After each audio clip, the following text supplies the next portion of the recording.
now, preview time. So let's take a look at what's coming your way.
The Jeff Meacham Network's Multiverse of Media. For over 15 years, the recognized symbol of excellence and the standard bearer in coverage of sports and entertainment.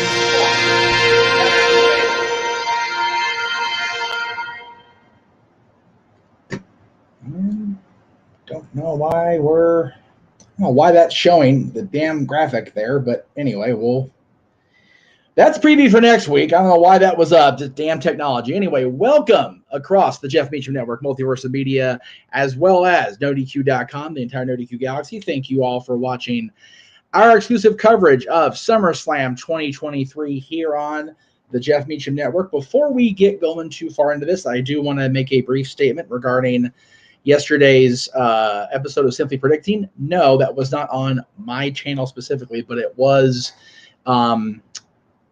broadcast across two of our wonderful partners channels. And I do want to apologize to everybody or anybody out there that was put off or offended by the content contained therein, especially toward the end of the show with all of the verbiage used by one of our panelists. So again, as head of network, if you want to call me that, the buck stops with me. So I do apologize for that. Now, let's move on from that. Ain't going to be no more of that because today we've got a packed panel and a packed house. Let's bring everybody in right now. First of all, he will be the man doing our play-by-play call tonight because our simple man is live at Ford Field, and it looks like he's in the green room kind of sort of, but we'll get to that momentarily. Come on in right now, the man who will be calling the action. God help me, he's calling WWE show, and he's a trooper. Ladies and gentlemen, the Hebes man himself, James Hebert.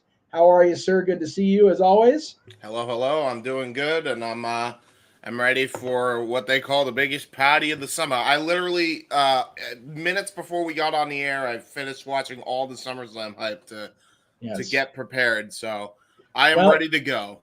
We will definitely thank the man we're going to bring in next for at least part of that because he did send along all the hype videos from YouTube, the ones you couldn't find on YouTube yourself. Yes, and even the ones you did because they were there too. But man, they have a great panel on the Peacock, and I will grant them all the love there, especially the decent-looking folks on there, and there's Peter Rosenberg too. But we've got a stellar play-by-play and the chief WWE color analyst of the WWE Network, Multiverse of Media. He is the Renegade, JJ Williams. JJ, good to see you as always on a Saturday when we're calling WWE action. It's going to be a fantastic Saturday night, afternoon, and evening, my friend. How are you, sir?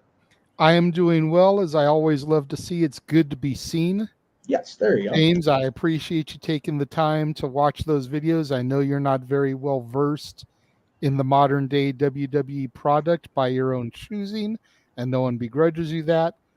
But they showed pretty much all those videos that I sent to you during SmackDown last night, which I watched this morning because of our Simply Predicting that went way into the wee hours last night. So pretty much as I was seeing them on SmackDown, I'm like, okay, let me find these and send them to James. That way he can have some storyline elements to help me out as we do the commentary. You know, we were the commentary team for the first half of SummerSlam last year. From everything I've heard, we did an amazing job. I'm looking to replicate that tonight, man. Even though I feel that this past week's Dynamite watch-along was one of the best watch-alongs in the history of Jeff Meacham Network Multiverse of Media watch-alongs. Absolutely. Yeah. I just feel like everything flowed so well. Yes, sir. And the production and me coming in for the Jarrett match, like everything just seemed to go seamlessly. And I hope we can have a deja vu of that tonight. That would be We've ideal. got a stacked 8-match card. Everything looks on paper like it should be amazing. Let's hope that WWE delivers.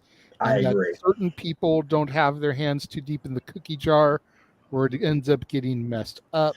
Well, as pointed out in the chat room, let me see where that was here. I just saw it here a second ago. So yeah, Matthew with the hot take of the day for the second year in a row. No Vince at SummerSlam. Let's effing go. I mean, he's not there because he's recovering from his spinal procedure. So technically, he's not there. So he is 100% correct on that statement. And I will get to the super chats and everything in there once I do finish the intros, guys. Fear not. I see everything, and we're definitely going to talk about all the chats and everything coming up tonight because I still got to give my predictions for this crazy ass show. So there is that. If I may, let me just address Matt, Cape Rayer, and Marshall really quickly, who are all asking how am I doing, if I'm ready for the biggest party of the summer. Marshall says he's a longtime fan of mine. Greatly appreciated. Matt, I'm doing well. Cape Rayer, yes, I am ready. I am always ready for SummerSlam. SummerSlam has always been like my birthday pay-per-view. It's been my birthday extravaganza. Wow, we finally get an idea of who all is in the Battle Royal. JD McDonough and Boogs are in the Battle Royal. Okay. But I can't tell if that's everybody. There may be a couple people missing there. It went awful fast, to be fair. So, but yeah, I mean, I'm stoked. I appreciate the long-term fandom there, Marshall. I hope everyone in the chat room is doing well. Raymond, Nathan, the people that super chatted already. In the words of the simple man, in the words of the Heeb man, and we're already 11 minutes in. So here's our No, I'll just go ahead and bite my tongue. Let's Thank effing you, go, thank guys. you. I was gonna say, Let's say, effing go. If we're gonna WWE get one, let's at least try to save it for the main event. Yes. Agree, James? Yes. Can you bite your tongue until the main event? I ain't swearing for anything. And- I will say we got 2 super chats though. No, Yes, we do. we Like I know. said, we're gonna get to all that. I just want to bring everybody into the room first before we get to super chats, Yes. which I did state. So let's go ahead and bring in the current 4th panel member. He is coming to us from. Is he in Sevierville or is the park in Sevierville? I always forget. The park's in Pigeon Forge. Okay, so he's in Sevierville, Tennessee. Ladies and gentlemen, Stat Boy Mike is here. Hello, my internet fans. Maybe there it goes. Yes. We'll get there. See, and I know you're the Stat Boy. That's your gimmick now. But with the super overness of one L.A. Knight, Yeah. you should really be running the L.B. Kid. Yeah. There Right you now. go. There you go. I'm Like, here you for that. should really be running that shtick right now, dude. Like, for real. He's gonna change his headline now just because you Yes, said that. he is, because as He's he changing should. it knows now. I'm He's right. changing it now as we talk about it. As he should. That's okay. Nothing wrong with that. You gotta put in parentheses, Stat Boy. Yeah. Right. Just for the shits and giggles of it. Just for the shits and giggles of it, yeah. Okay, I'm trying to find because I had these graphics all. There we go. Okay, good. Okay, we're good to go. So let's go ahead and get the chat room engaged, if you will, Star Trek Picard style. Maybe comments. There we go. Hi. Okay, I think I'm gonna do the comment stuff on the freaking phone because this thing is such a lagging piece of dog shit. Let's see. So super chats came in before we even started. Hell, Manuel was doing it as we were going live. So we'll go ahead and start that right now. Actually, Emmanuel put this in last night. That's how awesome Emmanuel is. He actually put this in last night before we even did the freaking predictions, which I love that. Trish and Becky storyline is so bad they cut it out of the show. I mean, yeah. Again, I don't think the story in and of itself has been, at least on initial execution, has been bad. It just they freaking torpedoed it themselves by not having it come off any better than it did. Trish is so much better than that. Becky is so much better than that as a performer, but we will see it on Raw.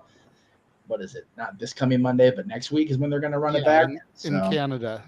Oh, well, yeah, in Winnipeg, which, Pierce, Trish told you online, but I'll tell you right now, she's from Toronto.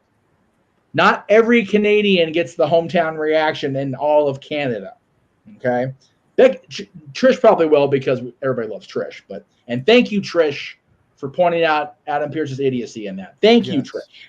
Yes, thank you, Trish, for a lot of things. I mean, that's but cool. Yeah, it's weird because I feel like I feel like the women have had such a dominant run these last few months. Yep. With the triple threat storyline, with the Shayna Ronda, with the Becky Trish, and Rhea is the dominant champion. Like, how do you not have half of the card women's matches? Like, for real. Rhea's not even on the card, nor is Dom.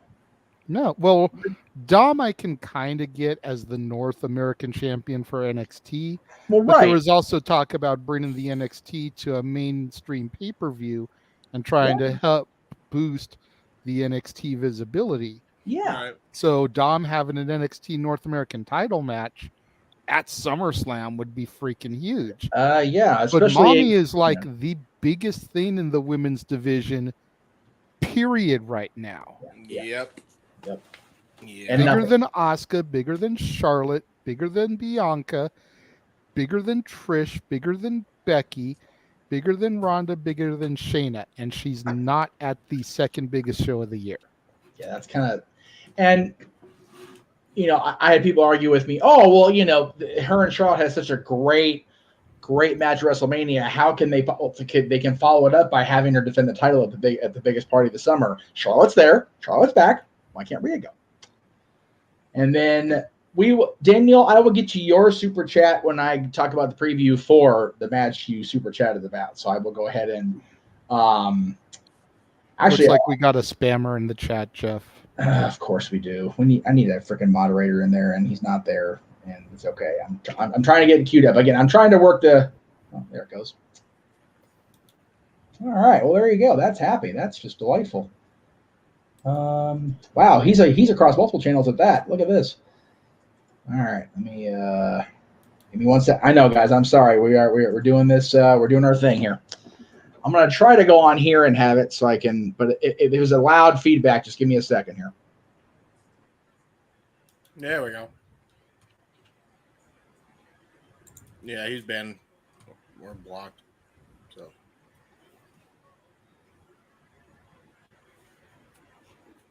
Wow. Hello. Another Jeff Meacham. It's Jeff using his phone for production stuff. Oh, gotcha. Okay. I see. So while Jeff handles that, I'll kind of take the reins here. Me and you, James, we talked about our predictions and everything on Simply Predicting, which went well over 4 hours last night. Yeah, it really did. That was kind of crazy. Let's just jump into what the opening contest is rumored to be: Ricochet versus Logan Paul. Statboy, what are your thoughts on that? And then we'll throw over to Jeff, who hasn't given his thoughts on most of these matches yet either. I think this is Logan Paul's fourth good match since coming in. He's had good matches on paper, but now this is the one I think where he really has to come and show us something if he wants this to be his permanent career. Okay, the match with Roman overseas, yeah, he hit the one lucky punch. You knew Roman was going to take that. You know he was going to do his spot in Money in the Bank. Now it's crunch time, yo. This is it. This is your shot. As much as I want to see Ricochet, win this one, I am going to give the slightest of possibility. I'm going to give Logan Paul the benefit of the doubt, and I'm going to say he wins this match. Okay. I mean, the last time Logan won was SummerSlam, so he could be en route to beginning a SummerSlam style streak here. Get 2 in a row, come back next year, make it 3 in a row. Yeah. I wouldn't put it past them, because you don't sign somebody as high visibility as Logan Paul and then make him job in every match. Like, that just doesn't make sense. I don't either. I just don't see that being the case anymore, especially with how many losses he's taken. Yeah. Jeff, real quickly, can you switch your dummy account with Mikey? That way when the things come up on the bottom, it doesn't block his face. I am actually going to do something completely different altogether. I'm trying to get rid of the dummy account because the dummy account is actually the one on the computer.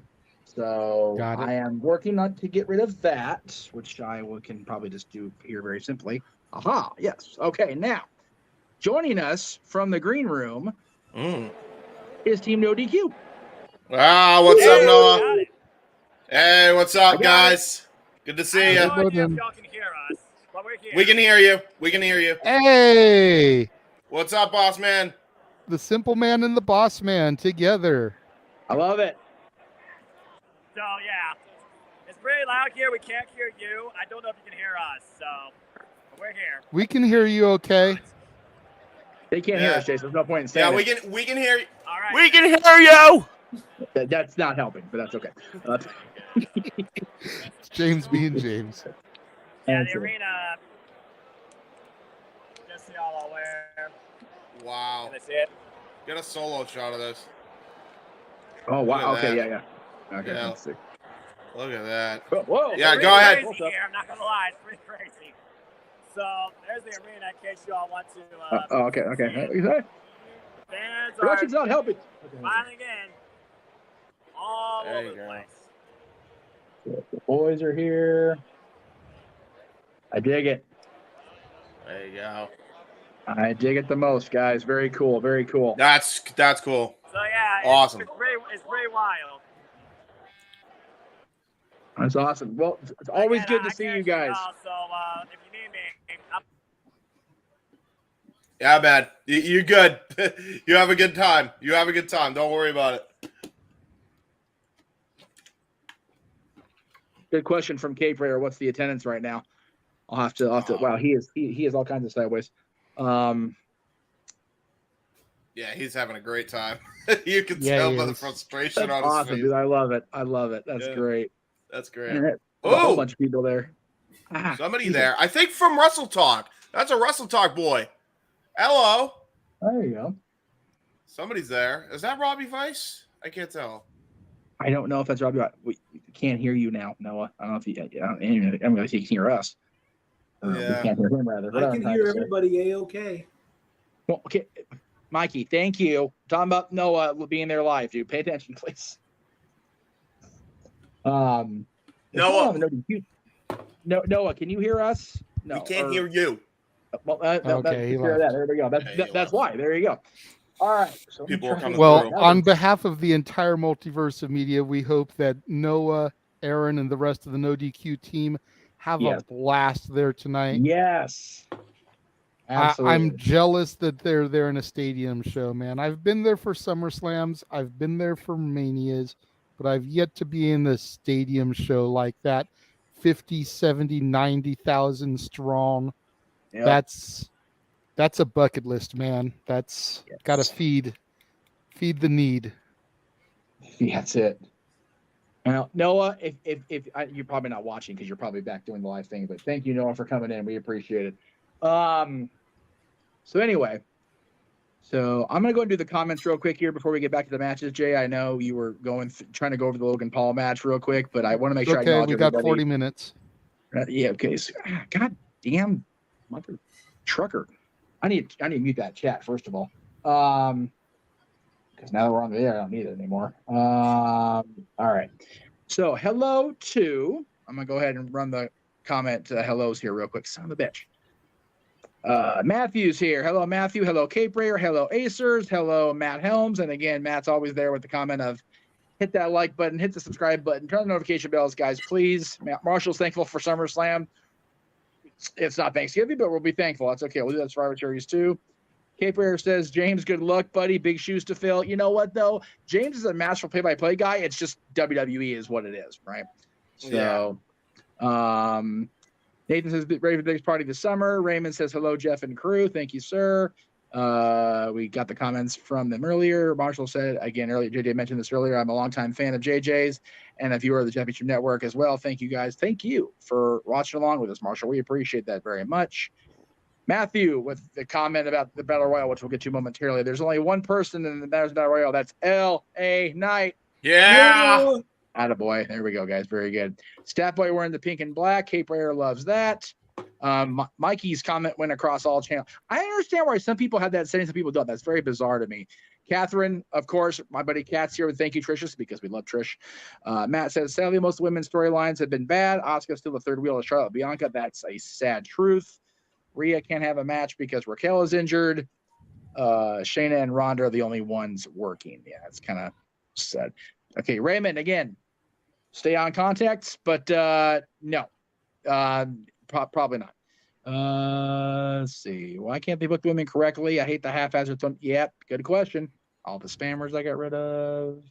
We need someone in creative to work on better in the women's division. It is potential, but being squandered. Agreed, Kat, as always. Logan Paul, as JJ mentioned, has not won a match that he's been in since SummerSlam last year. So there is that.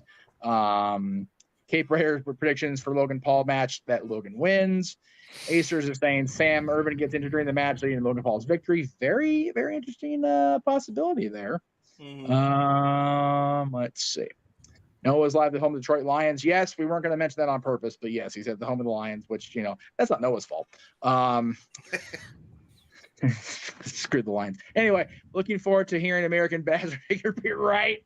That'd be awesome. That'd be funny. And Kat with a $5 super sticker. So thank you, Kat. Appreciate that.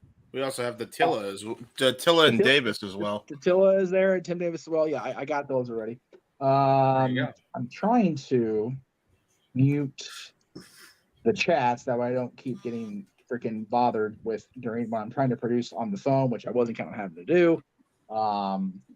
Let's see here. There you go. Well, let's see here.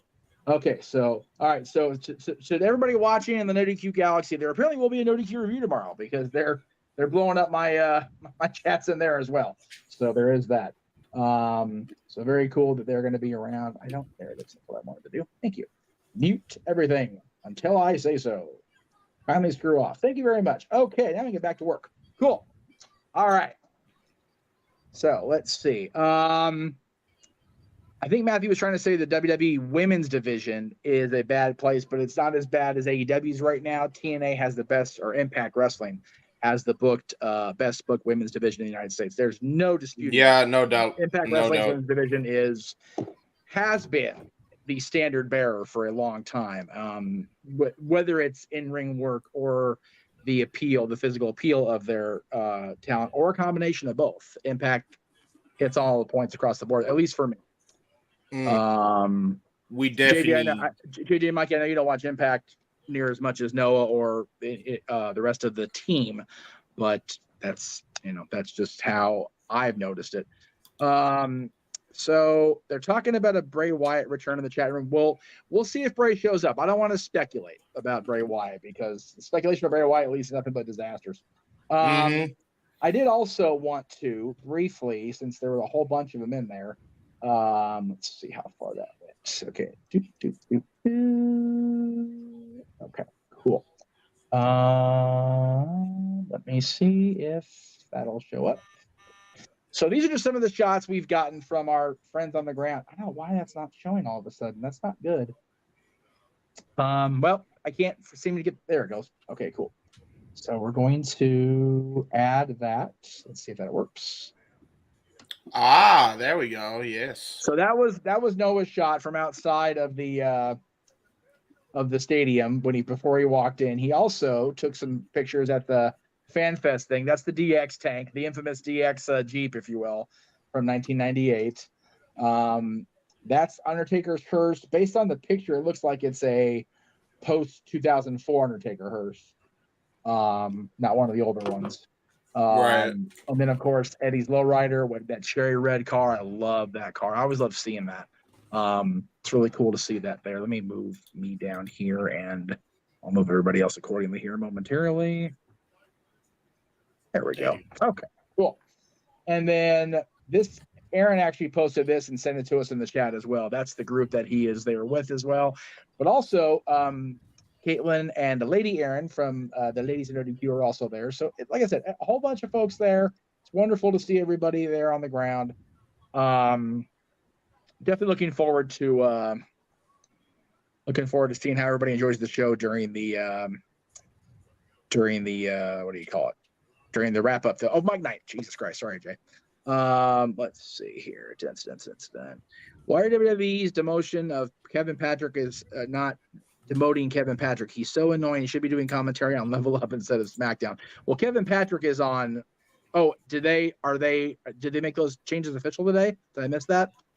I have no idea. Okay.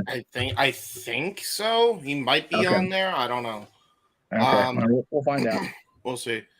Well, I was gonna say, are we gonna get to your predictions, Jeff? Because we do have like 30 minutes before the show begins. Yeah, I'll go ahead and run through it real quick here. Let me just get the match graphics ready because just like I said, I'm not overly fussed, to be honest with you, but I'll go ahead and run through real quick.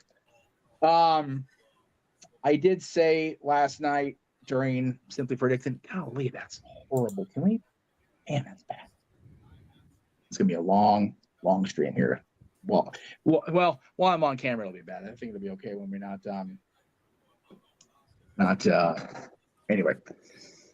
So, Slim Jim Battle Royal, we talked about it last night, Simply Predicting, but Mikey and I weren't there. I still say it's gonna run back as LA Knight winning this. I think that's the whole reason this match was generated in the first place. I really think that's just the way to go. Secondary pick, since we're doing secondary picks for Noah's pool, is going to be Braun Breaker. They're in Detroit. They're in the Steiner's home. Why not? Right? There you go. Mikey, what say you, sir? Briefly. I'm going to say that this should be the biggest push for LA Knight. Give him this win and push him toward the top. Yeah, Secondary pick Sheamus. There you go. Cool. All right, there you go. JJ, you have LA Knight as your primary pick from last night, or Correct. And your secondary Braun pick Breaker was? was my secondary. That's right. I totally stole that from you. I forgot about that. Okay. Catherine, thank you for the super sticker. Appreciate that. I did mention that earlier, but I'll throw it She back gave up there. you one, and then she came to me and gave one. That's how pretty cool. sweet is that? That's very sweet. Thank you, Catherine. Appreciate that. Logan Paul and Ricochet again. Logan Paul seems to be the one they're getting behind. You know, they've got him signed to a regular talent contract, so I don't see a need. Ricochet is long overdue for pretty much anything, but the fact that they purposely mentioned Samantha leads me to believe that they're going to have her be involved in a detrimental way to the finish, and Logan Paul will win here. Yeah, I agree. Mikey? Yeah, I said I was giving a slight edge to Logan Paul. There you go. Oh, that's right. That's right. You did. Yeah. Oh, yeah, that was in the beginning. There you go. Yeah. All right. So, Ronda and Shayna, again, it's an MMA fight, really, MMA rules, if you will. It's hard. Like, I don't think this should be the last time we run these ladies back against one another. So, for me, I would have Shayna. Damn, this is hard because I honestly want to think that, you know, if you believe the rumor innuendo and Ronda is leaving after this last run, that she should get the initial win here, and then Shayna wins the feud at, you know, Survivor Series or wherever it ends in the fight pit. Right? So my prediction is going to be Ronda. That's what I'll go with. Mikey, what about you, sir? I want to. Oh my gosh, this better be a legitimate UFC style MMA rules match. This better not be watered. This better not be watered down. This better be a 5-minute round with a 1-minute break. Not this continuous. That I think it's going to be like it's going to be one continuous thing. They're going to go hold for hold, strike for strike. And because when I hear MMA rules, I want the octagon. Okay, we know the WWE ring is nowhere close to an octagon. We know that. Well, to be fair, there is pride. Pride existed. Okay. Well, no, but also, you know, they're under the same umbrella now. So why can't we get to the octagon eventually? Exactly. Yeah, true. So I am going to give this. I've never seen Shayna fight. I know she has an MMA background of some kind, but I have never seen it. All I know is in the world of MMA, I know what Ronda can do, and I know she likes to fight quick. So I'm giving the edge to Ronda on this one. All right. JJ, you gave your prediction yesterday, and I was able to listen to part of it, but didn't catch the whole of it. So if you want to run that back real quick for us. I basically picked Ronda as well. I see this. I know Ronda has given her heart out. She's told the company when she's leaving. But this cannot be a one and done. They're building it up like there is such animosity, such bad blood. You know, we showed James the video package last night, how personal it's gotten. Shayna was the first person other than Ronda, her husband, and her mom to hold Ronda's baby. Right. Like, this is deep and personal on levels that I don't think any of us expected it to be. Right. And this needs to be a trilogy, not a one and done. Yeah, exactly. I definitely see Shayna winning the war, but I don't see Shayna winning the battle tonight. No. And I agree with JJ wholeheartedly. I said that as well. I think they have to continue this. Give me a reason to care about Ronda's run somehow, some way. Yeah, Right. I feel like they've dropped the ball creatively, and Ronda has to a degree as well with her attitude. So we need to fucking do something here. We've got MMA rules here. People are clamoring for a fight pit. Yep. With 2 submission specialists. Oh yeah. I'd love to see an ultimate submission match between these 2 ladies. There you go. Ultimate submission match in the fight pit would be dope as hell. They can end this in Ontario, California at the end of September, which is just down the freeway from Riverside, Ronda's hometown. There you go. I said that last night, how fitting have Shayna end the feud on Raw and be like, you know why we did this here? We ain't got to buy you a plane ticket back home, bitch. See ya. Hey, JJ, remember when you said you sucked at fantasy? Remember when you said, hey, I suck at fantasy booking? Doesn't sound like it. That sounds pretty goddamn good. I feel like I'm a great fantasy booker. It's when it comes to talent that I'm not familiar with. Yeah, that's fair. That's fair. When we booked that first Forbidden Door, I wasn't familiar with a lot of that talent. That's fair. So therein lies the difference. Yes. But yeah, if they're not going to do it like that and end it in Ontario, then have it end at Survivor Series, the same show where the fans turned on Ronda in the first place. Yep. That's fair.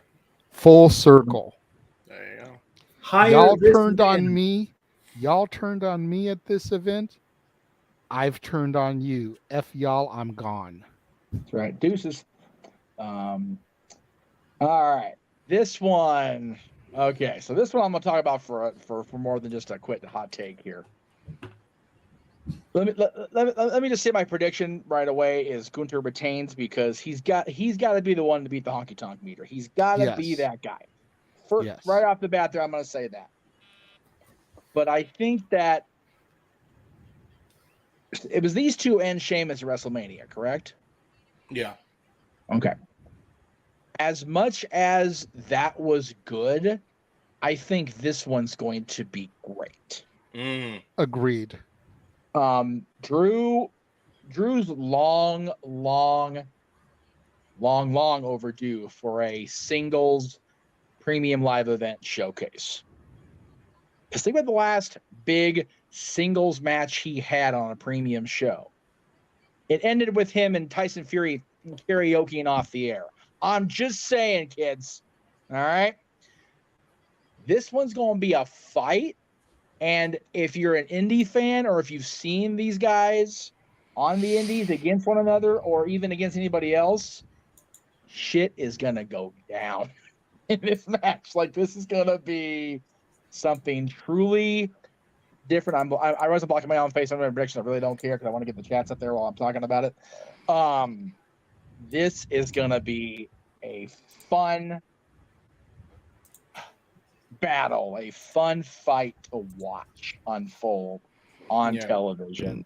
I'm jealous. Granted, they're sitting hella far away, but I'm still jealous I'm actually jealous about this whole card not seeing it live, to be perfectly honest with you.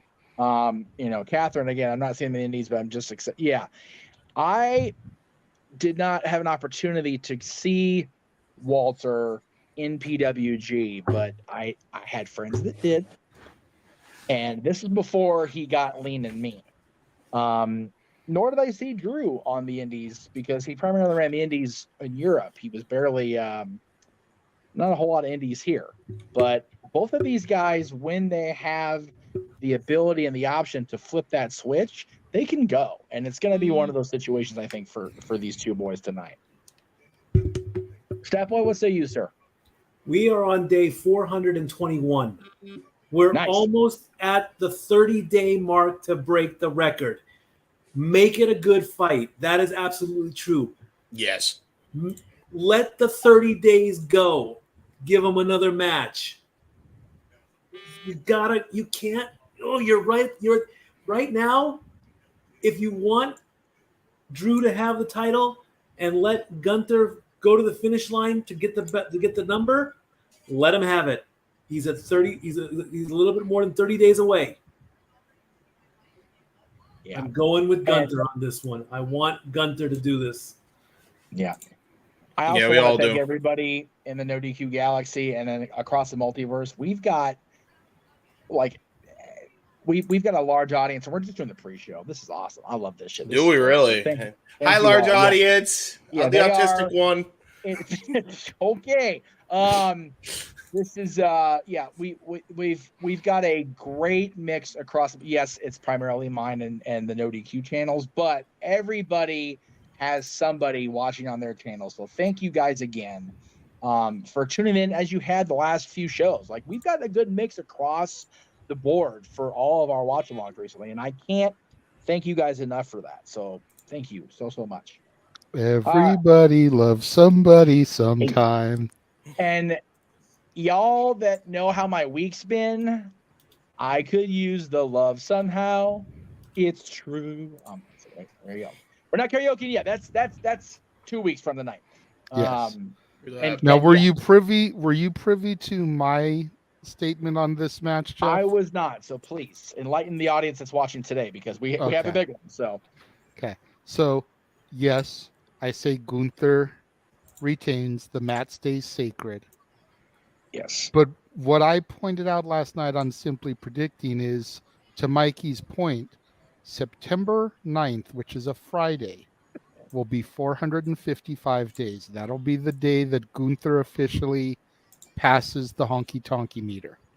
Yes. So I was saying on Raw on September 4th, you trot old Wayne out there and you give the honky-tonk man a chance to stop Gunther in his tracks before he can pass the reign.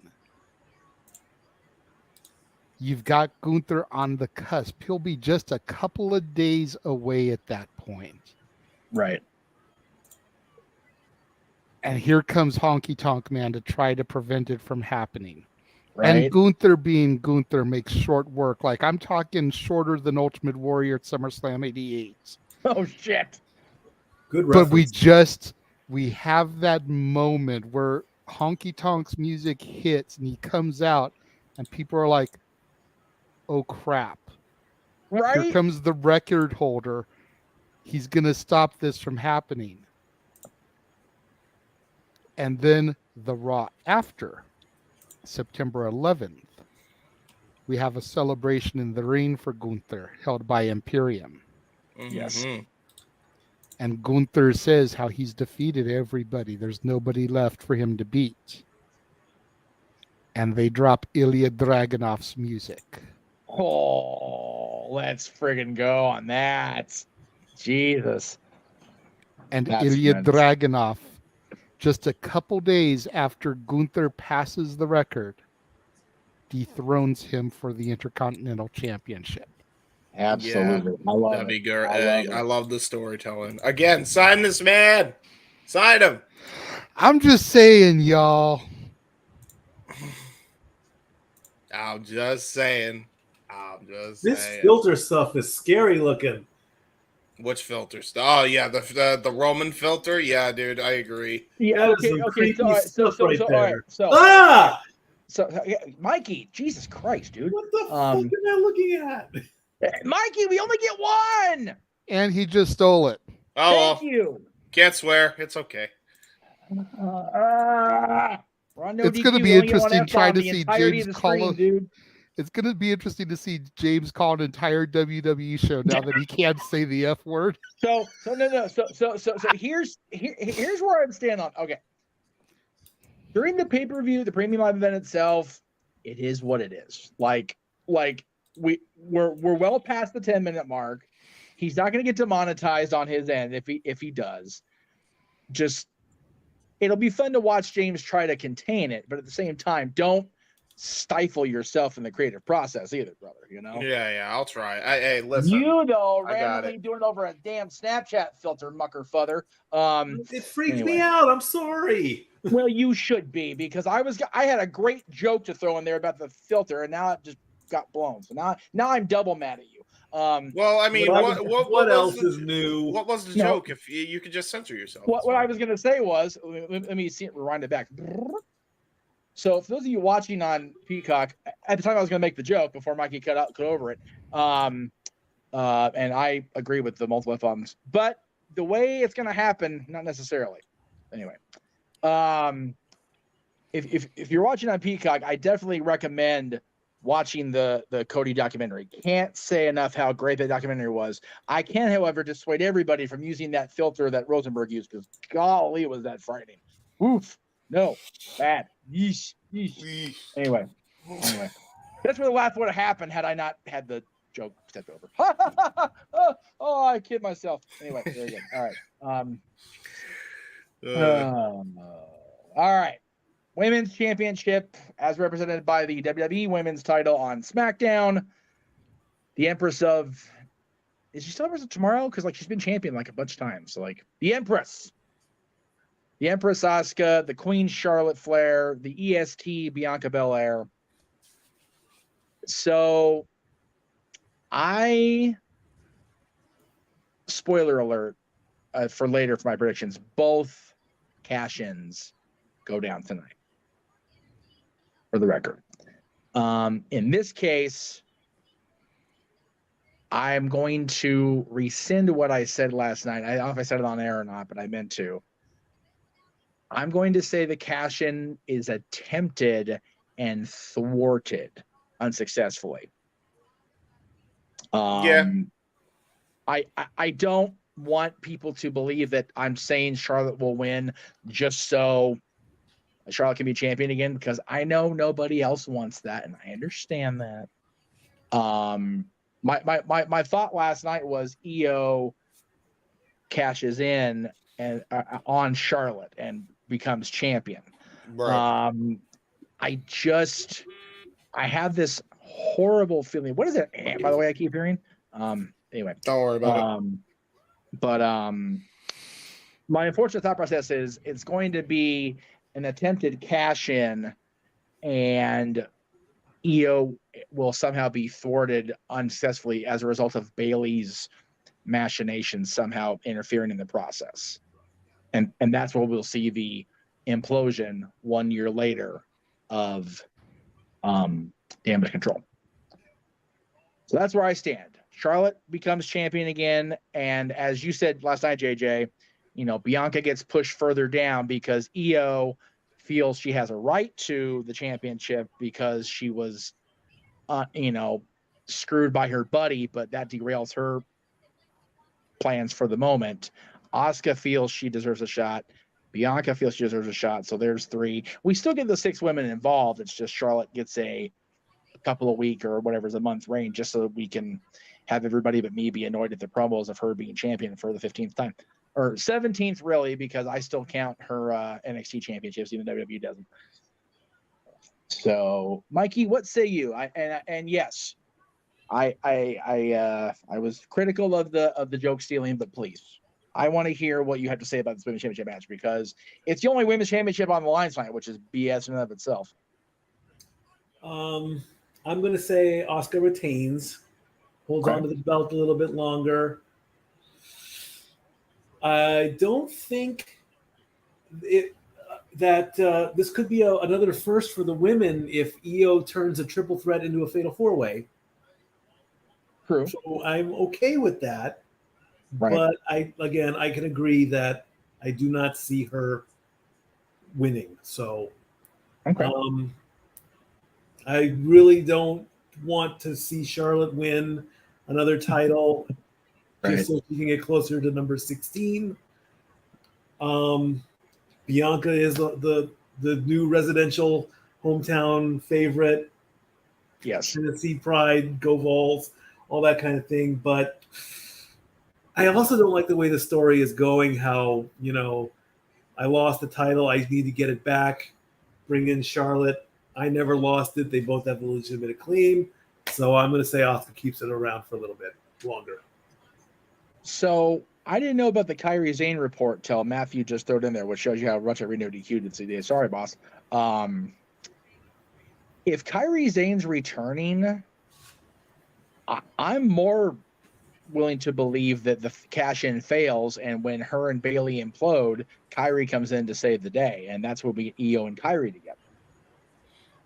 I could see Io, Kyrie, and Asuka being a faction if that's the case too. That'd be cool. Yeah, I think cool as hell.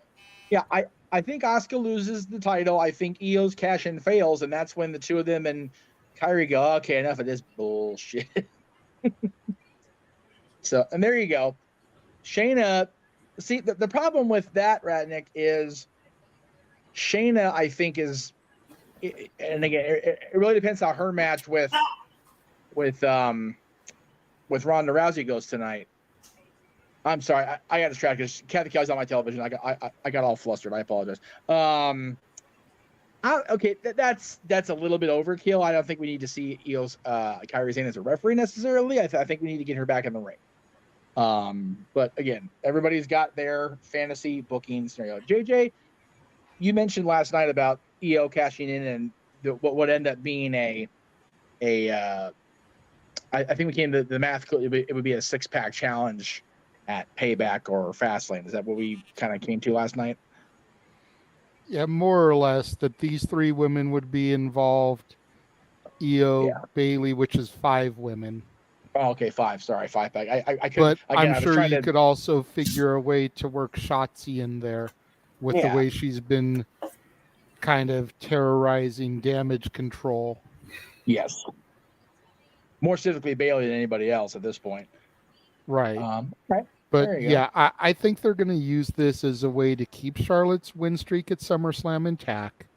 Yes. They're going to get her one more notch in the belt on the way to surpassing her dad's record.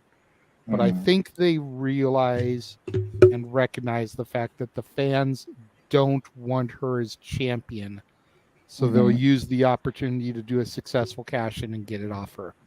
But if they do it tonight, and then they can even have her get the match at Payback, and there's number 16, and she's tied it. The problem with her losing tonight is that means that her SummerSlam win streak is over because she technically would be losing. So, interesting, multiple dynamics. You don't really think about it until you get into the crux of the predictions. So that's good. I like that. Like I said last night, I feel this is going to be extremely overbooked. And one of the things that we always complain about is when a match gets overbooked.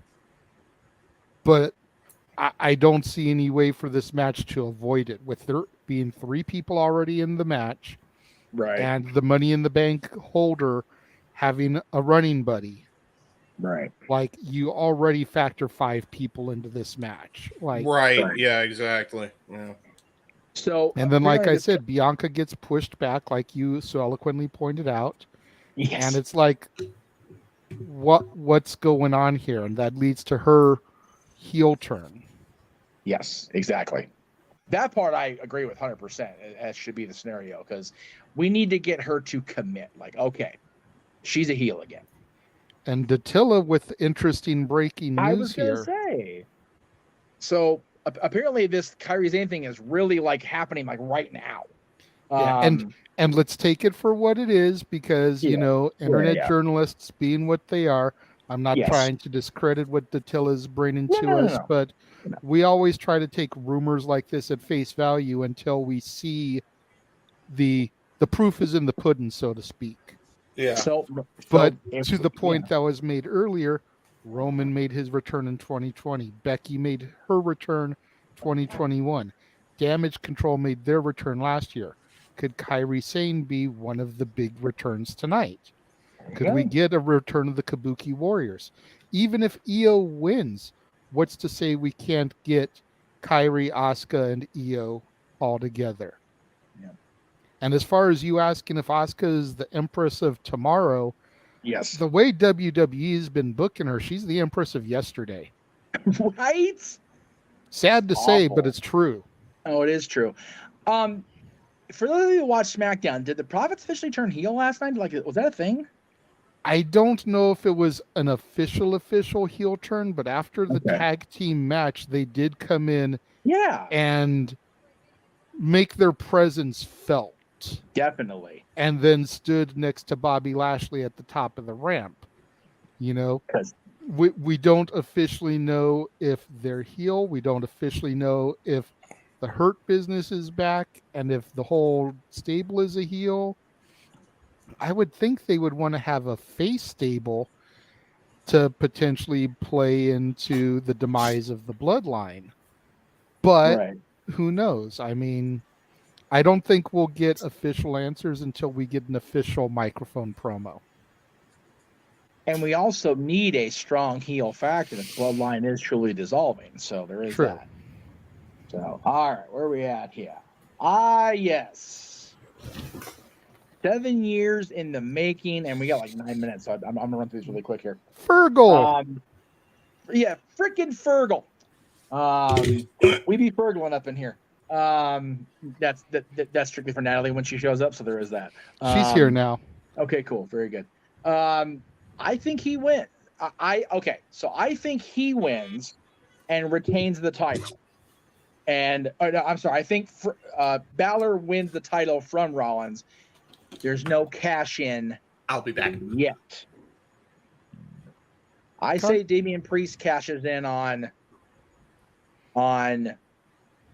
later. So we'll get to that. So that's my prediction. Finn Balor walks out of Detroit the new World Heavyweight Champion. I agree. I see the super chat. I'll get there momentarily. Yes. Balor's time is now. Seth to win, then cash in. So there's definitely a mixed bag here. I like that. And Jerry, thank you very much for the $10 super chat. No comment Pop. or super sticker. So thank you, Pop. Appreciate that very much. Thank you very much. Appreciate it, Dad. Yes. We just want to need longer Money in the Bank holders. See, I'm not opposed to both cash-ins being tonight. Money in the Bank was a month ago. It's not like it's happening night of, which is always frustrating. At least for me, from a fan/creative standpoint, it bugs. Right. Mikey, what say you about the World Heavyweight Championship? And is Priest involved at all here? If they want to make Judgment Day into the newest version of Evolution and have all four of them hold a belt, then I can agree with Finn beating Seth for only the third time in their rivalry. This would only be the third time that Seth has lost to Balor. And I'll go right into the Universal match. I don't see Priest cashing in on Roman. I see Priest cashing in on Jay. Yes, agreed. So I'll run that back when we get there. Yeah, I mean, I love Jey Uso. I love the Usos. I love him as a tag team artist. I don't know if he can have a run as Universal Champion on his own. So unfortunately, that does mean they would do the 2, 3, 4 minute reign. Out comes Priest with the briefcase. I don't see Priest coming out during Tribal Combat. There'd be no point for him to do it because it's no holds barred anyway, unless like, I don't know, Roman puts Jay through a table, cash in, pin, win.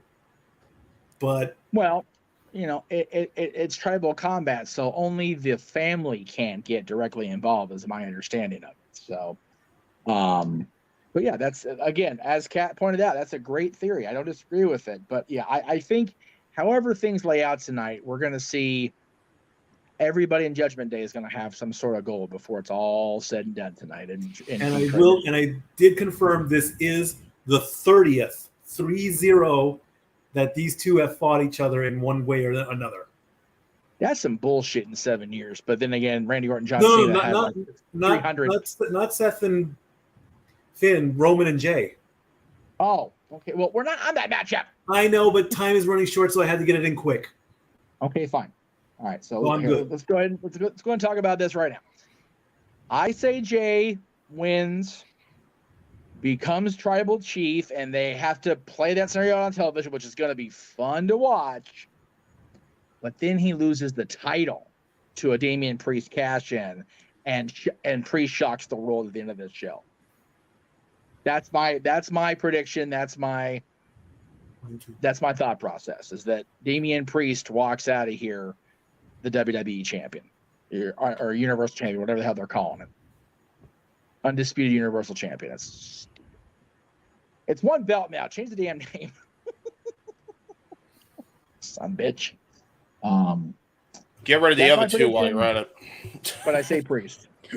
So Can I also say, like, we're considering that, okay, this is just going to be straightforward, that there's going to be a cash in and one guy's going to come out the other. We're not considering the fact that segment all that time ago where Heyman hired hitmen, and those very hitmen happened to be Imperium and the Judgment Day. right. There's a very good chance that Heyman's probably trying to come up with some dangerous alliance type shit. Could very well be the case. So that is a factor also. So Mikey went along with the Priest cashing in on the winner of this match. JJ, what say you here as we get closer to the top of the hour? I say that this is going to be the second most overbooked match of the night. Yep. No kidding, right? Oh Because my we God. don't really know how the tribal combat plays out. Will the elders be out there? Yeah. If they are, who exactly is that? One would assume Afa and Sika. One would assume Rikishi. Will Samu be there? Mhm. Will Tamina be there? No. No. I say, and my daughter is in earshot. She's going to give me the death glare here as soon as she hears this. Oh boy. Oh boy. Jey Uso wins the title Oh. with the help of The Rock, Oh. and then Priest cashes in. Oh man, that is some overbooking for sure, but I'm here for it. Because we have to remember that right now, Hollywood is on strike. Yes, If we they talked are about this. ever Yes. going to get that ball rolling for Rocky and Roman, tonight is the night to pull that trigger. Dwayne isn't on some remote location filming the 27th Fast and the Furious Part 10 sequel. He is available to be in Detroit. That's it. Nice. And I totally got the look from my daughter. She even gave me her own version of the people's eyebrow. Oh my goodness. Oh no. She knows So Daniel Dwayne. with $5 super chat before we started said Jey Uso is ready to become our new tribal chief and our new undisputed universal champion. I also think Io Sky will cash in tonight, which I was going to bring up here, on the winner of the triple threat match. Io needs this win in the run with the championship. I hope that Jey Uso dons the tribal face paint tonight. I think that would be dope. Yeah, That would be cool. That'd be cool. There you Very go. cool. So a lot of chatter in the chat room when you brought up The Rock, dude. I like that. That's cool. That's cool. I'm just saying. It's not a real possibility. It's not. So Like I said last night, if you want to get more in depth, I say Solo tries to do a run in, and that takes the elders away from the match because they're trying to stop Solo from getting involved. And that gives Rocky the entrance he needs to come in rock bottom, drag Jay on top of Roman. 1, 2, 3. I'd love to see The Rock. That'd be great, man. Especially at the beginning of Mania. I would love it for Aaron and Noah and the gang. That'd be great for them. It really would be cool. All right, let's run it through quick. We've got like under a minute before we're supposed to go live here on the Peacock app here. Cody and Brock, final bout of the trilogy.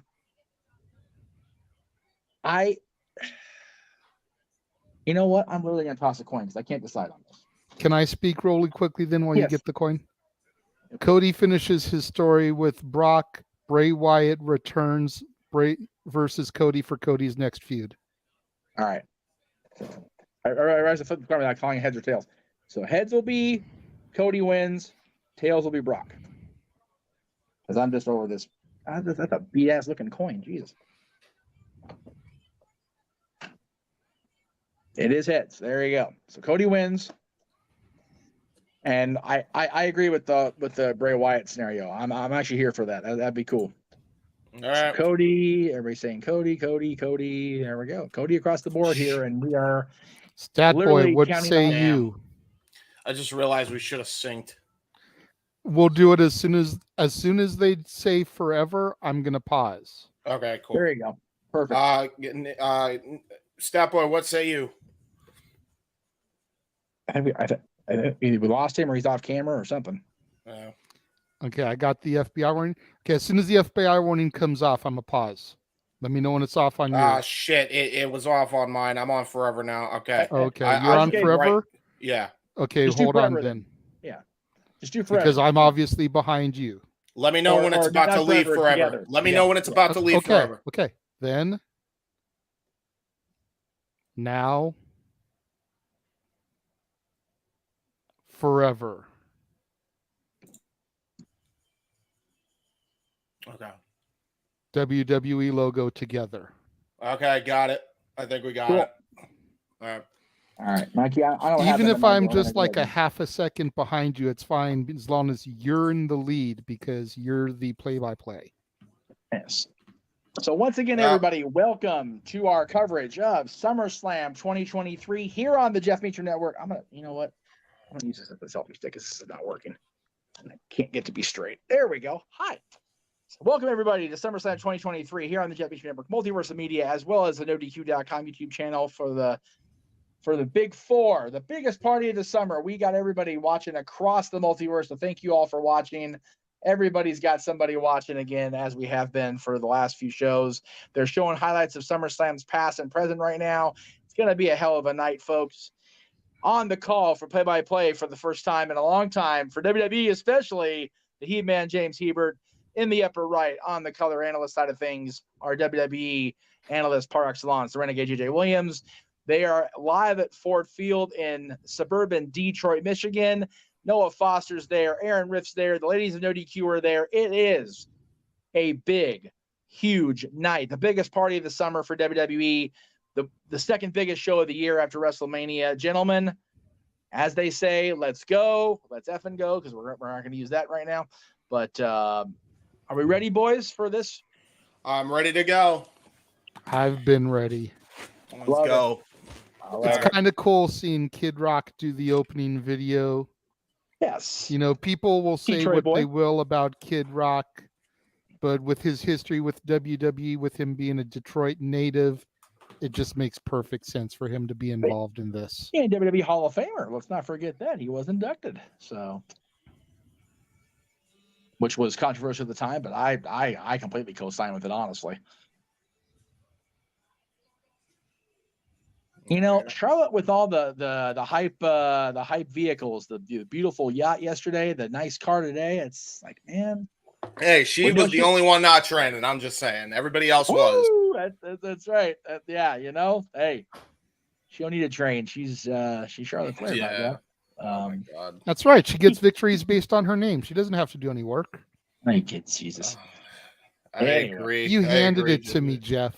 I know I did. You handed it to me. Don't get mad at me for taking the opportunity. Of course not. Fastball down the middle. I knocked it out of the park. Yeah. Yeah. There you go. All right, we're going live on Peacock with the official Rocket Mortgage. All right, so I gotta do the Noah thing. All right, here we go. No, I literally just did that. Oh yeah, you did. Yeah, we're good. We're good, brother. We're good. Noah is actually in the crowd, Steven. Thank you for showing up late. We appreciate you, brother. Yeah. He's actually in Detroit right now, so I'm doing play-by-play, everyone. Yes. You see that shot on the screen there, Steven? He's there. We're not. We see you. We see you. Noah, can you hear? Noah, can you see us? We can't see you because too many damn people in Detroit, Michigan. Odds of seeing Noah on camera. You know what? As far away as they are, we probably will. We just won't know it. So there is that. We're starting with this mess. All right, here we go. Okay, you're ahead of us, Jeff. Yeah, remember. I know. Oh boy. Okay. All right. The rumors were true. We are going to be kicking off with the Maverick, Logan Paul, everybody's favorite, infamous viral celebrity, taking on Ricochet. Viral, virus, whatever. Ring introductions happening for Logan Paul now as he makes his way down to the ring in front of a hostile Detroit crowd. And you got to imagine that he could either have the greatest victory since his time going up against JJ in the boxing fight, or he could have his greatest defeat here, just like Crypto Zoo, JJ. I don't know much about his boxing career, but I know that ever since he's come to the world of sports entertainment, Logan Paul has been one to watch. He has been the man who makes the viral moments, the man that gets all of the retweets and the follows and the likes on his videos. Granted, his win-loss record may not be great inside the squared circle, but he is undefeated at SummerSlam, James. He is undefeated at SummerSlam, and we also have to put this into consideration. Logan Paul has also challenged the Tribal Chief. That's no small feat in and of itself, and there were shenanigans afoot to cost him winning the Universal Championship. So we know that Logan can get it done with the top dogs here in WWE. But now, speaking of a man who can get it on with the top dogs, here comes the man who just had a brilliant performance at Money in the Bank. The one and only has arrived here in Detroit City. Something that just caught my eye, James. I don't know if you noticed this, but ring announcer Samantha Irvin, Ricochet's fiance, her dress matches Logan Paul's outfit. Could this be a potential sign of things to come here this evening? Could be. Very well so. And I don't think Ricochet is going to be against using somebody in this sense like his fiance. So I wouldn't be surprised, honestly. And I know Logan Paul is not afraid to use an innocent bystander to help deter the opposition. Yes, you think about WrestleMania, KSI tried to help his buddy out, a part of the Prime deal, which you can get at your local retail stores, by the way. KSI ended up taking a frog splash due to Seth Rollins getting it. Well, KSI kind of got himself in the way because of the brilliant timing of Seth Rollins. So, yeah, very much keen on point there, JJ. Both men kind of eyeing each other up from across the ring as the bell rings. Here we go. We are underway. First contest here, the biggest party of the summer. These two are looking to be the human highlight reels of the WWE, but which one is going to come out the victor here as Logan Paul taunts Ricochet and I guess his baldness as Ricochet slaps in kind. Polishing his bald head there. Oh, wait a minute. And now look at that, into a tiara stare by Ricochet, into a front drop kick, and there down goes Logan Paul. Logan has to retreat now. And Ricochet faking the dive. Vintage the superhero landing there. Yes. Ricochet showing Logan Paul that he is not scared of him. He's not going to let Logan Paul play the mind games that he's known for. No, not at all. But that's the thing, man. I mean, you want to talk about a veteran in this game. Ricochet comes no better. He's had classics with the likes of Will Ospreay. He has classics with the likes of Gunther as of recently. This man has been a time-tested, true veteran. Look at that leapfrog, though, by Logan Paul, ducking the Irish whip. Ricochet trying to gain a head of steam. And there's or is Logan just trying to get Ricochet to exhaust himself, bouncing the ropes like that? Yeah, brilliant strategy. I mean, that's just wrestling 101 as he hits him with a back elbow strike. Keep in mind, Logan Paul, former collegiate wrestling champion as well as a boxer, so he's definitely got the credentials as an athlete. There's that back elbow again in slow motion, right at the point of the jaw. Yeah, that's something I was about to point out there, James. I'm glad you caught it first, but as great as Ricochet's credentials are, you could consider Logan Paul a multi-sport athlete with his collegiate boxing and now pro wrestling background. Absolutely. Again, trying to go for that wrestling takedown, as you can see, as we talk about that. It looked like he was trying to go for a stroke, but turns it into a hip toss. That was unbelievable there by Logan Paul, and goes right into a front chin lock, Davey Boy Smith style. Great improvisation there by the Maverick. Well, if we know anything about Logan Paul and his history on YouTube and just in general, The man is great at improvising his predicaments. Ooh, tried to go for a high kick there. Was Ricochet. Logan Paul stopped himself, tries to backdrop him out of the ring, and a forearm shot by Ricochet. Oh, wait a minute. Trying to go. Oh! Little dirty tactic, hanging him up on the ropes. Referee tells him he's got till the count of 5. And Logan Paul used all that 5 count. Absolutely. Why not take advantage of it? I mean, we've seen it things before, things like the tarantula from Tajiri. Why not just take advantage of that count? Great heel heat. And now look at that, just clubbing shots to the back again. Logan Paul being very grounded. Uh-oh, gonna go for the Rick Rude style. Neck breaker on the apron, right on the back of Ricochet's head. And there's his fiance. He just kissed right at the front row. And now it's Logan Paul in control. And now Logan looks like he's turning his attention to Samantha Irvin ringside. There she is in that yellow dress, like I said, kind of matching Logan Paul in his outfit there. Yeah, she is.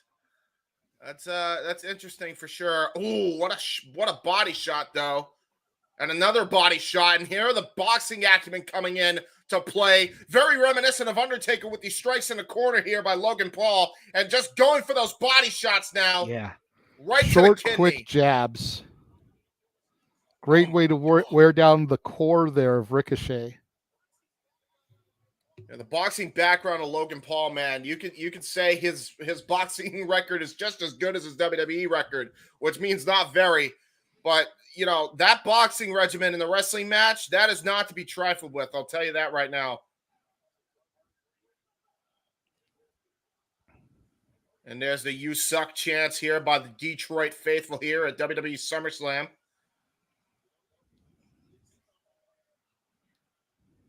Putting him up on the top rope, and it looks like Logan Paul is going to go for a move here. Almost looks like he's going to go for an Oklahoma Stampede. Connects with it. Foley going to go for a lateral press. Hook to the leg, too, and no. Ooh, deep hook of that leg there. And Cody beats the beast, by the way, says Stat Boy Mike, as we take a look at this Oklahoma Stampede. Really good maneuvering there. I mean, again, every time you see Logan Paul, you cannot help but be impressed as he does a picture-perfect textbook scoop slam. Logan Paul just improves every time. Absolutely, but Logan's got to be careful here. We all know how cocky and arrogant Logan is. We know that he's got more ego than Ethan Page, but he's got to make sure that he doesn't let that greed and that ego take over, because that's going to be his downfall. That's going to be the opening that Ricochet needs to capitalize and take this match. Wow, look at that little Hogan homage there, but a kick out there by Ricochet, taking a page out of the Great Ones playbook. Well, one of the great ones in wrestling.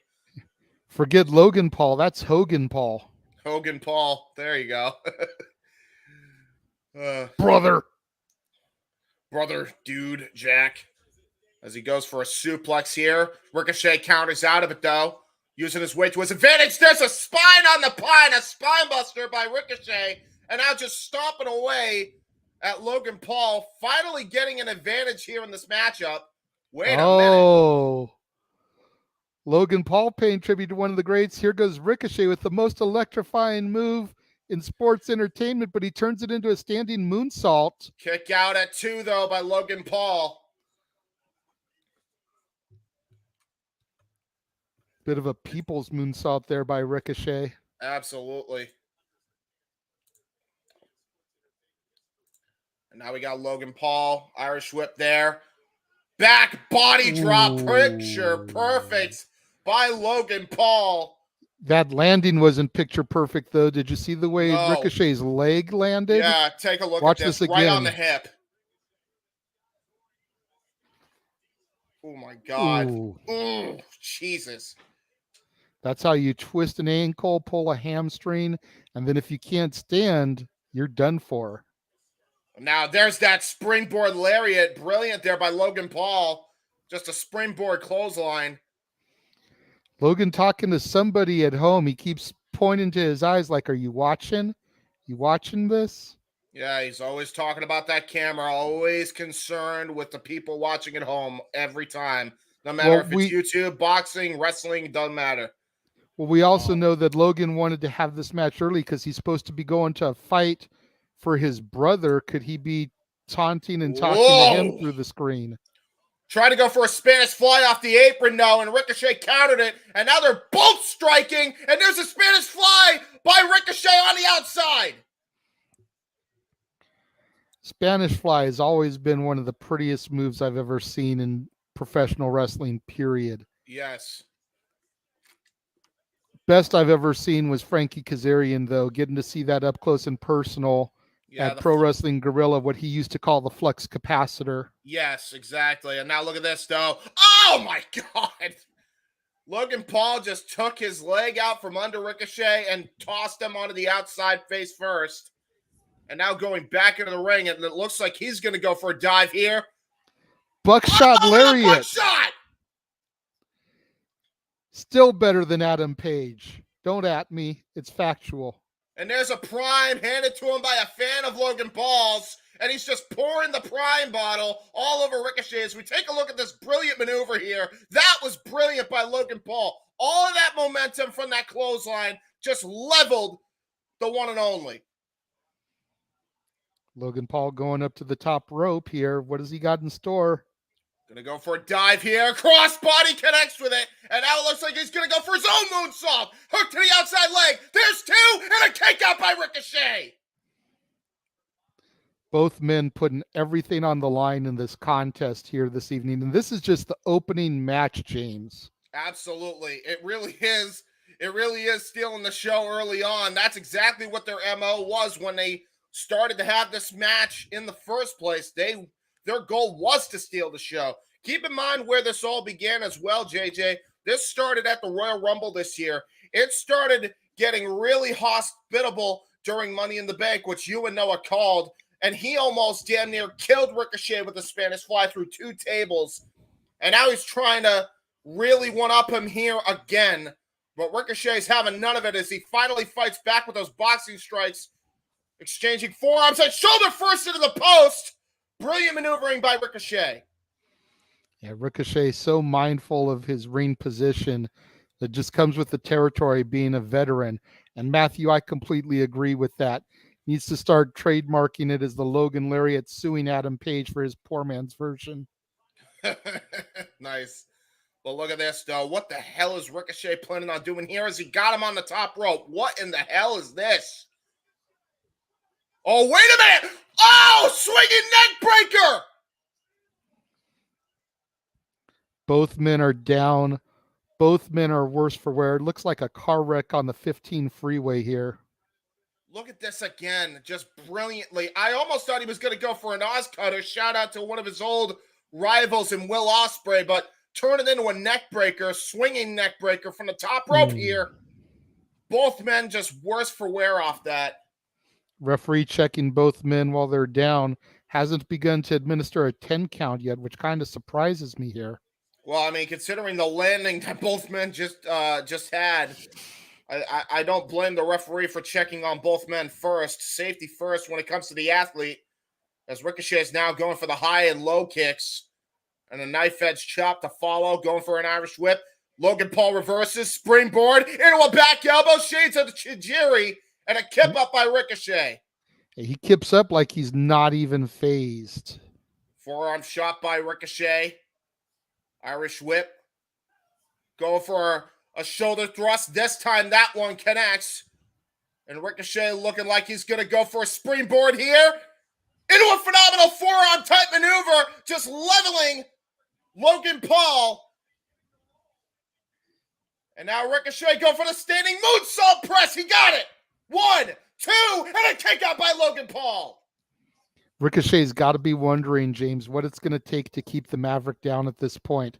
Every twist, every turn, every nook, every cranny, Logan Paul is able to kick out. He just keeps coming for more. And Ricochet keeps having to rethink his strategy as well, considering all the experience that Logan has in all sorts of combat sports. And he's withstanding every aerial offensive move that Ricochet offers here as he just kicks the hell out of Logan Paul here. Kicks to every body part, almost Randy Orton style with the stalking. Yeah, haters can hate all they want, but at some point you've got to give Logan Paul the credit he deserves as an in-ring competitor. Try to go for a back suplex after dodging that kick. Counter for counter by both men here. Trying to go for a lion salt. Got countered, but turns it into a satellite DDT. Logan goes for the cover. Hook to the inside leg. And a kick out of two by Ricochet. And now Logan's getting frustrated as well. You can see it in his eyes. The eyes tell the story, James. Look at this again. How brilliant was this satellite DDT? Ricochet caught him, but he turned it into a satellite DDT. I've never seen anything like that in my life. The athleticism of Logan Paul. Absolutely. And you were talking about the look of frustration in his eyes. You'll notice there's a shiner right there. I believe that's on the right eye. And look at this now. Gonna go for the JBL style powerbomb. Got countered. High knee, V-trigger. Shades of Kenny Omega into a freaking front code breaker by Ricochet.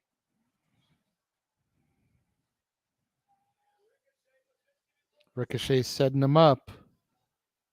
Looks like he might be setting up for the shooting star press here.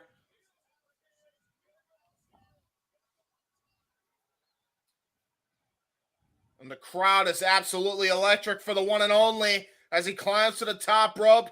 But he's clutching his ribs, you'll notice, from those body shots earlier.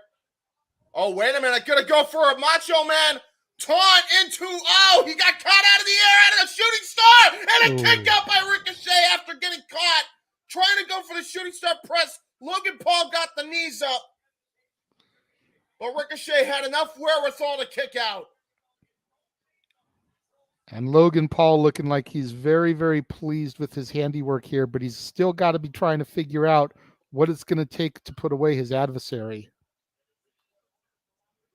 Yeah, that's a good point, JJ. And a kick right there, and now a kick, and here we go. We're just striking now. Gonna try to go for an alley-oop bomb, and what a counter by Ricochet, but what a counter by Logan Paul into the alley-oop bomb! And a kip up by Logan Paul like it was nothing. Like this match has barely gotten started. You know, forget the fact they've been going for damn near 20 minutes. Yeah, exactly. And they both don't even look like they're winded here. Springboard again into the frog splash by Logan Paul. Hook to the leg again, and Ricochet still kicks out. How is Ricochet still doing it? Like, I get pride, I get determination, I get the fact that your fiance is ringside, exactly, watching your every move. But at some point, you've got to put your own well-being ahead of the pride. Live to fight another day. Yeah, but you know Ricochet, when it comes to these matches, man, he does not take a backseat to anybody. He's done it for too long now. Tried to go for a lariat there, or tried to go for the left hand of God. Got countered with a super kick, though. Now up on Ricochet's shoulders into the TKO. Kick right there, and now going for it again. Ooh, going for the Dream Valley driver. Springboard, moonsaults, picture perfect cover, 2, and a kick out again by Logan Paul. Ricochet is beside himself right here. Yeah, you can see it on his face. He just threw the entire gauntlet. He went for TJ Perkins' detonation kick. He went for the Dream Valley driver. Old rival of Ricochet's was the Velveteen Dream. Another guy who tried to be a viral sensation at the expense of Ricochet. And then he had a lion salt on top of that, and none of it worked. Ricochet got him back in the corner like he's going to go back to the top rope again. But he's got to have in the back of his mind what happened the last time. He took those knees to the stomach. And now look at that, going to go to the top rope again. I think he might be setting up, believe it or not, for the 630. It's been a while since we've seen Ricochet do this. He's gonna go for it. Crash And he and burn. misses. Christian. Yeah, exactly, JJ. Crashed and burned. Logan Paul moved out of the way at the last possible second. And what Wait the a hell minute. is this? Somebody just put Nux onto Logan Paul's hand. God damn it.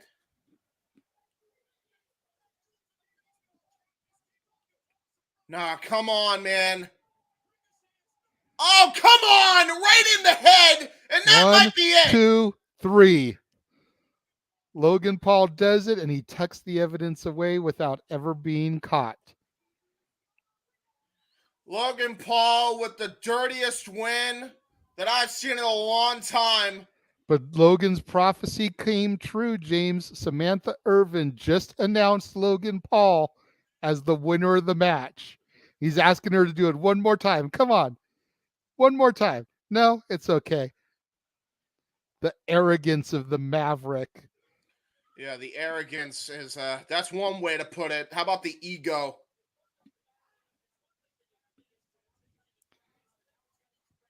So now he's got titanium and brass knuckles. That pretty much just sealed the deal for Logan Paul. He got the win via dubious circumstances, and he's proud of that. He doesn't care. Absolutely. Logan Paul never cares. Absolutely. Wise man once said, win if you can, lose if you must, but always cheat. Another Hall of Famer said, lie, cheat, and steal. He just cheated and stole his way to a victory. And yes, Ryan, that was the perfect ending for this type of match, because you know what? Ricochet is now going to want a little something called payback. And what's the name of the next PLE? That's right. It's going to be called Payback. Perfect cliffhanger ending and victory for one Logan Paul, the Maverick. And Samantha Irvin is big mad. You can see her mouth and her face trembling. She is so pissed that she had to announce Logan Paul the winner. Yes, she did.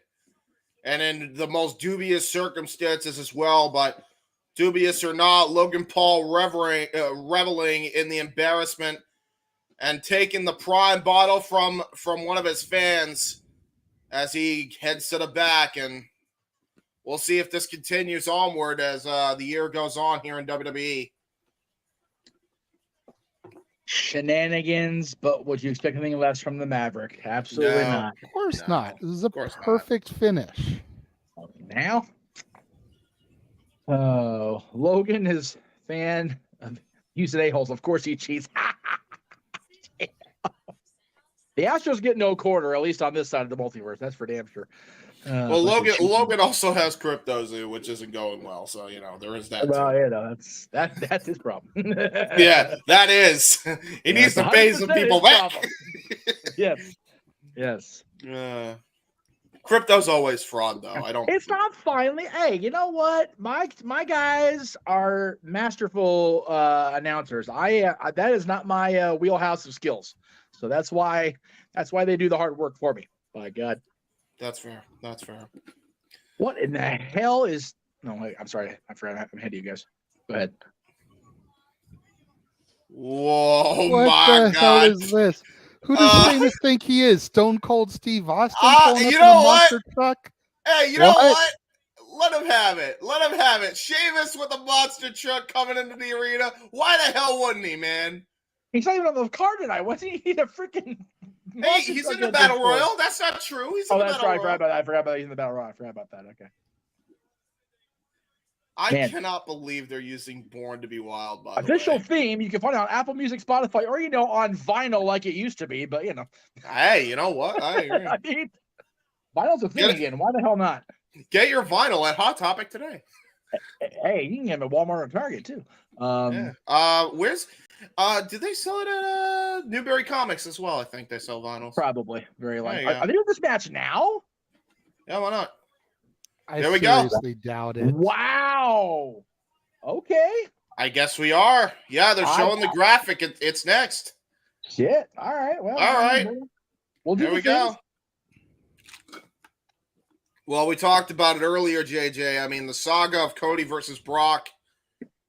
Cody made the mistake of trusting the primal rage that was the Beast, and it's been costing him ever since. And then he got struck down by the sword of Damocles there. Yeah, he did. Is that the sword on his chest? I believe that is, yeah. There you go. Yeah, that makes sense. By the way, guys, in the chat room who are watching Collision, cool. We appreciate you watching AEW and giving them the love too, but we're not going to talk about it till 8 o'clock or 11 o'clock Eastern at least. So appreciate it, but we'll talk about Collision when we get to a mic night. So yeah, exactly. Please, no spoilers. Stop doing it. And as far as others in the chat room who tend to get mouthy like people did yesterday, different person yesterday, but we have taken notice, and you do it a lot. So knock it off, or we're going to tell you to go away. Thank you. There you go. Who got mouthy? Don't worry about it. I got it. Okay. Just making sure. Check the private chat. Everything's under control. Yeah. Gotcha. Okay. I'm not sure why I'm not doing. So Mikey got his stream fixed, so we're going to bring Snapboy back into the fold here. Thank you. Hello. I swear the song that they're using for this video package makes me want to go to church. I agree. Like legit. Like it sounds like something that a choir at church would sing. What were you gonna say, Stat Boy? Excellent match until the end. I mean, I agree. The end was everything it needed to be. It totally sets up the rematch for Payback. Come on, y'all. We got Payback cut up just like WrestleMania and Backlash, guys. Come on now. Hey, yeah, but we are meant to feel angry, right? Right, Stat Boy? I know, but it's perfect booking. I called it. That's true. Let me have that, James. I agree. You can have that, but Stat Boy and I can also continue to be mad. Oh, I'm not mad. I'm pissed. There is no stipulation. I'm pissed. That's ridiculous. I love it, though. So, Cape Rayer, because of that, here's what we're gonna do. I'm gonna recall a great Hulk Hogan thing against Randy Savage, because the NWO literally took him into the ring and beat him up with one of those. He's beating him with a Slim Jim. That was great shit, by the way. That was funnier than hell. That will always be funny. So I wouldn't say this match is low on the totem pole, other than the actual match order, which I don't disagree with, Kat. But I think a comment up above was spot on. Brock's probably like, well, shit, if Logan Paul gets leave early, so do I. I'm getting the hell out of here. Let's go. Let's do this now. Yeah, exactly. That was probably his theory. Knowing him, he's probably going to go to the boxing match with Logan. Like, probably. Hey, Logan, wait for me. I want to watch you fight, brother. Fight too. Hold on. I think didn't they become friends backstage or some shit? That's what I hear. I wouldn't be surprised. Yeah. Seriously. Yeah, if you believe Brock's reputation, douchebaggery befriends douchebaggery. So you know. That's right. That's it. There you go. And I'm not saying I believe that, because I've actually heard stories of Brock being a gentle giant. He's actually but like. If you believe the rumors, then you know he's a jerk. Yeah, no, he's not. Gentlemen, here comes the pain. There you go. There you go, JJ. You got it this time. There you go. I will say this. Everybody knows my opinion about Brock Lesnar for SummerSlam 9 years ago. 2014. Yes, we know. Yeah. I don't like seeing the year. Anyway, but after watching more than one documentary talk about the fact that Brock Lesnar got into the car behind the car carrying Vince McMahon, going to the hospital after the streak ending match, dude, mad respect for the compassion behind this beast. So and again, that match happened obviously before SummerSlam and the debacle that was him destroying John Cena, which, I take a little more personally. But at the same time, John has even gone on record now. I think it was on Chris Van Vliet's show. I could be wrong. John's done a few interviews about that recently.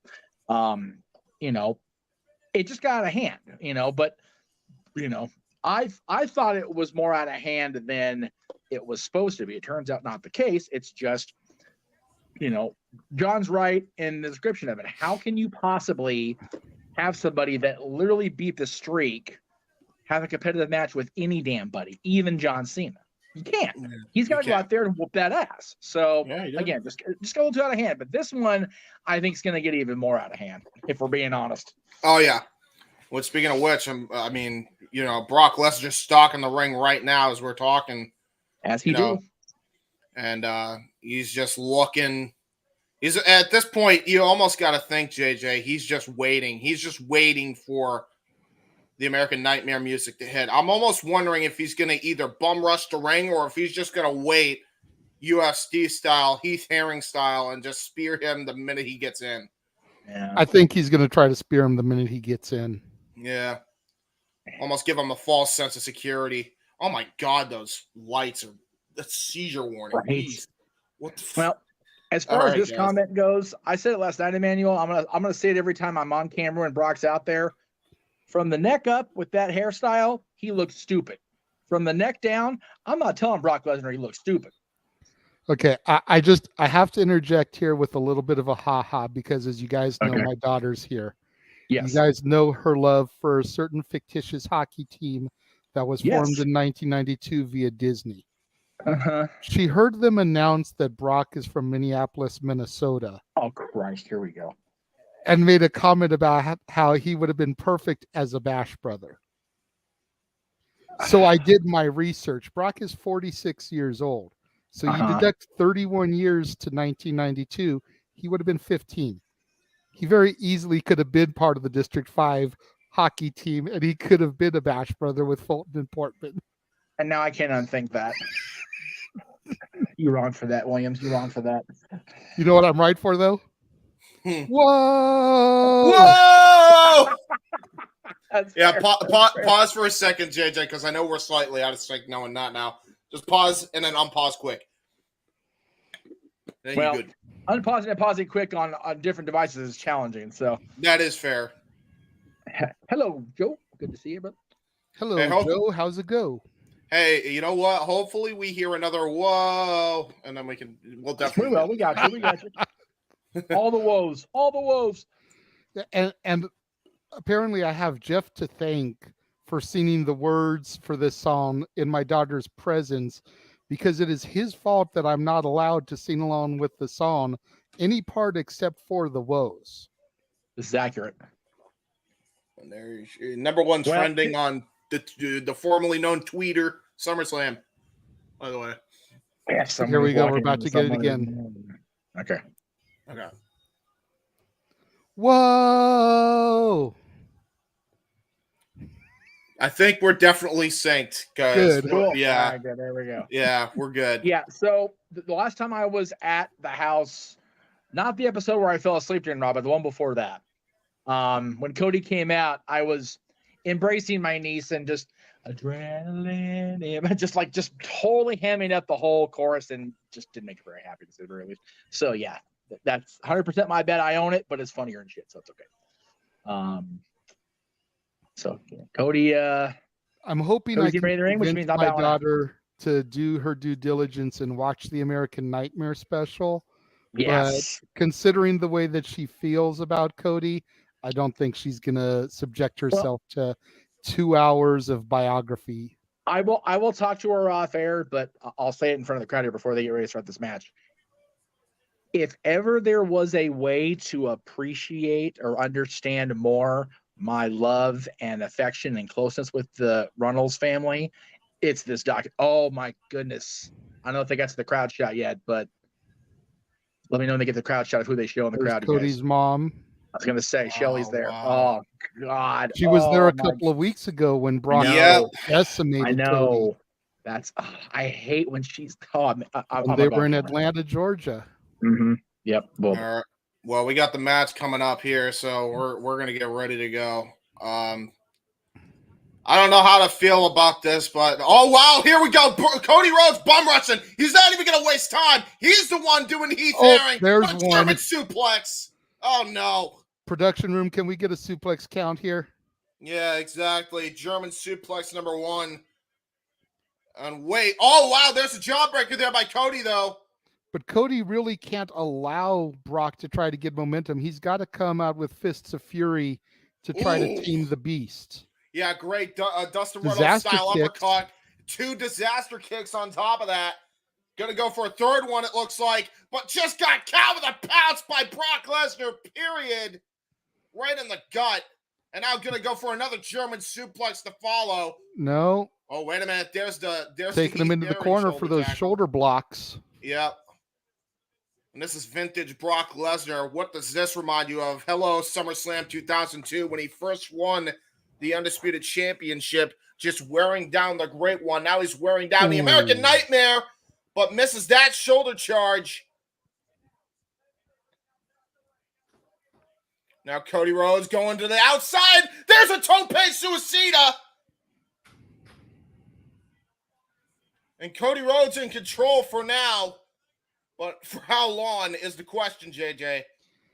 Well, and when you're going up against an opponent like Brock Lesnar, you are never going to have the advantage for long unless you can get some kind of knockout blow. Exactly. And we know Cody can do it because he's defeated the Beast before.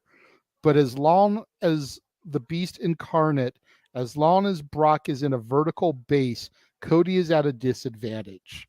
Yeah, and you want to talk about disadvantage. He just took a shoulder charge by Brock into the LED post. And now he's getting tossed back in the ring where Brock is most comfortable in combat sports. And now he's in his domain. Oh, kick right to the leg. And that was vicious. Did you hear that? Oh, Jesus. Oh, my God. A reverse gut-wrench suplex by Brock Lesnar. I wouldn't even call that a suplex, James. That was just a throw. He just heaved him across the ring. Yeah, but I mean, he did do a gut wrench to do it to begin with as well, and just tossed him overhead. True. We'll let the production room determine if that counts or not. But that's a complete overhead belly-to-belly throw suplex right there. Yeah, Brock Lesnar taking a page out of the Steiner's playbook. Shout out to Scott and Rick Steiner and Braun Breaker, who may or may not be in the arena tonight, allegedly. Yeah, I think it would be a huge missed opportunity if they don't capitalize and use Braun Breaker in that battle royal, but I digress. Now we got, buy the shirt, by the way, Brock Lesnar just stalking Cody and just brutalizing Cody Rhodes. Just every clubbing shot, wearing down Cody, and a kick right to the gut. Again, just attacking the core of Cody Rhodes.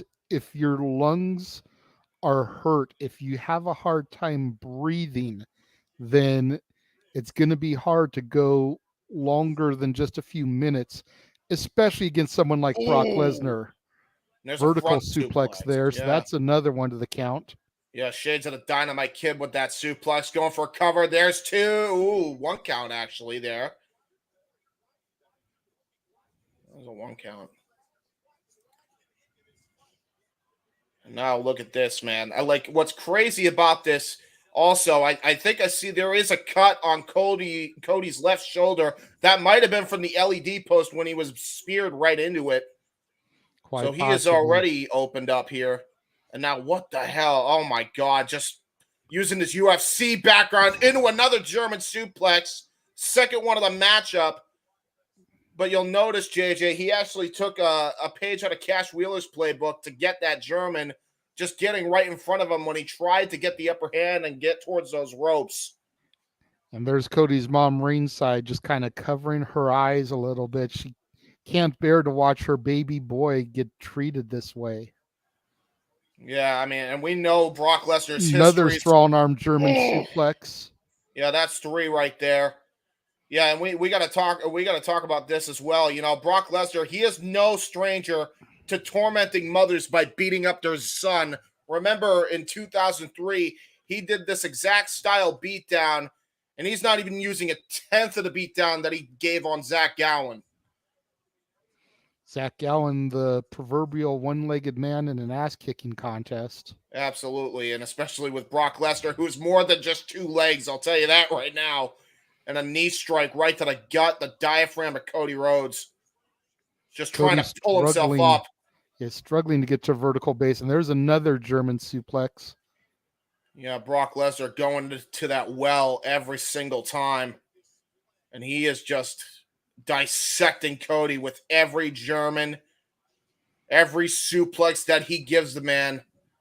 And now tossing him back onto the outside of the ring. And I'm not exactly sure how wise this is, if he's going to go to the outside or if he's going to try to go for a count-out victory here, because we know Cody isn't going to give up easy. No, he didn't give up the last time Brock won. He passed out. He did not tap out. He did not submit. He passed out. Exactly. And There is no quit in Cody Rhodes. And he said, think twice about it, Brock Lesnar did. And now look at this, just shoves him again. And he said, stay down, screaming at Cody to stay down. Save yourself. Not to be confused with Show Yourself, which I'm sure someone will be singing on Disney Karaoke in November. You know, just jaw-jacking Cody as he's struggling to get himself up on the outside. Back in the ring. Count of 7. Brock almost looks angry that Cody got back in the ring. Brock jaw-jacking Cody, telling him it's only going to get worse from here. Yeah, and I think Cody knows that. Vertical. Another front snap suplex. Which I could be wrong, Jeff. I believe that's 7, not counting the wild throw. 4 Germans, 2 verticals, and an overhead belly to belly. Yeah, that's 7. Save yourself, he keeps saying. And again, just tossing him to the outside. Again, this is a mind game here by Brock, because I think he knows Cody ain't going to give up. I think he knows that. I think he's just trying to get in Cody's head here. You know, and it's a testament for what Cody accomplished outside of WWE, because when Cody was having his first run, whether it was teaming with Hardcore Holly, whether it was Legacy, whether it was Dashing, whether it was Stardust, would you have ever imagined Cody Rhodes being on the level to be in the ring with Brock Lesnar? No, not at all. But now he is, but I'll tell you right now, he just got taken down a peg after that clothesline. Brock Lesnar is just, at this point, he doesn't know what to do, because he knows Cody's going to get back up in the ring. But he's now taunting the audience here. Chumbawamba wrote a whole song about it. Cody gets knocked down, but he gets back up again. You're never going to keep him down. Yeah, and he's over it. Oh, no. Oh, no. Got him set up for the F5. Oh my God, F5 on the outside. Cody Rhodes face first, planted. And Brock Lesnar is admiring his handiwork and screaming at Cody to stay down. Look at this again, JJ. Jesus. Just head ricocheting off the mat. That's how you break somebody's neck that way. For real. Referee up to 3 already as he starts his count back up. And he's trying to stand up. He's probably got 6. very little feeling right now. 7. Cody's starting to get back to vertical base, but he's stumbling. Count of 9. The last second, Cody gets back in the ring and breaks up the count. Yeah, and look at that. Look at the eyes here. Cody Rhodes, almost a determined look on his face. Look at the eyes of Brock Lesnar. What do I have to do to get you to stay down, kid? This is very reminiscent of The Undertaker and Jeff Hardy in that ladder match, because Cody is just not going to quit and stay down. Wow. Oh, Jesus. Another German suplex. Oh, no. Cody tries to roll to the outside, get a little bit of distance here. Yeah, exactly. But look at this. Another F5 coming through the announcer table. Oh. And there it is. Jesus just collapsed the announcer table. Cody Rhodes bounced twice off that F5.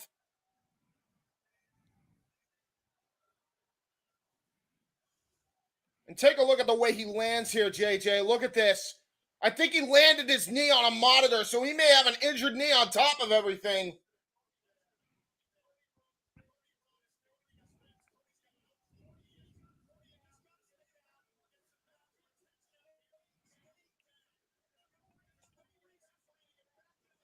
Wow, listen, and here's an interesting bit here. Cole's screaming, pleading for Cody to stay down. He's pleading for Cody to stay down.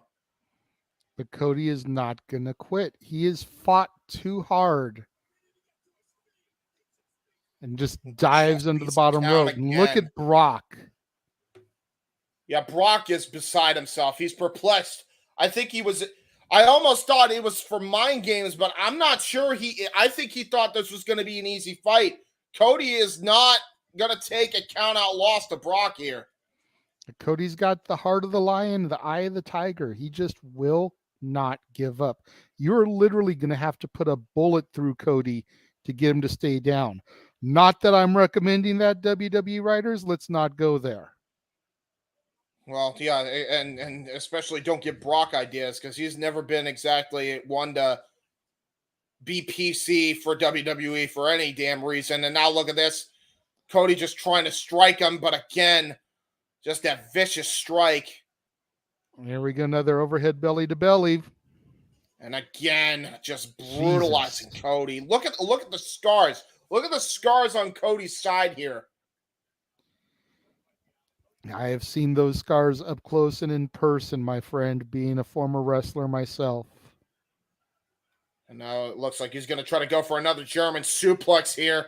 And again, he grabbed that top turnbuckle pad. Yeah, Cody got that turnbuckle pad out. I think that's going to be the equalizer that he needs if he can only get Brock into that post. Again, it's just a battle of survival for Cody here at this point. Oh, wait a minute. Cody's got the stairs. Oh, wow. He could have got himself disqualified there, JJ. He's lucky that Brock kicked it out of the way, though. Oh, wait a minute. Oh, shoulder first into the post. The shoulder that Cody injured earlier. And again into the post. Wait a minute. And there's a shoulder shot right into the post. The referee issuing a warning to Cody here. Yeah, that was blatant. That was right in front of the ref's vision. Most other refs would have called that a disqualification. Disaster kick. Another disaster kick by Cody. And now look at this. Going to go for another one here. Oh, wait. No, into the Cody cutter. He's got Brock down. And he's got Brock facing that corner. Can he get Brock to go face first into that exposed turnbuckle, James? Yeah, and look at this. Brock Lesnar. Oh, wait a minute. Going to go for a top rope. Cody cutter. He got it. He got it here. Go for a hook to the leg. There's two. No! Brock Lesnar kicks out.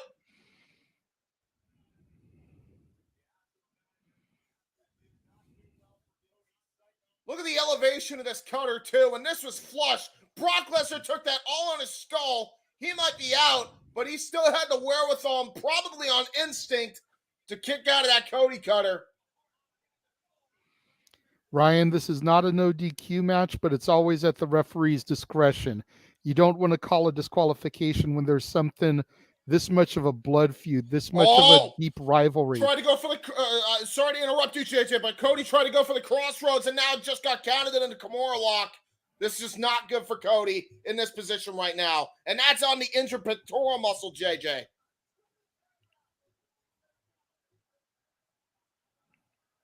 Cody writhing in pain, he's trying to fight. Oh, my God. I could be wrong, but he looks like he's pretty close to the rope. If he can just get a little bit of momentum, push over there, it's just within his grasp. And you'll see there's scars on his elbow as well. Trying to crawl and scratch to those ropes. He's just trying to turn his body so he can extend his foot to that rope, I think. His legs are a little bit longer reach there than his arm is. And look at that. He's damn near it. He's almost near it. Gonna try to use his hand. Got it. Oh, he's got it. He's got it. There's a rope break. 2. And Brock Lesnar relinquishes the hold. And I think you'll notice that cut from earlier that I mentioned on his shoulder blade, JJ, that actually started opening up more as Brock had the Kimura in. It's insanity. And you notice, to Brock's credit, though, James, he broke the hold after a count of 2.5. Most heels would have held that as long as they could have until the ref literally pulled them off. But Brock actually let go early in the count. Yes, he did. But was it out of mercy or was it out of exhaustion, JJ? That's the real question. That's a valid point.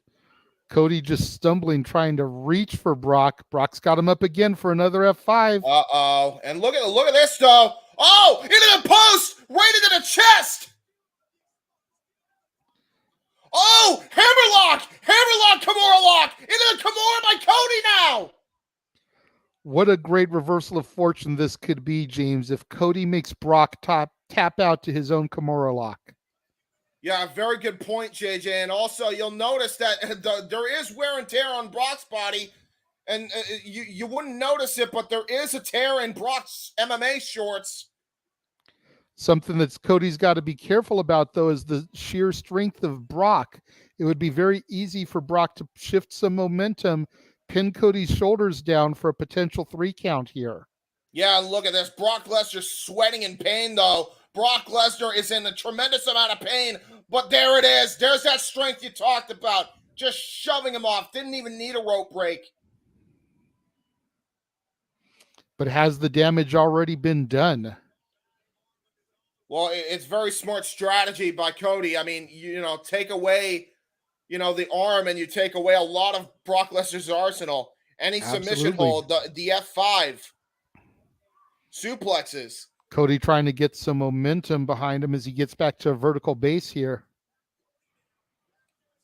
Brock setting him up for the F5 again. Counter. Oh, countered into the crossroads attempt here. He got it. He's still holding on, James. Gonna go for another crossroads. There's 2. Still holding on. We gonna get a hat trick of crossroads here in the Motor City, home of the Detroit Red Wings. 3 crossroads. 3 crossroads. He got it. There's a cover. 3. There's 2, 3. Cody did it. 3 crossroads leads to a 3 count in the 3rd match of the rivalry between Cody Rhodes and Brock Lesnar. Man. That was awesome.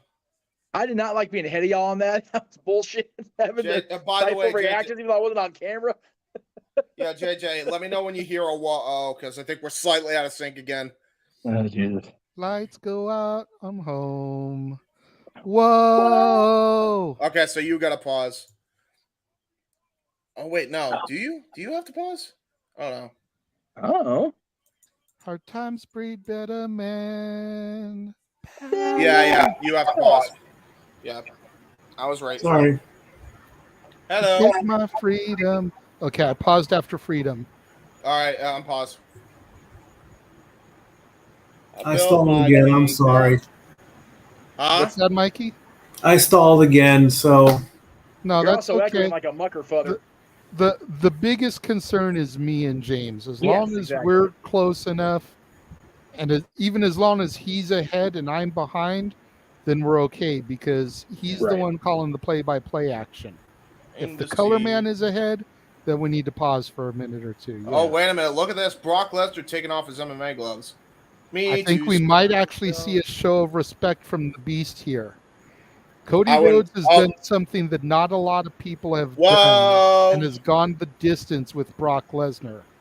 Did you hear a whoa? I did. No. Okay. Let me know when you see the handshake, because I think it's coming here. Just hang on, James. Let's oh, okay. Brock Lesnar closer to Cody. What? Nose to nose. And Brock There's a great extends the show of hand. respect. And there's a hug by Brock. Very cool. Wow. This is something you would not expect from the Beast, and Brock raises Cody's arm in the air. And again, yeah, actually showing respect for his opponent here. Brock Lesnar, that's a rarity. But after 3 brutal wars, 2-1 to Cody's favor, he got the respect of the Beast incarnate. Again, like I said during the call, man, very reminiscent of Undertaker Jeff Hardy in that ladder match. Undertaker beat the absolute snot out of Jeff Hardy in that match, but Jeff Hardy earned the dead man's respect. Because he To the will point not. where Taker finally came back in the ring and raised his arm because he was a crazy son of a bitch that would not die. He Brock wouldn't stay Lesnar down. just did the same thing for Cody Rhodes. Yeah, and Cody proved his iron grit here tonight, here in Detroit City. Home at Ford Field as the crowd are going ballistic for the American Nightmare. And there's his mom going to go for a big hug here and a kiss right on the cheek. The American Dreams would be proud, baby.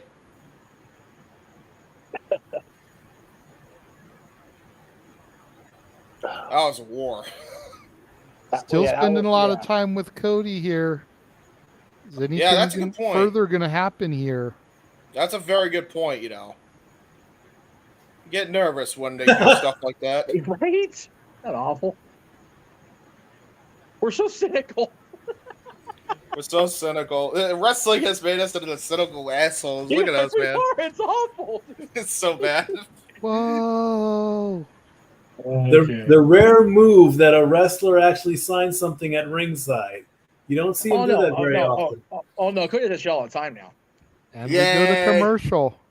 We're in the commercial. No Bray Wyatt. Little bit surprised there. There's always Raw on Monday, though. There's always tomorrow. There's always tomorrow for There's dreams to come true. always tomorrow. Sorry. Dude, James understood where I was going with that. Rudolph, Yeah, there you Yeah, go. I I try love not to Rudolph. go there because that song kills the entire freaking special. It does, though. It drags it to a screeching halt. Yeah, I love Rudolph the Red-Nosed Reindeer, but There's Always Tomorrow brings the show to a complete stop. It does. And I love And then Rudolph. it takes a minute to get going again.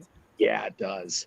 Like, I love the Clarice stuff because the whole thing where cute, she said I'm cute is just ridiculously cute. It's adorable as shit. Yeah, it's really not until we meet Yukon Cornelius that things really start rolling again. Yeah. And yes, for those of you just turning in, we are talking about Rudolph the Red-Nosed Reindeer Rankin Bass special in the middle of a SummerSlam after a Cody Brock match. So stay tuned for more shenanigans from the WWE World Media coming up with Mike Night because Do you like what the hell we're gonna Christmas bring in up. August? And my daughter overhearing my half of the conversation is saying that it's the same thing as the song from Santa Claus is Coming to Town. That is Yes. Jessica sings. It just stops the entire show. Once again, women up coming in and mess up the Hakuna Matata. WrestleMania chance in Philly, by the way. There you go. So yeah, final count: suplex 8, F5 2, Kimura 2 with Cody's being involved in there, and the attempted suplex into a ragdoll throw count 1, which is enough. Please. God. No more. I counted that as SummerSlam. I did too. I think it's just a reverse gut wrench, overhead toss gut wrench. And now we get a it's just superstar like package of the man Becky Lynch, who was kicked off of the SummerSlam card.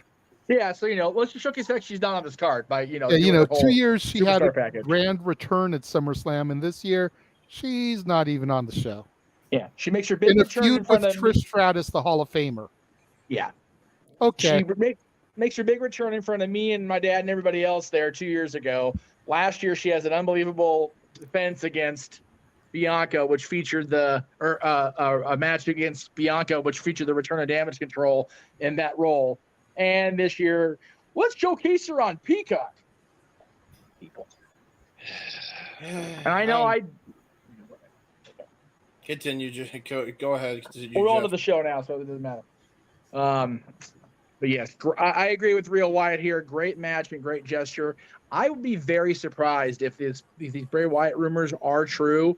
I'd be very surprised if we don't see him tomorrow. That's a good point.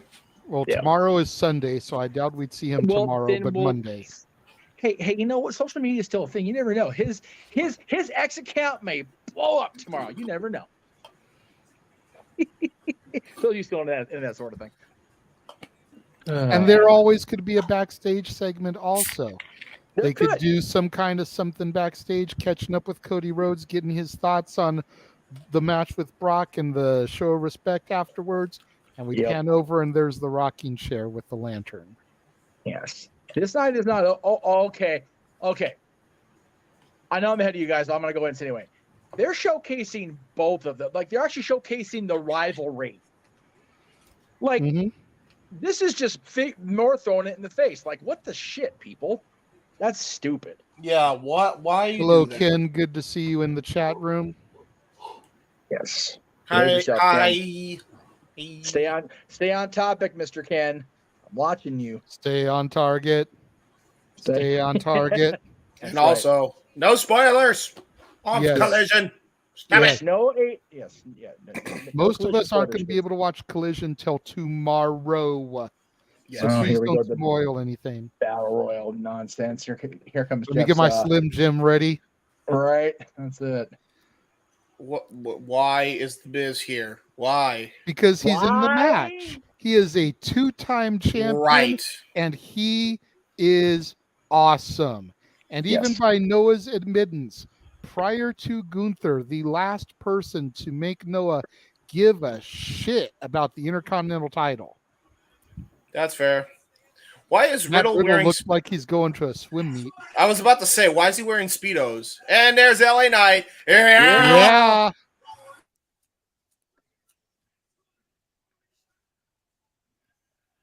Hey, Knight. Yeah. Yeah, I agree with Matthew. This is one of those nights they should have just like preempted Collision or done it like later at night or whatever. I think they Because should have just done it Sunday. the Why ratings not? are going to be in the turlet for the night show. Yeah, I think so too. Yeah. Anytime something like that happens, just make it for Sunday. Right? Seriously. That's my deal. Oh, there you go. Who was that? Freaking is that Mahal wearing our ripped off DWO shirt there, JJ? Or is that somebody else?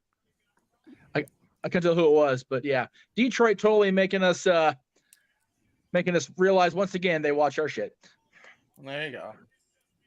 Hey, there you go. Oh, And the Battle Royal just got phenomenal, gentlemen. That's yeah. it. Here comes AJ Styles. Dude, Matthew, I agree with that. They should have totally preempted or like moved Collision because Punk and Starks for the Real World title is a pay-per-view level match, and ain't nobody in this room going to be watching it until later.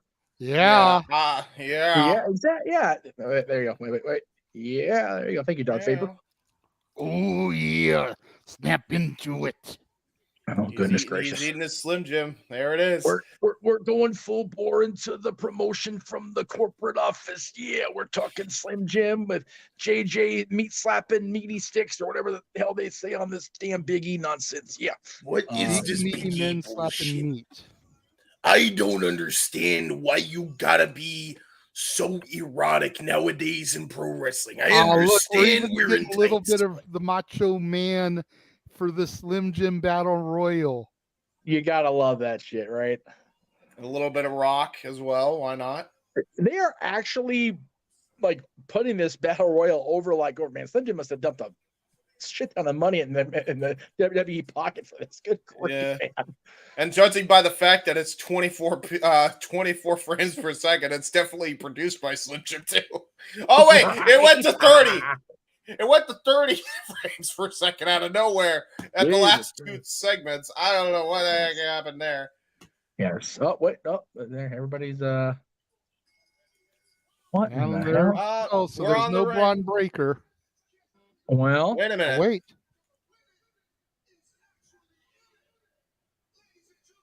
Wait a minute. Oh no. Oh my. No. Oh no. Oh no. I am an Homo sapien. So it's a good thing. Omos has been MIA for a while. He is a free agent after the draft and has not been seen since. So I will say that I hope that this match is a watch on the predictions poll, the thing at Noah, the Galaxy poll or whatever that Noah runs, because ain't nobody saw Omos in this, and now I don't know what shit to do because I still think LA Knight should win, but I don't know, man. Omos is in there now. And now we just got a brawl going on here. I don't know how smart it is by everybody to just fight, because you got a big man coming in. You got a big dude. And you've got some big men in the ring too. You got the Viking Raiders. You've got Otis. You got Bronson Reed. All of them should probably team up and eliminate Omos. This is exactly why Slim is the sponsor. This is literally meaty men slapping meat. Yes, exactly. Hopefully Omos didn't tear his quad there jumping onto the ring apron like that. Yeah, the Kevin Nash method. Oh no! Not Apollo Crews. Anybody but Apollo Crews. Oh, wait, no, not JD McDonough. No. Somewhere in the Save cheap seats, him! Noah's. Thank somewhere you in for that coming, seat, JD McDonough. Noah's having a spaz in the cheap seats because that's his boy, man. That ain't Yeah, right. this is boy. Oh wait, come on, Boogs. Come on, no, Boogs. No, bye, Boogs. Don't Boogs tear his your damn quad for real. Yeah, please don't tear your quad. Oh That's no. a recent tear for Boogsy. I hope Oh, Stat let's be Boy's done. taking the order of elimination down. Appreciate you, Mikey. Stat Boy doing Stat Boy things, meaty men slapping meat. It's a WWE night here on the Multiverse of Media. There you go. Jeez. Brawling my Brutes God. trying to gain up on Oh, Omos. 2, 3, and look at that, joining up with Alpha Academy as well, holding him down. But look at this, man. Just tossing everybody back in the ring. I'm almost wondering if that's a smart decision here. Freaking Butch got bitch thrown. Jesus. He's light enough. Well, yeah, he is a Bruiserweight bruiserweight flued after all. like Yeah. Peter Pan. He flued. Why is it He flued? Oh God, I can't even. Damn it, Jay. He flew. Oh no, there's spine on the pine by Otis. And now He's hulking up, brother. Oh no, oh no. Whoa. He didn't. Oh no. Imperium tried to eliminate him. And No! Otis is gone, That's No, a my big boy. meaty man slapping meat on the mat. Good grief. courtesy of Ludwig Kaiser and Giovanni Vinci. And now look at that. There's Chad Gable though trying to get some payback, but now they might gained up on him. Jesus Christ. Oh, wait a minute. Oh. Overhead belly to belly. There goes Finn Unite there. Thank you. Thank you. Sheesh. Oh, there's Yes, an I'm saying Enziguri okay. though. Marcel with the Enziguri. I will always call them by their old names. I'm never going to call them by their new ones. I'm sorry. No, Nor but the should you, fans Mike. watching may not know them by their old names. So that's Ludwig Yeah, Kaiser. You take care of that portion. Any old fans that watch, I'll call them by their old NXT names. The artist currently known as Ludwig Kaiser. There you go. There you go. And the artist formerly known as Marcel Barthel. See, we're crossing all bases. There goes, No! I think that's Eric, and there goes Ivar. I can't No! tell which one is which. Well, there's Chop eliminating everybody. Oh, wait a minute. We're about to get a kick to the dome by Shinsuke Nakamura, the Kina Strong style. Yeah, former NXT Black and Gold legends here going at it. Oh! One final Nakamura. beat there by Ciampa. Nakamura wearing some black and gold there for his rain attire. Absolutely. Oh, wait a minute. Bronson Reed, though. Oh, Jesus. Speaking of black and Bronson gold. Reed just manhandled Tommaso Ciampa. Yeah, You he guys, did. on that crowd shot, Omos is so big. His upper torso is a whole other person above the top rope. That's ridiculous. Yes, he is. That's a large man. We don't call him the Homo sapien for nothing. Yeah, I reckon not. Oh, curious what a who's- brutal shot by Austin Theory, and there it goes. I'm curious who's Another taller, Omos or the Giant Silva? Because Giant Silva was billed as 7'6". Who the hell's this? Well, I forget. okay.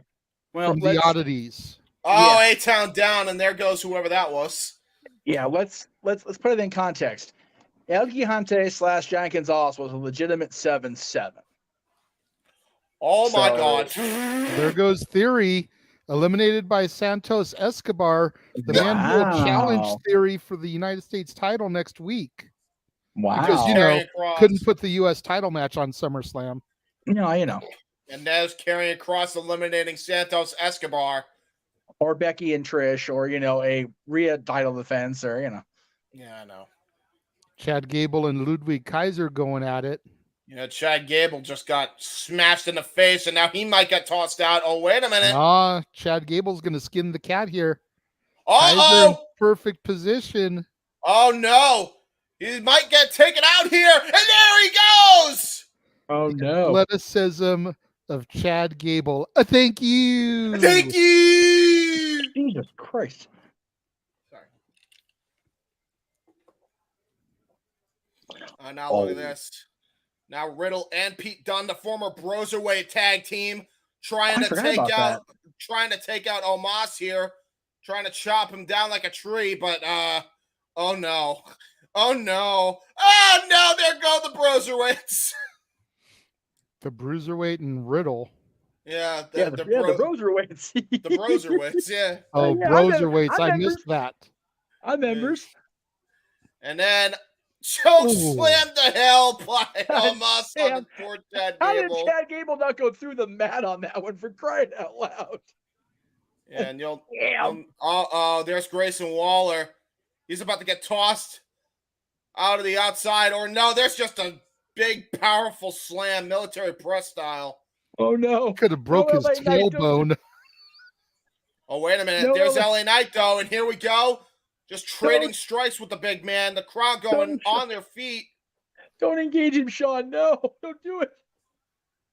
And now he's going to try to eliminate him. Oh, my Oh. God. My God, Nevin, that's He enough.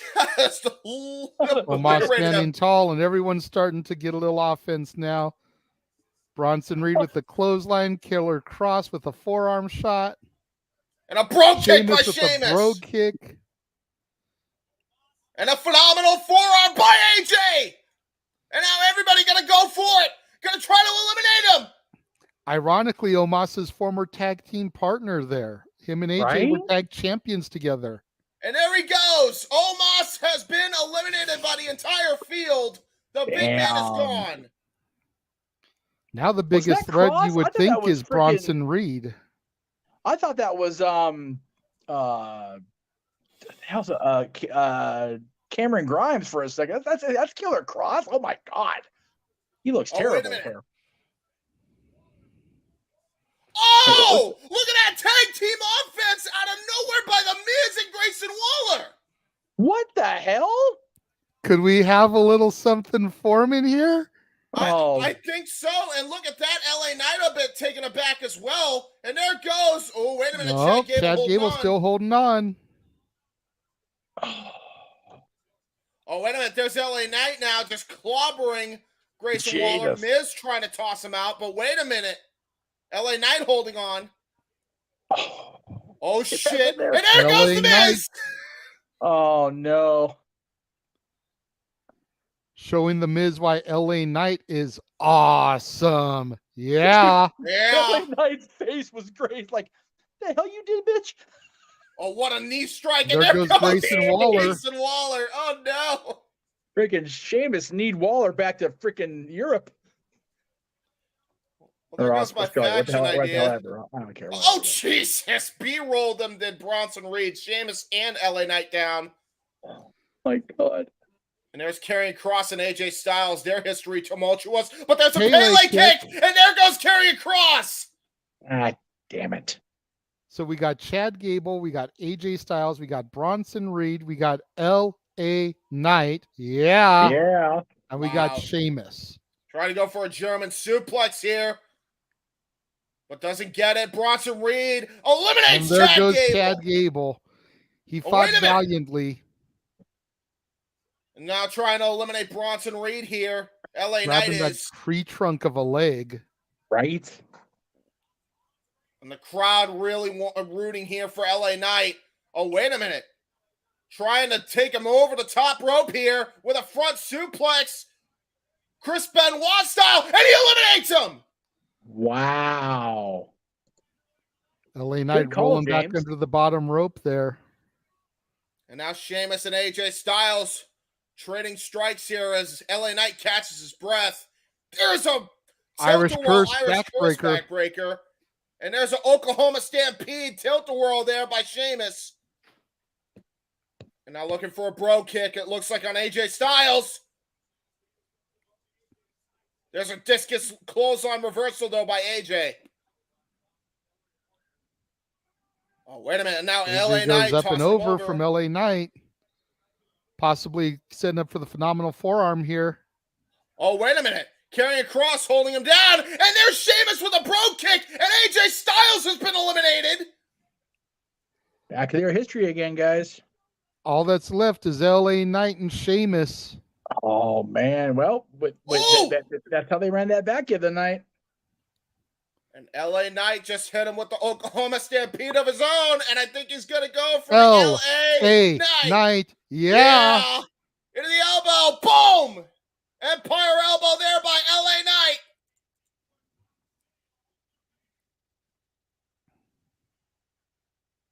LA Knight stalking him.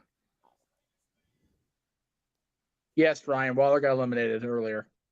Oh, there's a knee strike by the chin. Sheamus. Oh, no. Damn, that was up against the chin. And he's going to go for the Irish, the high cross now to eliminate LA Knight. Razor's Oh, Edge. no. Yeah, Razor's Edge style. Good call. Oh, wait a minute. LA Knight. Oh, but Sheamus is holding on. Oh, Ooh. no. This is getting Sheamus is up dangerous top there on here. the top rope there. Oh, wait a minute. I don't know how smart this is by LA Knight. Trying to make up for SmackDown. They botched this then. Ooh. Great overhead belly-to-belly throw there by LA Knight. And now Man, LA Knight trying to get himself up here.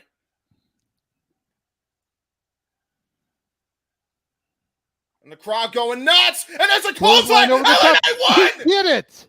Yes. LA Right on. Knight wins the Battle Royal. Yeah. Yeah. There we go, baby. Yeah. So enthusiastic. Everybody in Detroit at Ford Field saying L.A. Knight. Yeah. And the crowd's going crazy, man. They're loving that. Mike, to answer your question, yes, it did, and yes, it is. Joey Perez, it's not the ghost of Paul Heyman that's happy. It's the ghost of Paul Ghost of Bearer. Percy Pringle, Paul Bearer, yes. Percy Catherine, Pringle $2. the third. That's it. Talk to us. Yeah, you got Yeah. that right. Here, let me bring Percy in here real quick here if I can Well, let me talk to you, dummies. Make it. Let me talk to you, right. dummies. Yeah. That's it. Oh, my You're good, Joey. No worries. There Yeah, you it's go. all good. There's a lot of That was calls. There you go. All the Pauls. All the Pauls. Paul All the Heyman. Pauls. Paul Bearer. Paul Levesque. Logan That's it. Paul. Paul White. Paul Levesque. Logan Paul. Paul White. No more Jake BS. Paul's gonna get his ass kicked later. You know, it's all good. Yeah, absolutely. But yeah, man, you know Percy Pringle has got to be smiling down on LA Knight, the former Eli Drake, the man formerly known as Sean Ricker in NWA Championship Wrestling from Hollywood, one half of Natural Selection along with Brian Cage. The last I believe is charges of Percy Pringle III, better known, of course, as Paul Bearer. And speaking of believe- Brian Cage. I was gonna say Cager's on Collision tonight too. No, is he not? Yeah, with I Big don't know. Bill. No spoilers, right? No, it's not a spoiler. It was an announced match. Smart Yeah. ass. I don't know Yeah. what matches they announced. I'm honest there.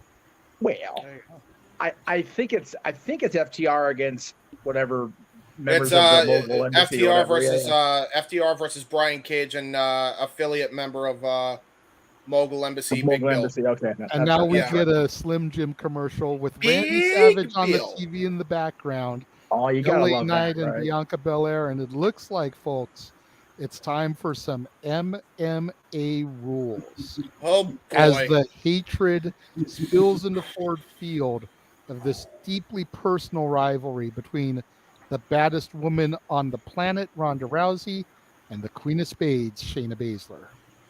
Yeah, this could be. This will not be for the faint of heart. Put your children to bed for like a good 30 minutes. Where However is long this Big will go. G? I want to know, because we Right. all know how much he loves some Shayna Baszler.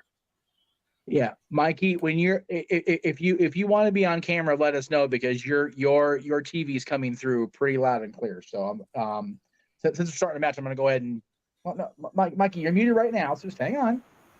Go ahead. It was literally for a few seconds. I didn't mean to cut. I tried to cut it off as quick as I could. Mikey, easy. Not mad at you. Just letting you know. Well, I just don't want you to get dinged for it. That's all. I'm not getting dinged for it. That's why I'm talking over it. You're good, brother. I'm letting you know. He's okay. It's okay. Every little thing's gonna be all right. I don't have a lighter, so I'm just gonna go with this. That's fair. Okay. But yeah, That's absolutely. MMA style. I gotta say here, I just checked to see, what we're doing on my end of things. Yes. Simply Predicting last night has gotten 529 views on my channel. What? Damn, that's bananas. Wow. Okay. So even though I know you're not hearing this, brother, because you are in the middle of Ford Field enjoying this chaos, congratulations, Noah. Yeah, and 529 views just on my channel alone. I'm gonna check Noah's channel as well for his Simply Predicting as well. I'm gonna just check because I'm curious now. That's really cool. Thank you. Once again, we have somebody. We have at least one viewer on every channel. And Kat, again, thank you for the super sticker. I don't know if JJ, I'm not monitoring your channel. If those are all going to me, Kat, please spread the love to JJ too. Yes. Spread the love to JJ. The last one came to me, but the other two did come to you. Yes. Cassidy 18 Studios, for anybody that wants to super chat there. JJ is now officially, for those who don't know, monetized. So go give him some love there. Yes. Thank you very much, Catherine. Appreciate it. Catherine has been trying to do much like Emmanuel does and kind of spread the love. Yes. She gave $2 chats to Jeff, and then she came to me with the $5 one. So it kind of balances things out. Much appreciated. Everybody. And yes, here's the report from Variety that they were talking about earlier. The commentary shake-up. Michael Cole and Wade Barrett will be commentating Raw, and Cole will be on SmackDown as well, alongside with Corey Graves and KP Kevin Patrick. See, that just shows me that they don't have full faith. Oh, here we go. We got Cole and Gravy back together. I like that. I don't think Kevin Patrick is a good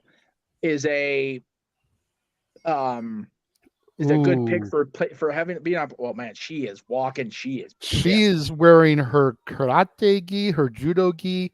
She's got the gloves on. This is a Ronda Rousey I have not seen since her days in the Ultimate Fighting Championship. Ronda coming out to that bad reputation like she always has. Yeah, she is ready to beat a bitch down. Yeah. Notice darker paint around the eyes. Much more Shayna-like, if we're being honest. She is focused. This is a Ronda Rousey, like you said, Joe. We've not seen in. Look, the WWE logo is very much in the vein of the old UFC logo. I like it. I'm saying this is a Ronda. I don't think people are ready for this. People ask, "Are you ready for Asuka?"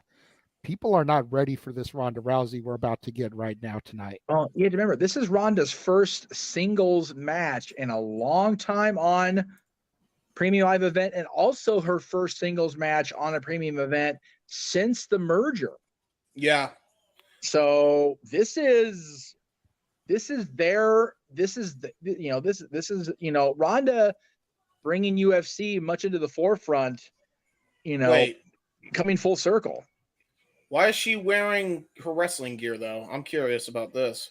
Well, I mean, it's MMA still her fight gear. Yeah, I guess so. She's got the gloves on. She's ready to throw down, but it looks like a little bit new gear, a little bit darker, not as much color to it. Not that Shayna had a lot of color to her outfits anyways, but still, we're talking like black and red. We're talking blood and death. I'm going to go over the breakdown of both histories, of both women in history of MMA, by the way, but real quick.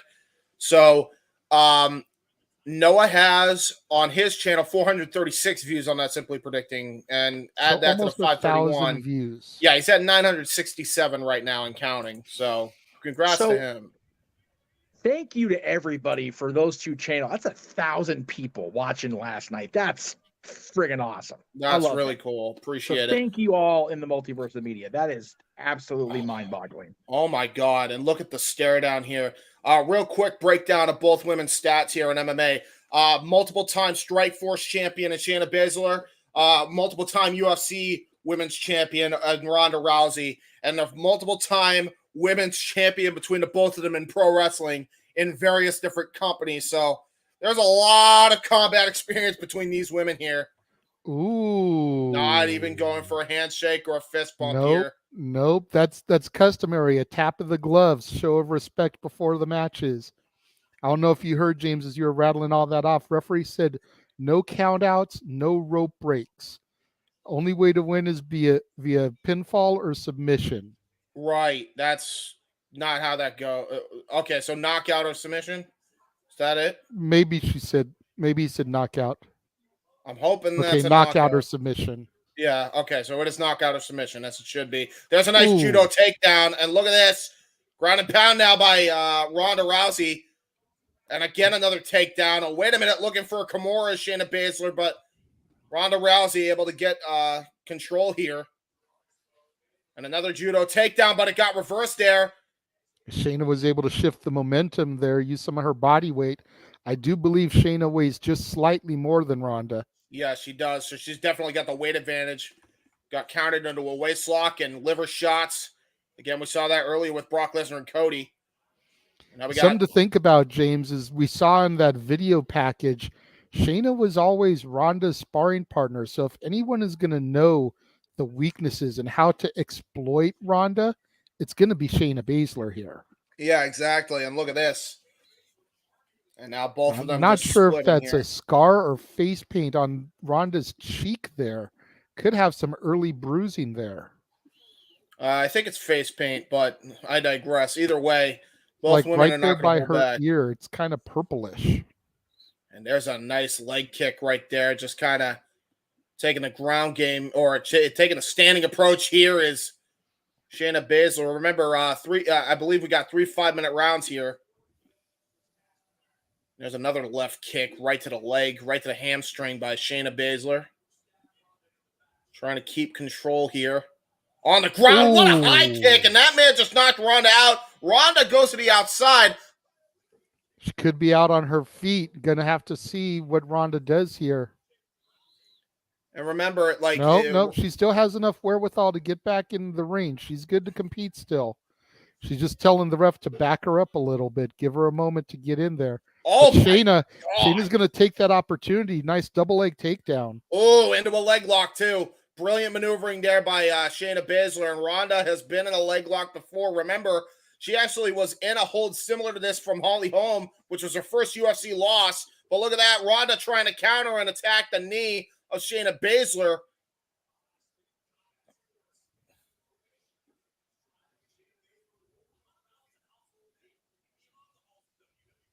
Now look at that, just striking down Ronda Rousey, trying to go for a Kimura, but Shayna got kicked, and there's a rising knee strike by Ronda Rousey right into the point of the chin. Could be all it takes. Yeah, and I'm not sure about this, really. I'm really not sure about how wise this is by Ronda here to not go for the ground and pound. Remember, this is MMA rules. Your whole goal here is to essentially knock out your opponent, and she just let Ronda come back up. I think she's trying to show Shayna a little bit of mercy still. Ronda still can't fathom and believe the fact that Shayna did this to her. You know, again, despite the fact that the fans have turned on Ronda, Ronda is technically supposed to be the babyface in this scenario because Shayna turned on her. But, the way the fans, no, I understand that, but I think that's why Ronda didn't go for it right there is because she's technically still supposed to be the face in this confrontation. She's trying to show her former friend that mercy. Wow, look at the strength of Shayna Baszler. That was just raw power.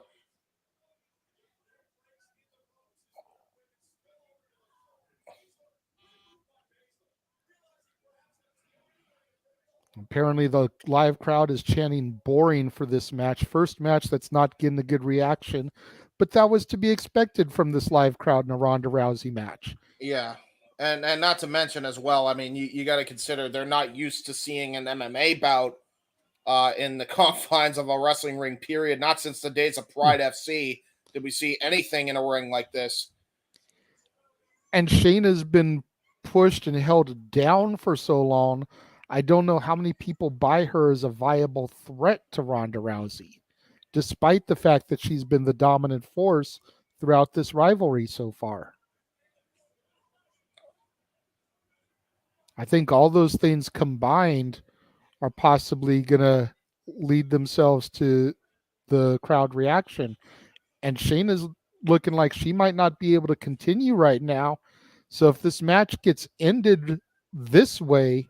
Oh, what the hell? Ronda Rousey tossing security? Are you kidding me? You can't end it, she says. This is really odd. I'll be honest. I thought it would be 5-minute rounds, but it might just be one Shayna whole round to a finish threw here. her mouth guard at her. Wow, okay. Oh, what a German suplex. Go for the Kirifuda clutch here. The sleeper submission that Shayna Baszler's won so many MMA and wrestling bout with here. Dragging Ronda into the middle of the ring. Oh, got countered though with a cross arm breaker. Look at the grip. Look at the grip though of Shayna Baszler. That grip is on tight, so she does not get pulled here. Oh no, and there we go. She got it. Ronda got the arm separation. Oh wow! Shayna transitioning to an ankle lock. Shades of Kurt Angle, one of the men who trained Ronda Rousey for a professional wrestling career. Yes, exactly, especially in an early WWE run. And remember, no rope breaks here. Oh, wow, into the Kirifuda clutch. Almost a Samoa Joe version here by Ronda Rousey. What a great counter here.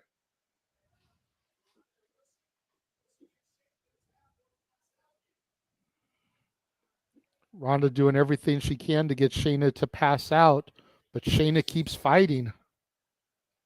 Oh, try to go for that rising knee strike again, but again, countered into the Kirifuda. And now she's got it. She's got it locked in. She's gonna try to make Ronda pass out here, but again, able to get out of it. Trying to hyperextend that arm to make sure she doesn't get a grip here. Oh my God. And notice Shayna's biting her fight glove there to try to keep from screaming. And it's over. Pain. It's over. And Shayna Baszler has just won the MMA bout. Wow.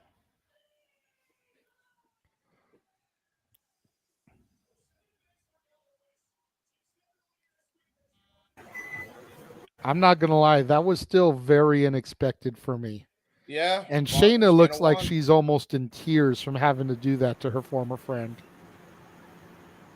That match was so watered down.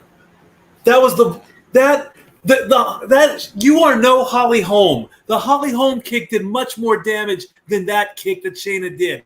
What running knee? Nobody uses a running knee in MMA. That is not MMA.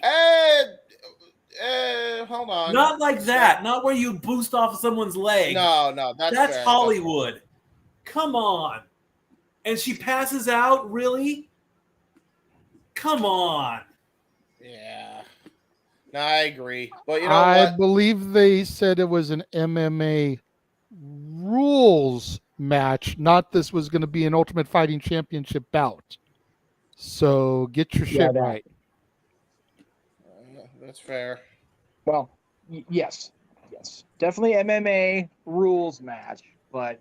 Which it was. The rules were MMA rules, but they didn't fight an MMA style, at least not the entirety of the way. Which they never said that they would. No.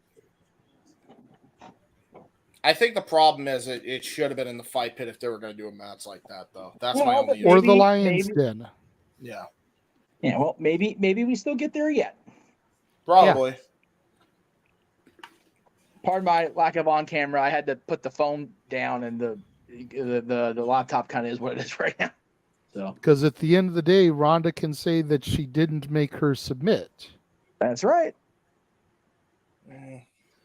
Yeah, they've got The to get rules these were women in a KO submission or match or a fight submission. pit. Yeah. They've got to get them in some sort of scenario where one of them has to tap out. That's going to be the ultimate. Yeah. Not to be punny, but the ultimate final showdown between the two of them. Yeah, true that. It's just disappointing. I expected Yeah, I was. more. Yeah, I don't blame you, to be fair. I think it just depends on what your expectations were. My I was gonna say, expectations were a WWE match with MMA rules. Sure as shit, that's what that was. So, that's what it seemed like to me. I wasn't expecting, Bruce Buffer to ring announce and Joe Rogan on commentary. And Thank God for that. I just want to say Ford Field attendance real quick, 59,194. So not quite the amount they had at Mania, but I think the configuration is different also because of the stage. True. Yeah, that is true as well. And it looks like we're going to go into the Intercontinental Championship.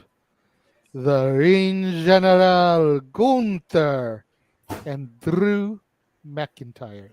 Amen. There we go. You want to fight? Here we go. We got a fight now coming up. I was going to say, you want to see a fight here? Yeah. So is anybody in the room or anybody in the chat room, since you guys are listening, and there's still a bunch of you here, which I appreciate once again. There are a lot of you here still. Thank you for everybody that is tuning in across the entirety of the Multiverse of Media, and especially NoDQ.com's YouTube channel, which we rarely get to broadcast on. Yes. We hope you're enjoying our presentation. Yes. Talk to the boss about doing this more often. Just saying. For real, like and subscribe to all of our channels. That way, if NoDQ doesn't allow us to do a watch along for the next show, you can still see this entertainment. Yes. And yes, if nothing else, Kat, that's what we're doing. We are connecting people through wrestling. It's a great sign that this guy goes around different parts of the country, especially here in the Southwest, and has a sign that has like a photo frame type thing around it. He has that sign. It's a pretty cool guy. Anybody in the room or in the chat room think that Gunther is not retaining the title? I think Gunther is retaining the title. Yeah. I love Drew. Drew was honestly, because I missed pandemic era champion Drew. Right. But I honestly feel Drew was his best as the Intercontinental Champion. But you cannot stop the train that is Gunther, Walter, the Ring General, the leader of Imperium, whatever the hell you want to call him. You cannot stop this train right now. Yes. There will be a time, there will be a place. Tonight is not the night. No. Right. Not on the road that he's on. Well, thank you, Kat. We appreciate that. And I like I said, my only regret about the watch-alongs and you watching them is that you're not still here in Southern California where you can pop over and watch them with us, because it's it's much hotter in Arizona, so I can imagine it's yeah. And I would like to personally thank you too for that, because I have noticed that within the last year, more prominent social media wrestling personalities have begun doing watch-alongs.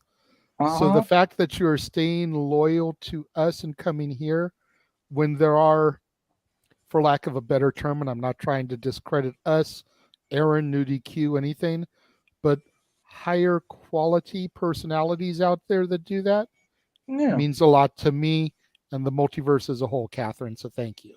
And we got. I actually found out, JJ, a particular network of shows that you and I both are fans of and I subscribe to is having their own night. I'm like, really? Can we not infringe on all of my shit there in Alabama, please? Can we not? Like, for fuck's sake. But anyway. Yeah, right. But if you need a Anyway, mortgage guys. rate refinanced, he's the person to go to.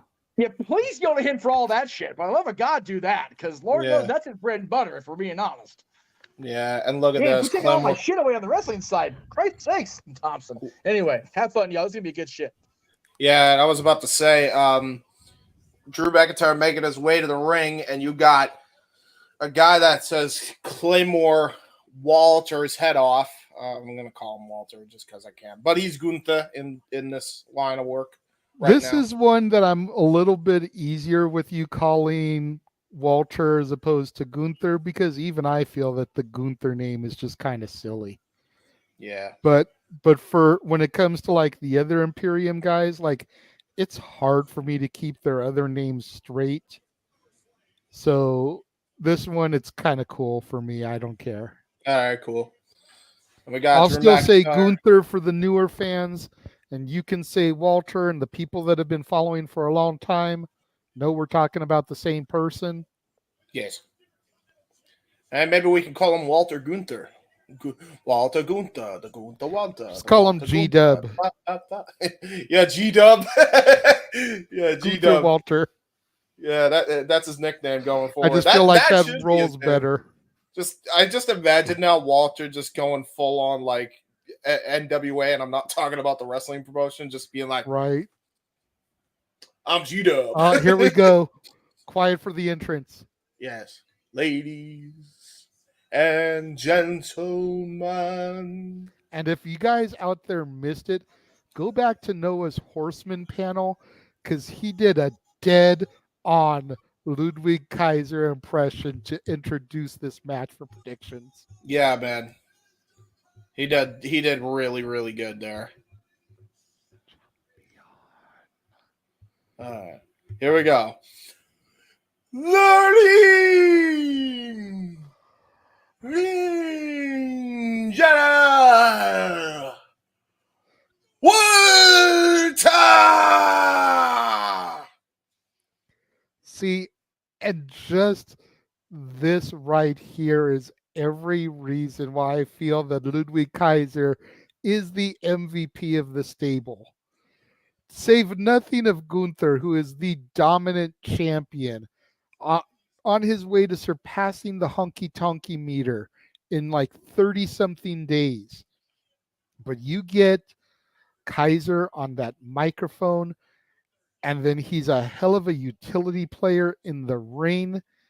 He is the true MVP of this stable. Amen. Personal opinion. I agree. And remember, WrestleMania, Philadelphia, 2024. Get your packages now if you want to go. Yes. I'm looking forward to this match. You want to talk about some history. These men have really tested their grit throughout the UK, throughout Europe, pretty much. And the gold that these two have accumulated all over professional wrestling cannot be understated. Absolutely. I mean, Drew McIntyre went to Impact Wrestling and became champion. He then came back, became NXT champion. He could have gone anywhere, but he chose to go to NXT first. And then he made it and became the champion on the main roster. Pandemic champion, granted, but still, he made WWE television during one of the most horrible times in modern history watchable. Yes, he did. He made it must-see television. And to his credit, Gunther has done the exact same thing with the Intercontinental Championship. Yeah, restoring the prestige on his lengthy title run. As championship is held high. Both men staring a hole through one another.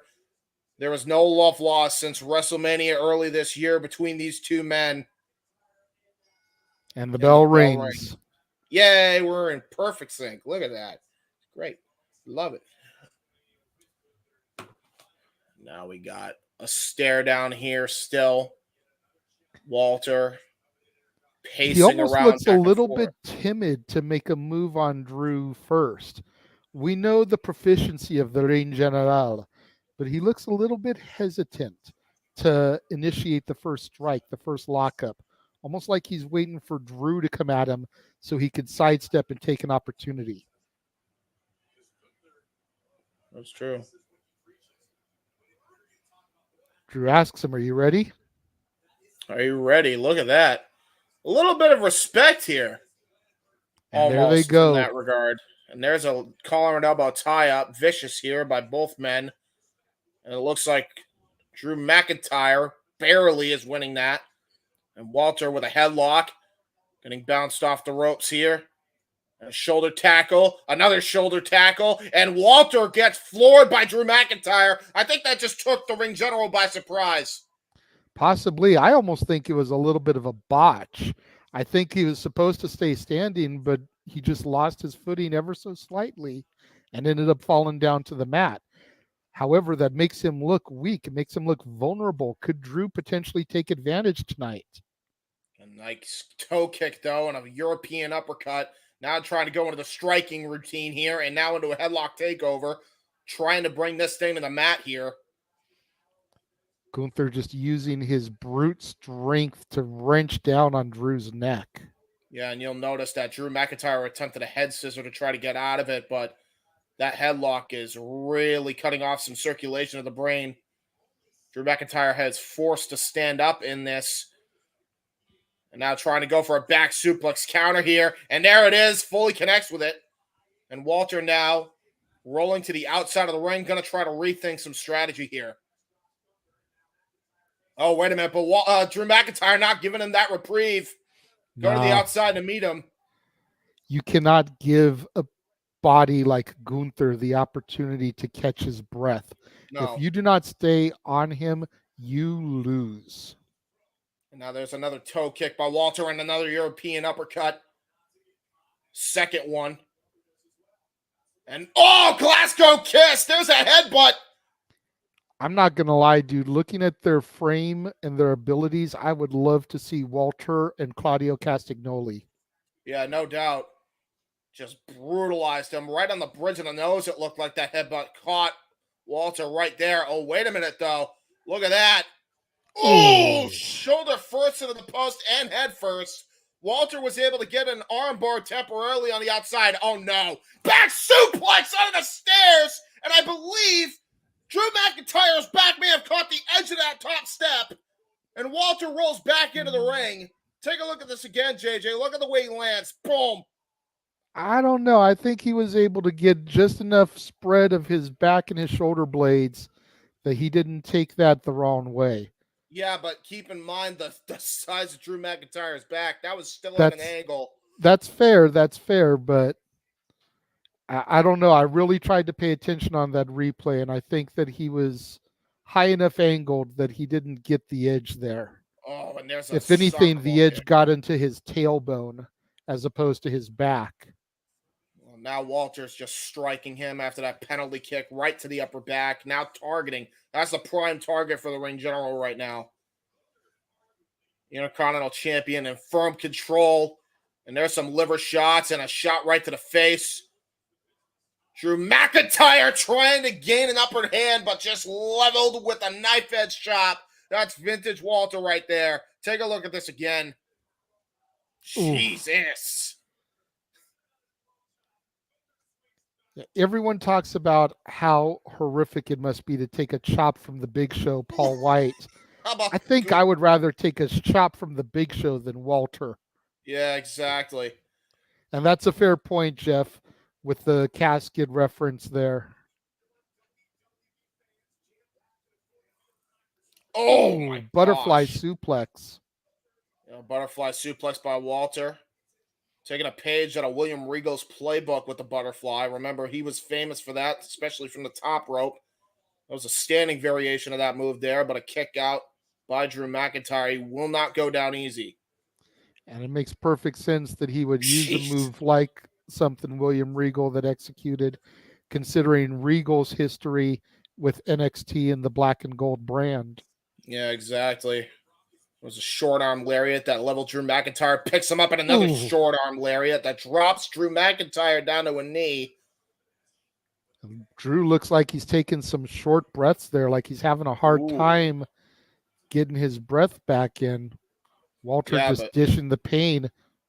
Oh, wow. What a clubbing shot, though, by McIntyre in kind. And now both men just trading strikes them. here. Back and forth we go between these two juggernauts here. Both men playing a game of anything you can do, I can do better. Jesus, clothesline after clothesline here. And a one by Walter levels McIntyre, but McIntyre right back up. Tries to go for another one. German suplex counter by Walter. But Drew rolls through, gets on his feet. Yeah, into a clothesline of his own, and that drops the ring general for now.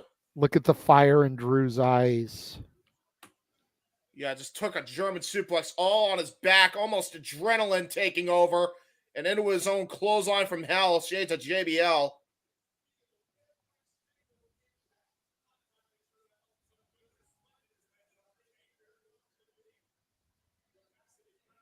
Capacity crowd intrigued by the matchup here as Walter gets right back up, and there's a knife edge chop and one return in kind by Drew McIntyre, and that actually may have stopped the chop master here. Definitely making Walter wobbly there with those repeated chops from Drew. Oh, and there's that overhead belly-to-belly toss, but there's, again, both men not giving an inch, and another belly-to-belly toss, and this time Walter a little bit slower to get to his feet. I don't know if you guys at home are noticing there when Drew was doing those overhead belly-to-bellies, Walter tapping Drew's back before the throw occurred. That was his cue, letting Drew know that he was ready to take that suplex.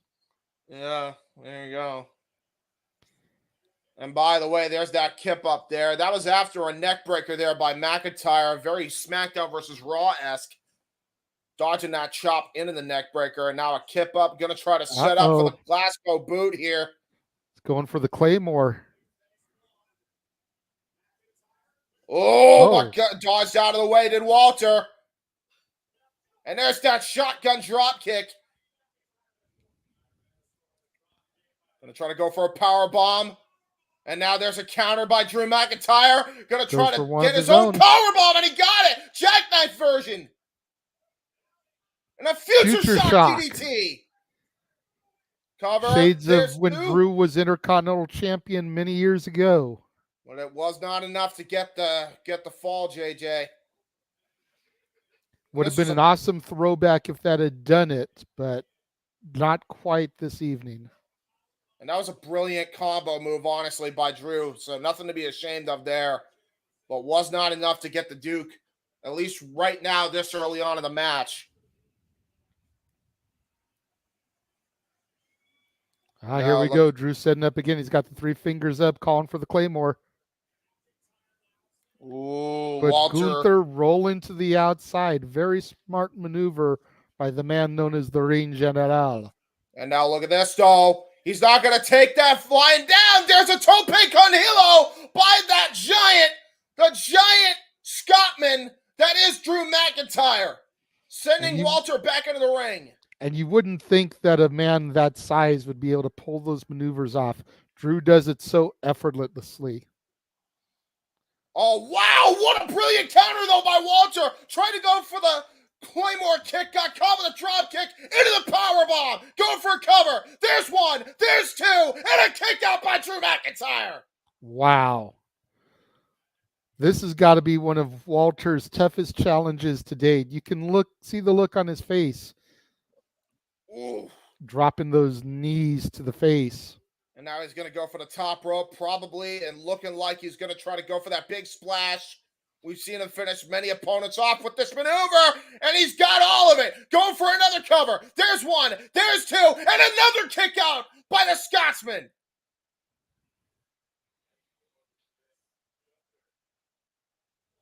Just all that weight crashing down on McIntyre. Any other normal man, JJ, would have been done. But as we know, McIntyre is no normal human. No, he's definitely an abnormal specimen, to be sure. And again, to the viewers at home, I want to draw a point to the fact that Gunther Walter is not wearing knee pads. Again, throwback to that classic old school wrestler using those knees as a point to help drive more pain into his opponent. Yes. and every move that he does, especially those suplexes. And look at those slaps right to the head. It's almost like he's using those vicious palm strikes to just slap the consciousness out of Drew McIntyre.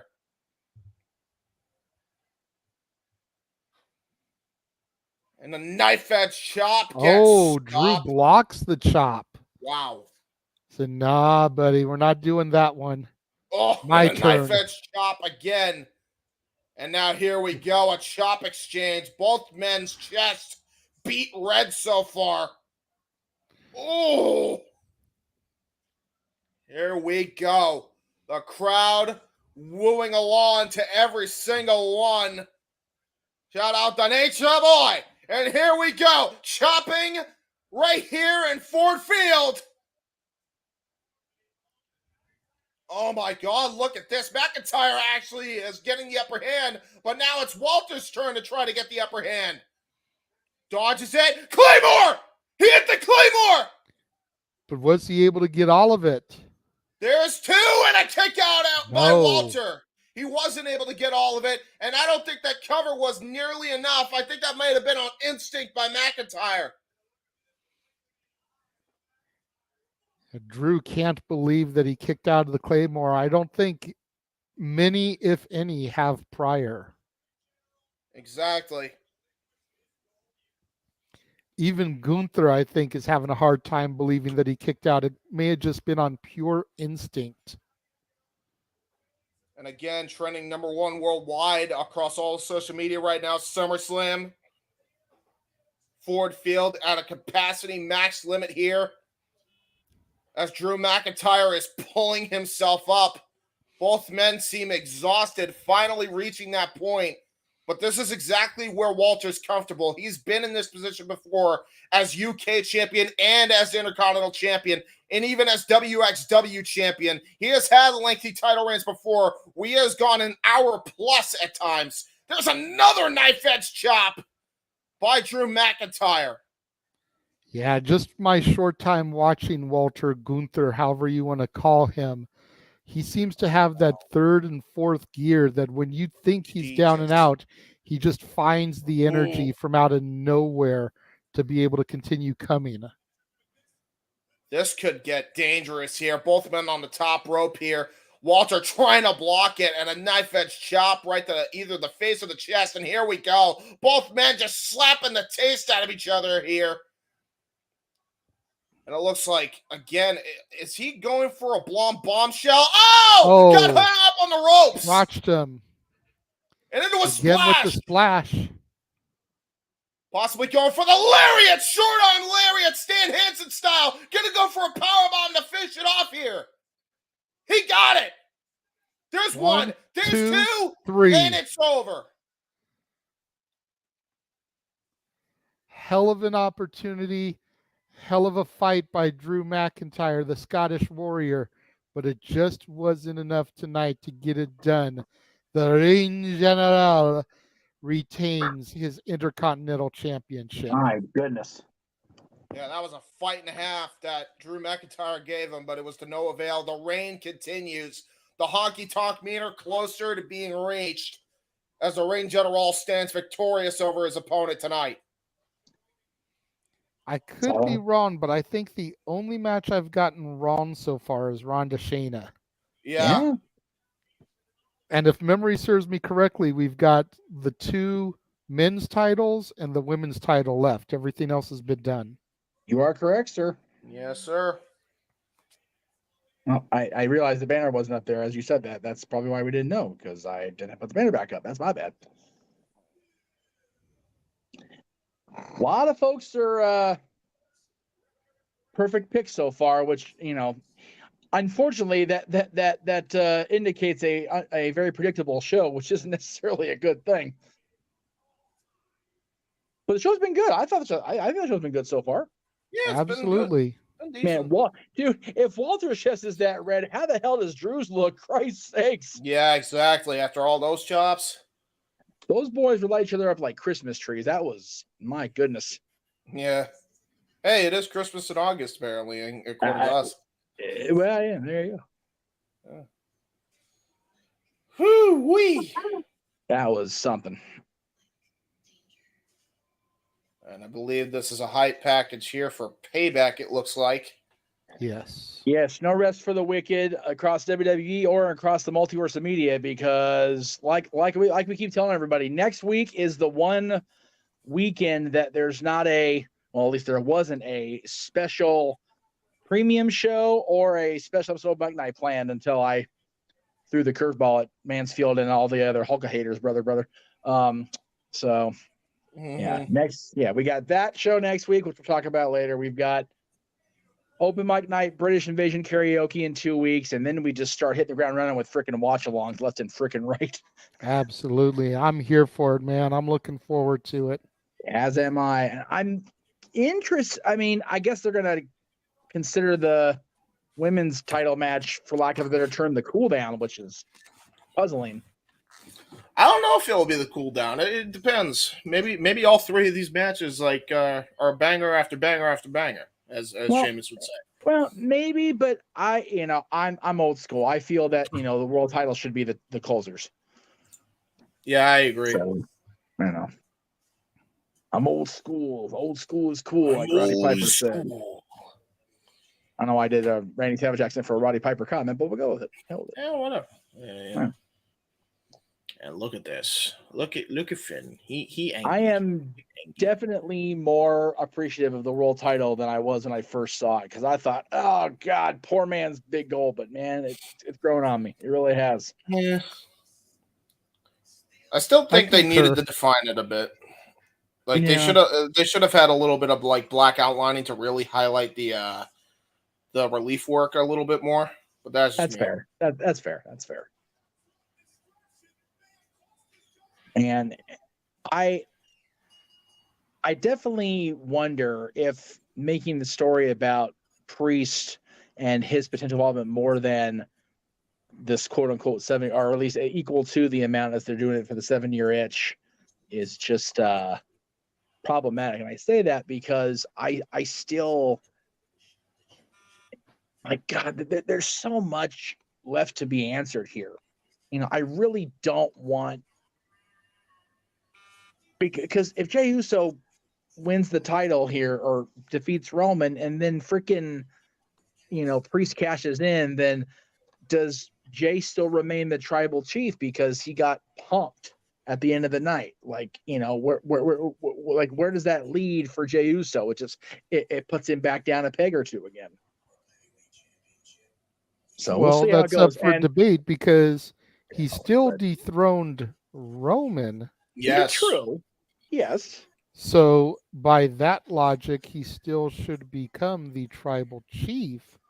Fair. But then he lost the title via Money in the Bank cash-in. Right. So in response to this, I've thought about this for a while, and while I am more a Hulkamaniac than a practitioner of the Macho Madness, I'm not opposed to a Macho Man shirt. I've never been called Micho, so I don't know if that really fits. It's funny, and when you say it, it's even funnier, right? But I think it has to be Macho Man. Dig it. Yeah, I think it would have to be in the old the vein of the Macho Man NWO shirt with the black with the white letters. Yeah, Macho Man, like that because style. Everything's got to come back to the NWO. Well, no, it's just that purple's your color, so I wouldn't want to use like the purple sunglasses shirt, because that just screams Renegade more than it does Meacham. And then like the other colors he's had over the years, like nothing comes close to that purple glasses shirt, like by a lot. Yeah. And then I can always pair the Macho Man NWO style shirt with my multitude of NWO's merch, so it works out that way too. We'll think about it, Cape Rare. We'll let you know. We'll definitely let you know where we go with that. But I'm not opposed. But in the meantime, buy a Micha Mania shirt and a Renegade Roddy Piper shirt on Pro Wrestling Tees or Teespring. I was going to say, the Micha Mania is definitely on both. The Renegade, I believe, is still on the spring store. Yeah, there you go. So we're trying to find a way to get them moved over to Pro Wrestling Tees without having to have people have the moral wrestling of buying off Pro Wrestling Tees, because Lord knows there's so many issues But you know, I got to make the money on that. I don't know how to do that without undermining Greg or having to start a new store, which is a pain in my ass. But anyway, how about pains in the asses? This has been a 7-year Pain in the ass for after Finn. poke after poke in the ass for the former prince here. Fergal Yeah. been a Fergal. Every day he Fergal and Fergal and Fergal. No, not okay, because Natalie's in the room, so she needs to be. I know this is happening. So, She Every can't day hear I'm you though Fergal because and I'm on Fergal. headset. well, no. Every I day I'm have. Fergal. We actually have a logo. We have a graphic with the JMN NWO style. It's for one of the plug graphics we did a few years ago. I'll see if I can find it and put it up after this match. It's in here somewhere. But I you find can it. buy a Dad's on Wrestling shirt in the NWO style. Yes, that's also at the Teespring store. That's for sure there, and I'm probably have to buy one because I can't freaking find mine. Very frustrating. I will say right now, real quick, Finn Balor definitely has the 7 painted on his shoulder. Oh yeah. I'll be real with you. I'm rooting for Finn. No, I think am all too. of us are. Yeah. I He think all of has- us are. You know, it's something we talked about last night on Simply Predicting.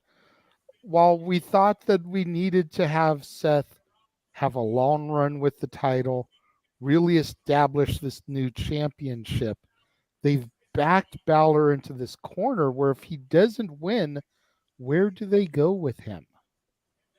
Yep. It's a must-win situation for the Prince. Yeah. Yeah, he is. He is a pissed off prince if he's still a prince. Now, but you know what though? This is JJ's oft favorite phrase: long-term storytelling. And it wasn't even a story that was designed to be told, right?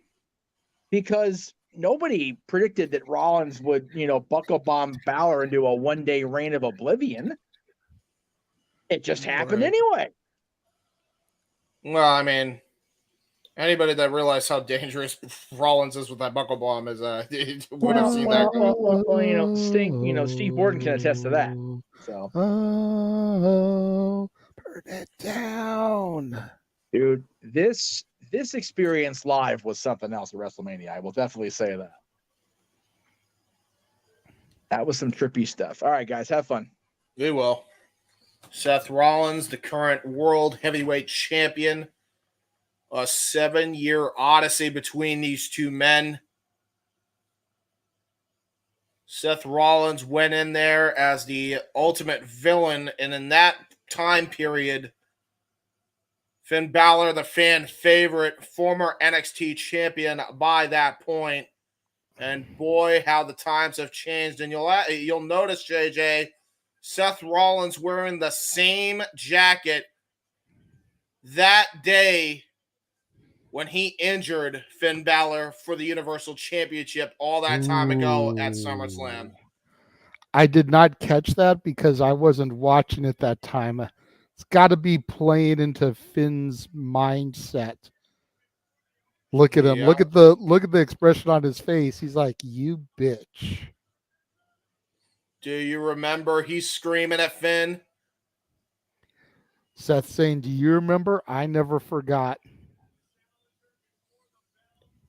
Yeah, he's still wearing that jacket, man. He's using that for mind games. The master of the drip. Going old school here. A little throwback Thursday, which, by the way, you can check out on the Cassidy 18 Studios right now. Good shameless plug. you Just go. had to mute myself real quick to school my daughter on that. The little tidbit you pointed out about his jacket there. Yes, indeed.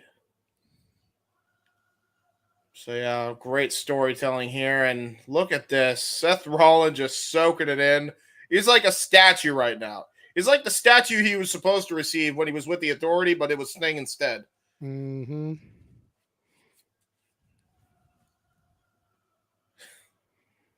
And this is definitely eating at the craw here of Finn Balor. You can just see him seething in a corner.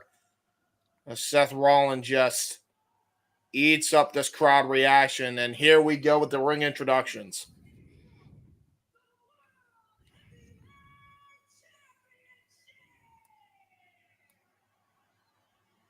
Yeah, that's a good point, Matthew. You know, we usually talk about WWE and their pacing of things. This pay-per-view, this PLE, has flown. Very good. Even with the Superstars segments and the hype videos in between, it does not feel like we have been doing this for 2 hours and 15 minutes. Right? Exactly. Very well done by WWE. And we got Seth Rollins now holding up that old jacket, just waving it. Almost like a flag of honor as he tosses it to Finn Balor. We got to remember, James, this is the same man who came out for Hell in a Cell last year wearing black and yellow polka dots to get to the head of Cody Rhodes. Yeah, and this is not beneath Seth Rollins. No, it's not. And now here we go. The fight is on. We're not wasting any time. I don't even know if the bell is rung yet. Referee trying to restore some order. Match has not even begun, and here we go. Now they can fight. The match officially underway as both men start clobbering each other.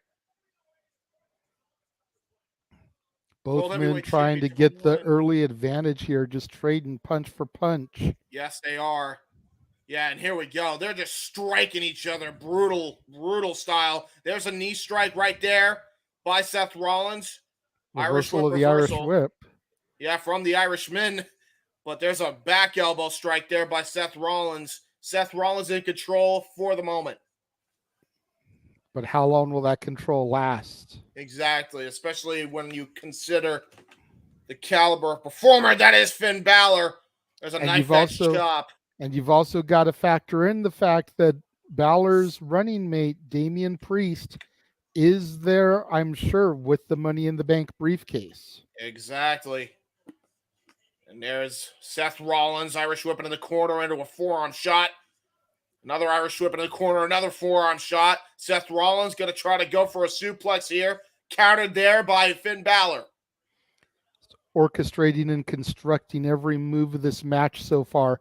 They don't call him the architect for no reason. And there's a stop right to the diaphragm, though. There's a reason, though, why he's been called the Prince in every company he's been in, though, JJ. There's a reason for that. And take a look at that kick right to the arm. Almost a penalty kick right there after he did that takedown into the stomp of the diaphragm. And now Finn Balor in control for the time being. And that 7 on his shoulder, as you alluded to, that is to the 7 years that he's been fighting this fight, correct? Not the old Dustin Rhodes failed gimmick from WCW? Yes, this is a 7-year obsession of Finn Balor. 7 years ago is when that exact arm was dislocated and injured, which ended his Universal title run abruptly. I was just thinking about that and had to get that horrid gimmick reference in there. Yeah, you might as well, right? And how many people in the chat room remember that shit? Put your one in the chat room. Hey, Evil Uno tried to bring that gimmick back. I'm just saying. Trying to get no Evil Uno, that's a bad Evil Uno. He was trying to get him back and make him number 7 of the Dark Order. Because, they were never. That would have been pretty funny. I'm not going to lie. Hilarious. But anyway, we digress by the shirt. As we see Finn Balor in total control with arm bars, switching up arm bars almost. It's almost like he's trying to injure Seth Rollins in this case. Very similar to how Seth Rollins injured him. You're almost wondering if Finn Balor's going to attempt a buckle bomb just to get under the head of Seth Rollins. Looks like Seth Rollins tried to go for a capture suplex attempt. Using a vertical base and leverage there was Finn Balor. Now, is he back down on that arm. The question, James, is he trying to injure him, or is he trying to play on the plague of injuries that Rollins is already dealing with? That's a very good point as well. Shoulder thrust now by Finn Balor into the corner, and now there's a key lock using the ropes for leverage. Seth Rollins trying to grab the face of Finn Balor, almost trying to go for an eye rake. And Finn Balor getting out of the way with a knife edge. If certain internet wrestling journalists are to be believed, Seth Rollins is dealing with a plethora of injuries right now, And that could very well factor into this match if he's going to take some time off. Well, he calls himself the workhorse of WWE for a reason. He's been at this for so many years now. You think of the feuds and blood rivalries that he's had with the likes of The Miz, Dean Ambrose, Finn Balor himself, and a plethora of others, Triple H and counting. I could go on and on about Seth Rollins' body of work as we take a look at the crowd here in Ford Field. Seth Rollins trying to get out of that arm wringer attempt by Finn Balor. Just been working on that arm.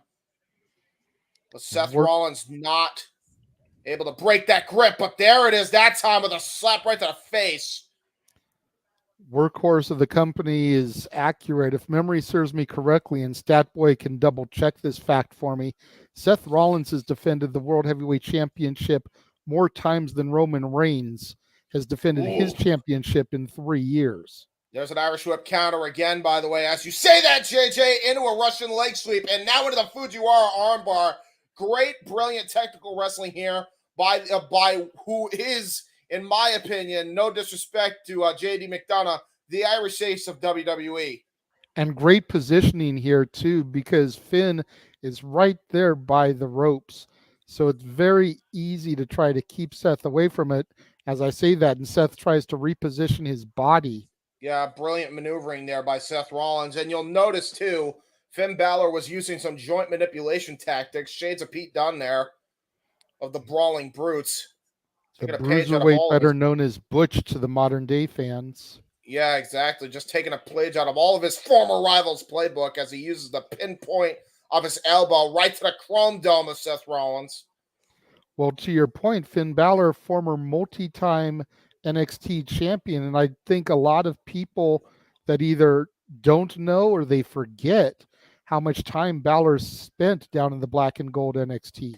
Yeah, he spent 2 entire runs there, both as champion when he was there. Another Irish whip there by Finn Balor into a clothesline rebound, though, by Seth Rollins. Into a super kick right to the gut. Savate kick into a front kick to the chest. And now he's grabbing him by the beard. And headbutts now raining down from Seth Rollins. You can tell how personal this has gotten in a hurry. And now here come the Kawada kicks by Seth Rollins.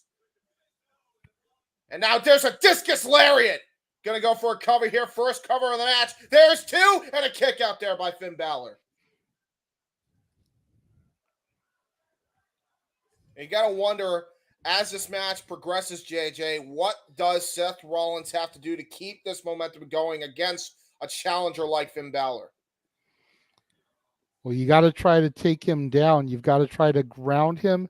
Finn is very comfortable on his feet, despite not being a high flyer in the traditional sense. Ooh. He can very well move around that ring. Yes. So you want to take out his vertical base. Wow. And especially with Falcon Arrow. And there's a cover. Especially with the injuries that Rollins has been suffering. Yes. Both within the match and leading into the match. What a great counter, by the way. A sequence of counters into the Falcon Arrow, by the way. And only got a near fall for Seth Rollins. That was the second fall of the matchup here. Goes in the favor of Seth Rollins. Balor now onto the outside. That was a great series of exchanges, by the way. Referee beginning his 10 count. And now it looks like he's going to go for a suicide dive. Gets it. And an elbow strike while he hit that dive right to the face of Balor. Going to try to go for another one here. And again, forearm shot right to the head of Balor. Going to go for the trifecta, the hat trick here at Ford Field. And there it is. And he put all of his weight in there that time. Almost shades of Samoa Joe with that suicide dive. And the Architect taking pride in what he's done here. The punishment he's dished out to the prince, excuse me. Yeah, now Finn Balor trying to gather his wits about him as Seth Rollins is going to scale the top rope here. And there he is. Finn Balor able to cut him off at the pass as he climbs the top rope. Jaw-jacking with Seth Rollins as he does an arm wringer onto his arm. And now grabbing him by the hair. Going to try to shoulder first into the steel post. And that may have just changed the course of the matchup here. Look at that. Finn Balor bleeding at the mouth here. I think he might have been caught with one of those strikes from Seth Rollins earlier. Might have been from the Kawada kicks as we take a look at that shoulder thrust into the post at the hands of Finn Balor. And now look at this. I called it earlier, JJ. It looks like he might be going for a buckle bomb attempt into the barricade. Shades of SummerSlam in 2017 or 16, excuse me. It would be poetic justice, but Seth able to strong arm him up onto the shoulders, drop him face first onto the hardest part of the ring there. And Seth Rollins opting to throw Finn Balor back into the ring, but there's a kick right to that arm. And now what the hell is Balor thinking of doing here? Oh, no. Going to try to go for a buckle bomb into the barricade here. He's got him in position, and there it is! Ooh. Right into the shoulder blade that time. Payback is a bitch. And now he's going to try to target that arm for the rest of the match. There's a sling blade by Finn Balor now, and he's in firm control here. Finally, the receipt 7 years later for one Prince Devitt, but a kick right to the head. But a final cut there by Finn Balor. Going to go for a cover. There's two, and a kick out by Seth Rollins, the world champion. Into a cross arm breaker, though.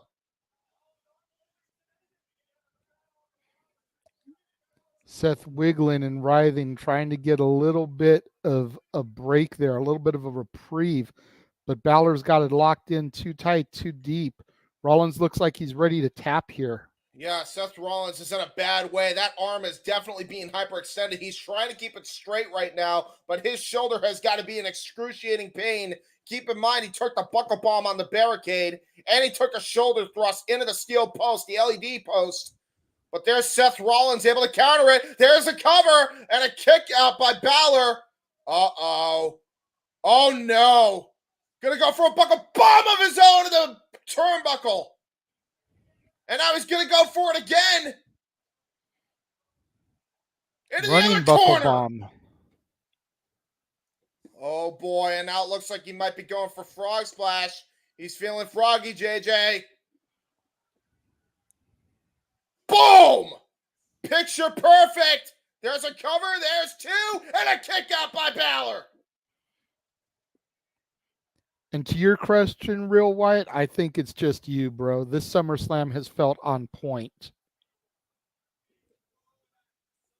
This has been a really good show, I got to give him credit here. What a great I frog appreciate splash. that, James, because I know how hard that can be for you sometimes to Yeah, give no. It's been good. WWE credit. It's been good. Been very good. And Great yeah, you frog can see it splash. right there.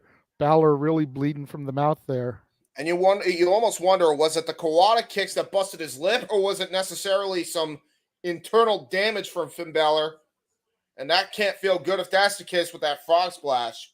Yes, Raymond. Prince Devitt is what he went by on the indie circuit.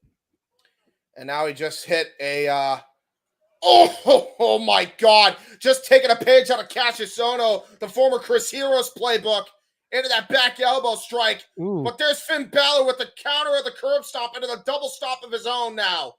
And now to the shotgun drop kick. And got Seth set up there. You got to think Finn's thinking to hit the coup de grace. Yeah, going for the coup de grace from the top rope. Look at that, losing his footing, though, and Seth Rollins hopping right back up, going for a superplex, and this sets up for the Falcon Arrow, but there's a cover, full package, there's two, and a kick out by Rollins. Balor was able to counter the roll through there.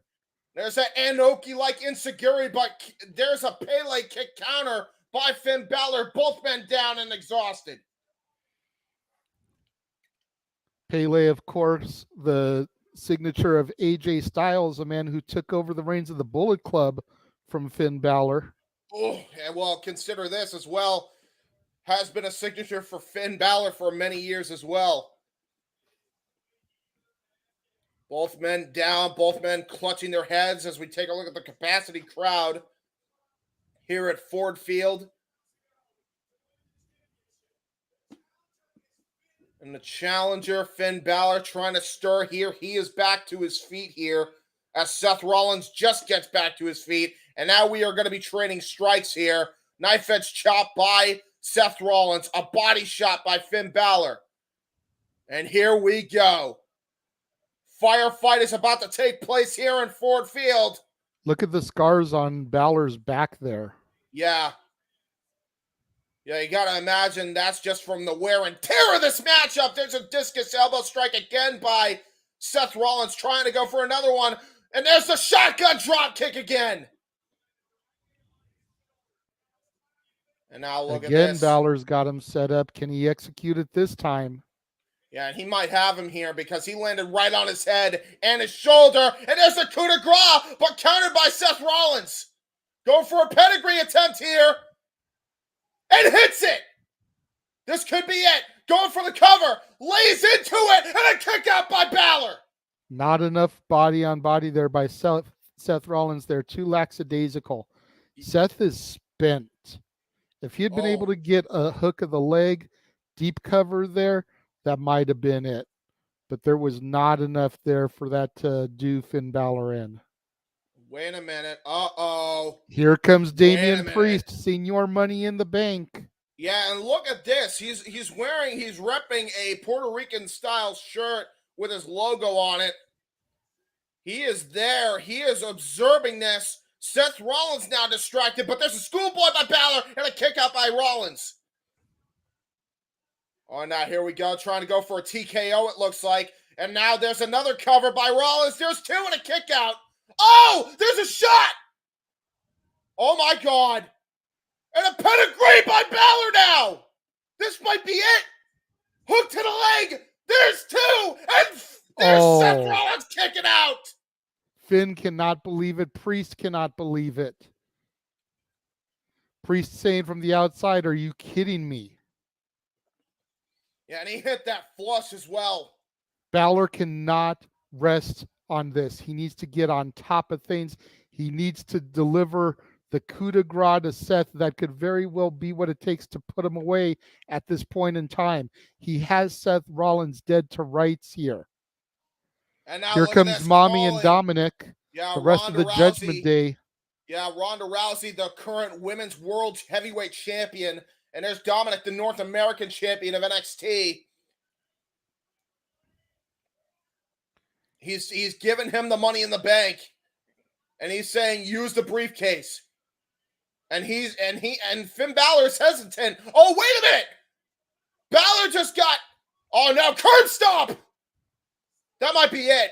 That might be it here. There's two and a kick out by Finn Balor. Holy crap. I think Damian Priest in that instance was trying to help Finn Balor, and Balor did not trust that.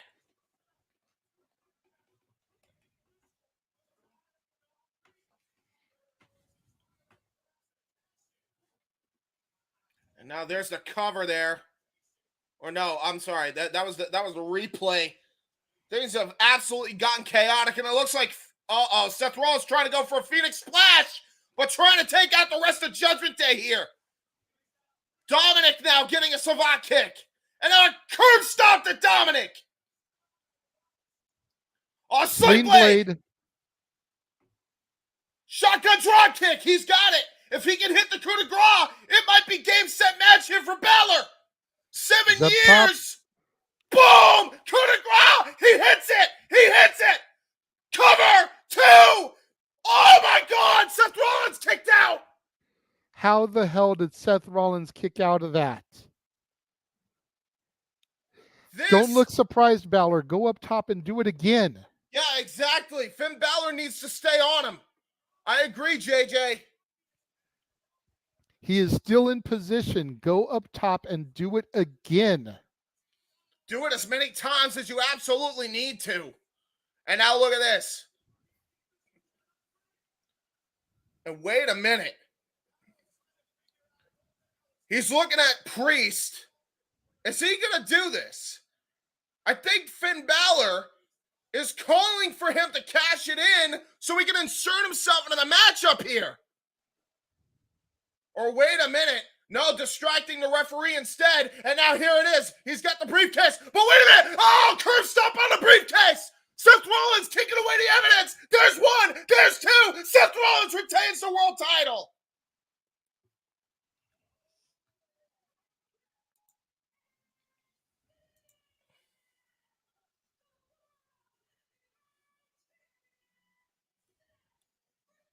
And Damian Priest staring a hole through Seth Rollins. And he might be next.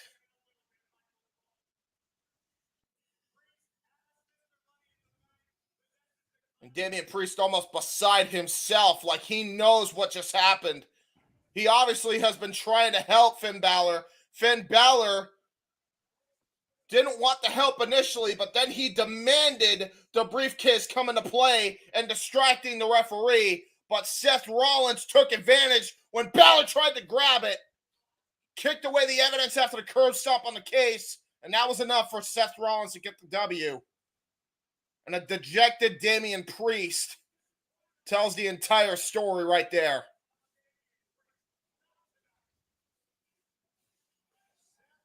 That's so heartbreaking, man. I really wanted Balor to win this match, man. I did too.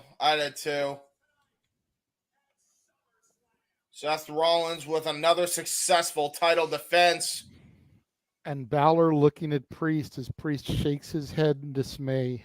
Yeah, and you can see the frustration and anger of Finn Balor just shaking his head in kind.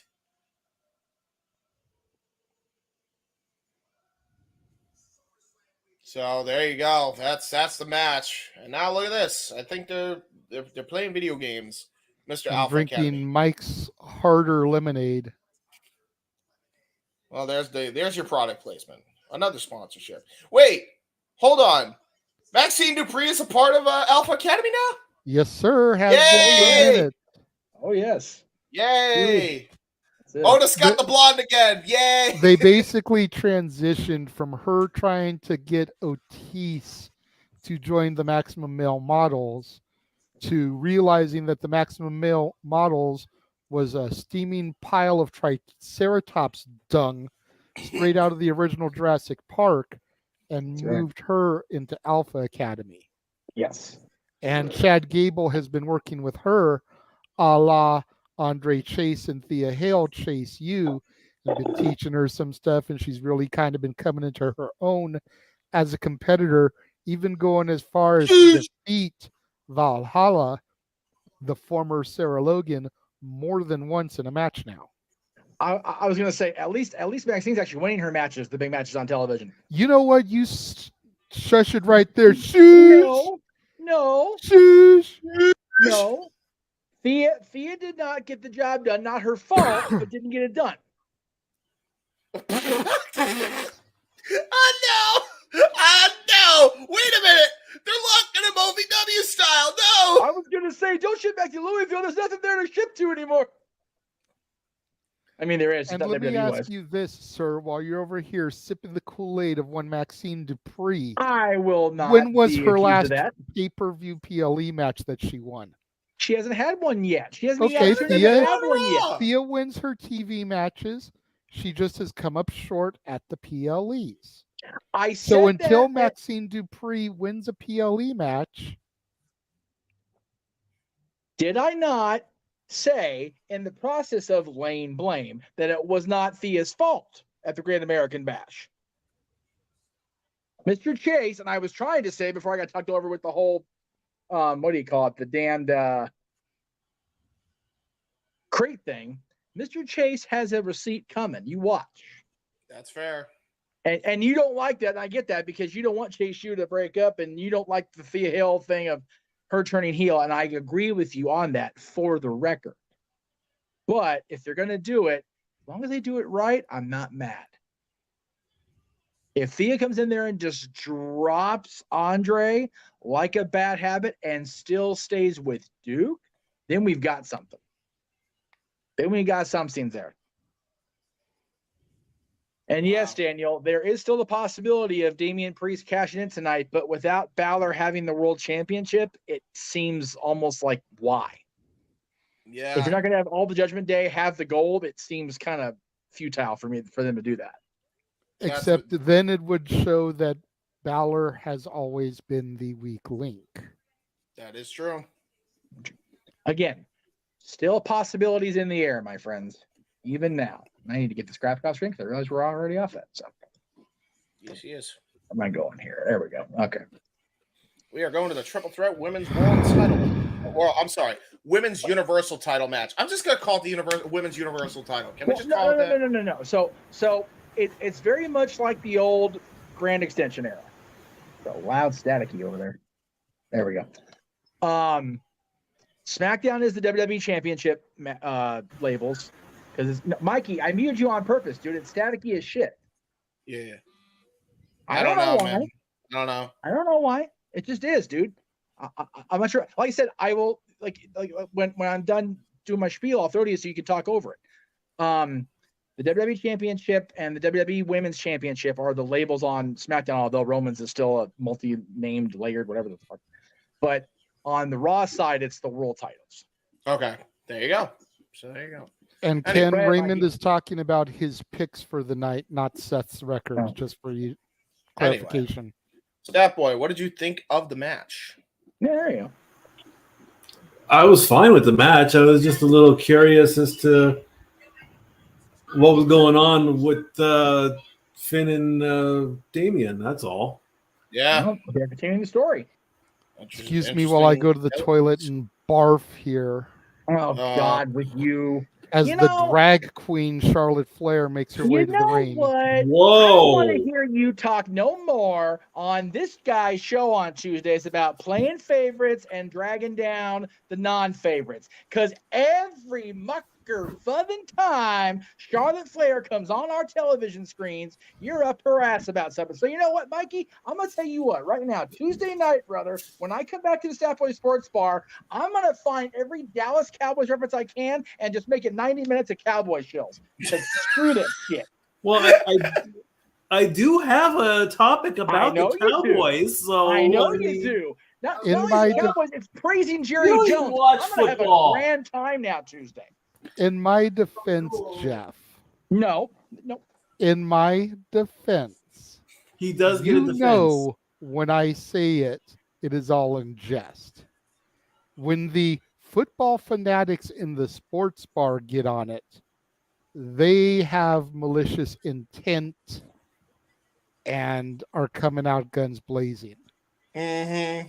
You know that I say the majority of what I say about Charlotte in jest. It's very much the Jarrett Aubrey Edwards stuff with me and Noah. See, but the difference is you've got the majority of the multiverse behind you on the Charlotte hate. Well, that's not my problem. I didn't say it was, but it's not my fault that everybody hates the bitch. Hold on a minute. I feel very single about, and goddamn it, my name's over here on the marquee. I don't need to feel like this. I feel isolated here, by God. He's so singled out, he needs to go onto a 90s dating show with Jenny McCarthy and Carmen Electra. You know, if I could go back in time and do that currently, I'd be all about it. I would be too. That's me. Just saying. Because I like me some Carmen Electra. I'm just saying. And you know what? Charlotte Jesus, Flair's 25 minutes later, and Charlotte is finally in the ring. Hey, that's a long ramp. All right. It is a very long ramp to be fair. It's a long ramp. It's a big stadium. And you know what? She had to take her time and walk gracefully off of that big ass yacht of hers yesterday. You be nice. The Empress of Yesterday is coming out next to the champion, which means that Bianca is coming out last. That's ironic. That's a little bit odd there. You would think they'd give the champion either the first entrance or the last entrance. Well, maybe they recognize it. What you recognize, Jay, that people want to see Bianca as champion again. Maybe they're finally getting behind the Renegades' philosophies about the women's division. Maybe. Well, I mean, if they want to get behind the Renegades' philosophies of the women's division, they can always hire the Renegade to write the women's division, and it'll be better than 95% of the people that they've got in Stamford, Connecticut, or wherever the new towers are. It's still there. It's just down the street. Yes. I want to be the resident Stat Boy. Okay. I'll take an NXT superstar salary for that job. I'll take a freaking NXT recruit salary at this point. Seriously. And here she comes, the EST of the double of E. With C4. Yes. So hang on. I dislike Mrs. Flair, Ric Flair's wife. Which one, Ken? He's not currently married at all, as far as I know. He's separated from oh God, I forgot Fifi's real name. I'm Wendy. Damn, that was horrible of me just then. Well, this match apparently sponsored by C4 as Bianca Belair comes out with a can of it, drinking before making her way down the ramp. That can't be healthy, drinking that crap before you're trying to get into a wrestling match. Yeah, I was about to Well, say. maybe it gave her the energy that she needed to skip down that long entranceway. That's fair as Well, well. So cold. Well, because we also didn't want to have a 20 minutes like we had for Charlotte. We want to get this shit moving, so Right? Yeah, that's true. I have a question. Yeah, Charlotte Flair gets a 25-minute entrance. Bianca and Asuka get 5 minutes combined. Well, that's because Charlotte's a superstar. There you go. Yeah, Asuka's the champion. I didn't book this shit. I'm just commenting on it. Well, nobody wrote this crap either because they're all on strike. Yeah. But we're not. All the more reason to hire me, damn it. So, I have a question. So, you got this matchup about to happen as they go to the ring introductions. So, what do you? If this is sponsored by C4, what is the tribal combat's going to be sponsored by? Mortal Kombat? That'd be funny. The Red Cross of America and Samoa. Yeah, true. Because shit's about to go down after this one. Mm-hmm. Oh Lordy, I like how they have Jessica refereeing too. That's cool. I like that. Yes, women all over. It's good. That's You like right. representation. Actually sounds like a split crowd here. I'm hearing some cheers along with the chorus of boos for Charlotte. I dislike Ashley Flair too. Okay, so wait. So if you're saying Ashley Flair too, which of Ric Flair's wives did you not like, and why? Huge What? pop for Bianca. Yeah, what a pop for Bianca. Oh yeah, always. Seriously, Raymond, show on the tickle bear where she hurt you. Anyway, let's get everybody off screen. It doesn't belong. Have fun, gentlemen. Yay. It's gonna be Pop fun. for Asuka, but not near as big as the one for Bianca, in my humble opinion. Jessica Carr holds the title up in the air, showing what this match is for. And it is the semi-main event here, the women's Universal title on the line here. Bell rings, and here we go. And Charlotte Flair has been in this position before, especially at Big Four events and triple threats and fatal four-ways. She's definitely got the leg up here as all women. Look at this, almost like a striking exchange here. Clothesline misses, roll through, trying to go for a pin and a kick right to the face of Asuka and tossed out of the ring. Oh, wait a minute. Oh, hyperextending that knee. And it was shoulder tackle by Bianca. And there goes Bianca's legs, thanks to Asuka. And a back elbow strike by Charlotte. I have a feeling this match is going to move so fast and furious, there's not going to be a whole lot of time for storytelling in this one. No, not with these three women. But there is a lot of story. I mean, keep in mind the history between Bianca Belair and Charlotte.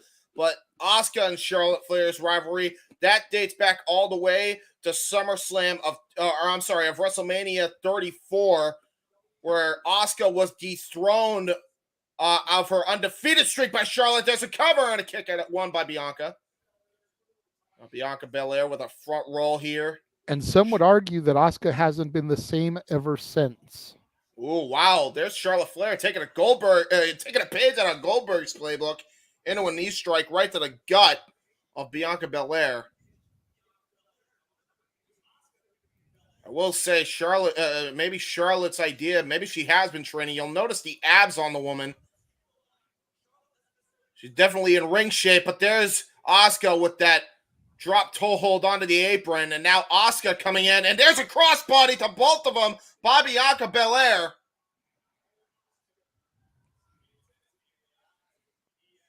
And this is your girl, JJ. She's in firm control. For now. Yeah, that's a good point. We'll see how long it can last as Charlotte grabs her leg as she tries to get back in the ring. Oh, and there's a nice shining wizard kick right there by Asuka. Gonna try to go for a cover. Lateral press. There's a kick out at one, though. Bianca Belair not down and out just yet.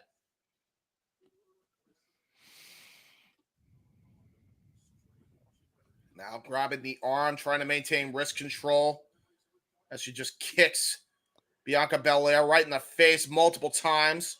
Trying to clobber the knee was Bianca Belair to try to get out of this, but now just getting stomped on by Asuka. And this is where Asuka is so dangerous here. This is what's won her multiple titles in every company she's been in, including the WWE. But there's a forearm shot there by Bianca Belair. Irish whip reversal there by Asuka. And another elbow strike counter by Bianca. Oh, and there's a pop-up knee strike. Jesus. And now Charlotte Flair back into the matchup here. And a kick right to the face of Asuka. And now Charlotte Flair back into the fray of things here. Trying to go for a Stinger Splash. Got countered there into a German suplex by Asuka. The champion in control now. Yeah, this is a rarity in the women's division, James, because all three of these women have such egos that each one of them is just taking their sweet time to go back to the attack. They're not staying on their adversaries. Yeah, exactly. And as you say that, they are just, Asuka is definitely staying on her adversaries with those yes kicks, but a schoolgirl roll up there by Charlotte Flair, kick out at two. But how much time did Asuka waste before going to those yes kicks? Exactly. And another German, though, by Asuka.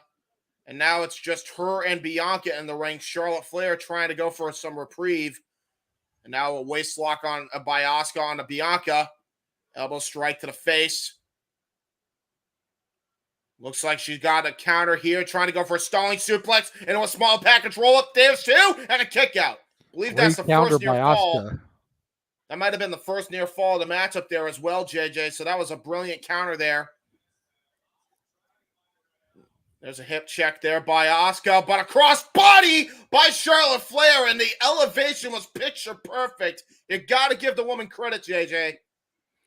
You know, I will take nothing away from Ashley Flair, the athlete, but I will sit here and I will run down Charlotte Flair, the competitor, the gimmick all day, every day.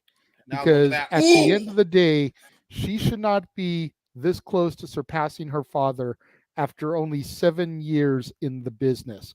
Exactly. It took her father damn near 20 years to accumulate the 16 recognized championships that WWE counts.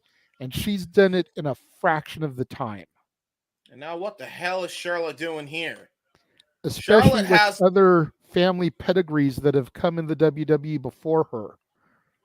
And there's I don't even know what the hell that was by Charlotte. And now a big boot there by Charlotte. Asuka able to return in kind, but another big boot and return by Charlotte Flair. And now a double natural selection.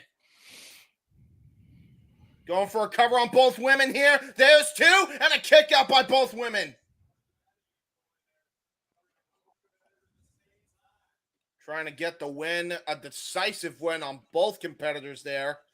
Charlotte Flair, you want to talk about that ego from earlier, JJ? There it is. Again, she's not capitalizing. She's just sitting there. Both competitors down, prone to further attack, and she just sat there on her knees, taking it all in. And we saw how that boded well for Finn Balor, but another big boot by Charlotte Flair, trying to go for a figure four, into a code breaker, though, by Asuka. Asuka trying to go for a cover. There's two, and a kick out by Charlotte. All three women down right now, trying to get a breather. Jessica Carr checking on each competitor.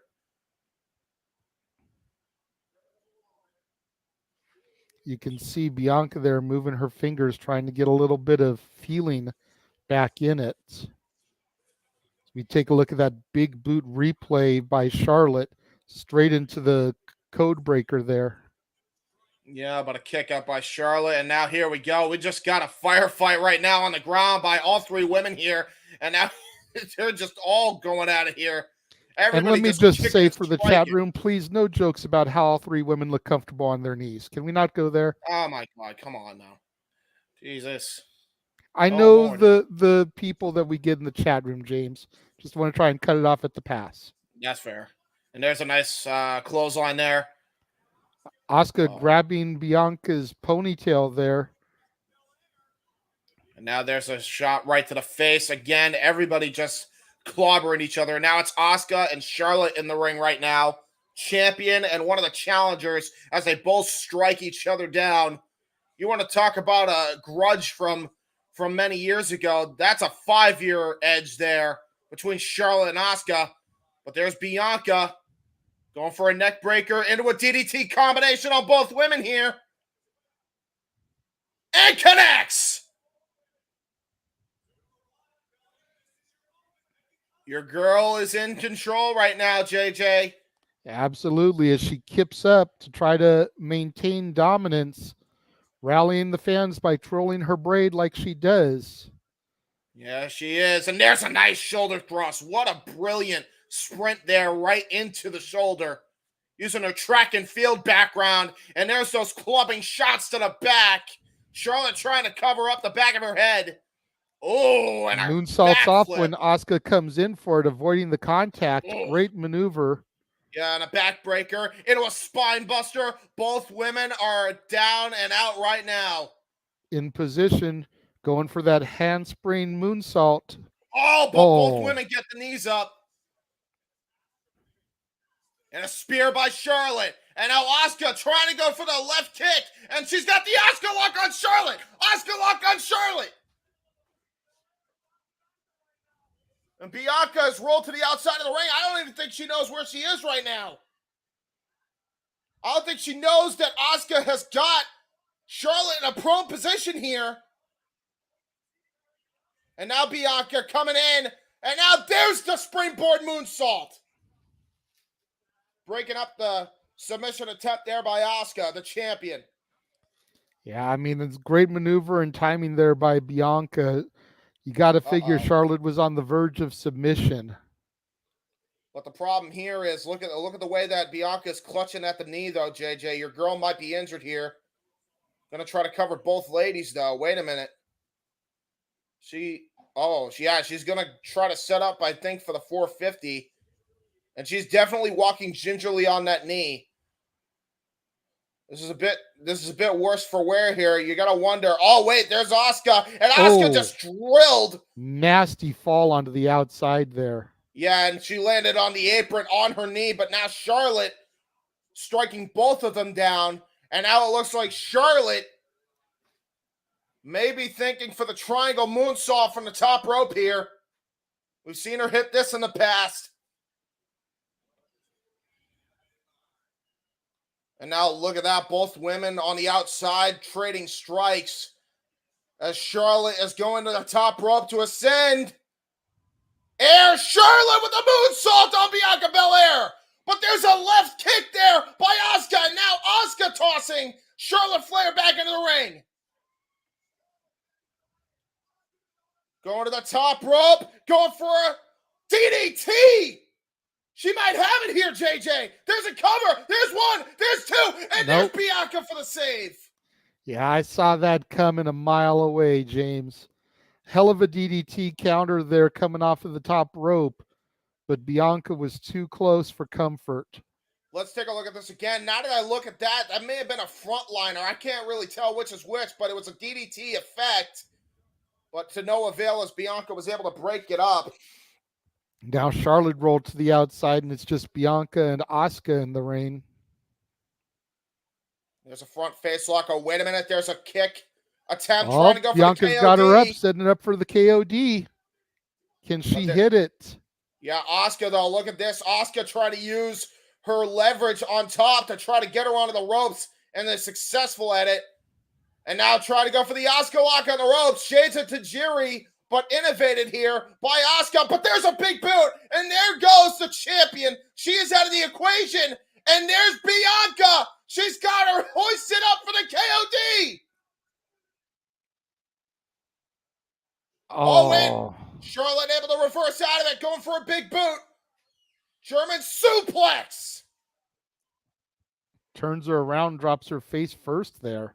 Oh, wait a minute, though. There's Asuka going for the pin now, trying to steal one, and a kick out by Charlotte. But into the Fujiwara armbar. This is how she won her debut match in NXT TakeOver. Charlotte reversing the momentum there, shifting Yeah. the weight. And you Asuka's see got to be Asuka- careful. Got her shoulders down for a pinfall attempt there. Yeah, that's the thing, and she's keeping her shoulders up, trying to turn it into a triangle, but the strength of Charlotte Flair. Oh, wait a minute, there are those clubbing shots, though, driving her back down to the ground. She's got that triangle in tight, but look at this. Wait a minute. Got her with the gut wrench. Going for a Dr. Bomb. She got it, but there's the Asuka lock. Asuka with the Asuka lock. Oh, wait a minute. Charlotte. Oh, my God. She almost got the pinfall again. That was brilliant timing by Charlotte Flair. All three women with sound strategies there, but not able to get the win, any one of them. And you see there, Charlotte Flair's eyelashes falling off her face. This has been brilliant technical wrestling by all three ladies. You got to admit it, JJ. Holy hell. Oh, no question. Again, I take nothing away from any of these women as far as their athletic ability goes. And now you got Charlotte Flair getting back on her feet. Both other women, Asuka, the champion, Bianca Belair, the former champion, both down right now. Oh, but there's another big boot counter there. Almost a Yakuza kick style. And now there's a lethal combination there from Charlotte Flair. Shades of Jay Lethal now. And again, Charlotte is just standing there. She isn't staying on top of her opponents. Well, she might be trying to go for a high-risk maneuver here. It looks like she's going to try to go for a double moonsault. I really, again, to your point, JJ, I don't know how wise this is, but she's going for it anyway, and she got it. She got all of it. There's a cover. There's two, and another kick out by both women. And Charlotte's beside herself. She has no idea what it's going to take. Oh, Jesus. Trying to go for a double figure 4, possibly into a double figure 8. Could call it a figure 16 if you wanted to, but both women kicking her off. Oh, Jesus Christ. Oh, Bianca that's not sent good. up and over right on that kneecap. Yeah, that's not good for She Bianca. looks like she is in some serious pain there. Yeah, that was a brutal kick to that step, I think. She landed right on her knee. Jessica Carr checking on her. That backdrop could have been a lot worse for wear. That is not good. And now it's down to Asuka and Charlotte in the ring for the time being. Backslide by Asuka. There's a cover. There's two. And a kick out by Charlotte now. As the trainers come out ringside to check on Bianca. Yeah, she's in some danger here. And now look at this. Charlotte now trying to go for the top rope again, but Asuka cutting her off at the pass.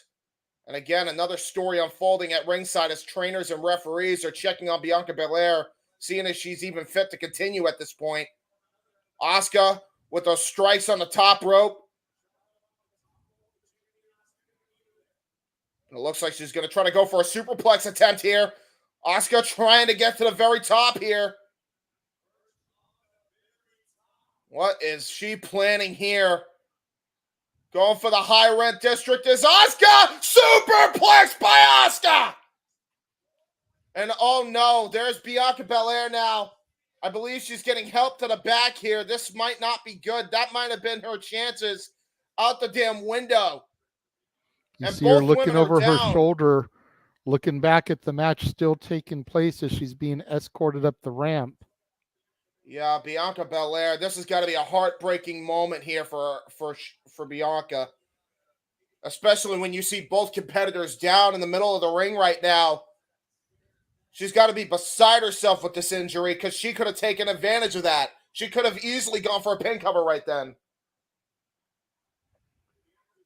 But Bianca is hesitant here. She's trying to stand, but she can't, as both women here in the ring are trading strikes, vicious strikes from both women here. There's a back elbow strike, and a rolling savate kick, and a front kick, and a spinning back elbow. Charlotte out on her feet here.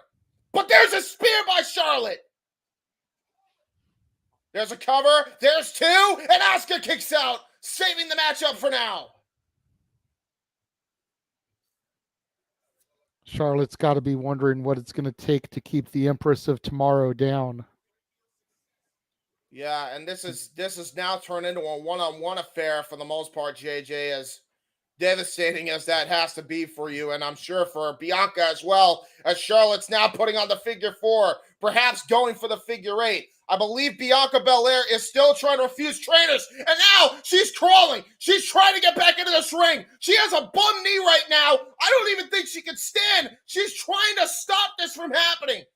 It looks like she's scaling the top rope here, as Charlotte Flair has got the full figure eight applied. Asuka trying to survive here. Oh my God, you gotta be kidding me. While Charlotte Flair is in the arch, Bianca Belair, 450 splash! Are you kidding me? There's two! And a kick out from Charlotte Flair. And look at the pain that Bianca's in. That might have been our last gasp here. I was just going to say, if there was ever an opportunity that Bianca was going to do it in this match, that was it. That hesitation on the cover might have been what cost her, JJ, but she had to have been in so much pain. Look at the way she lands on her knee from this. Right onto the canvas. Yeah. As she hit the 450 flush while Charlotte was in the arch for the figure eight. And she is in so much pain right now. Asuka, she's down. Her knees have got to be shot after being locked in the figure eight for that long.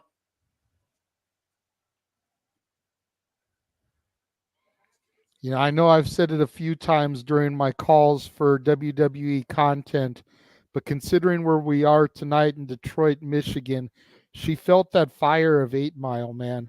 She realized this is her one shot, her one opportunity to seize everything she ever wanted. Absolutely. And she refused the trainers, came back to ringside, hit that gorgeous 450 splash, and she almost beat the Queen. Yeah, and there's a forearm shot. We got forearm strikes between these two ladies. Meanwhile, you got Bianca Belair on one knee as she's just trading strikes. Not going down without a damn fight here.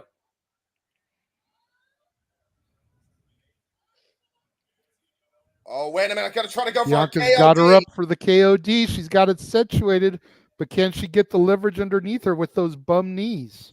And no, there's an arm drag counter there. There's an arm drag counter. And now, wait a minute. There's a shoulder thrust to the champion, Asuka, trying to get back into the ring. And there's a great roll through there, counter by Charlotte Flair. And now, oh no, going for the figure four. Figure four applied. Oh, wait a minute. You know what comes from here? Once she locks in that figure four, it's going to get turned into the figure eight. Oh my God, this has got to be so agonizing for Bianca Belair. And now going for the bridge. She's got the figure eight. And that knee has to be hyperextended. It has to be busted right now. Oh, wait a minute. There's Asuka. There's the mist. There's the mist. And look at that. Trying to go for the kick. Oh, there's a roll through. Roll through by Bianca. Bianca did it. Bianca did it. Oh, my God. Bianca's the champion on one good leg. She won the championship. What the? How the? What a performance from Bianca. There's no way But she hold should have on, been able guys. to come back from that. But hold on, guys.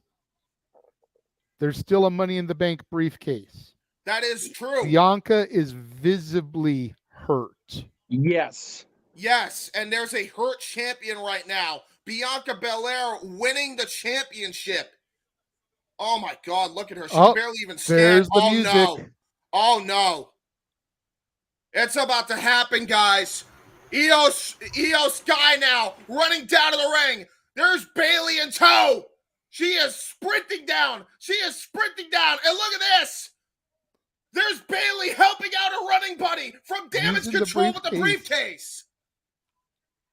And now look at that Bianca trying to fend it off, but it ain't going to happen. And there it is, right to the knee.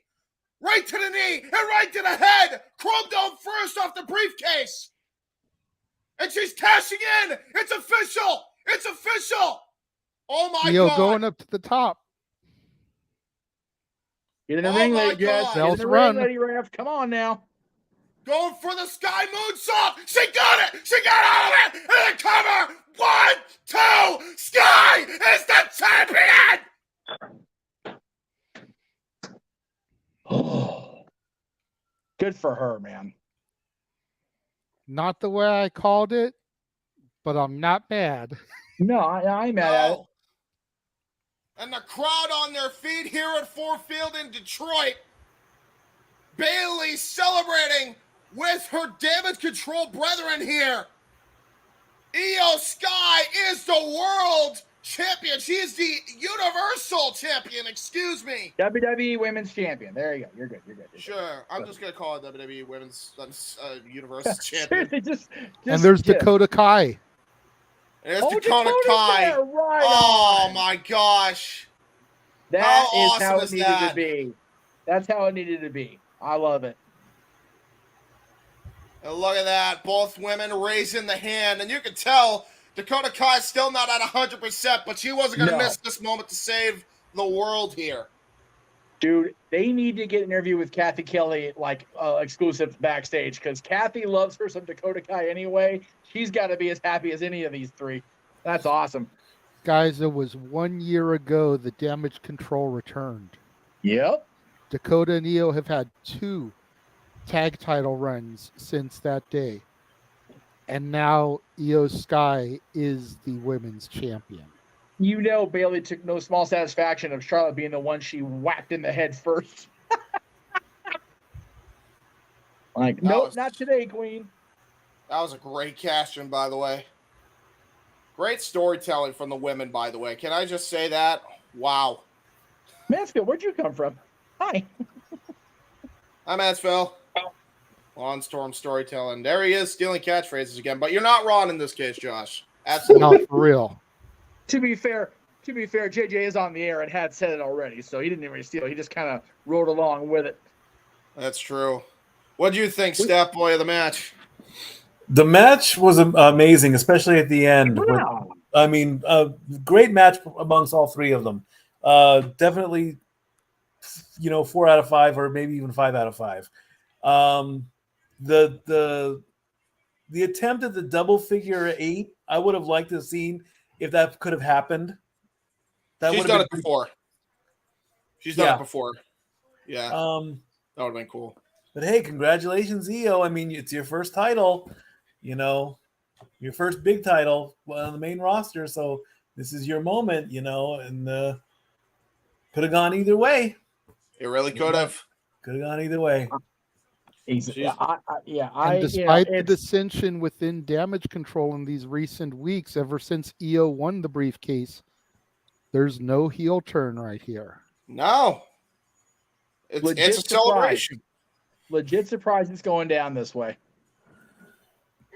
I'm cool with it, man. I would have had a little bit more joy if it had been Charlotte, not going to lie, because I definitely didn't think Bianca was going to get that belt. So when she did, I was already shocked.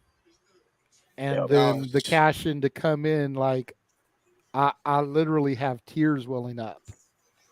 Yeah, that was awesome, man. That was an awesome match. Awesome finish. Great cash in. Mazel tov. But yes, just to recap or sum it up, Bianca Belair and SummerSlam do not get along. No. That's 2 title reigns now that have ended shortly. In a row that she's been left to the short end of the stick one way or the other. Yeah, was she last year? Yeah, because Damage Control came out and laid her ass out. Yeah, true. But Becky saved her. She had a hell of a match with Becky last year, but the year before, the whole thing with Becky started. So, that's fair. That's not a incorrect observation. Let me fix that real quick here. He's absolutely right. Every time Nate or Charlotte walked out wearing red, it went like 99 times out of 100 loss. Yeah, that's Flair, a good point. Flair and red outfits do not mix with the nice. No, do not. Which is so funny because one of my favorite figures of Flair in his WWE run in the Jack series was the red trunks and the red robe with the long blonde hair. Yeah, I think that was Classic Superstars Series 2. Yeah, where they had the big gold, they didn't have the damn WWE logo on it, which is why I like it so damn much. Well, that and the robe. The robe was always just like too. But yeah, again, showcasing two more people we're not going to see tonight, Liv and Raquel. Can we not can we book our production schedule a little bit better here? Why not just make it a 2-night event? You know, as great as these hype videos were leading into this show, the superstar showcases during have been like, okay, we're not going to see these folks, but cool. Well, yeah, they're using the Breakfast Club mentality, you know. Don't you forget about me. Well, I'm not gonna forget about them, but I am gonna go to the bathroom before I forget to. So I'll be right back. Well, then we'll go ahead and definitely want to do that before the main event. That's it. There you go. Main event. Thank you. And man, what a main event it's gonna be. This is, you talk about JJ mentioned and Josh, took it and ran because as Mansfield do. Long-term storytelling. Not only is this 3 years worth of long-term storytelling, this is generations of storytelling. I will take that $2, and I love you too, Josh, most of the time. So there you go. And no, I won't pull a Ron White and go, I'll teach him the meaning of the phrase most of the time, because that'd be inappropriate on YouTube. Anyway. Well, you notice he doesn't love me because he didn't super chat me. He hasn't done it yet. We did jump the gun there, to be fair. And I love you. But I also could be guilting him into doing it. You could be, which is why I'm trying to go along with it. But yeah, here we go, man. $2, Josh? Wow. Wait, what? Here we go. Just saying that I love him too, but yeah, but you don't have a super channel that gets monetized. So that was the whole point behind the super chat. I did a $50 super chat. That's how I show my love. Did we not damn near hop on the plane and love you long time in person? Shut the hell up with your retro bullshit, Mikey. God damn, dude, we gave you praise in the moment for that. You're welcome. Get me in trouble with Aaron when he gets home. Natalie crossing herself. I see you, James. Hang on, I'm trying, brother. Natalie crossed herself? Which is hilarious when you figure she's a Jew, so you know. So the fact that she's over here doing the whole cross gimmick.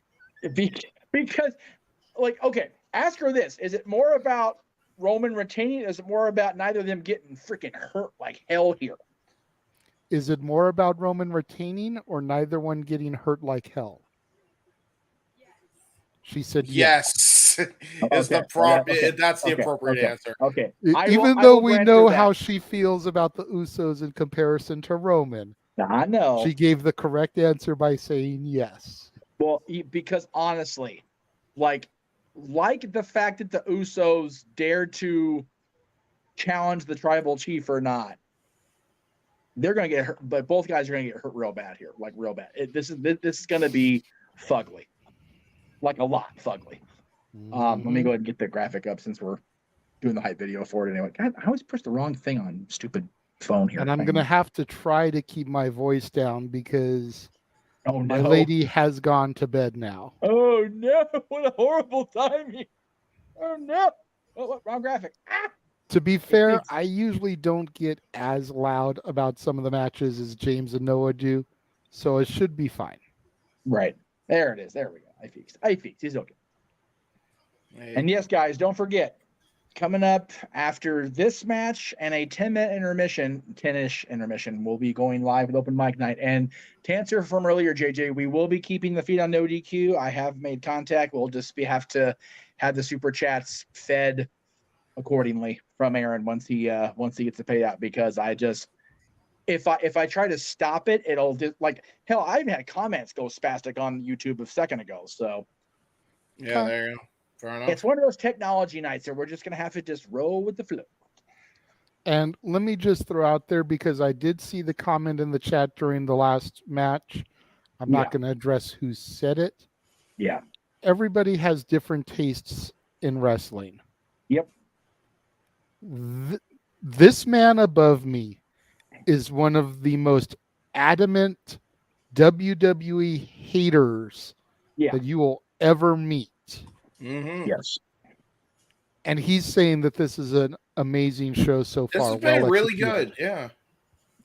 So and again, for the people in the chat room that are talking about how this has been a clusterfucky show, I echo Jeff's sentiment. What pay-per-view are you watching? Exactly. Right. Because and I could go further with the insults. I'm going to leave it there because I don't want to go down that road. We've said it 100 times. We try to be the other end of the spectrum when it comes to the IWC. We try to be the positivity as opposed to the negativity. But I question what you're watching. I do too. To address again the same people that always commit this sin in the chat room. There's Josh's Thank you, $2. Mansfield. There you go. There's the guilt trip. There you go. It worked. Woohoo. Of course. Love you too, Mansfield. Y'all most keep of the time on topic. Like, I appreciate to a point the chatter in the chat room, but when too many people get derailed off the path of watching what we're doing or listening to what we're saying by the comments in the chat, that's problematic. So I've said it to him on air. I've said it in chat. So I'll say it again. Ken, or who actually Cape Rayers wanted to start this down the path. All the ring announcers you mentioned are cool, but that's not what we're here. The WWE Championship's about to go in the ring here. Yeah. WWE Universal title. Superstar goes off the top rope. Rocket Mortgage will donate. Really? Oh, that's nice. Well, hell, that's a hell of a donation because there was quite a few of those tonight. So yeah, everybody did a top rope dive at some point. The opening match did. So and here according comes to Josh's buddy who was in the stadium, the building went ape shit when EO came out, as we expected. Oh, again, I have it on mute. I don't doubt it. Producing, so yeah. Hopefully Noah, Aaron, or others that were there will pop in during open mic night. We can get a reaction. And yes, we are going to talk about SummerSlam during open mic night because it's a post SummerSlam open mic night. We're going to be talking about it. So for everybody in the chat room right now that has been down with Jeff Meacham, NoDQ.com, and the Multiverse of Media since day one-ish, put your one emojis in the chat, please. One emojis in the chat right now. Let me see it light up with the ones in the air. We the ones, we the ones, we the ones. As the man who could become the tribal chief, main event Jey Uso comes to the ring. Yeah, it is wonderful to see. One emojis in the chat. One comments in the chat. Wave them like you just don't care. We'll take it. Why not? We'll take it. There you go. Got one. Acknowledge you're a tribal chief. I'm down since day one. I've been down since 2008. Might not be day one, but you know. Thank you. Appreciate it. Yes. That's okay. 2008 was a reset day one because that's when Dylan was born. So there we go. There we go. Everybody's doing it now. Starting to come through the chat room now. There you go. I love it. See, I feel the love, kids. I do. There you go. Acknowledge him. For me for now, because in a few minutes here, we're going to be throwing up the ones for who deserves the ones going up. Yes. That's a. And I know my daughter will be sitting here wearing her Roman Empire shirt as she do. Yes. About to put her one in the sky for her tribal chief. I mean, the only member of the Anoa'i family that she acknowledges as the head of the table. So wait, like, hang on. I would say yes, but are you flipping me off, or are you just throwing middle fingers in the air, Fred Durst style? Well, either maybe not Fred Durst, Kid Rock style. Yeah, okay, because we're gonna try Kid Rock. That's fine. Eminem style. Eminem style. There you go. There we go. I would love to tell the story of this matchup because there were some tidbits that I was paying attention to. So if you will not mind, goods, JM, Jeff Meacham. Well, let me ask you to wait until Roman's music hits so we can have our moment with everyone putting their one up, and then you can take it from there. Okay. Because you got to figure it's got to be going to that here. Just look at Jay and the way he's got the entire crowd vibing to him. 57,000 people, almost 60,000 people are just with this man. I love it. I love to see it for Jay. He truly is the Flava Flav of the bloodline. He is the hype man. Here we go. The music starts. Well, there it goes. It is.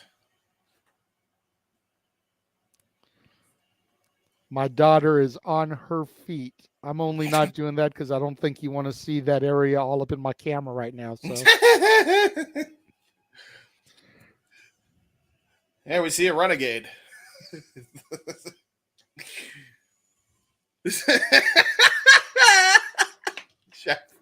I mean, if we get enough super chats, I'll stand. No. Don't do no. This got no DQ tonight. No. James has even got his one in the air. Yeah, as opposed to Roman still being champion as he is. The man above me wanted to see the tribal chief fall at WrestleMania. Yes, I did. But even he has his one in the air. And as all right, Roman James, Reigns, go ahead. Tell your story, my friend. I just want to say Roman Reigns coming down to the ring. Stat Boy has mentioned it many a times before. Jey Uso has pinned Roman Reigns a total of 3 times. And the last time Roman Reigns was ever pinned, period, in the WWE was back in December of 2019. Months before the tribal chief would assert his mental, Jey Uso had that W in his grasp before everything went down the way it did. And now he is the NOI's tribal chief, the Samoan family's tribal chief, as he so calls it. And most importantly, he's the undisputed Universal Champion walking down that ring. Paul Heyman in tow.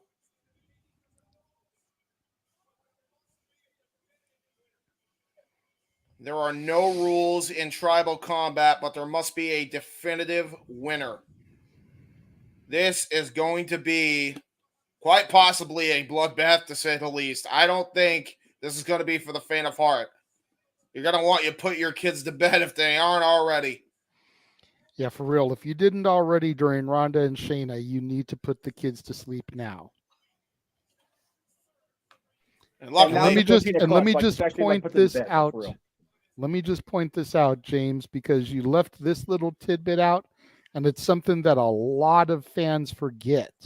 The very first time Roman Reigns had his shoulders pinned to the mat inside of a WWE ring, Jey Uso was the man to pin him. Yes, he was. Granted, it was like 13-on-3, but still, the first man to ever pin Roman's shoulders in the WWE was the man standing across from him tonight, the challenger for the WWE Undisputed Universal Championship, the man now known as Main Event, Jey Uso. Yeah, and the bloodline has absolutely disintegrated because of that man's very actions, though. You know, keep in mind, JJ, I've been saying it for months. You can acknowledge the tribal chief all you want, but you also have to acknowledge the fact that he's not run his family like a family. He's not run his family like a tribal family would be. He's led it like Raven would a cult. Been gaslighting Jey Uso for months. Been gaslighting his brother for months. You could even say an argument for Solo Sikoa, their brother. been gaslighted for months. He's even gaslit his own manager, his own advisor, Paul Heyman, at one point. That's a fair assessment, but families come in all shapes, sizes, and forms. One of the greatest, well, I use that term loosely, but one of the most well-known cults of all time was referred to as the Manson family. Mm-hmm. Jeff, you had your hand up. Go ahead. I would counter that Paulie has twisted Roman around. Maybe at first. Roman's at the point now where he's gaslighting everybody. I will concede that. But I think Roman Reigns was led down this primrose path, if you will, by the machinations of Paul Heyman, because like has been pointed out, Paulie's been with this family for 40 years. Yeah. Off and on screen, but definitely off screen, he has been a confidant of Alpha, Sika, and their manager, Captain Lou Albano, and everybody that has come along since then, and starting 35 years ago, the manager of the Samoan SWAT team. And here we go. And we are about to hear Roman Reigns, the tribal chief, speak here.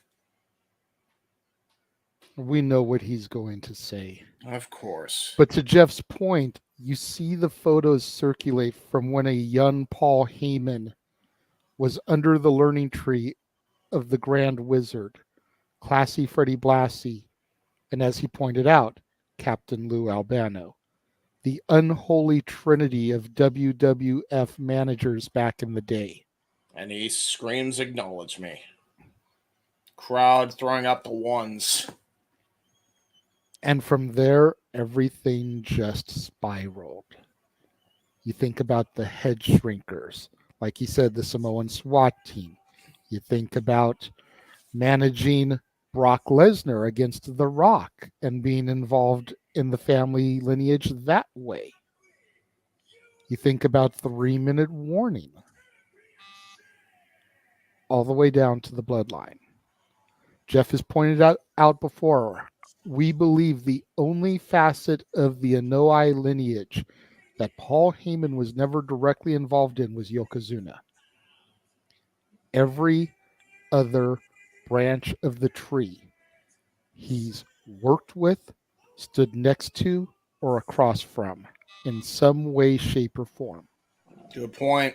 Very good point, JJ. And if you want to get nitpicky as a muckerfather, Paulie was in the AWA when Coquina Maximus was on his way to the WWF, and Paulie probably went, very lucky could have went, Vince, this guy's on his way. Just saying. He's a brother. I want to use this guy too. You'll notice as well, and maybe I didn't see it earlier, but I believe he's only coming out with a 1 belt tonight. Yes, I noticed that on Raw. He only came out with the 1 belt. Excuse me. Wow. It was either Raw or it was last week's SmackDown. Not last night's, but the week prior. But I noticed that Paul did not have the other 2 titles. Yeah, I think they finally acknowledged the fact that they are 1 championship now, which is fine. Because either way, if the lineage remains the WWE Championship, as I think it should, but they acknowledge that his championship run here as Universal Champion has been ungodly, then, there you go. Anyway, guys, 59,000 chanting, ooh, so, ooh, so. They may have had their one up in the air momentarily a few minutes ago, but they are chanting strong for main event, Jay. Yeah, they are. And thank you, Catherine, for another super chat. Not sure which side that went on, but either way, we acknowledge you. Now he's holding up the tribal chief necklace.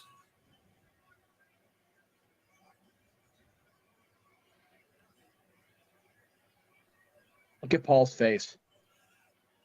Roman just telling Jay, if you beat me, I will give these to you. Not the referee, not the wise man. I will give them to you. This is interesting. Now, with that little caveat, Well, that's just another show of respect. It's something we've seen a lot of tonight, and you don't really usually see that in WWE. We think about Brock and Cody earlier. Even think about Ronda and Shayna after the match and the way Ronda kind of looked at Shayna post-match, with a tear in her eye. A little bit of respect shown there. Roman saying right here that show of respect to his heritage, to his cousin, to a man he's called Oos that's been more like a brother than a cousin. yes. You beat me, I will give you this lay. Now the bell has rung, so I got to do my gimmick real quick. Here we go! And much like the Drew Gunther match, though, neither man in a rush to attack, neither man in a rush to lock up. Yeah, you can't be in a match like this, No. especially with no holds barred implications. Yeah, this is not going to be a short game. This is going to be a long haul. This is gonna Despite be a the fact that I feel that this match isn't going to go past 9 o'clock for us West Coasters, midnight for you East Coasters, slow and steady wins the race. yes, This isn't a rabbit chase. This is a turtle race. absolutely. This is a chess match, is the appropriate term here. It's just going to be one brutal chess match between these two members of the bloodline. Slow and steady. You got to think 3 moves ahead, and you got to figure that Jey Uso has been plotting and planning for this. He was the first man, aside from Paul Heyman, who joined Roman, to fall in line with the bloodline.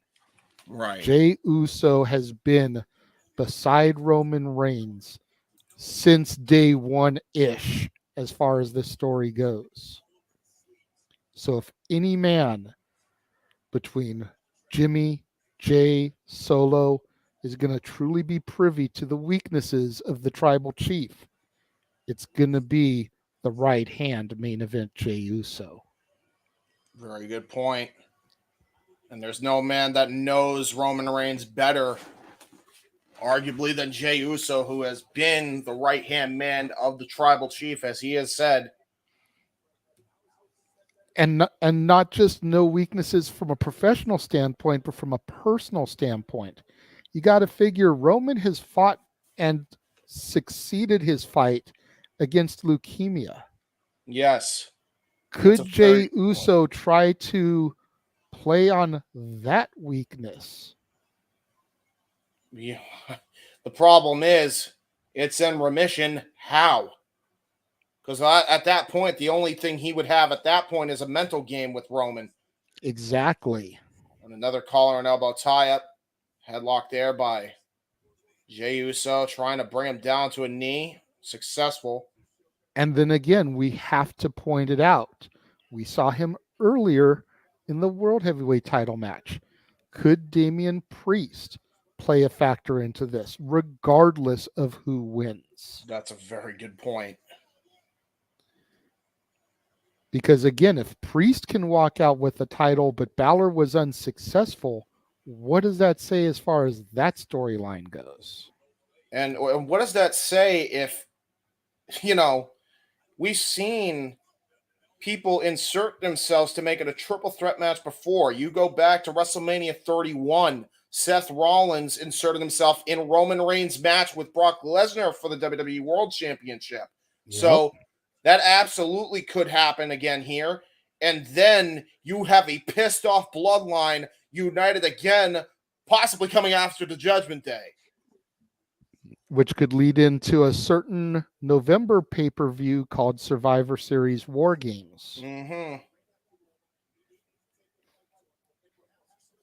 And again, you got to go. You got to consider what Heyman is going to be thinking, because he hired the Judgment Day at one point, as well as Imperium, who are also kind of. You can't count them out as well, JJ.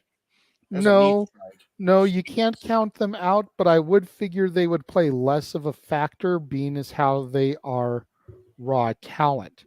Yes. Brand spread, LOL, I know, but the Money in the Bank briefcase can go after any title, where Imperium are going to stay Raw exclusive. And think about this. If Priest does cash in and dethrone Roman or Jay. Oh, wow. That Look at means that. that means there's a Judgment Day presence on every brand. That's true. And by the Mommy, way, go ahead. I hate to interrupt you, JJ, but there was some people's punches there by Jay Uso there, and then into the uppercut, the Uso uppercut, and now Roman Reigns sent to the outside. Looks like we're going for a suicide dive, and he got it. As you were saying, JJ, just had to get that out there. No, that's perfectly fine, because I know I was taken away a little bit from the match discussing the Judgment Day.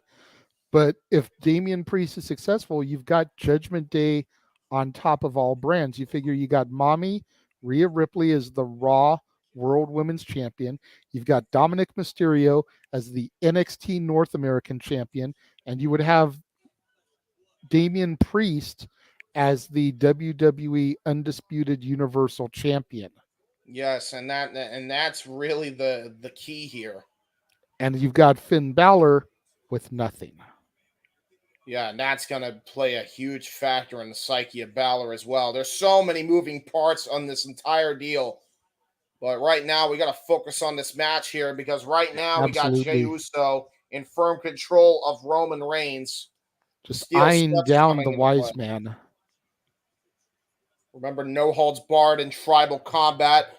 The match stipulation of both men's choosing here. And I mean, we've said it numerous times. How has the WWE not gotten an Emmy for this storyline? Exactly. Seriously, forget about best actor, supporting actor, whatever. How have they not gotten an Emmy for writing? Yeah. With 3-year dominance that has been the ups and downs, the twists and turns, the debut of Solo Sikoa, the addition of Sami Zayn, the departure and betrayal of Sami, the WrestleMania. Like, how have they not gotten an Emmy nomination? Please. I know y'all are on strike, Hollywood. Somebody let me freaking know. Yeah, well, that's what I was about to say. There's a reason Hollywood is on strike, JJ, but there's a steel step shot by Roman. And now Roman going to try to get back in control after some taunting by Heyman, after some mind games there.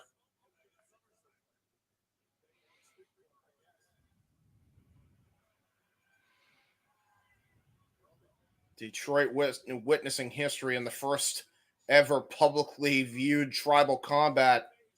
In the history of tribal combat goes all the way back in this family, years. And that was in the confines of their own homes.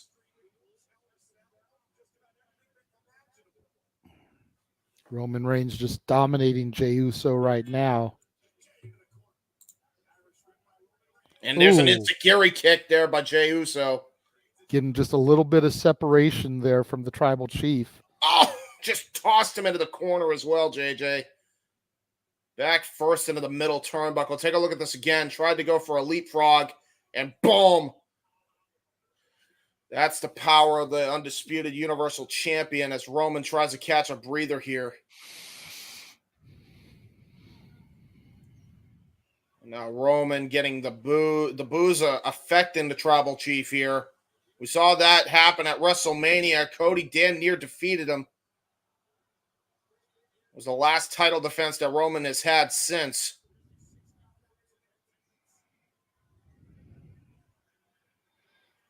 Roman giving his signal to the crowd to kind of pipe down. Grown-ups are working here.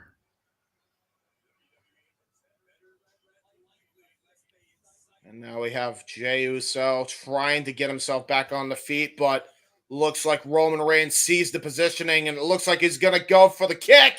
There it is! Drive-by kick by Roman. Roman Reigns needs to be thankful this isn't the 70s or the 80s with 60,000 people in attendance that would be wanting to get their hands on him after the match. Yeah, exactly. And there it is. Look at this. Drive-by kick right to the head. Such grace and air there by Roman Reigns. Yeah, and the fact that he could do stuff like that at his size, always impressive. It's the agility of an athlete. You think about his football career. You know, he's got that training, the conditioning to be able to pull off moves that you otherwise wouldn't think he'd be able to do. Look at some of the stuff we saw Walter do earlier and Drew. Roman is very much in the same caliber as far as a physical specimen goes. And by the way, there's somebody's birthday, and they want Yeah. Roman Reigns to acknowledge them on the birthday. Go ahead, Jeff.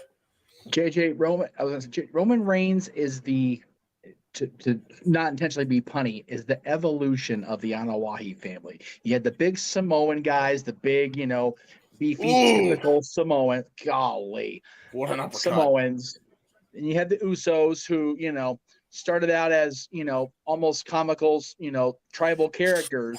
Roman's just been next level, man. Apex to the whole family. Yeah, and as you were talking, by the way, Jeff, there was a spinning enziguri, almost dragon whip style, taking a shit out of Rob Van Dam's playbook. And now it looks like Jey Uso going to try to go for a dive again here. Oh, there's a kendo stick shot by Roman. Right to the dome. Gotta imagine that Heyman probably channeled his days in ECW and gave him that Singapore cane as he just wails away at Jey Uso. And making that reference, you got freaking Roman Reigns turning Jey Uso into Tommy Dreamer, talking about, "Thank you, sir. Can I have another?" Yeah, and that's really, like, you want to talk about history, that goes all the way back to 1993. And Roman now in 2023 using that Singapore cane as a damn weapon, whipping Jey Uso with it. And this has just become disturbing now. This has become hard to watch. And he is saying, stay down, taunting Jey Uso. You should have appreciated what you had, he says.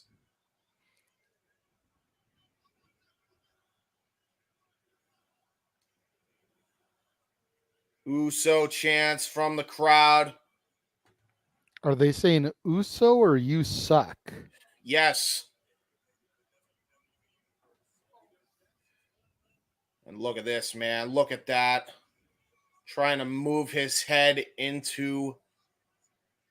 Trying to move that kendo stick into the throat. And we've seen Jey Uso be trapped with kendo sticks before. Remember the New Day versus the Usos at Hell in a Cell 2017. He's unfortunately very familiar with this position. Yeah, Roman's saying, "Get up, little Jay, get up." And now trying to go for a shot right to the head. Tried to go for a big poppy David Ortiz swing, but Jey Uso able to counter it. Oh, and another vicious uppercut by Jey. Oh, and there's Roman Reigns, though, able to turn it around. And there are those clubbing clotheslines. Vintage Roman Reigns here as he just levels and absolutely decimates Jey Uso in the corner. No joke here. Absolutely no joke. And now Roman Reigns tosses Jey like a rag doll, trying to catch his breath after exhausting all that energy. I was going to say, but look at Roman trying to gasp for air. Yes. Absolutely.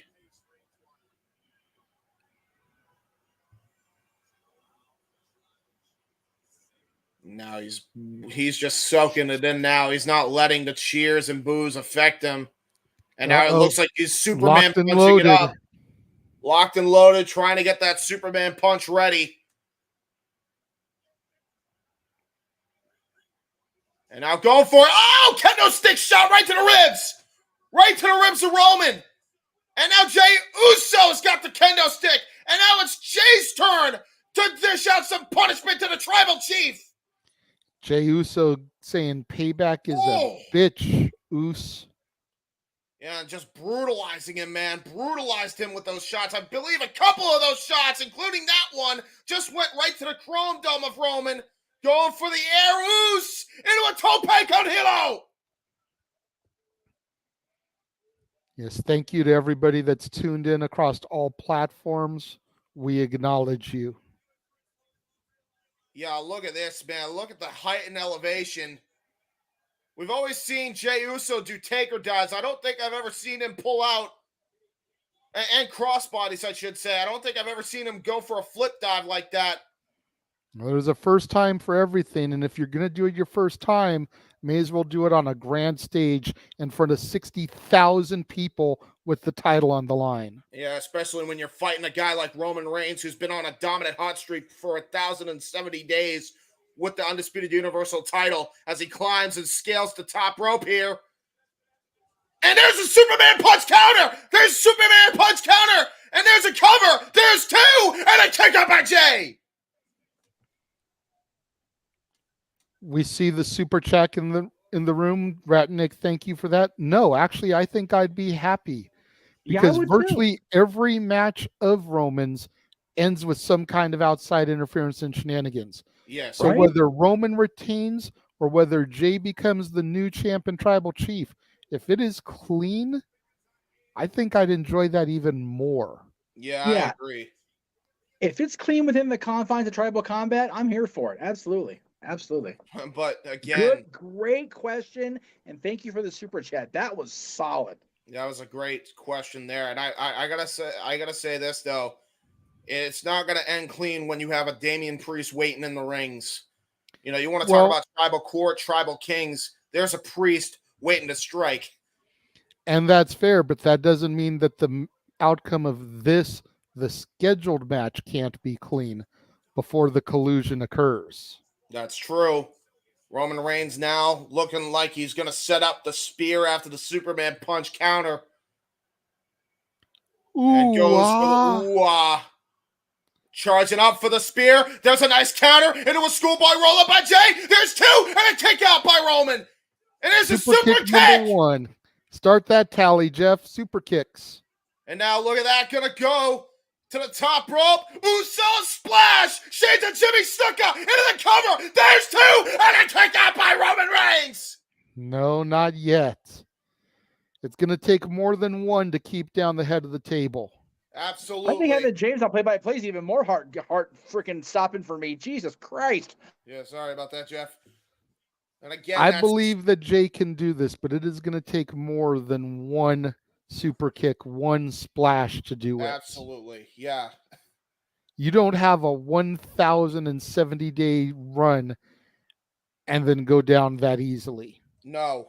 You don't have that type of a run and go out like Boba Fett in the Sarlacc pit.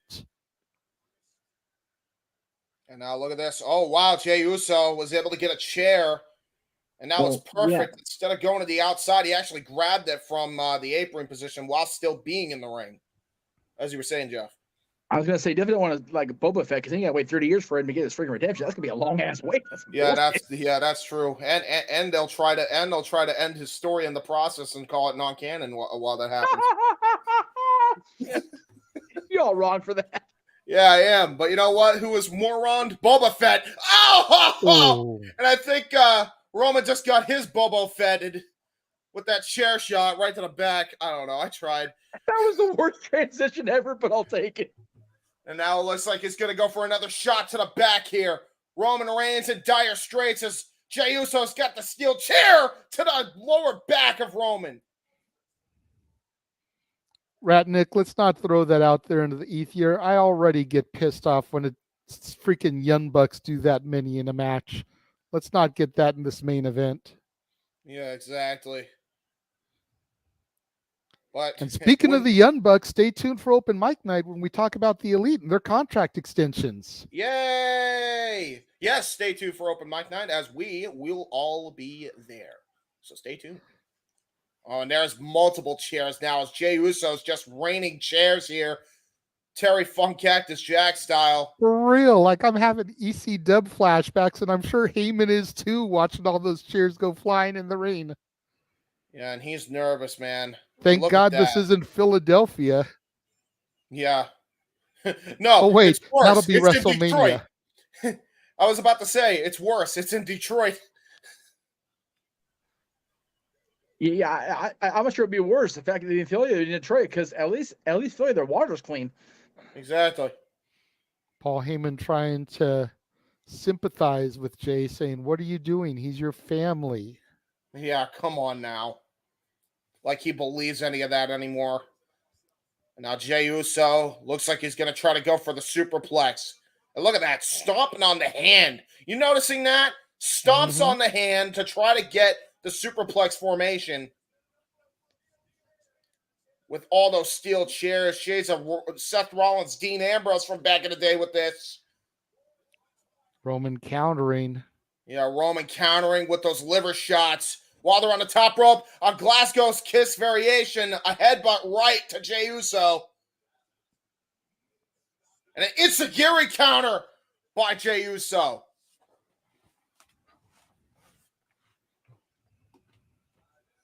Now climbing to the top rope again. It looks like he's going to try to go for a superplex again. Roman Reigns still has his hand on that top rope to prevent it, but not now. Oh, wait a minute. He psyched him out, and now we're going to go for the powerbomb. Oh, no. Rule number 1 of weapons. He who sets it up takes the punishment. And there's a cover, hook to the leg, and Jey Uso kicks out. Ooh. Rough landing for Jey Uso, but it was not enough to get the W there.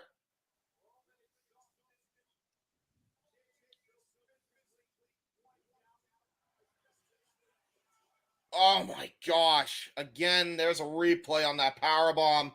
That was on the uprights of the shoulders for Jey. But again, Roman knows that this is not going to be easy. He remembers Hell in a Cell from 2020. He knows Jey Uso ain't going to go down without a fight here. Roman again trying to tell the crowd to keep it down. Yeah, like that table still set up on the outside there. You got to figure that'll be coming into the play at some point here. And here comes another table. No. Yeah, boy. Here comes another table. That's not going to be good for anybody. Roman has got some diabolical intentions here. It looks like he's going to send it into the ring. Joey, I'll definitely start that. We'll bring it up during open mic night. That's cool shit. Which one?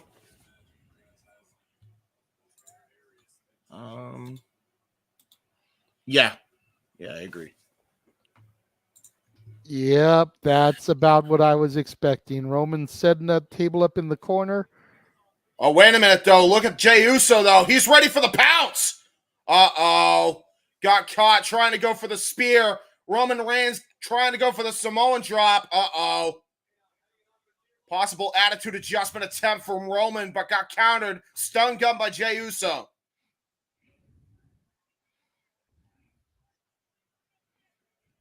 Now Jey setting himself back up, getting punched here by Roman, teetering on that apron where the table is. Two tables are involved here, one on the outside, one on the inside as they trade strikes here at Ford Field. Oh, geez. Jey Uso holding on with one hand. Shoulder thrust by Jey Uso. Desperation shoulder thrust. And there's an uppercut right as Jey Uso tried to head back into the ring. And gravity is definitely Jey's worst enemy right now, especially in Roman's case. Oh, no. What the hell? Channeling a Big E playbook here, trying to go for a spear. Got countered with an enziguri. Oh, Jesus. No, Jey, think about this. No. Gonna try to go for a Samoan drop here. Gonna try to go for the alley-oop Samoan drop. Roman still got too much strength in him. He's countering. And now Roman Reigns, look at that, though. I think he realized he's trying to go for the guillotine choke, but there's Jey Uso. Alley-oop through the damn table. He did it. Both men down on the outside. Referee checking on both competitors. Paul Heyman, the look of shock on his face. Yeah, Samoan drop right through it. Roman Reigns, I believe, may have hit the back of his head off the floor as well. That was not a good landing for the Tribal Chief.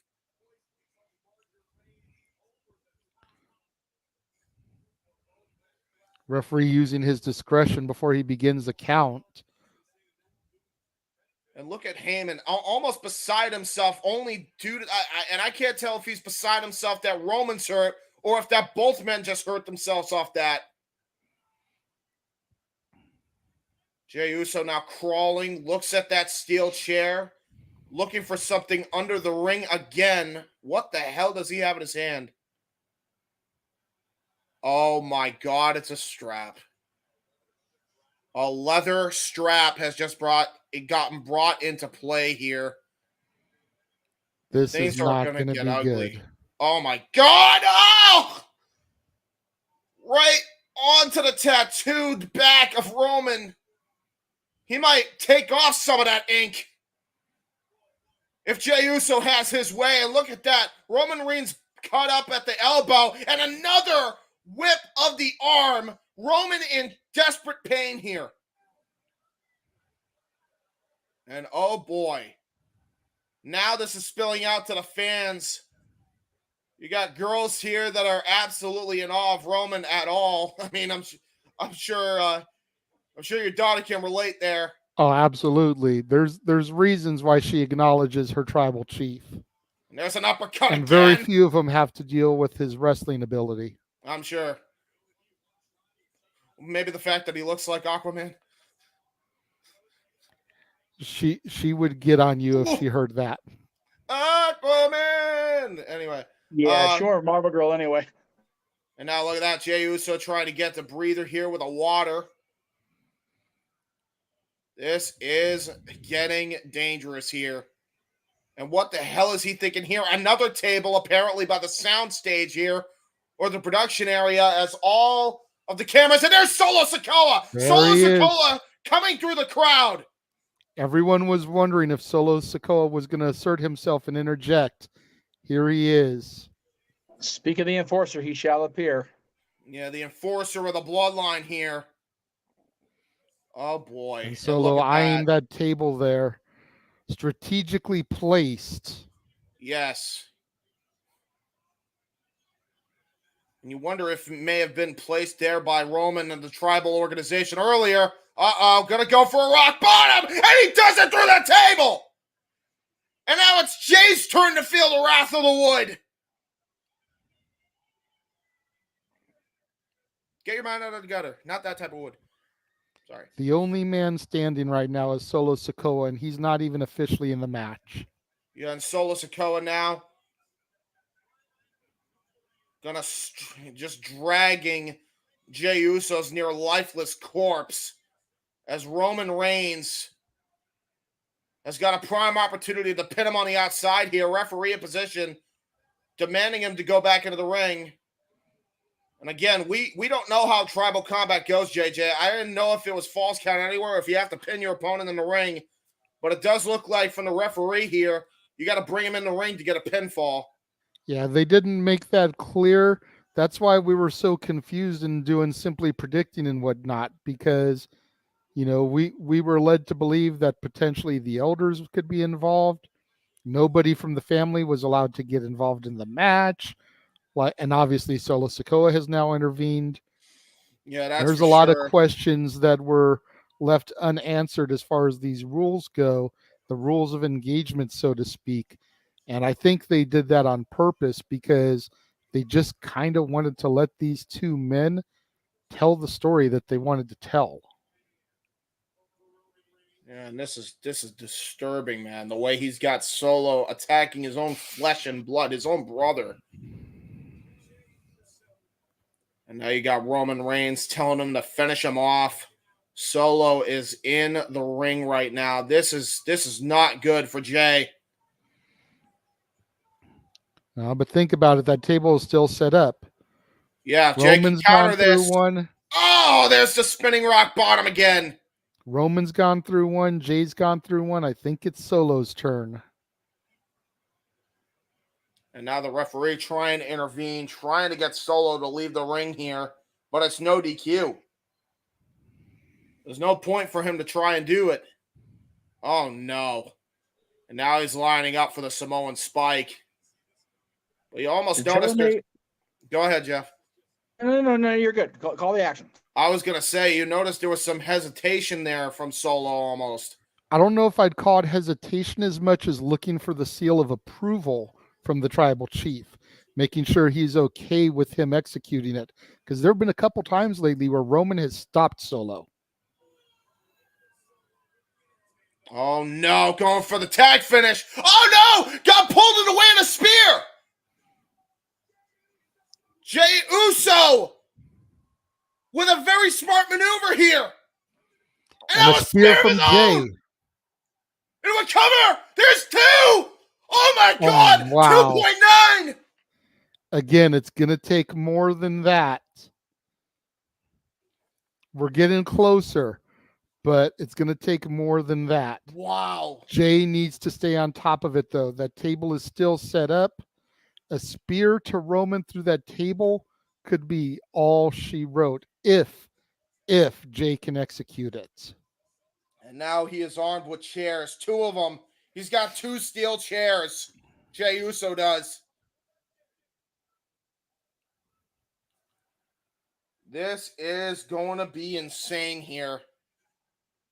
And now he's got 1 steel chair, 1 shot to Solo. And another shot to Roman. And another one to Solo.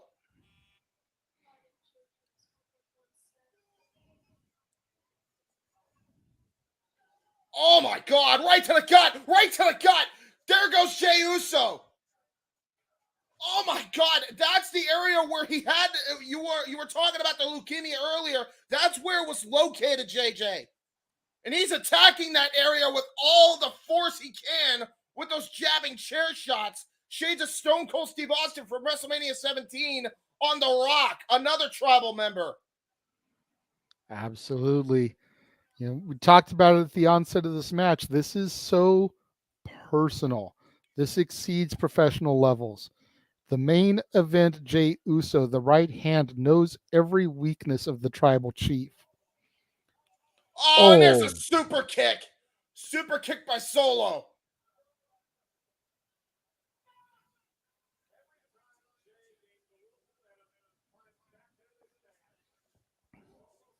Solo Sikoa is still in this match. A savate kick right to the head.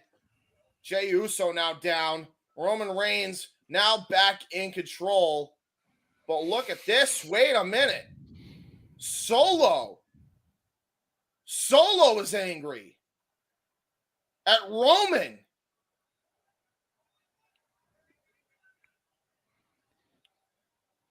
Well, yeah, Roman speared him in the ring. He did spear him in the ring, that's for sure. He's angry. But here's the thing. In this case, by Roman, it was an accident. Oh! And there's Jey Uso with a spear through the barricade! And Solo's trying to decide what he needs to do here. Yeah, and Solo, again, I don't think Solo realizes that in this case it was an accident.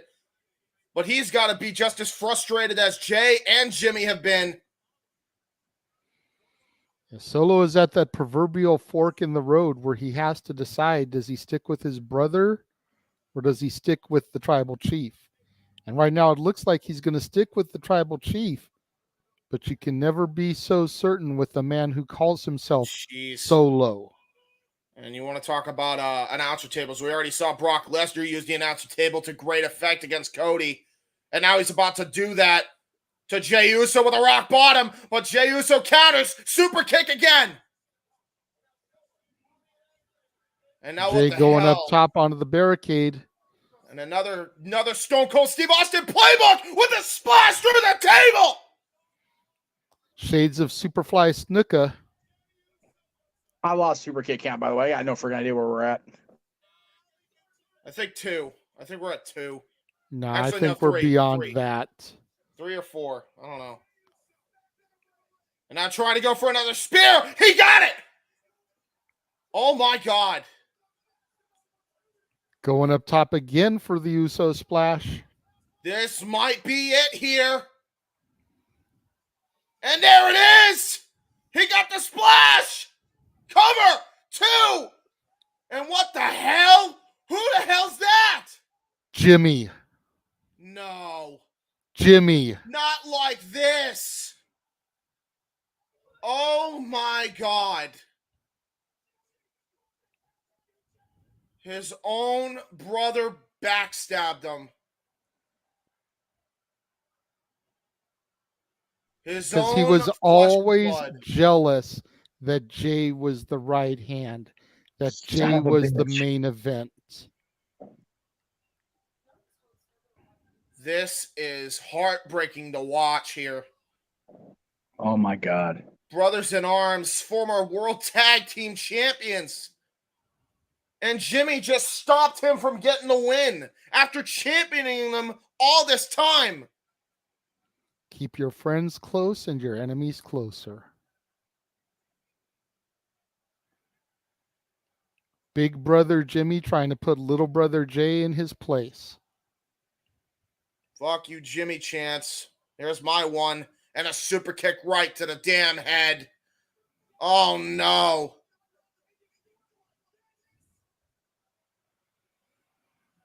This might be it. This is unbelievable. And Jey Uso's prime in position for the spear through the table. And look at this. I think Roman's even taken aback here. And now a spear through the damn table. It's over. Oh, damn it. Not like this. Not like this. And it's over. Roman Reigns retains the Universal Championship and his status as the Tribal Chief. This Hold sucks. on.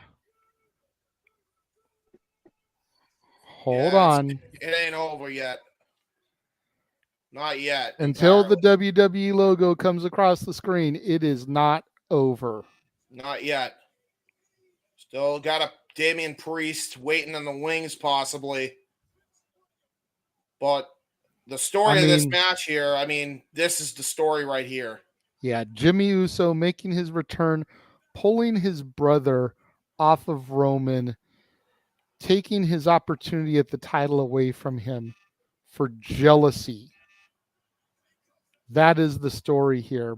But we still have the possibility, potential of a cash-in, although at this point in time, as battered and beaten and bruised as Roman might be, the fact that Jimmy and Solo are both down there in a capacity, I don't know if you would want to take that risk. Even if you do bring brethren with you like the Judgment Day. Yeah, that's a good point. And Heyman's there as well, so even though he can't fight his way out of a wet paper bag, that's still a numbers advantage. I'm done. Okay, bye. Gee, thanks. I'm just joining with everybody else. I want to know why. I don't get it. Did I not explain it enough on the commentary, Mikey? Were you not listening? I was going to say, geez. Yeah, he's jealous of his brother and the success he's had in the main event. And here's the story, though. Solo angry with Roman, Jay angry with Jimmy, and vice versa on both accounts. The bloodline has been absolutely torn apart at the seams, and Heyman's in the middle of all of it. Well, there's a lot better chance of repairing Roman and Solo at this point than there is Jimmy and Jay. Absolutely. I say look to see Jimmy versus Jay at Payback. Oh yeah. And yeah, Heyman's not in the middle. Heyman is leaning heavily toward wherever that I forgot the name they gave it in Samoan, but that tribal necklace, the wreath, and the championship goes. That's where Heyman's leading, my friend. And Roman almost looks dejected. You can see it in his face as well. Roman didn't want to do this. In the context of the story, he did not want to have to put his cousin down. It's great storytelling, man, no matter how you slice it. Oh. And he was left with no choice but to take old Yeller behind the woodshed and put him down. Yeah. Jay became the rabid dog. You had to put him down. And look at this, but man. Jimmy to do it. Oh. And there's the WWE SummerSlam trademark as we go off the air. So we are pretty much set at this point. There is no cash in. Doggone it. And Roman Reigns throwing up the one. Yeah. One's to the sky. That's it. As we go That's to it. the recap hype package for everything that occurred tonight in front of 59,000 plus at Ford Field in Detroit, Michigan. Ooh. For the He-Man James Hebert, for the man whose name is on the marquee, Jeff Meacham, for our man with the stats, Stat Boy, who came in and out of the chat giving us all the numbers. I am your color analyst for the evening, the Renegade of Wrestling, JJ Williams, and I'm going to throw it back to the man whose name is, in fact, on the marquee, Jeff Meacham. We're gonna stall here for just a smidge, because our trailer lead into Open Mic Night is just shy of 10 minutes. So we're gonna go ahead and kind of do our thing here for a couple. Well, what we'll do is we'll start Open Mic Night at 9. We'll have Open Mic Night start at 9:30 on the beam. Okay. Is that fair? Get Sounds ready to about go? right. Yeah, honestly. So I will take us off screen at 10 minutes till so at 9:20, and then I'll run the thing. There you go. But man, ooh, That was hard. rough. That was rough. It was okay, rough in the terms of very emotional. Like it was not a rough show. Great show. Great show. Very good show. And even the finish of what it was. And yes, Catherine, thank you guys, you and everybody else out there for coming on in and super chatting. And Kat, I don't blame you. If Jay and I weren't hosting, we'd probably do the same thing. It's been exhausting. I will be. Yeah, I know. Yeah, Stat Boy absolutely will. I just want to point out to everybody that's watching us on No DQ, Jeff Meacham Network, and all the other affiliates in the JMN. Yes. I want you to do us all a favor. Share this on all social media. I want you to like that button. I want you to hit the comment when this is on demand, and I want you to interact with us like you have been doing all night in the live chat. Do that. Yeah, exactly. Yep. We've still got people watching on all fronts. So, well, almost all fronts. I take that back. But please, everybody, just stick around. Like I said, 12:30 a.m. Eastern. We're gonna go. I don't know how long it's gonna be, but we will definitely do Open Mic Night tonight. We will shoot for 3 a.m/12 a.m. Pacific exit like we always do, but we'll see. Because other than the elite re-ups, there's not a whole lot of. We will talk about this. Yeah. We shall see how things lay out tonight. But yeah, we're gonna have fun tonight. Everybody have fun tonight. Everybody wang fun tonight. There you go. Yeah, Thank you, Dr. Fraser Crane. So we got Open Mic Night, everyone, as well, who are still with us. Do not go anywhere unless you're sleepy. No. And I don't blame you. But we're going to be talking more. We have a post show called Open Mic Night every time we do one of these watch-alongs, especially on a Saturday night, and we are going to be talking all the wrestling, including stuff in AEW and WWE. So stay tuned. I lost my camera. Jeez. Oh no, your camera. I fall down. Go boom. Okay. All right. Well, now that I did that corporate show, I do have to figure out what we're doing for dinner because I am starving after all that. I'll be back. Jesus Christ, it's midnight. Yeah, it's gonna be a freaking munchies moment. Yeah, exactly. Exactly. I'll be right back. I've been smelling dinner being cooked and eaten for the better part of the last 2.5 hours. So right. I am going to. Oh, we lost Jay. Move myself for right now. Go get through all that good junk. Well, since you're rerolling anyway, go ahead when we go live for Open Mic Night. Cool. All right. Now, Mike, you said you were going to bed as well, so we'll go ahead and yeah, I mean, we'll just pull everybody out. Hell with it, why not? We'll go ahead and start the stream a little bit early. I'll go ahead and just do some music or some shit. Yeah. Any last thoughts before you go off to slumber? Yes. Yeah. Overall, the show was the show. You know, a few surprises, a few shocking moments, of course, and of course. That's pretty much all I got. I mean, I'm just wasn't fully into it like I'd like to be. No, I got you. It's whatever. I got you. I'll right. just go ahead and throw the shout out there. If you're still up at the end of Open Mic Night, go for an extra hour, turn on your Fox affiliate, watch Team USA Right. go against Sweden in the round of 16. I will There you cover all the stats and all the news coming up in about 48 hours or so in the A sports little more bar. than that on Southwest Plenty to Sports talk Bar. about. We have a stacked show coming up on Tuesday. Yes, we so do. Stay tuned for that. And of course, you can follow Stat Boy and Dory Lou both. I'll change the logo before Tuesday. But the hell's that? I'm gonna get rid of that shit. Follow them at Dory Lou, at Statboy13 on Instagram, at Hathaway Lou, at LB21977 on the platform formerly known as Twitter. Be sure you guys check that it's out. always going to be Twitter. I'm Well, not but, doing you know, that text thing. The Muskie Man's trying his hardest. I know So- it is. But it's okay. Mikey, thank you for popping in when you did. We appreciate you, brother. We Until will, Tuesday, go Team USA. I love you all. Stat Boy out. All right. And there you go.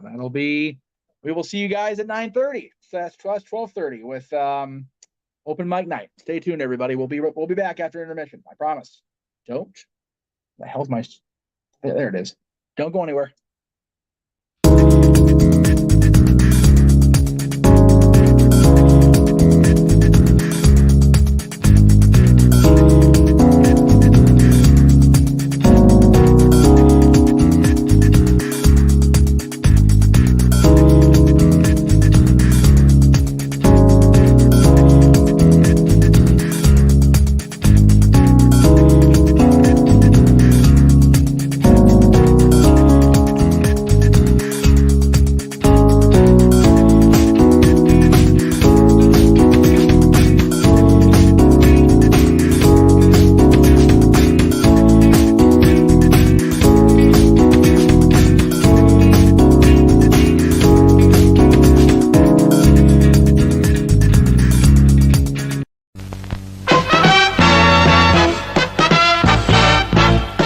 And now, preview time. So let's take a look at what's coming your way.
Scan the QR codes to see what's upcoming for FTW Productions and what's available on demand right now.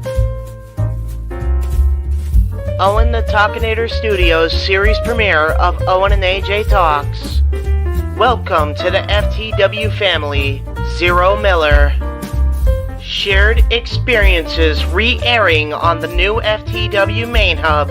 All Retro Wrestling Review Series videos on demand and upcoming. The Wrestling Rundown makes its return, available now on demand. Fantasy Booking Series video, If Goldberg Stayed in WWE in 2004. Pride CAW Supercard by Zero Entertainment. All of A Simple Man's Brand Simply Predicting panels. Both episodes of The Don DeMarco Show. AEW Spark, WWE Aftershock, every show week by week. Indie Force Episode 26, available now on demand. Jeff Meacham Network, all watch-along events. AEW Double or Nothing Dynamite Go Home Show Watch Party, available now on demand. A Simple Take, WWE Simple Takes featuring Cat to the 18 Studios. Super Mario Bros. Z voice acting, Episode 3 coming soon. Breaking news, ATW View Impromptu, WYW Intro and Immortal Stream. Wrestling with Idiocy Episode 8, Fast Food and Restaurants discussion. Plugs have concluded. On to the video.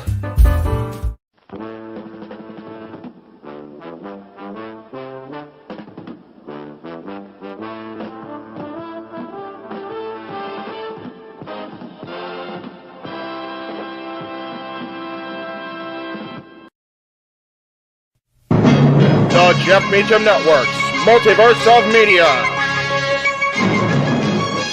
For over 15 years, the recognized symbol of excellence and the standard bearer in coverage of sports and entertainment.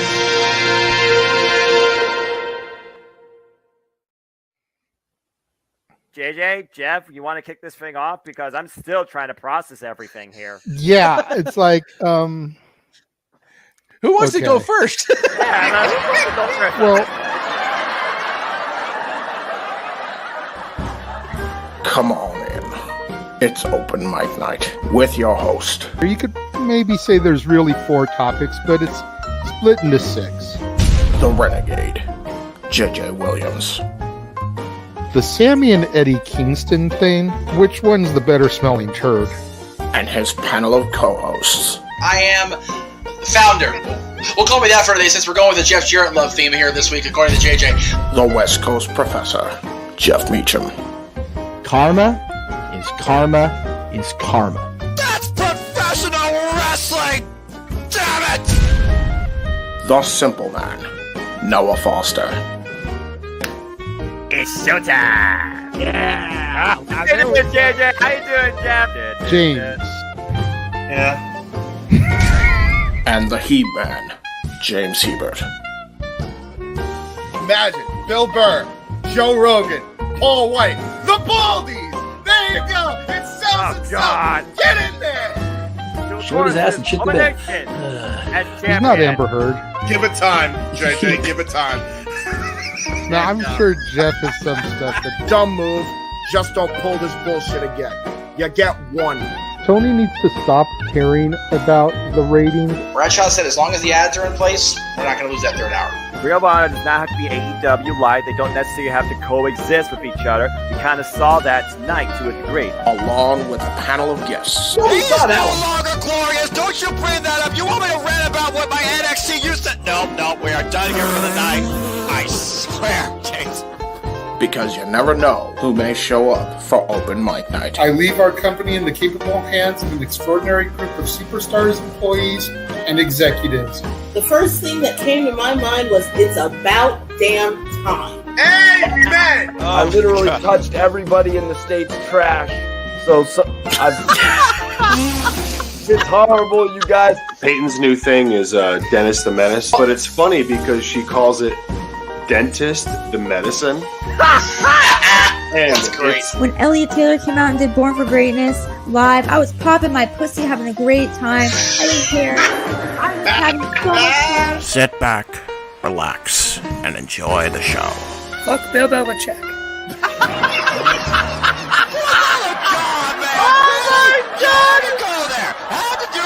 Football thing. We ended on wrestling, and then you bring in that shit. That's just how the fan goes off the damn rails. Brilliant, bloody brilliant.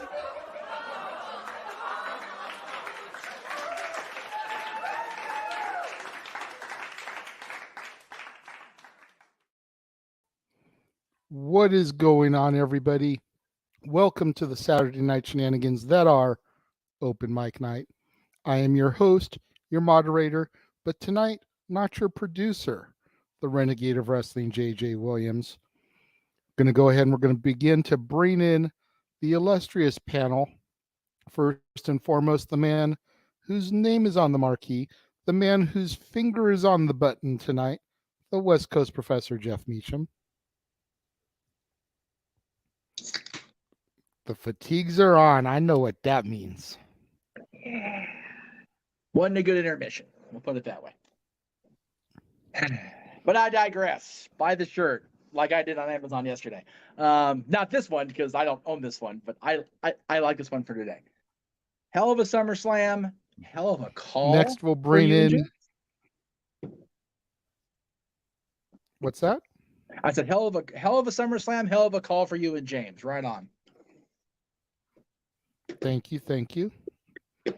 Next, we'll bring in the Heeb man, James Hebert, my play-by-play commentator extraordinaire this evening. Thank you very much, sir. Greatly appreciate your work. I think we did a hell of a job tonight. You guys did. I think we definitely continued that train that was started with the Dynamite 200 on Wednesday.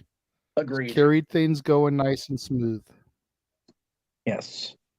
It was a good solid show to call. It was a good call of a solid show. So all sides went very well. I did have the official, if you will, commentary on during the main event, and I thought everybody did a good job across the board. Cole and Gravy did a good job. You guys did a great job. It was solid at the end there, despite the finish apparently being very disagreeable over here. But I enjoyed it. Yeah, and I don't understand that. Yeah. You know, I don't understand what people are seeing, why they had such issue with it. I mean, yeah. Are we really surprised Roman retained? No. Are we really surprised that there was interference and a run-in? No. Are we really surprised that Jimmy Uso returned and turned heel? No. So why are we pissed that all that stuff happened? Yeah.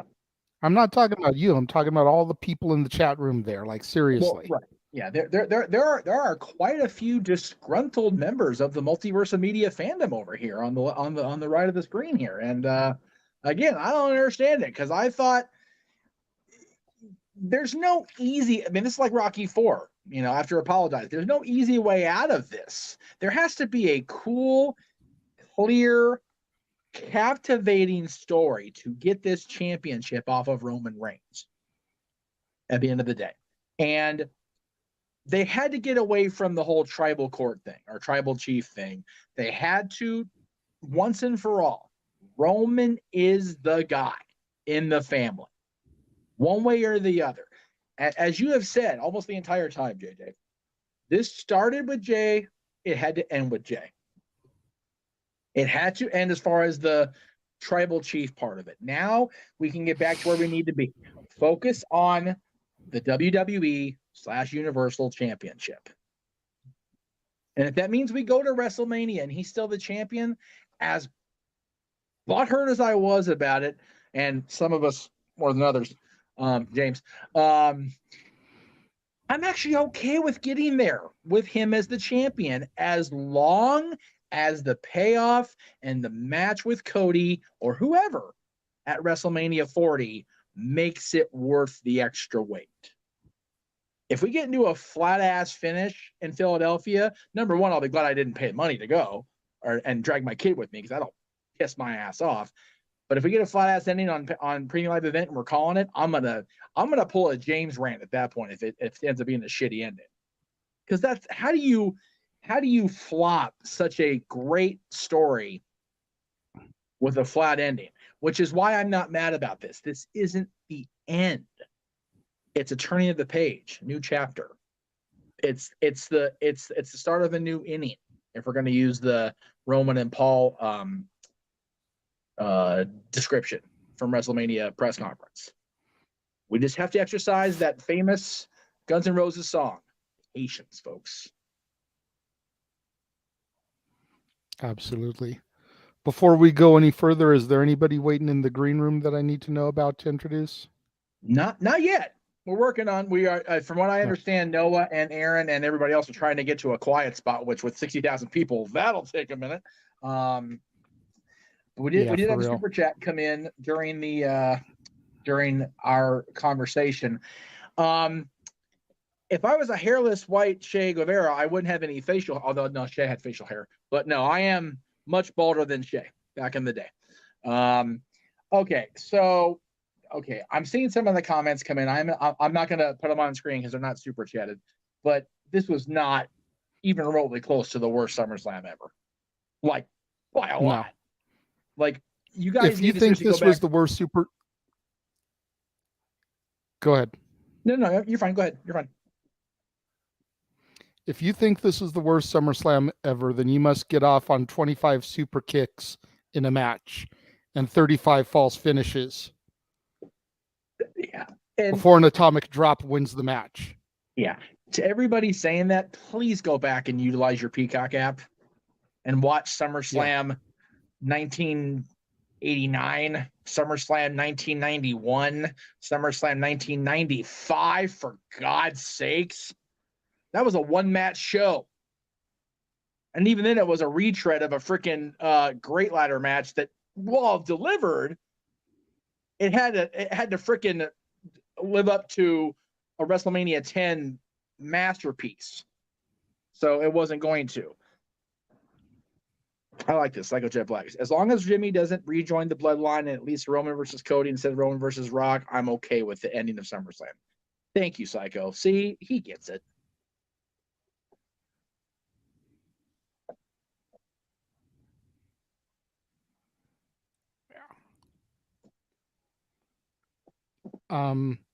Jeff, go ahead and lead the conversation for a minute. I'm gonna leave, and I'm gonna log back in. Okay. With so I can be kind of co-producer here. Okay, yeah, that's cool. fair. Yeah, and also there seems to be a big lag between me finishing and you starting to speak. So I'm thinking there's a connection issue on your end too. Yeah, it makes sense anyway. Yeah. So yeah, I will say wrestling fans clearly didn't watch mafia/mob movies. Exactly, Virtue. I actually agree with you here.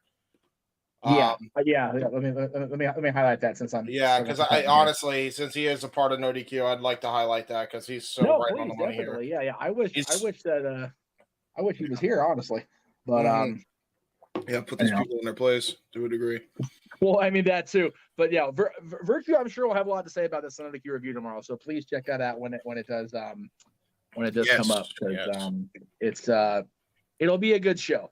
JJ, I'm sending you the code if you're watching. Give me 1 second. I'm trying to get Yahoo logged in, which is always an adventure around here.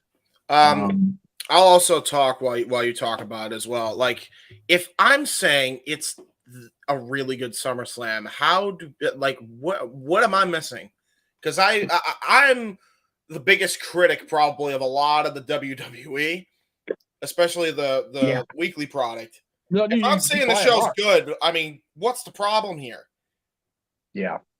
Like, I even predicted, hey, Roman needs to retain because Cody's got to be the one to dethrone him anyway. So, I agree. Hello? You ever wanted to come into a sports bar where the barkeeps know their game? Well, the Jeff Beecham Network, Multiverse of Media, has got a production show. You ever wanted to come into a sports bar with...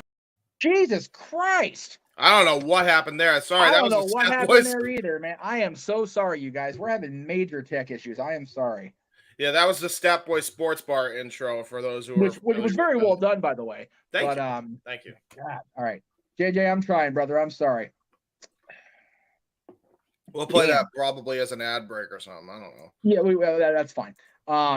Yeah, I'm trying to freaking get JJ the coach so he can come in and produce so I can get my hands off the button because clearly me having the button's a bad idea tonight. Yeah, I could send them the code if you want. I got. Right there you go. The fans who didn't get their way, Virtue says when things happen, they didn't agree. Yeah, exactly. And that's Virtue. I think you and I agree on that. The fact that I do the too. wrestling fan and they're in the background again. What the hell? I'm really not even on the screen. It's on right now. That's the silly part. Go back. Keep it there. There we go. Okay. Seriously. Okay. As you were saying.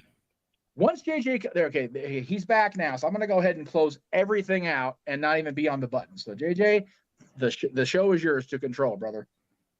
Yeah, there we go.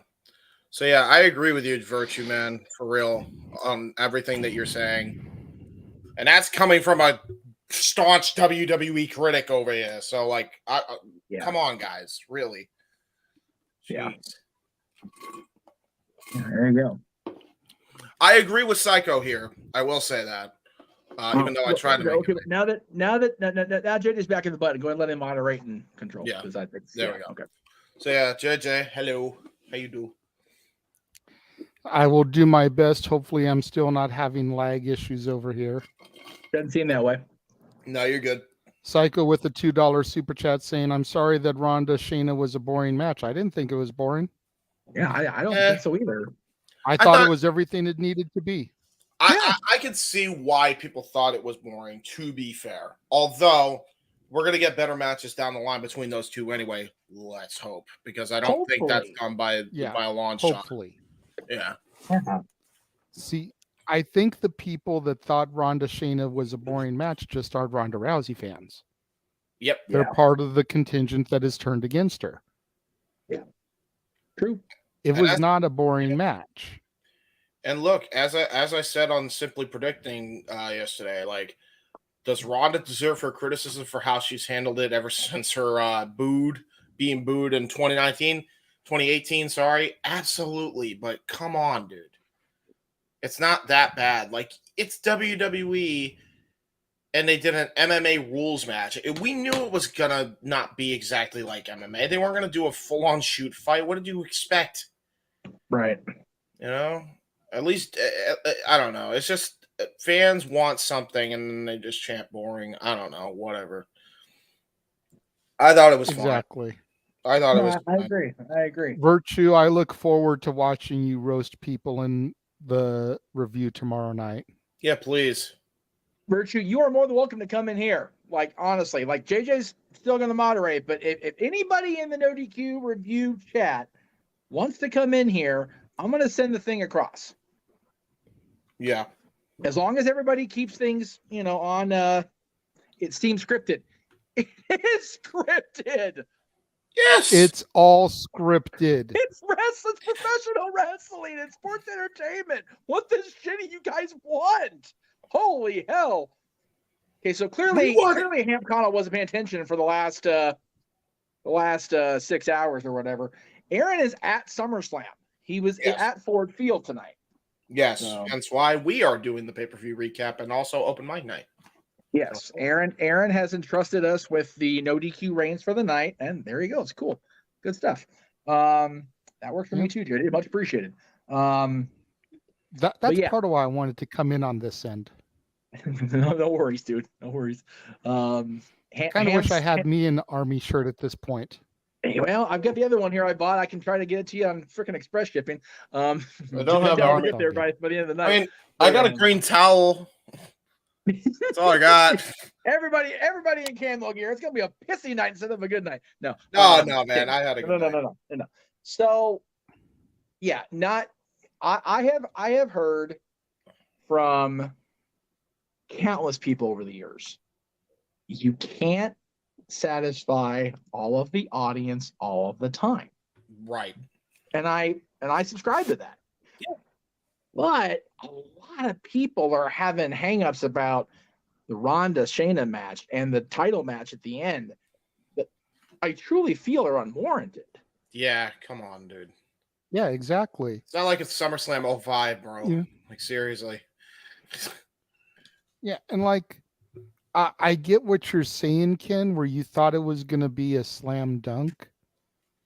Long-term storytelling. Yes. Assuming that this isn't a one and done, like everybody is thinking it's not, you've got to build that story. Yeah. Rally towel like Ricky Ortiz. I remember that. But now Ronda, because it's funny. Mikey mentioned the Holly Holm fight during the aftermath of the match. Man, how far down a spiral did Ronda go when Holly knocked her the hell out? Like, she legitimately got suicidal after that fight because it was her first loss. Now it's her best friend, the godmother of her child, has made her submit by lose by technical submission. That's going to rent space in the character of Ronda Rousey's head. Yep. As it should. It's not only long-term storytelling, as JJ will often say, it's beautiful, Shakespearean, captivating storytelling. Yes. For the love of God, how can you be mad at shit like that? And hey, it could have that MMA thing. I expected a lot worse, honestly. I actually had my expectations super low because I knew they were going to script it. Like, my only complaint, though, out of all of it, is that it wasn't, rounds in it. Well, that's really it, and that's a nitpick. Well, James, to your credit, Aaron tweeted out that a lot of people got up and went to for their potty break or virtue counted on social saying, no, they're going to get their snack break and shove their fat faces. Damn marks. I'm like, neither one of them are wrong, if we're being honest. So they're either emptying their bowels or filling them up. In other words, and either way, you know what? In Detroit or any big arena around the country, that's where you do. That's what you do. You need the food. And I really don't. And JJ, you guys were on the call, so I don't know if you observed it as much as I did. I didn't see a point in this show that was worthy of getting up and going to the potty or going to get snacks, other than that battle royal. And even then, I was tuned in for that. Yeah, highly entertained. Yeah. Yeah, the battle royal would be the only place where I would have thought of that too, but I wanted to see what LA Knight was going to do. If they were going to pull the trigger or not. And they did. I'm so glad. And for those of you watching the press conference, he's talking on the press conference right now. Oh, there you go. But yeah, I mean, that was the only thing really that was like, There you go. Yeah, and again, yeah, to the chat room's credit, hard to follow after Cody and Brock, because people weren't expecting that to be so early. Number one. Number two, it was just so hard hitting, and the finish, the aftermath was so unexpected with Brock and Cody, because we were figuring, okay, well, Brock's going to go back on his little break and he's going to be, angry beast. And man, he showed respect. He embraced Cody. I even saw him high five a fan going up the aisle before they cut away from him. I was like, whoa, we got respectful cowboy Brock back all of a sudden here. Like, yes, we do. And I like respectful cowboy Brock. We like cowboy Brock. I really feel like it was the Shawn Michaels thing at SummerSlam. And I'm not saying Brock oversold, because yeah, right. But he had to know, because Cody kind of usurped his spot at the top of the chain when he came back.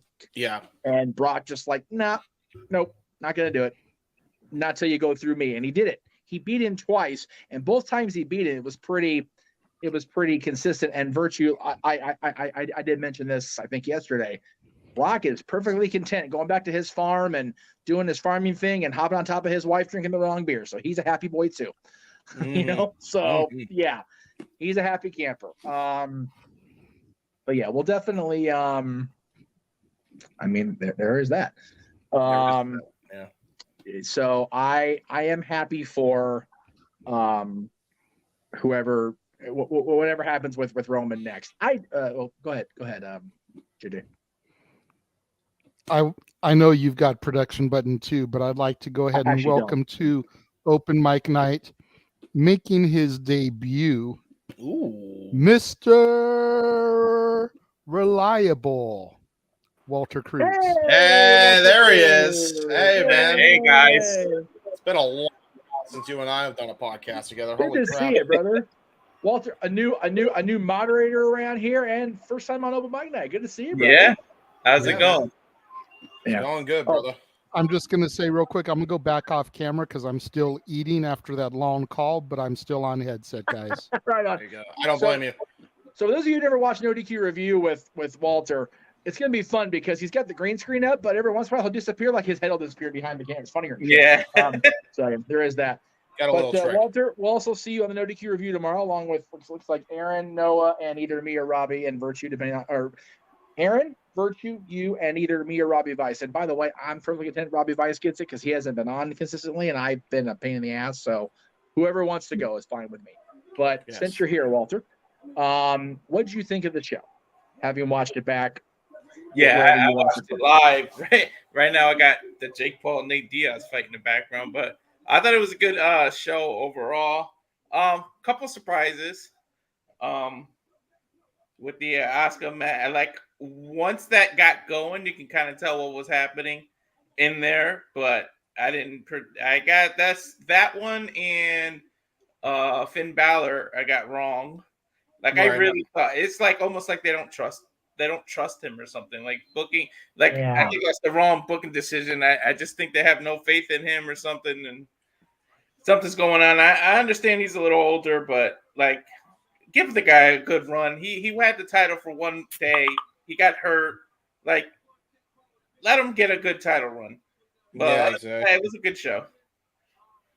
We need Virtue and Open Mic Night. Hey, Daniel, I am all for it, but I think that Virtue wants to save his venom for tomorrow, and I don't blame him, even though we're on No DQ as well.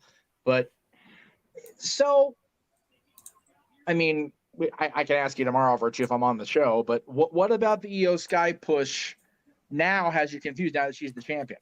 Because I think that other than giving the short run to Bianca, which I still say motivates her for having more venom, like I'm so happy that Io is champion. And you know, there was talk, I think it was yesterday during Simply Predicting, and I'll throw to Walter first since that we let you continue to eat.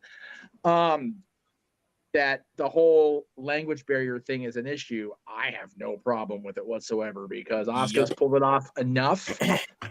And people seem to really be behind Io being the champion, and with Damage Control apparently still seamless and okay because Bailey helped her out. God, Bailey whacked the shit out of Charlotte coming down that aisle. She hit her legit. That was the most. Like seriously, I am a Charlotte fan, but Bailey, Bailey was like, "Oh, Charlotte's the first one, hell yeah!" And she wound up like freaking Big Poppy. I think somebody mentioned Big Poppy earlier in the stream. I'm like, yeah. Well, of course, Bostonian. And there you go. Yeah, exactly. But man, he wound up. And it was a solid shot. But yeah, what do you think of that? Like, do you agree with Virtue that the push for Io Sky is seemingly confusing now, or where you stand on that? No, I don't think so. I'm a big fan. You know, I said if there's a language barrier, I say screw it. You're a heel anyways. Talk your language. Piss Americans off even more. Keep talking in Japanese. I said cut the whole promo in Japanese, and who cares? Have somebody you can fake translate. You can say whatever you want in Japanese and pay. People will go crazy just as long as your body language and the passion comes through. The language wouldn't do anything. So I like when a foreign person does that. So I think the Japanese thing would work just to piss people off. Just only speak Japanese. Don't even speak English because it'll get people. It'll draw heat automatically for that. So apparently, I forget to say his name, so forgive me. Walter, maybe you have it. Son Gokachu? I always say his name wrong. I feel like an asshole when I do it. But apparently he was at SummerSlam too. There's a picture of Aaron and Caitlin and Son and Noah all together. That we'll throw up here later.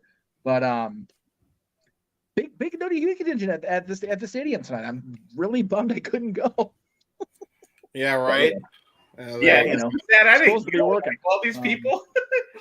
Right? There's so many people. It's awesome. I love it though. It's great. There you go. I didn't even do that. All right, let's see. JJ, how about you with EO Sky? What say you on EO? Or it looks like you're typing something. You want me to throw to James or? Okay. Hello. Either way. I thought EO Sky's cash-in was great. I didn't have a problem with it at all. I thought Bianca, getting the win was a very big surprise because I don't think anybody picked her, right? Everybody picked Charlotte or Asuka. So they went with Bianca to be the one to get cashed in on. And they did such a great story to tell that. And it was a great ride. You knew what was going to happen after the knee injury, but the fact that it happened, you were like, "Woo, it's happening!" You were excited either way. So it was cool. It was very cool really well done storytelling by all the ladies involved. I personally think probably second best match of the show, only behind Balor and Seth. Really. There you go. I'd say that, Really? honestly. Yeah. Yeah, Where do you put Tribal Combat? Say third best match. It's not my thing. I thought it was very slow paced. All Roman matches are, to be fair, but it wasn't bad either. So I think they're slow paced because they're more about the storytelling as opposed to the moves in the match. Right, that's fair. They're trying to get across this larger than life story. Right. That's just had 3 years of people like in tune with it. Yeah, that's fair. Absolutely fair. I mean, it's an easy story to follow, so can't begrudge him that. Go ahead, Jeff. I was gonna say I know somebody's being very complaining in the chat room. Just ignore him and let him be, because otherwise Aaron's gonna get mad for losing a reliable follower. Unfortunately, Yeah, that is fair. And ignore the other me coming in. I'm trying to fix something. Okay, that's fair. But yeah, I thought it was fine. Walter, let's go to you, brother. What did you think of the Sky cash-in? Let JJ moderate. He's here now, James. I know he's here, but he's so let him moderate. Let's do his job. Are you busy or no? I didn't know. I was going to say, and everybody has given their conversation about it except for me at this point now. Oh, there you go. Sorry, the tism got in the way. Go ahead, let Renegade go. Go ahead, JJ. I appreciate that, Walter. Thank you. No problem. Yeah, I mean, told you can do your job. I Jay. don't Go ahead and do think- your job. right? I don't think it was any real surprise to anybody. I mean, we all kind of saw it coming. The question was just, who was she going to cash in on? Right. I was all for it from the beginning. It kind of looked like we were getting to that boil as far as her cashing in went. So for whatever reason, they don't want to let a woman have a long run as Ms. Money in the Bank. Probably because they figure that they're a little bit more prone to injury than the men are. I don't know, but it just seems like ever since that initial run with, who was it, Carmella? Because I wasn't watching then. Yeah. Right. Yeah, Carmella. Ever since that, they've just been like, we got to get it in like within a week. Yeah. That's so. I mean, the fact that EO only held it for a little over a month, and it's the second longest Money in the Bank run for a female, kind of says everything right there. Yeah. Yep. Exactly. Since I did get my hands on the button real quick, JJ, I'll go. Oh, okay. We'll talk about that. That's cool. I don't see why not. It seems like more than likely. I don't see how you don't go there. Yeah. Yeah. Exactly. I mean, it's payback, and Jay's gonna want his payback for being cost the title. Yeah, it's called that for a reason. Yeah, yeah. Payback. Yeah. By the way, completely off the thing. I hate the fact that they got rid of that SummerSlam logo that Walter was using. Man, I loved that logo. Yeah, that's the one I love too. It was so great. We had it out here in LA the entire time they were here. It was a great logo. So I'm here for that one. So I'm glad you're using it tonight, Walter. Good job. Yeah. But did anyone else get fooled by the Bianca? I thought she legit hurt her leg. Like I did too. Yeah, you I really did. sold We all that did. great. Yeah. The sound that the stairs made, like it just. I thought she was legit hurt. Yeah. And then when they kept showing it, and the fact that she took so long to leave, then I thought, oh, the cash in. But at first, there. But if you notice, though, they didn't actually show her. I don't think they actually showed her landing. Like they did, they showed her going over and like her disappearing below the apron. I didn't see her actually hit. No, they just kept like letting you hear the sound. So that was again. I honestly don't like to give the Bucktooth, Wonder all that much credit, but Kevin Dunn, that's good shit right there. So yeah, that's the only good thing. I was a believer. I hate when they every time somebody gets hit by something, what the camera does. That's what I hate about Kevin Dunn. Like, everybody does when he does that. Yeah.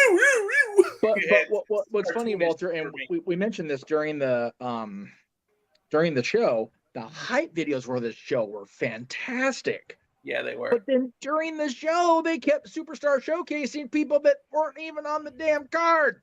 Yeah. It was like Kevin Dunn took about 3 steps forward and about 5 back tonight. It's like, oh no, you had us buying this show, you had us paying AEW prices, and then you're pulling shit like that. Yeah. Like I said, it's the Breakfast Club mentality. Don't you forget about me. Trying to keep people in the mentality while they're out on injury. Liv, Raquel, etc. Yes. Yeah, but the Becky Trish thing was so bad. It's like, man, people wanted that match tonight, and the rivalry's going on, but you're not gonna get it today. Yeah, throwing it in that was a slap in the face. Yeah. That was a dick move. That was a straight up dick move, and I look forward to Trish and Becky on social because Becky put a thing up on Instagram today. Make a lemon, all these lemons they keep handing me. I was like, ooh, Becky's a little salty, and she should be, by the way. Yes, absolutely. Yes. Bullshit. There's no reason why this couldn't have been a 2-night event. I would have liked 2 nights, to be honest. I don't even mind it being a 1-night thing because it ran a little long, but I'm okay with that. My thing is Becky Lynch has been the definitive female talent the last 2 years at SummerSlam. Yeah. Right. She made an unbelievable return that I was one of how many thousands at the hell's the name of that damn Allegiant Stadium in Vegas that popped like a mucker feather.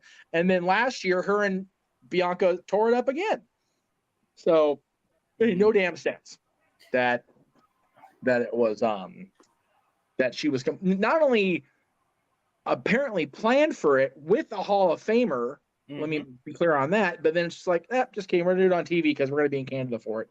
Like, if they want Trish to be the heel, why are they having the match be anywhere above, north of United States? Yeah, because she's definitely gonna get cheered like the hero. It doesn't matter if it's Winnipeg, although she did sound Pierce on that, which was funnier in hell. Right. Yeah.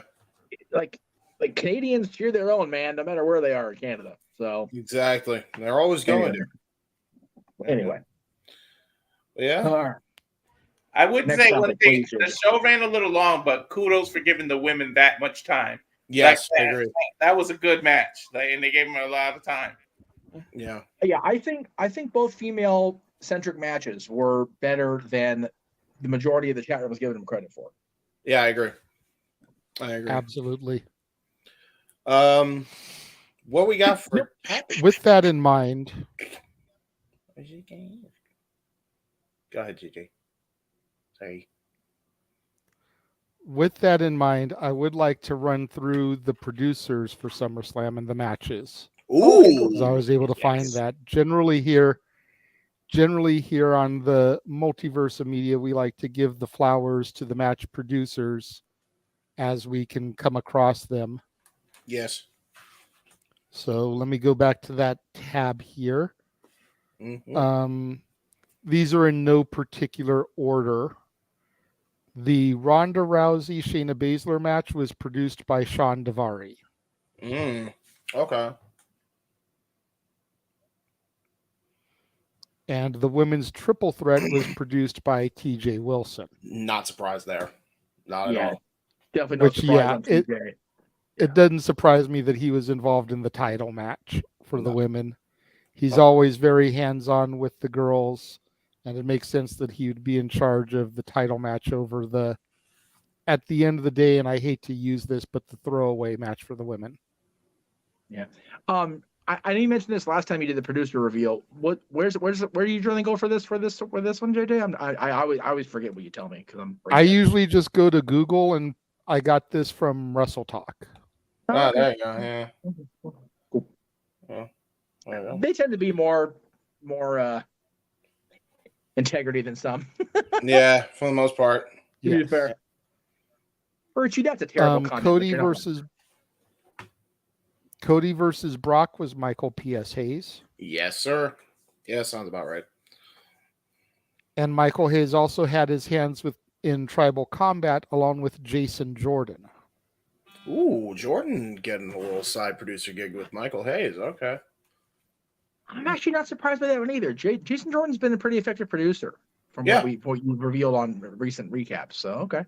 Yeah. Logan Paul versus Ricochet was Hurricane Shane Helms. I'm not shocked by that at all. You know what, though? If you go back to the WCW days, he and Chris Kanyon had their hands a lot in the celebrity matches. So, again, there you go. Consistency. There you go. And, of course, being one of the premier cruiserweights for so long, working with guys like Ricochet and Logan Paul that can do that fast-paced, high-fly style. Yes. Yeah. Yep. Absolutely.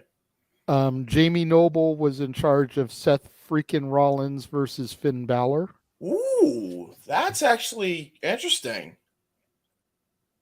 Not really when you think about it with Noble's ROH lineage. That's fair as well. Yeah, that's fair. Yeah. There you go. We got the Battle Royal was Adam Pearce and Petey Williams. Yeah. Yeah. Okay. Yeah. I forgot almost and what's then, to be honest. Yeah. Right. Me too, because he's been so MIA ever since the draft. Yeah. That it just totally slipped my mind. Hey, listen, man. I'm an Homo sapien, so I was very happy when I saw my boy come out there. Yeah. Homo sapien, baby. Let's go. And then Drew McIntyre versus the Ligne Generale was Chris Abyss Park. Yeah. Yep. That makes sense. Chris is definitely a better agent as far as the fighting more than the hardcore stuff, which is astounding considering how Abyss was. Virtue, I think JJ mentioned the producer for Tribal Combat was both P.S. Hayes and Jason Jordan, correct, sir? Yes. Okay. There you go. Jason Jordan and Michael P.S. Hayes. Again, you got to have more than one on something like that just because that's not going to be the having one guy do his thing was not going to be the way to go on that. You had to have multiple satisfiers be met. Yes. I'm surprised though. Congratulations. Go ahead, Jeff. No, you're fine. You're fine. That's okay. So congratulations and a big round of applause to all of the match producers. And I'm seeing somebody else just popped into the green room here, but I don't see a video for them yet, a visual. Oh, yeah. I see that too.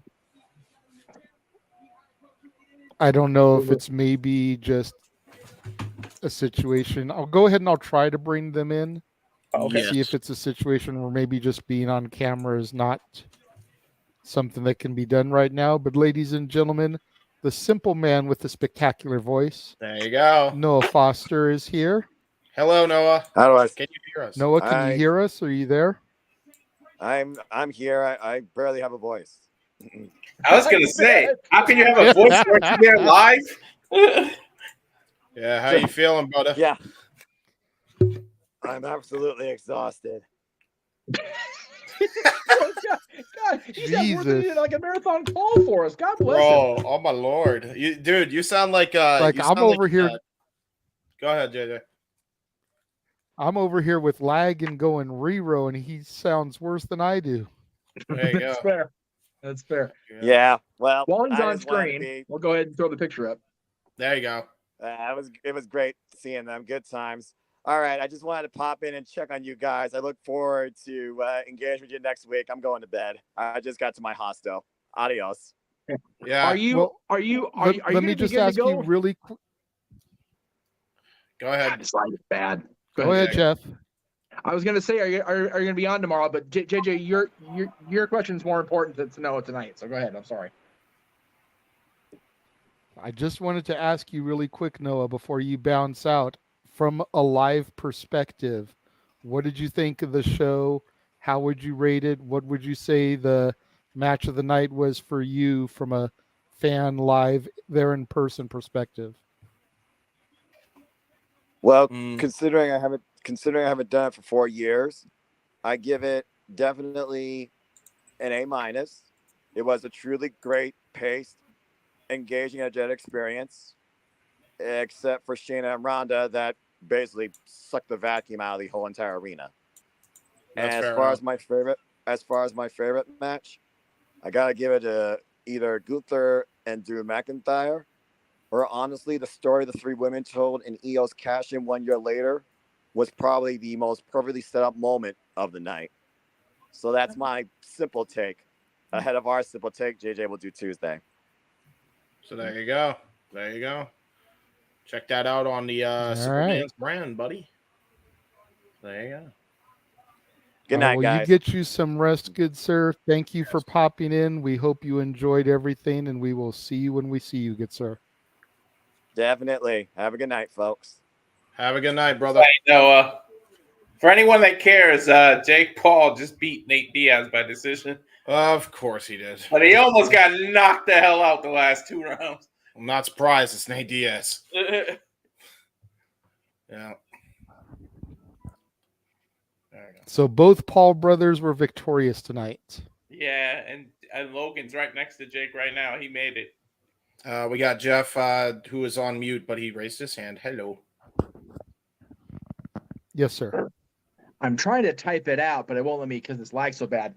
Everybody in here needs to actively pause and wait for JJ to answer first because the lag is so bad. All we're going to do is frustrate this poor man on the air the rest of the night. That's so. right. Once we say something, actively, we need to actively go, okay, wait, and make sure he's not going to answer, then continue. It's going to be a choppy show, but it is what it is. Okay. Right. Sounds good. Yeah, I'm not sure what's going on my end. I even tried restarting my computer before coming in for open mic night. So I don't know what's going on right now, but just kind of is what it is. There you go. And I do agree with Virtue in this instance only regarding Noah, because I'd rather have him full bore, on camera, big smile, and voice for tomorrow, since he clearly can't talk tonight. There's just no freaking way. So get up to the review tomorrow. We'll definitely do our thing. And so there you go. Virtue, I'm in the same state as Jeff. We're both in Southern California. Yeah. We live in a state of chaos and anarchy, Virtue is where we live. True that. So yeah. Yeah, I started actively plugging in the Ethernet cable directly now to make the videos better quality for me. I don't blame you. Yeah. It's usually not this bad on my end. Like, I'm not sure what's going on. Yeah, but it was good all night. It is what it is at this point. It was good all night too for the SummerSlam call, which is the confusing part. Yeah, that's very. You know what? I'm glad it's now though. Maybe it's just because of how long it's been up and running. Maybe. I know. I know the fact that it's still 80 degrees at 10:15 at night. bullshit. Stupid weather in the state. Oh, I hate it. Anyway. But we digress. As we always say, buy the shirts. Yes. We always say that too, because we're not live streamers, we're salesmen, by God. And JJ's wearing this shirt where we digress about. So there you go. That's the one. Yeah. How many?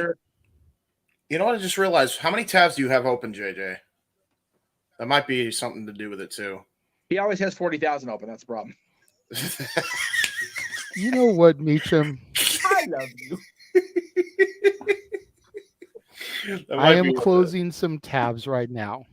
There you go. That might help, honestly, JJ. Because depending on what browser you're using, this is tech, by the way, folks. So here's the tech portion of Open Mic Night.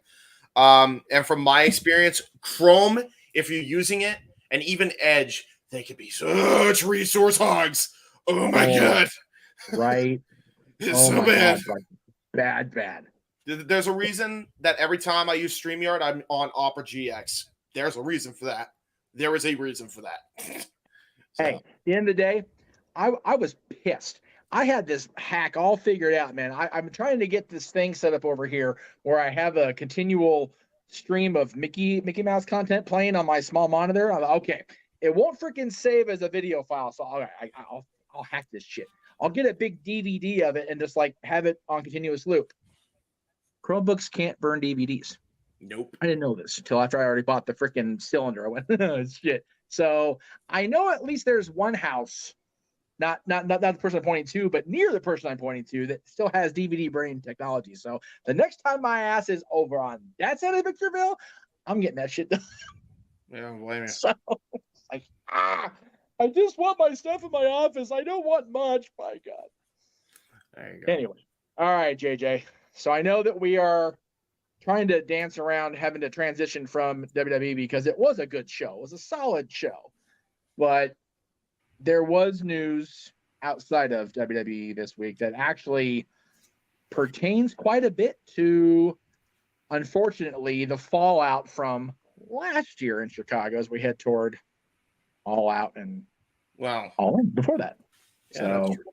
That is true. So read what's in the private chat real quick. Oh, okay. Got it. Cool beans. We'll do. All right. All right. He just wants me to start because he doesn't want to talk about them and give them praise. That's okay. Yeah, he's gonna try to reboot again, everyone. I love you, Jay. I'm just kidding. All right. All right. So, for those of you that have not been on, he's freaking re-rolling the screen. And so yeah, he's rebooting. Don't worry about it. In a way. In a way. Re-roll screen. All right. There you go. Where am I going? Whoa, hi. Okay, that went. No, back demon. All right. Anyway, I'm bitch. All right. He must have back on screen once he gets to figure it out, so it's fine.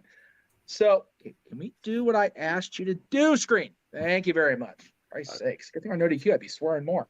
Anyway, those of you that missed the news on No DQ this week, which I think went up right before Dynamite on Wednesday. Yes, it did. The Elite, and I mean all four of them, the Bucks, Paige, and Mr. Omega, or by God Omega, since we're going to use formal names here, have all re-signed with AEW allegedly for 4 years. Yes. So that's the end of, I can do math, 2027. So again, Punk is now back signed, firm, proper, whatever you want to call it, as is the Elite. Right. So as he makes his way back in, I'll go ahead and let him put himself back on once he knows it's all copacetic and all the things. I will ask James first, since I know he has been as vocal about the stop talking about this shit as everybody else has. Yes. When are we gonna finally get what we want to see? The Elite on one side of the ring and Punk, and we'll go with FTR on the other screen. On the other side of the ring. And yeah, I mean, for me, it's like at this point in the game, does it even happen? Do you even go that route? Because there's a lot of story that they have just started kind of writing now that you don't want to kind of screw with it too much. Right. Now, if they do the deal where Punk is going to be in the 6-man at All In, and they do it that way, and then he's going to fight Kenny Omega for the world or the Real World Championship at All Out, I could see them going that route. But that's the only way I could see it happening at this point. But I think right now you got a lot of intrigue right now with Punk as a Real World Champion that you might want to build up some opponents before you even touch Omega and before you even touch MJF. And especially this soon. And right now, depending on how they go about this, MJF could be on a babyface turn right now as the world champion after he spent the last half a year as a heel, which I think right now is the thing that's going to make me watch all AEW content this week, as they actually hooked me back in, at least for this week. That whole Adam Cole, MJF, Better Than You, Bebe story, that's some of the most original storytelling that AEW's done, and probably one of the best stories they've done and best segments that they've produced, because it's interesting how they're turning MJF into a good guy while still, admitting that he's going to be our scumbag. So there you go. But I do appreciate them going this route and trying to go babyface. They very well may swerve us before All In, or maybe at All In and he goes back to being heel. I can very well see that, but at the same time, I think it would be really interesting character development if he really means what he says this time and tries to be different and change his evil ways and become a good guy. That's a way more interesting story at this point than I think Punk and the Bucks at this point, and Punk and Omega. Truthfully, I do. I think they have a story right now that is way more intriguing. I'm not saying you don't pull it at this point, because you should, especially if all parties are going to be in the same roof, and I think they're going to be working together. Otherwise, why did the Elite sign back with them? Right.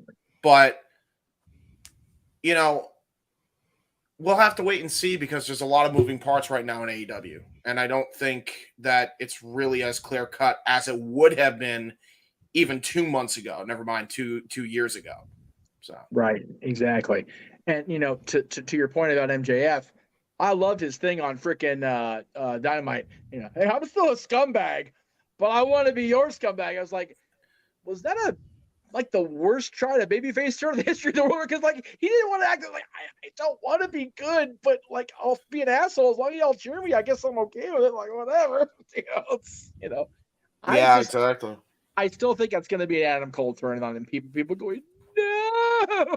Yeah, what a swerve that would be. Adam Cole turning on MJF as opposed to MJF being the one. Well, it's just one of those.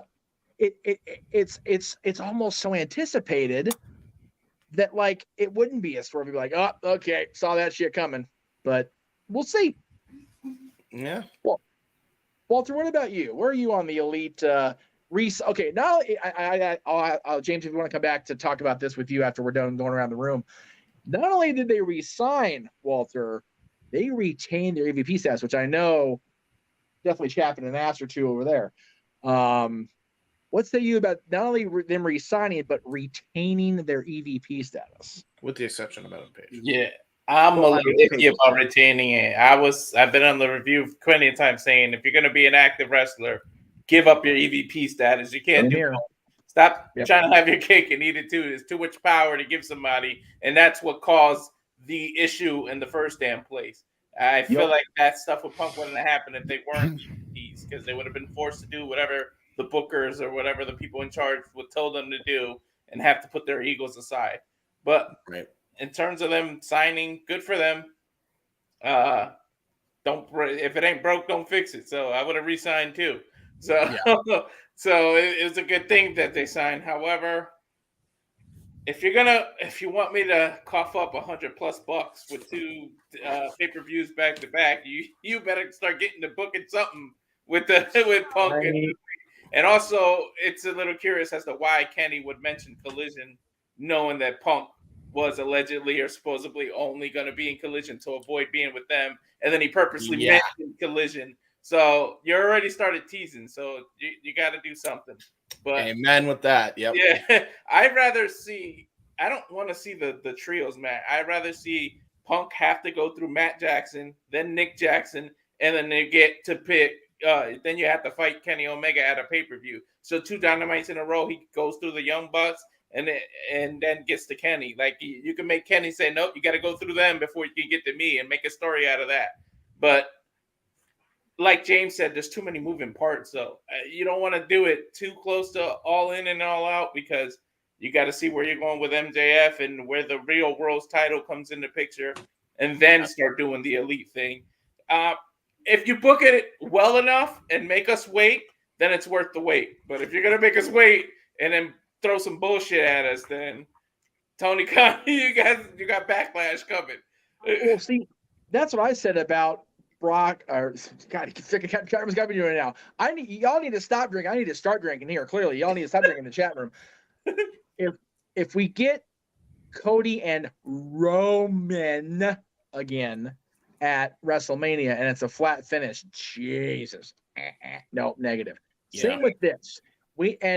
I like your idea of having it build toward the singles match, because Omega and Punk is just like, here, take 4 quarters worth of pay-per-view money from me, like, please, seriously. But I think that if we can get everybody to play nice, Paige needs to be part of that equation too, because he was the one that really got this shit rolling. If we're being honest, JJ, I see you nodding your head, so I'll go ahead and throw over there. Hangman Page is the one that really got that little bitty pebble at the top of the snow pile rolling down and created this avalanche, because he couldn't keep his goddamn mouth shut in the first place. Exactly. Yeah, and hopefully I'm coming through okay at this point. We'll see. You guys still sound choppy to me talking, but it is what it is. What? I was saying definitely a lag, because I was talking. I really feel like I'm talking to a guy doing news report on the street, because like I'm talking and I'm seeing you respond to it, like you're nodding along, but you're nodding along about 5 seconds behind me. So there's definitely something going on. Maybe not just you. So we'll have to try to figure it out. Not tonight, obviously, because it's just too crazy at this point. So anyway, so yes, JJ. The only thing I can think of to do at this point is to reset my modem. Yeah. Oh God, no, God, that'll take forever. God. So let me just say, the Elite re-signed. They're still EVPs. What do you do from here if you're Tony Khan and you've got that horrible haircut, among other things that Tony Khan has to worry about? You have to do what we've been saying from day one and move towards this Punk versus the Elite storyline. You know, we've been talking about it from the jump. They've been insisting on taking their pot shots at Punk and still being EVPs and everything. And while I feel like you can still be an EVP and a talent, you have to lead by example. Yeah. You know, if you go and you take pot shots in the ring at talent, you can't punish or fine any of the other talents for doing the same thing. Right. If you bust down somebody's dressing room door and start a brawl, you can't get mad when other people do the same thing, because you're leading by an example. You know, it's just, I'm over the whole thing. I don't understand why the Elite got re-signed. I mean, I get Tony and his hard-on for the Elite and everything, but like, come on, you've got to stop looking at this as a fanboy and start looking at this as a businessman. And I understand your daddy's rich. You're not really going to lose a penny in this. But I mean, I'm just done with the whole Elite situation. And for the real Wyatt here, viewers have actually gone up on the program here since we started talking about AEW, not down. There you go. That's the no DQ fan and them talking, and that's why, because that's the rhetoric that gets put across by a lot of the no DQ personalities. Walter can attest to that because it does happen on the review. For the record, it happens on the review a lot. When we bring up no DQ, when we bring up AEW, it's like, oh, okay. So it happens, but on this channel or on our channels, on our show, we talk about everything. Shit, we talk about not wrestling sometimes, and people still watch. So there is that. There is that. And by the way, why you don't have the stats over here in the corner like the rest of us do to know what the actual numbers are. So exactly. Thanks. Shush. Wait, I gotta do it right because it's Chad Gable's day. Sheesh! Thank you! Alright, cool.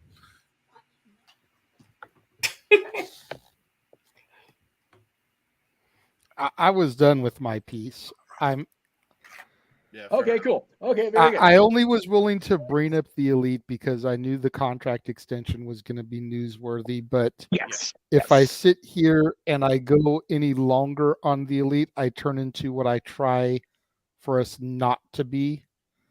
And I'd really like to lead by example and not go down that road. So, Yes, indeed. I feel Tony Khan has something in his back pocket. He just doesn't want to use it. Like he knows to do something with this, but he's just like, I'll wait. Yeah. Like as much money as he's got, as much as the fans have been responding to it, dude, pull the ace out of the hole and throw it down already, Tony. For Christ's sakes, like seriously. Yeah. True. At the end of the day, what AEW really needs is that one hot angle to really get the people to tune in, to bring in new fans, to get those ratings up. If they pulled the trigger with this, it could be their initial outing of the New World Order. Yeah. It could be what started the 83 weeks. It could be that big if they actually pulled the trigger. And before the Bischoff fans get their panties in a snit about that, let's be clear. We're not saying have them come out of the crowd and dress in black and white shirts and do the exact same thing. It's not an invasion. They already all work for AEW. Yeah. We're saying that it can be a catalyst to have the ratings and the viewership go through the roof. Yeah. Which it can be. Right. And even Bischoff has said, there's enough talent there that has they have an opportunity to do something really special. I didn't mention this last week on the show because I completely forgot to throw it out there because I was so verklempt last week on open mic night when I came in last minute.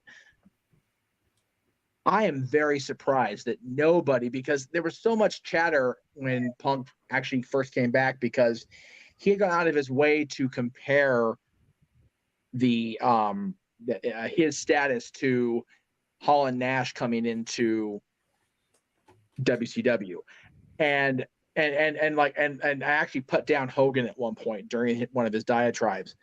He spray painted the belt with his own logo. Can we get any more Hollywood Hogan than that, Mr. Brooks? Exactly. Good Lord, was that just like, if you want to hand Eric Bischoff a loaded gun, please just go ahead and do it on the air, because that's what you done did. That's anyway, right. We totally changed Walter's background. Did you just say at the green screen, or what happened there? Yeah, I was about to say. I took it off since we're talking about AEW now. Oh, that's fair. That's fair. I was like, is his head gonna disappear again? That's gonna be weird. Okay, got it. Okay, got it. Yeah, it's for the record, sorry, I should probably raise my own hand so that we can actually, get a little bit of the lag taken care of here. Yeah, because James had his up for a while now. I'm sorry, and as moderator, I'll throw to you next, James. To your point, when he spray painted his logo on the belt, he X'd out the E. Yes. For Elite. Yes. Pretty obvious there. By design. I guarantee it. Mm-hmm. Go Because ahead, now James. it's just an all wrestling championship. Mm-hmm. Yes, in his mind, absolutely. Yeah, I mean, that's another thing. You talk about how this could be a potential NWO thing. They have a potential to have two really good long-term storytelling with MJF's possibly going face and Punk possibly maybe going heel, or could be the anti-hero, and maybe they flip it on its head where the Elite go heel. There's so many ways they can go about this. And what is the one thing that we have been complaining about with AEW? We've said it on Open Mic Night. I'm sure Virtue and others have said it on the review. AEW does not have the long-term storytelling capability that Roman and the Bloodline do.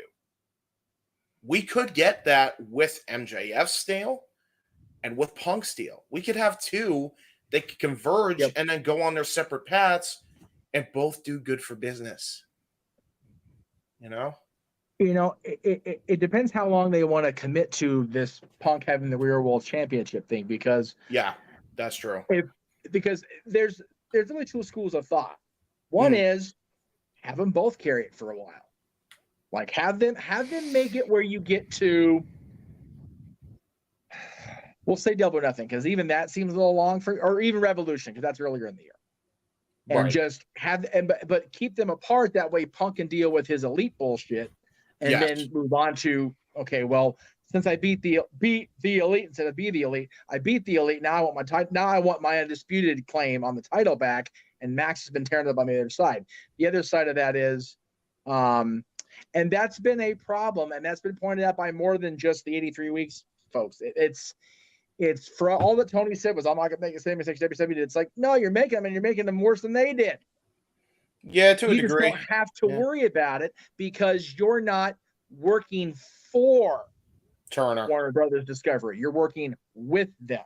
Yes, indeed. And you, as the backer, and the Elite as the EVPs, aren't worried about, or don't have to have a boss above them that have no designs on the company actually succeeding. Yes, Walter? This is why I'm in firm belief that Tony Khan needs someone else in his ear. He needs to hire someone. He can't do this by himself. He needs somebody who's got years in this business. He should have hired Bret Hart.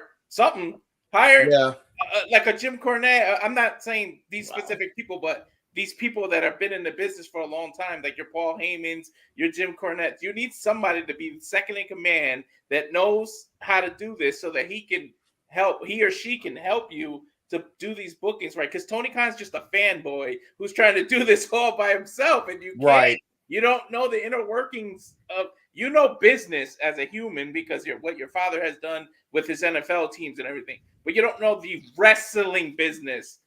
So you need someone who's been in there for years to help you out. You can't do this on your own. Screw the EVPs. You need to hire some head former booker or writer. You need to hire someone to help you to get all these Tetris pieces falling in the right place. If I may, to Walter's point, and then I had something I also wanted to add, though. I think that's why you're getting people like Will Washington and from what we are led to be believed, allegedly, CM Punk primarily on Collision. Because that's all his baby right now. The Collision's his. He's the one producing it. He's the one booking it. Much like he did with Ring of Honor back in 05, 06. Before he ended up leaving for WWE. So I think there is something there, and I think he does have the right people now, and he's delegating finally, where he's not taking the entire load on, and it's been really good, and it shows. That's why the Swerve Strickland Darby Allin stuff was so good on Dynamite 200. That's why MJF's babyface turn was the best segment on Dynamite 200. That's why the whole thing leading up to the FTR match and the FTR match with Better Than You, Bay was so good. And on subject with FTR, FTR versus Bullet Club Gold was excellent television. And then you also have, Andrade El Idolo and Buddy Matthews doing great. Miro coming back, et cetera, et cetera. The pieces are starting to form finally. And you could tell it's not all Tony's writing. You could tell it's being produced by people like Phil Brooks, like Will Washington, maybe a handful of others. You know, it's probably finally time that Tony realized, hey, you know what? Let me delegate my responsibilities a little bit. And, you know, speaking of delegating, why keep everything on Turner? It's Warner Brothers Discovery. I've been saying for a while now, if you're on this momentum, why not put a special show on Discovery Saturday night, Sunday night, whatever you want to do? Really ride this and bring in a new audience where a ton of people have Discovery Channel. Put it on there. Have people discover All Elite Wrestling and all the new talent there. So there you go. That's my thoughts. Jeff, you had your hand up. Well, I just want to make sure I don't talk over JJ if he wanted to talk. But that's my talk right there. There you go. No, I was gonna say that, you know, if there's much credence to that, but also I was gonna point out, you know, I mentioned earlier about Tony Khan saying I'm not gonna make the same mistakes Bischoff did. He made a mistake Bischoff made, or Turner made, I should say, right from the get. Yeah. He made himself the primary booker person and allowed player coaches to exist, just like WCW did. Yeah. From the beginning. He was making those mistakes. Yep. Dusty was the booker at Crockett and WCW.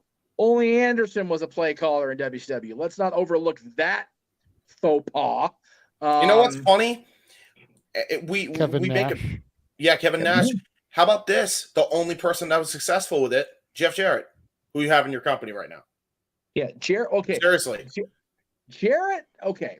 I am going to probably piss Noah off when he watches this back later on replay, but I'm going to praise Jeff Jarrett for his booking while still being an active player. And people are going to jump up my ass about that. Oh, he booked himself as WWE champion. How many times have we said across this show and across everything else? And yes, I did say 6. I changed it to 6, not 5, because no DQ is on. So thank you. Oh, here. My world. That's right. My world, Jeff Jarrett's world, when he is the booker, especially in TNA/Impact Wrestling. How do you not book somebody to be the champion when you know that your money, your investments, not only in the cookie jar, it is the goddamn cookie jar. Yeah, and right? At that point, people need to realize they didn't sign Styles to a long-term deal by that point, and everyone forgets that. Everybody forgets that.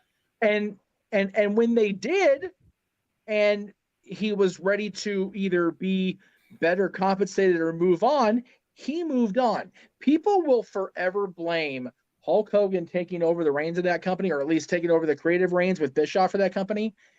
Even when he was already on his way out, AJ, because of Dixie not wanting to commit financially, was like, deuces also. He was out of there. You figure by the end of 13 going into 14, Hogan had left and went back to WWE to host WrestleMania and do the things with WWE again. Bischoff was gone.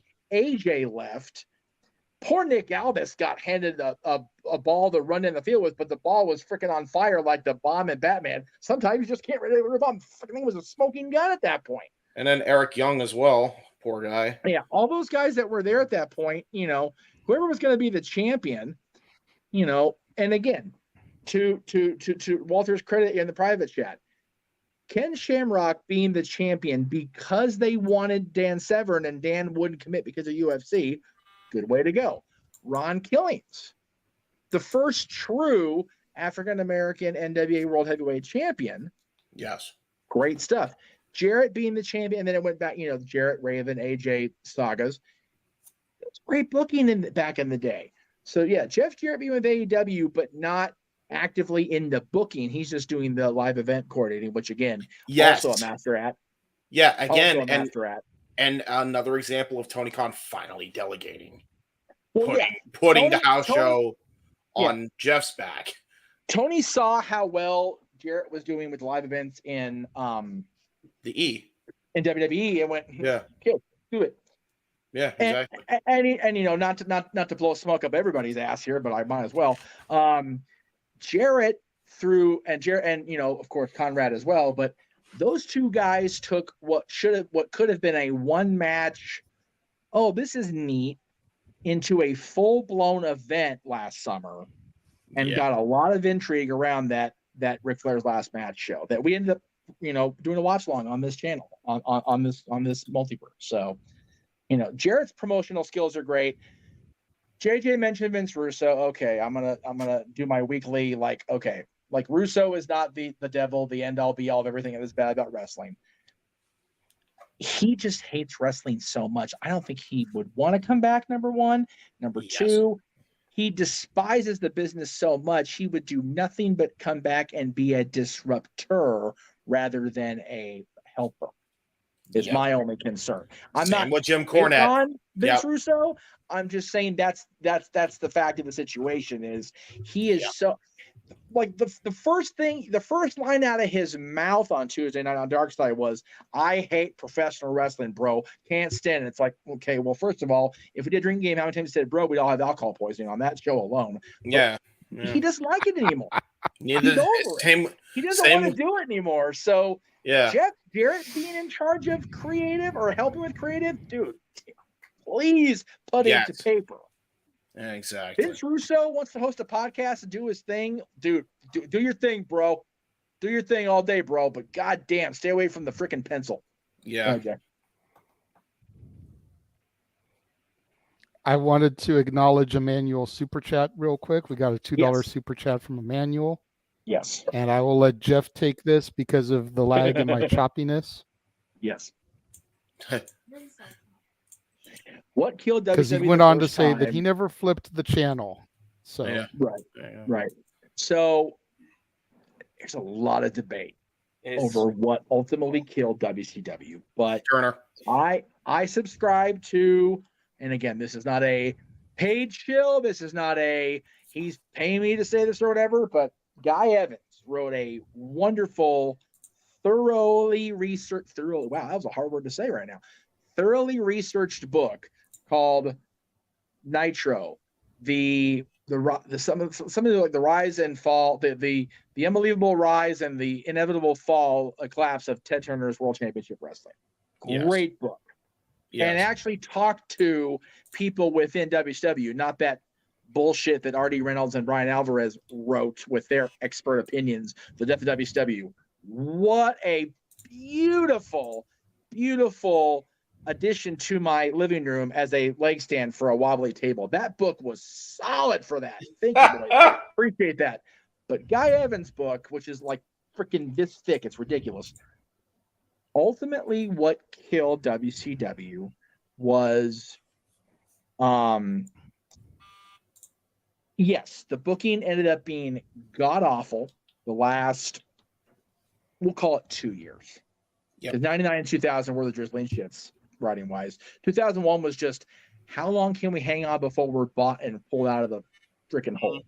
If we're being real. So yes, that contributed to it, but there were two things. One was they were still flying high in middle of 1998, and the way the corporate structure in most cases like this is laid out is as president, as you know, Booker, as head of division or whatever, because keep in mind also, guys, WCW was always, from the minute Ted Turner purchased the remnants of Jim Crockett Promotions, if we're being honest, that's what it was. In 1988, it was always a subsidiary of Turner Broadcasting, which became part of Time Warner, which became part of AOL Time Warner. So it was always a subsidiary of something else. So they were never fully in charge of their own destiny. So the two things that killed it were, actually, it even ties back to one thing. What ultimately killed WCW was the merger, or the acquisition, which is really what it was, of Time Warner absorbing Turner. Yes. Because without that happening, there's not a meeting in August of 1998 where Bischoff walked into a room, you know, high on the hog, thinking everything was good, having budgets approved for the following year already, and walking into a room of 15 people that he'd never seen before, telling him, here's how you're going to run your show now. That's how it started, the end of WCW.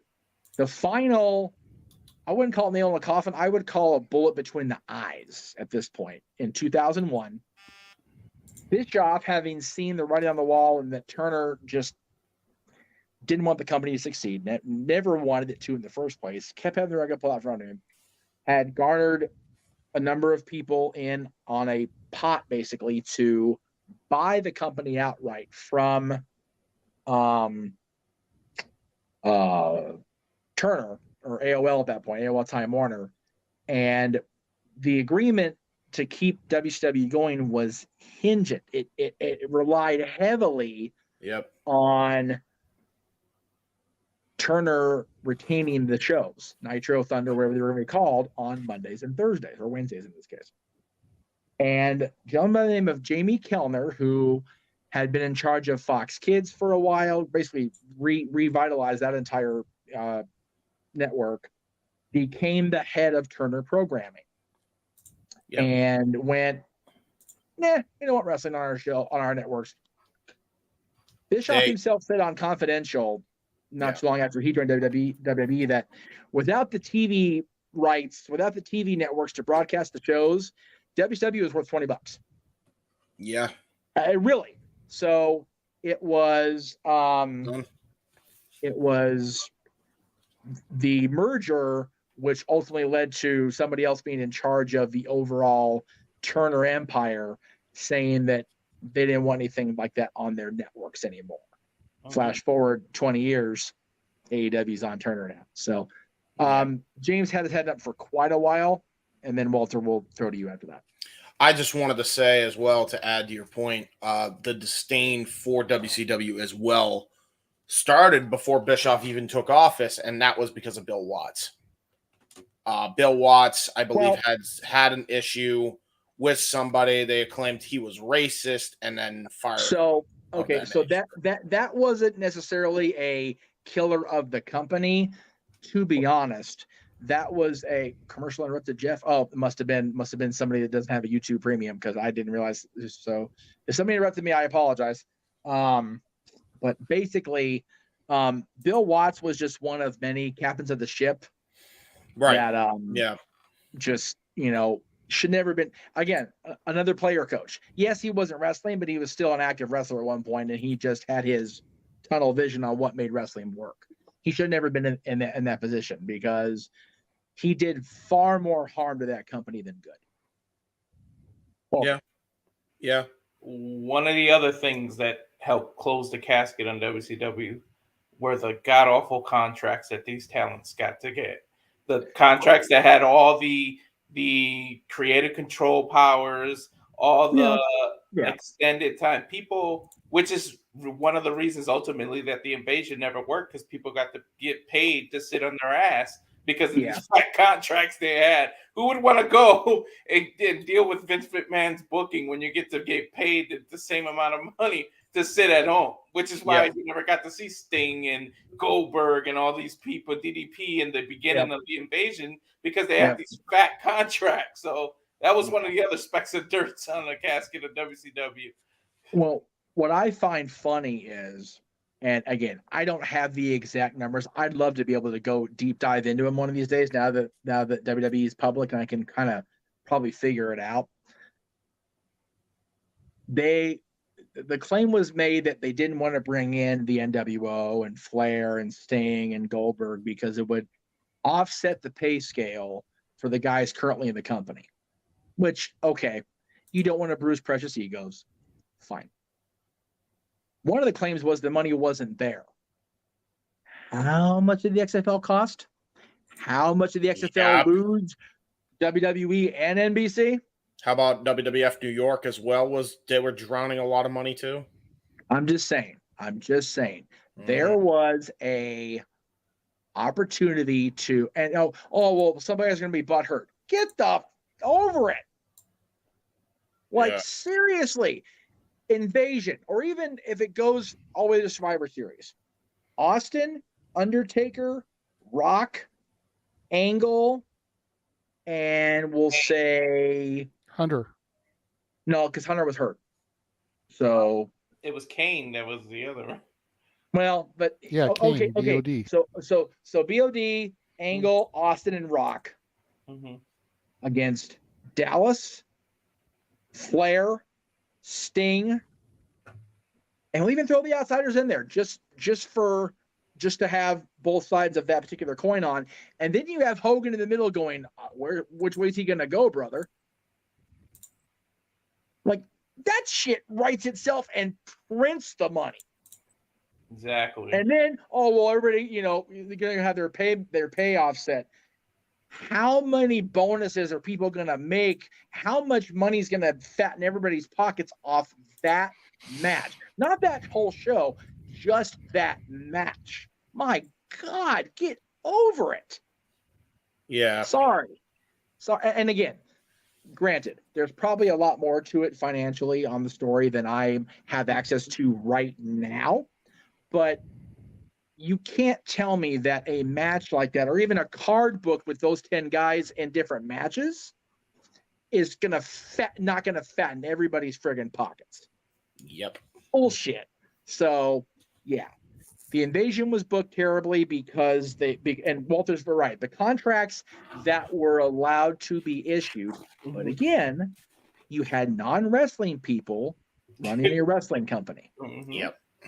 That's what it came down to in WCW the entire time.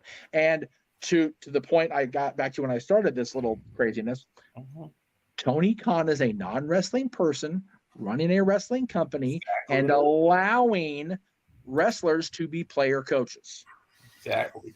True that. I'm not going to make the same mistakes WCW did. You did it the first damn day, muckerfather. Yeah, at the end of the day, yes, wrestling is a business, but there's a difference between regular business and the wrestling. You need to know the wrestling business to run a wrestling company. You can't just come in from the corporate business world and think you know what you're doing. You gotta have someone with that experience in your corner. Exactly. True that. There you go. Okay. We're not going to attack people's hats or other sports teams when we're not talking about that. So you can sit time out in 5 minutes. There, I don't think he. No, I think he was. The Bruins. No. He said the Bruins suck in his comment, flat out. Go ahead. Oh, the Bruins. Oh, like, come on, dude. Stay on topic and don't be an asshole. Go ahead, JJ. There you go. We have a question from the Real Wyatt here that I starred. Oh, before I timed him out. How much for a Dusty impression? Well, to the time about, he's not going to pay it now that I was an asshole. For a Dusty, Dusty I usually do for free because I adore the Rhodeses so much. And yes, that's accurate. But I mean, if he's willing to pay a super chat to get it, then you know. But he won't now because I timed him out. We whore ourselves out here on the multiverse. No, we did. That is true. Absolutely. So if anybody I didn't time out and treat like an asshole just now, let's see. We'll say $10. There you go. That's easy enough for me. There you go. And yes, I will say with Vim and Vigor, everybody needs to watch the Cody documentary. Yes. And for those of you that have, wondered about my love and affection for the Rhodes family, my close with the Rhodes family as the years went on, I kind of talked about this briefly in private, but I will go ahead and say it to everybody since we have a bigger audience than we usually do. A lot of you know my father was in the hospital earlier this year for what we were trying to just kind of like get through before we talked about it a lot. Come to find out that Cody mentioned on the documentary that Dusty passed away from the same thing my father was in the hospital for. They just happened to catch my dad's in time. Dusty got a lot sicker a lot quicker.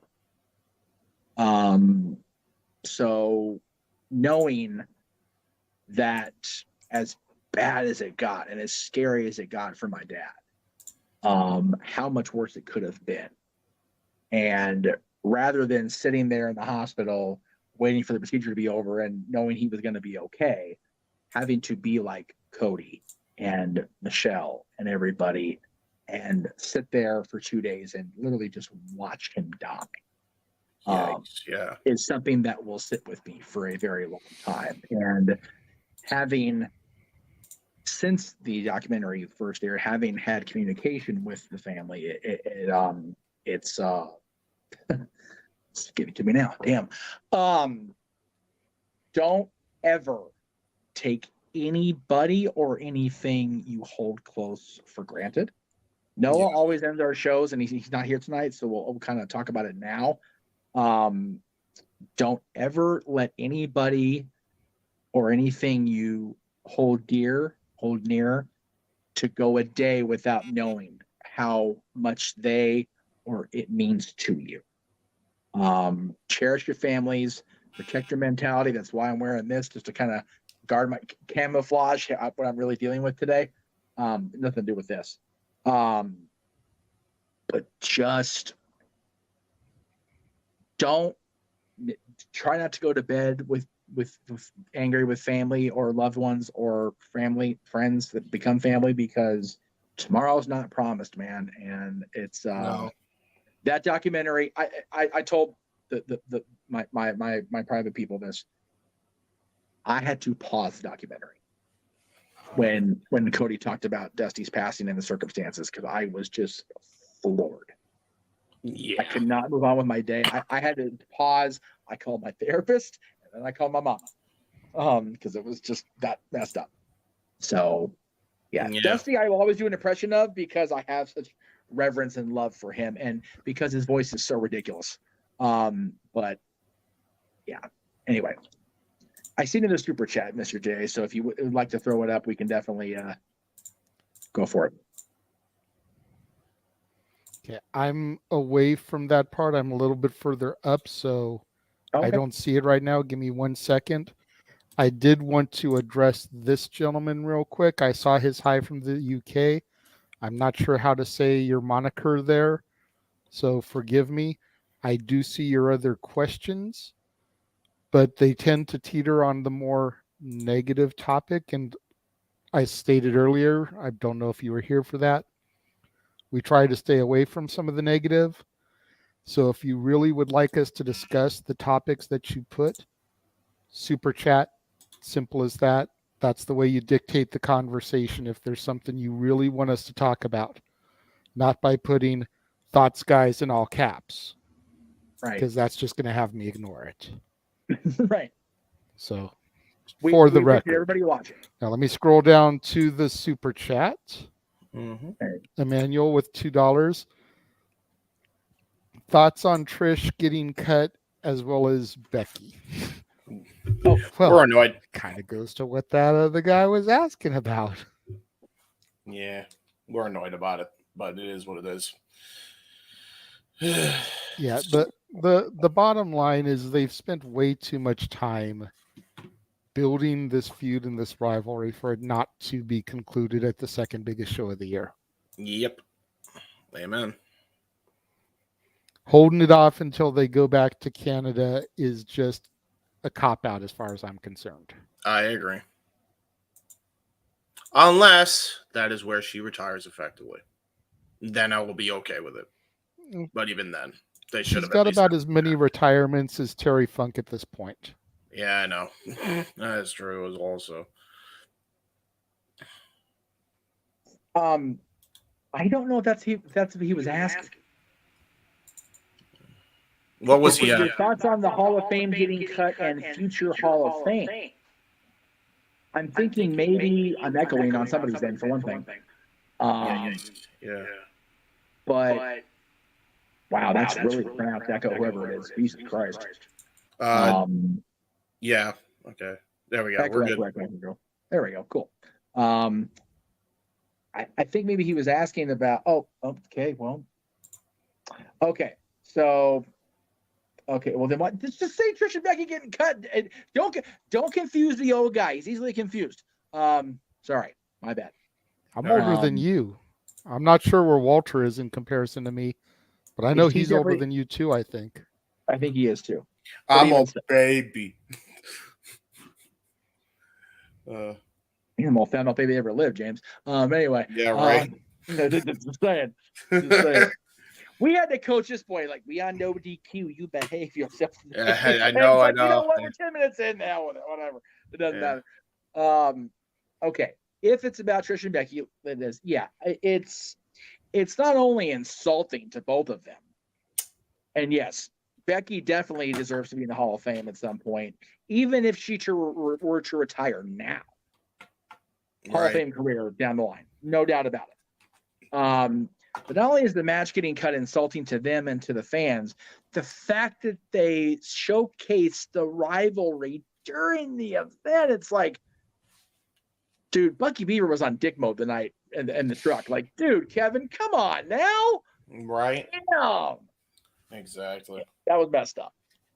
And the thing is the match in Winnipeg the same week that they're doing the Edge thing in Toronto, or in Toronto, same week of the programming? Maybe. I think it is. There you go. Okay. So I don't think Trish is going to retire then, because it's very likely that Edge is going to at least announce the end of his road. Whether it's that night or not is debatable, but I think he's going to announce, okay, here's the end game. So to have Trish do it the same week, first of all, I'll need freaking therapy and a freaking straitjacket, because I'll go knucking futz if we lose both in the same week. Christ almighty. Right. Canada or not, like, damn. And actually, if it happens that week, that means it'll be the week we go into British Invasion karaoke, which means I'll have to sing British songs after I've lost my damn mind, which will be fun as hell for you all to watch, but it'll be freaking psychotherapy for me. Becky's definitely a Hall of Fame future, no doubt about it. No doubt about that. She was one of the first 3 women to main event WrestleMania. Yeah. But I think all 3 of them, even Rhonda, even as short-lived as her career has already been, and probably will be within the year, just for her star power alone, is a Hall of Fame inductee. Even if it is a celebrity thing, fine, whatever.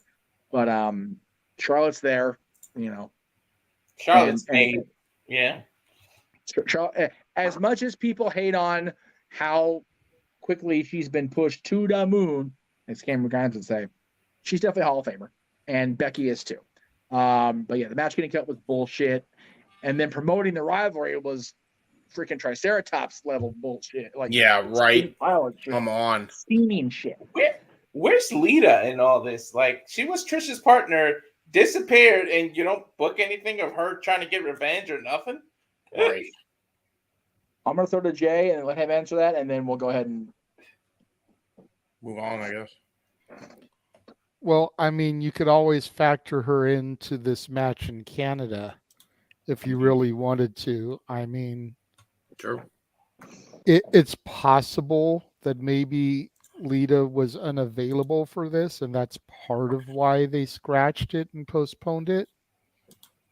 But maybe. the levels of pettiness that were being shown are just insane, and it kind of goes back to what, again, I can't say what his handle is. I can't figure it out, but what his initial question was, and since Emmanuel super chatted it, I'll go to it. He asked if we had been following the Becky news today, being unhappy she wasn't on the card. Triple H apparently took shots at her in the press conference, saying, "You stay home and make lemonade." What? What? So if that's accurate, because I didn't hear all the press conference, it was just kind of on in the background here before my daughter put on the Muppet movie. 2011, not 1979. But so if that is in fact what was said, like, damn. So because he went on to mention about how before SummerSlam, Becky put a picture on social media making lemonade. You had mentioned her post about all the lemons they give me making lemonade, and then Triple H saying, "You stay at home, you make your lemonade." That's very. I gotta wonder if they're even going to go through with this match now. Yeah. What the heck, dude? That's crazy. Let me see if I can find the post and that's a fair claim by the Real Wyatt. I think they should have done Becky Trish tonight, and saved Ronda Shayna for Payback. Yeah. Because Chapter 1 could have been at Payback, Ronda wanting her revenge for Shayna's turn. She wants Payback. Yeah, Then that's... again, maybe Ronda's on her way out and wanted to do this sooner than later. So true that. Well, we know that Ronda's given her hard out date. We just don't know when it's going to be. And we can't imagine that this thing with Ronda and Shayna is going to be a one and done. Like, got to build this up. True. Whoops.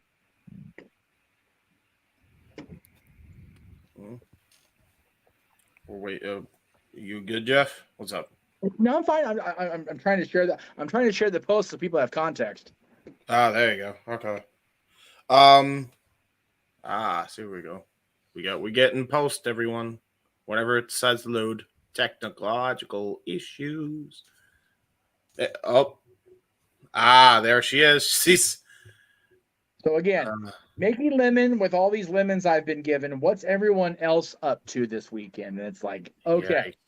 So here's my take on it now that you've said Triple H has made a point of addressing it. Maybe, just maybe, we're all getting worked, kayfabe, whatever you want to call it. That's true. Because there's nobody better at working the internet than the guy that used to lament the internet's existence, Mr. Helmsley. True that. And Trish has always been a proponent of working whatever angle she. Not Trish. Wow, Becky. Although Trish too. Yes. Becky's always been okay with working whatever angle she can to get the focus on the angles she's running. So I can't imagine either of them would be petty enough to allow it to spill into a press conference and get. Normal court policy would be to ignore it, right? So hopefully we're just being worked, because I can't imagine them actually thinking that. I can't imagine Paul going to Papa-in-law's levels of, alleged levels. Yeah. None of us have met Vince, whatever. Long rumored, heavily touted levels of pettiness. Yeah, that's a bit much, even for that. Yeah, so, I think it's definitely a work, considering the fact he had Seth Rollins on the card as well. I mean, come on. Right? Exactly. We'll see. We'll see what happens there. We shall indeed. Yeah, right. I think we got through everything we wanted to get through, right, boss? Yeah, more or less. Cool. So unless there's anything else, any other questions, any other topics that the chat room wants to super chat for us to discuss, we can just go through, knock out our plugs and our shills, and we can get out of here. Cool. Before midnight, which is, there you go. I like that. I like that. Somebody asked during the SummerSlam stream if I had a NWO variant of the logo. I do. There you go. There it is. There you go. So, and yes, the JetBeachNetwork.com URL is no longer valid. It's also in the Hulkamania font. I literally just took the old image and put the Threads logo over the platform formerly known as Twitter logo. So there was that.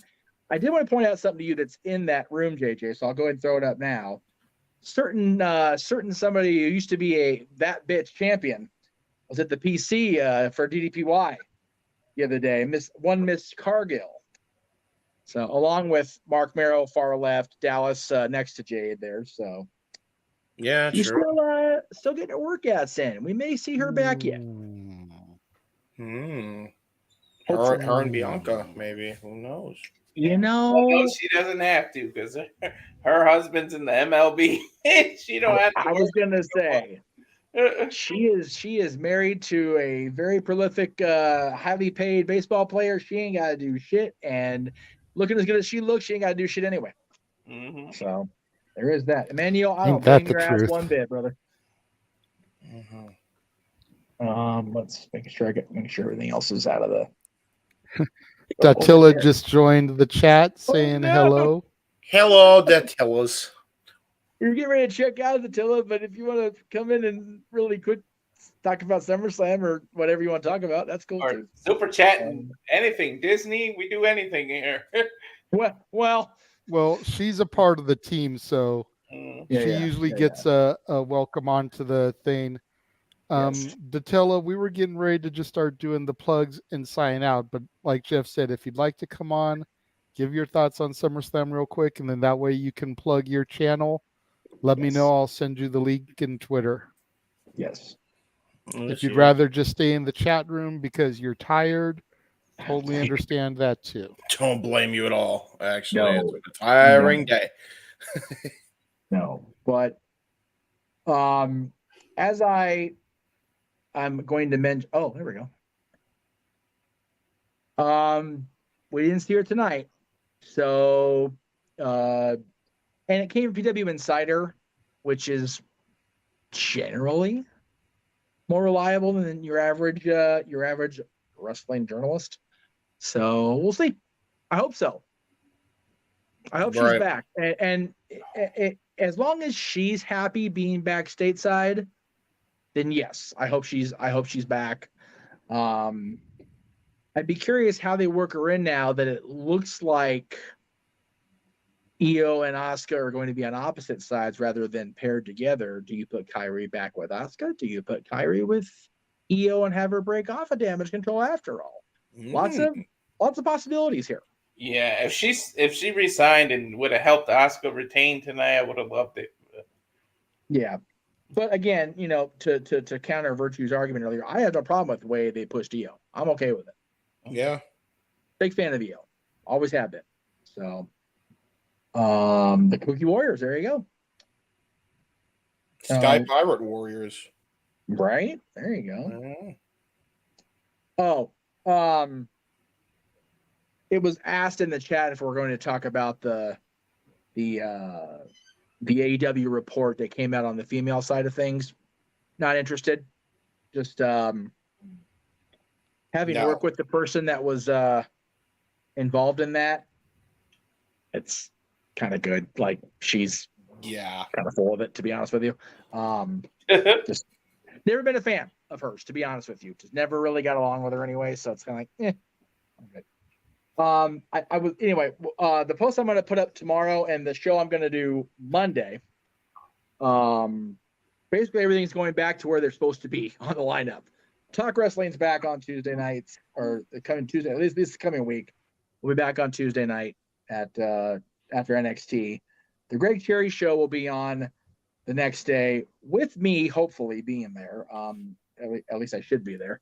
The No DQ Review will be back on tomorrow with at least one person in here for sure, one person possibly. It depends if me or Robbie Vice goes on. I'm not sure what's going to be, but Walter will be there.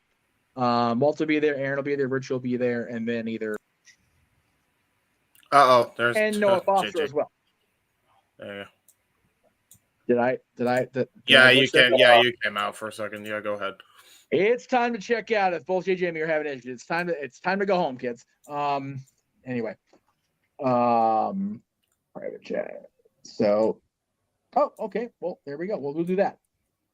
So we are now going to wait until we get one more person in here. Let me just see what else is going on here real quick. So Stat Boy Sports Bar is on episode 4 of season 2. That'll be on Tuesday night or Tuesday afternoon, I should say, prior to and in the beginning of NXT, but a lot of stuff covered on Stat Boy Sports Bar. I don't know why the graphic didn't load. I was actually going to say, should we run that intro to give a chance? You know what? We in? Can do that, and then we will bring our guest on when we come back from that preview of Stat Boy Sports Bar, which is also the opening of Stat Boy Sports Bar now. But we'll run this commercial for now.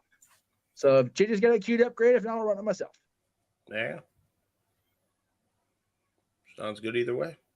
You ever wanted to come into a sports bar where the barkeeps know their game? Well, the Jeff Beecham Network Multiverse of Media has got a production just for you. Sit down and relax as the Stat Boy and his partner break down the statistics in all things sports. Whether it's football, basketball, motorsports, baseball, hockey, soccer, professional wrestling, mixed martial arts, boxing, and much, much more. All are welcome. Your barkeep's here. Keep you up to date and in the know of everything going on in sports, while also having a pleasant conversation about it all. Your host and owner of the bar, Stat Boy Mike.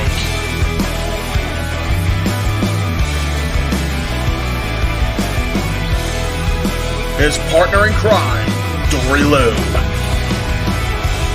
And a host of other guests coming in. The food's hot, the seats are warm, the drinks are ice cold, and the sports talk is plentiful. Casa de 18 Studios presents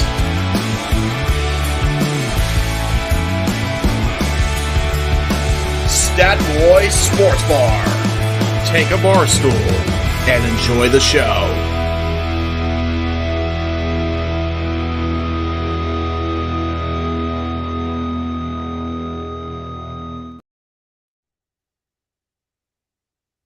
Welcome into the stream to tell everybody. Yay! Hey, Yay!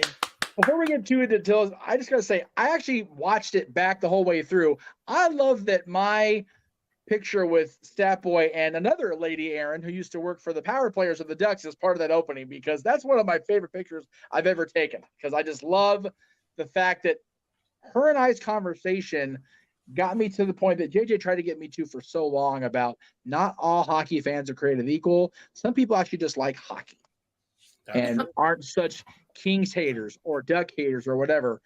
Her and I literally sat at that game. I went into that game with the Ducks were playing the Vancouver Canucks in a Vancouver Canucks jersey, ready to like throw down with people, right?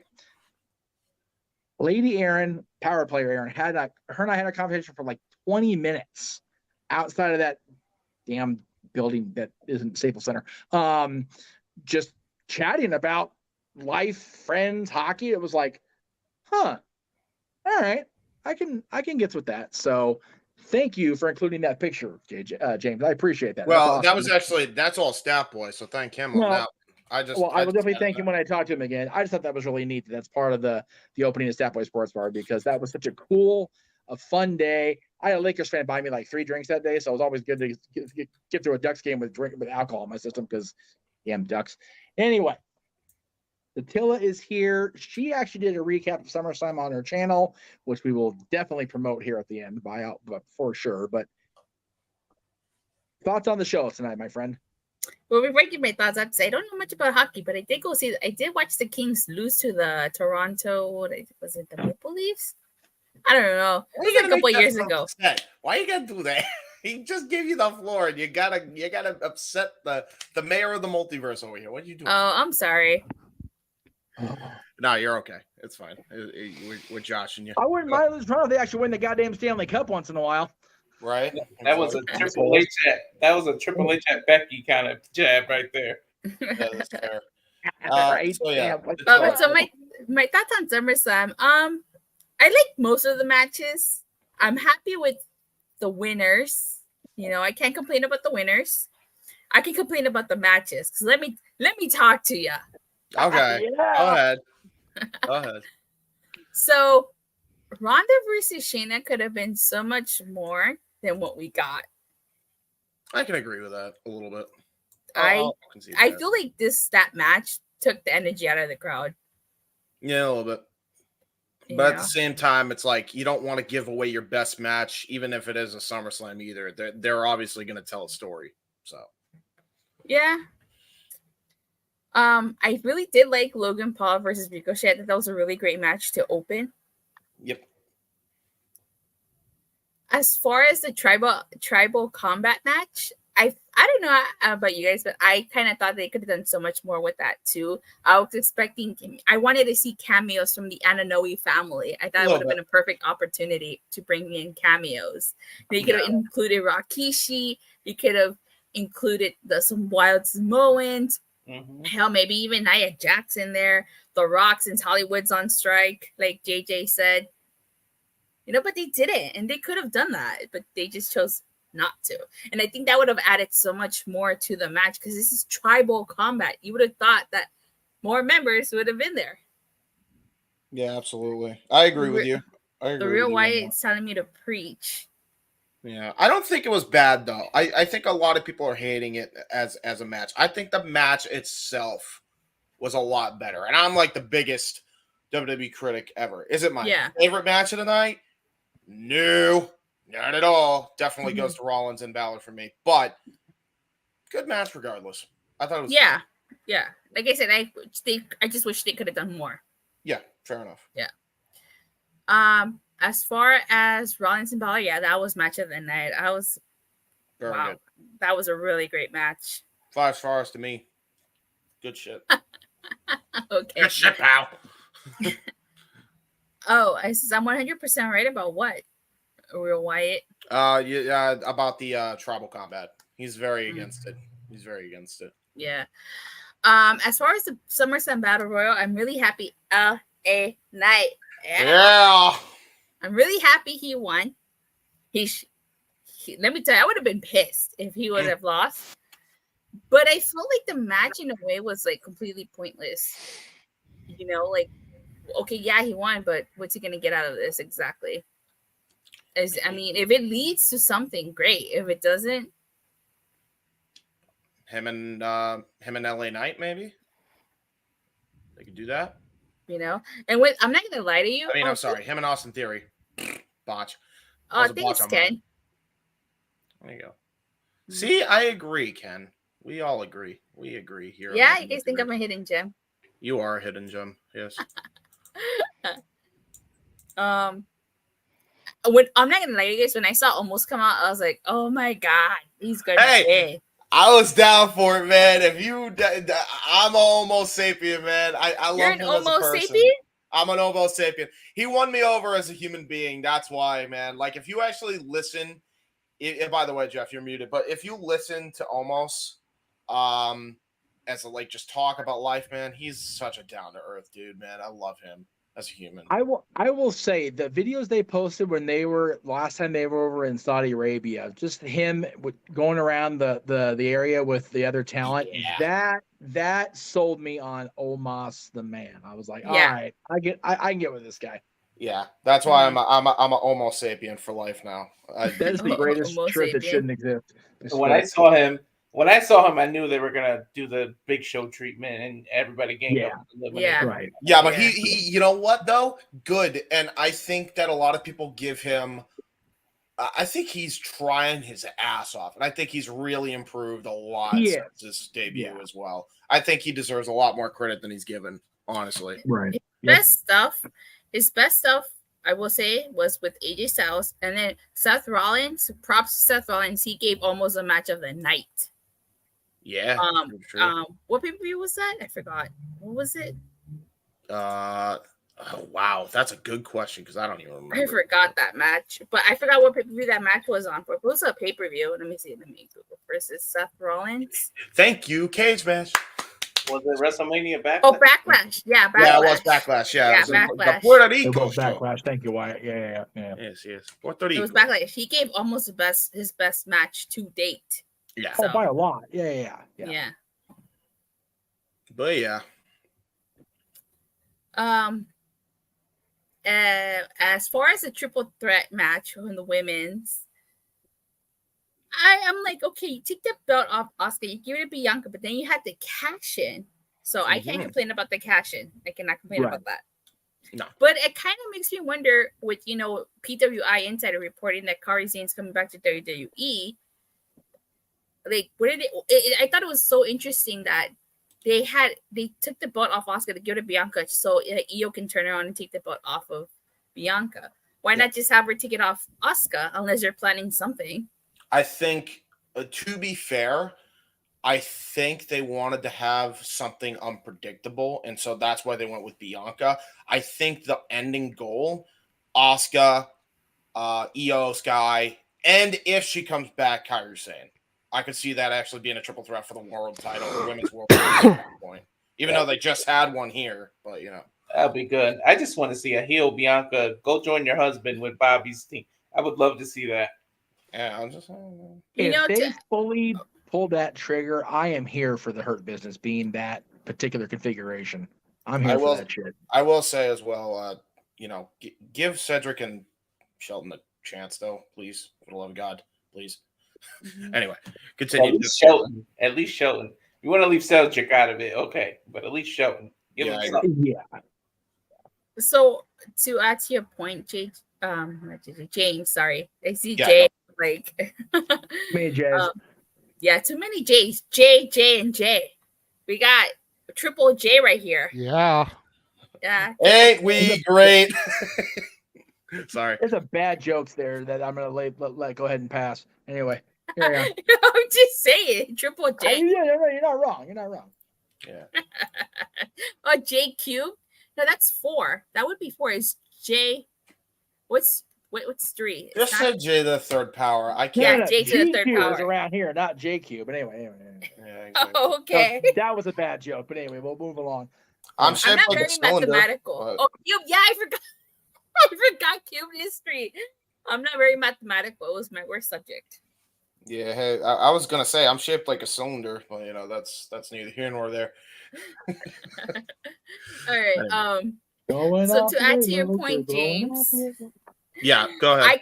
I could see them doing that triple threat match. Like I could maybe see, Io Sky maybe doing an open challenge or something, and then have it be Kairi Sane that answers it.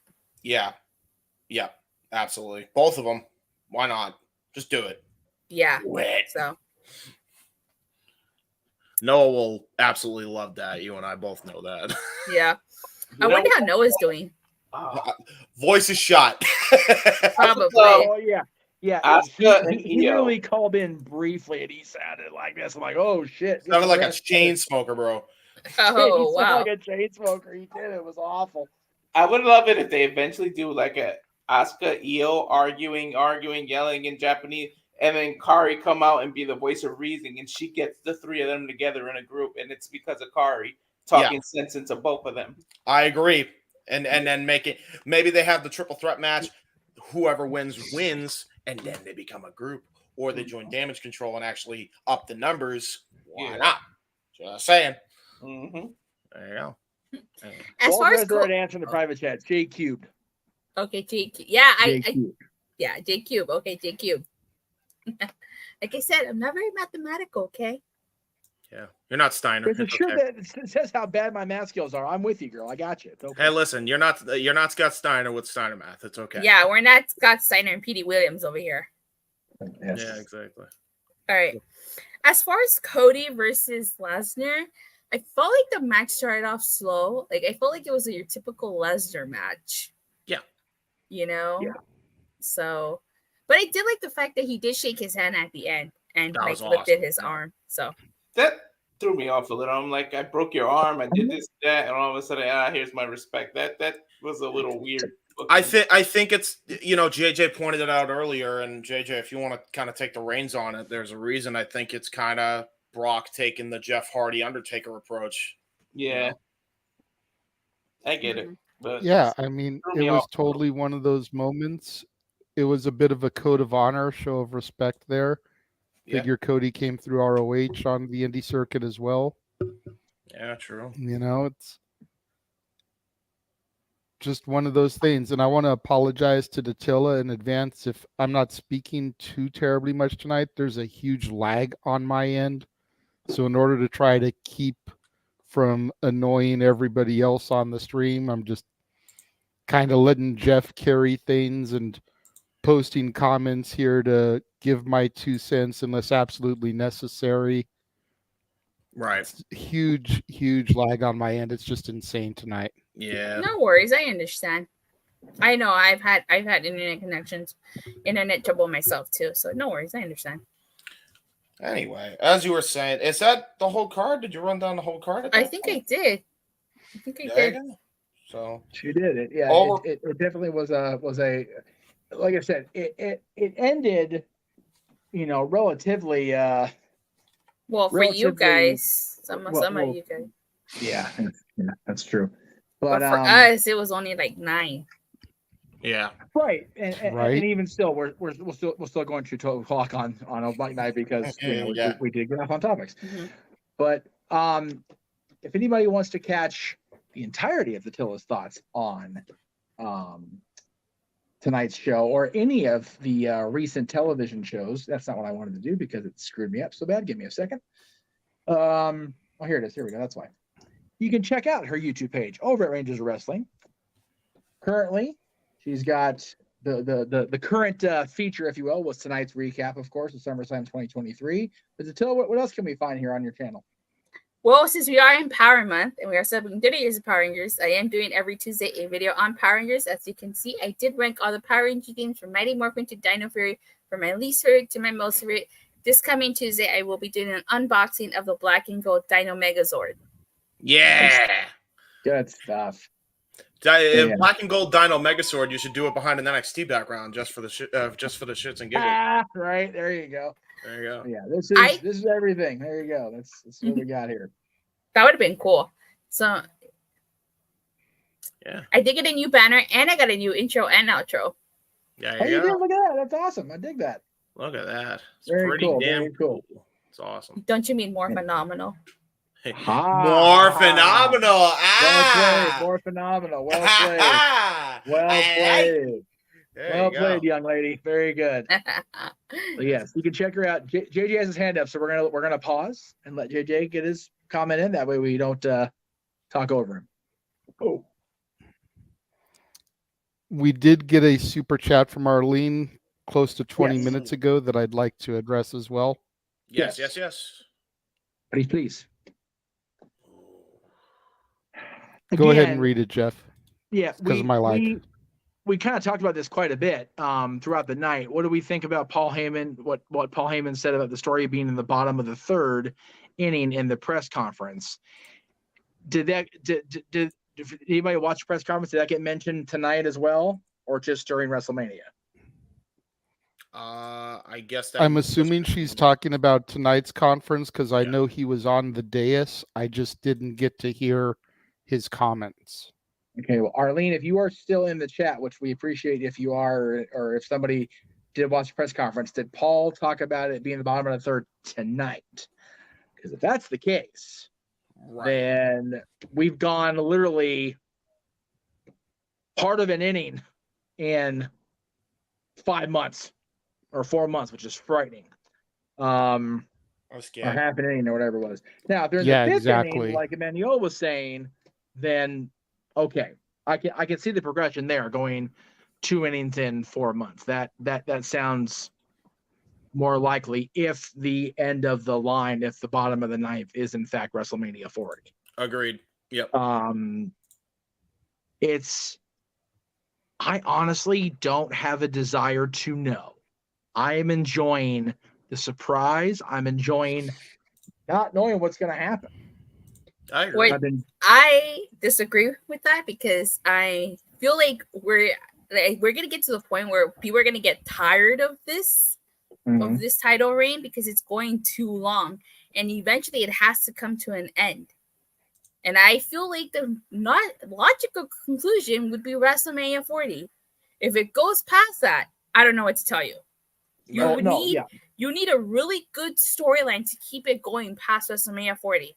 But if you don't have that, it's just going to run stale and people are going to get sick and tired of it. To be fair, though, Datella, the championship part of the story is getting a bit tiresome for people. Who's to say that he'll have the title come WrestleMania 40 and the story doesn't continue after he loses the title? Well, I heard the plan was to do Roman versus Cody too. Yeah, I'm actually in the camp of I'm not done with or over the story yet, but I'm definitely looking like, okay, how many more freaking pages? Like it's it's still enjoyable to watch on television, but I'm kind of like, okay, when's the end game here? I'm not saying spoil the end game. I'm not saying tell me the ending, but when the hell's the movie premiering already? Yeah, I was about to say when is Thanos going to come in and just snap everybody out of existence? We're Right. talking about Endgame. Yeah. Full disclosure, I went into watching Endgame in theater not having seen a damn lick of them except like 2. So I'm horrible when it comes to that particular reference. But Right. at the same time, yeah, we've gone through so much of this saga already, and it's like it's still drawing me in enough where I don't turn it off when it comes on the television screens on a Monday or a Friday. But I am curious where it's going to go at the end, because right now we're at Roman Reigns having been champion for 1,066 days. Right. People are talking about him getting to Hogan's number. That's a whole other year from now. Yep. That's crazy talk. Like, that's anything beyond, and keep in mind, I was saying this WrestleMania this year. Anything beyond WrestleMania this year is crazy. Here we are, 4 months later, and I'm still into it. And yeah, that's the thing. I honestly, truthfully, as much as we want to give generally the storytellers behind WWE, Vince, Hunter, whoever, credit, I don't even think they know where this is ultimately going to end up. I really don't think they have a firm grasp on what the ultimate end game is. I think they did when they started it, and then they've seen how popular it is and how the ratings are at least staying consistent, and the money's definitely there. Damn, there's more Bloodline merchandise. Granted, our boy L.A. Knight is in the top draw of the merchandise right now, but Bloodline merchandise is still producing like freaking rabbits in spring right now. Yeah, exactly. There's so much have up. An autographed shirt of I think it's We Are the Ones with Rakishi. When I met Rakishi, he signed it for me. Nice. What'd you mean, Keish? I met him twice, actually. I met him at LAX Fan Fest last year, and then I met him at Pasadena Comic Con this year. I think they knew what the end game was, and then Sami Zayn's popularity threw them off, and they had to add to it. Yes. Then that's what happened. Yeah. Is that what you were going to say, JJ? Yeah. Yeah. And I was going to point out that to your point about LA Knight, number 1, 3, 4, and 5 selling shirts. Yeah, which knocked Roman's stuff out of the top 10. Yeah. Yeah. Or down to top 10. He's still top 10 though. Yeah. Oh, but Jeff, if it makes you feel any better, I actually haven't seen Infinity War. I haven't seen Infinity War. I only saw Endgame. Well, no. The reason I happen to think about that right now is because I told the boys before we started, I decided that because I have a week, except for Thursday, where I'm here, other than the times I'm on here or running the buttons for here, I am completing that damn MCU movie binge. By God, I'm going to do it this week. I watched Cap today. Forgot how good that was. That was a damn good movie. But, I did it in chronological order. Oh, that's the only way to do it because they're all out. But I was waiting for Guardians of the Galaxy Volume 3 to be on Disney Plus. That way they haven't had a new one go out in theaters yet, so I can actually through it without another one coming out and going, God damn it, now I got to wait and see where it falls in the order. It's on They're Disney all Plus out there now. between Disney Plus and Stars. So I'm good. True. Yeah, true. And thank you to my mom for the Stars thing. That way I can watch the 2 Spidey movies because we still suck as a company and can't get nice with Disney or Sony. So it's what it is. We do have some on Disney Plus now, but not all of them just yet. Yeah, I don't have a problem with it continuing. It feels like it's feeling like they feel like they have to prolong it. And I don't understand that process of thinking because other than the fact that they've had Roman mow over everybody, so who's a believable championship contender to topple him? And if that means we have to run it back to Cody to get there, then fine, because there's plenty of guys on both sides of the heel fence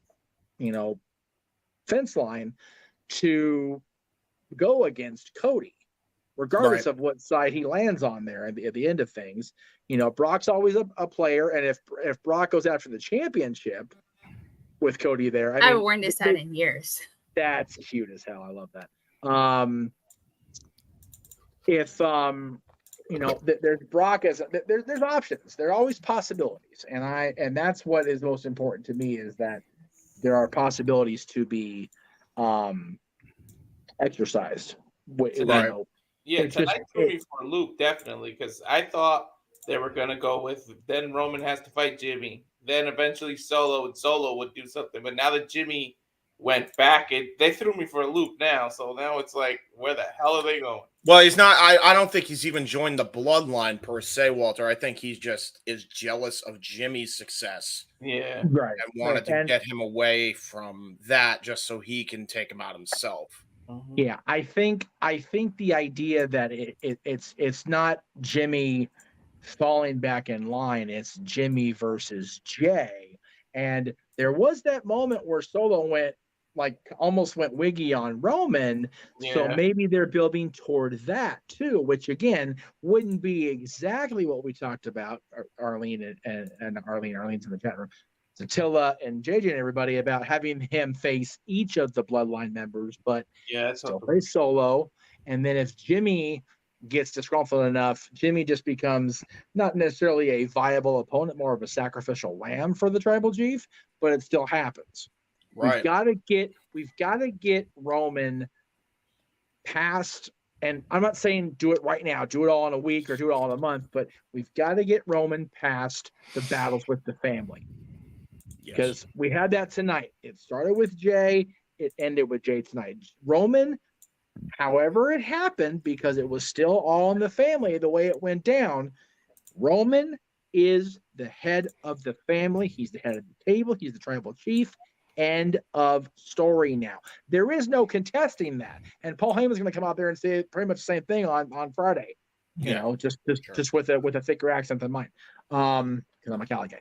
But there will definitely be Roman versus Solo, because it's definitely been teased now, more than teased. It's been like, dude, they almost threw down. But Roman's got to get away from it, and everybody in the room is going to hate this, or not everybody. People in the chat room are going to hate it more than everybody in the room. Right. Roman needs to take another hiatus off television. He does. And it sucks, but that's the only way we're going to. Absence makes the heart grow fonder. JJ's making a viable point in here. Yeah, he is.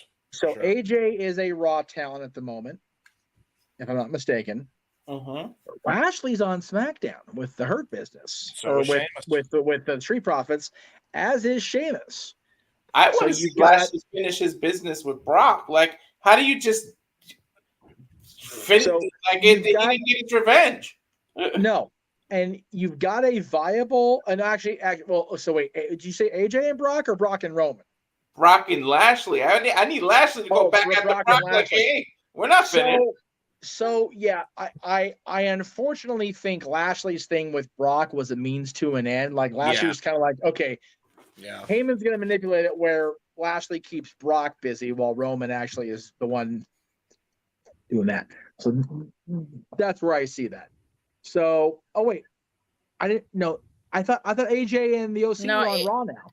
AJ's on SmackDown. He is on SmackDown. Yeah, you know what it is, Jeff? Because he competed for the world title at Saudi Arabia. Yeah. That's why I got screwed up. You're right. I'm sorry. Okay. So there you go. You've got, so WrestleMania is the end game. Sometime between then is Survivor Series and Royal Rumble. AJ, Sheamus, or Lashley at one of them. AJ, Lashley, or Sheamus at the other one. And whatever filler show you want to make pop, put the third guy in there in the program with Roman. And that's on top of him fighting Solo, him fighting Jimmy, and maybe even running back him and Zayn one more time as well in between all that. So I don't want to see Sammy anywhere near the bloodline anymore. Just no. Right. Roman I'm gonna try to be a dismissive asshole, James. I just don't want to see it myself as a fan. Not my thing. a war game between everybody in the bloodline. You know, honestly, I'm kind of glad that we're gonna get Jimmy versus Jay, because I feel like it gets them away from that bloodline storyline, and you can have Roman move on to another feud. Yeah. Before he eventually feuds with Solo Sikoa. I'm definitely intrigued in the battle between Jimmy and Jay, because so many times over the years we've had the tease of brother versus brother, and I don't care what anybody else in the chat room or in the room will say. The only true successful brother versus brother storyline in WWF/WWE history is the Hearts. Mm-hmm. They tried it with the Hardys twice. Didn't work. And it bombed both times. They screwed Jeff's title reign up so bad. They went with Matt and Jeff in the process of screwing Jeff's title reign. That was bull. I thought you were going to mention Brett versus Owen. That's what he said. I'm saying the Hearts. I heard Hardys. I was like, what? No, I didn't hear Hearts. It's okay. Yeah, Brett versus Owen was so well done that even their last match, one-on-one on the Action Zone, that meant absolute dick to anything in the storyline, was still a good match. They were still great against each other. And at the end of the day, when they came together in 1997 after WrestleMania, people were still invested in it. And they hadn't touched in 2 years. Right. It got their whole family involved in Survivor Series. It's the reverse bloodline. Yep. So that's what you do now. Jimmy versus Jay, if booked right. I'm not saying it's going to reach Bret Owen levels, because Bret Owen was another level. But Jimmy and Jay right now, Solo continuing to make Roman think that he's going to turn. And then when he does, oh, God, pray for Roman. Because even Paul, if you looked, when Solo was giving Roman the eye, Paul was in the back going, Solo, like, please don't kill him right now. He's still my moneymaker. So there's money there. But yeah, AJ Styles and Roman Reigns during this reign has never happened. So please give me that. Right. Lashley owes Roman one. We talked about this earlier with Lashley and Brock. That didn't get resolved because of Roman. That's how you run it back. Is Lashley feels like Roman took away his opportunity to get him his shit on Brock. And now you got Lashley's group involved too. So now he's got a group. Lashley's got a group, and Roman's almost island to himself now. So Roman's going, shit, I better short my allies here. Oh, wait, I done pissed everybody off. Uh-oh.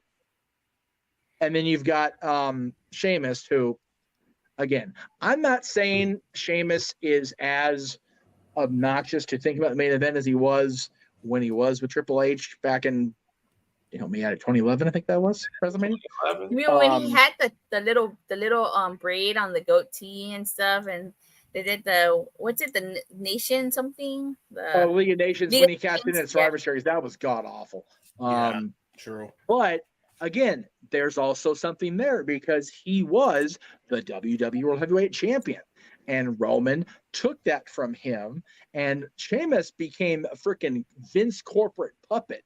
That's not got to sit right with Sheamus. So that's how you run that back. All three of these stories are run backable. If you just, again, what do I say, folks?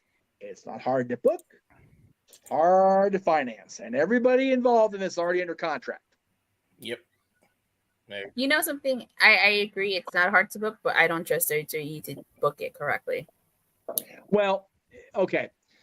Well, maybe I don't trust Vince McMahon, I should say. Well, but again, Vince is sitting home with his spine in freaking traction pretty much. So maybe Hunter being hands on will make it okay. Exactly.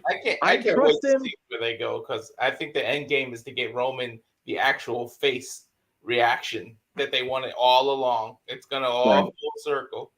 Yep. How do you turn him face exactly though? How do you turn Roman face? That's what I read. You got to do it. How do you turn MJM face? Oh, they already did. They didn't even have to try. Exactly. They did. I'm still a scumbag, but I'll be your scumbag. So you're saying Roman's going to do a dance-off?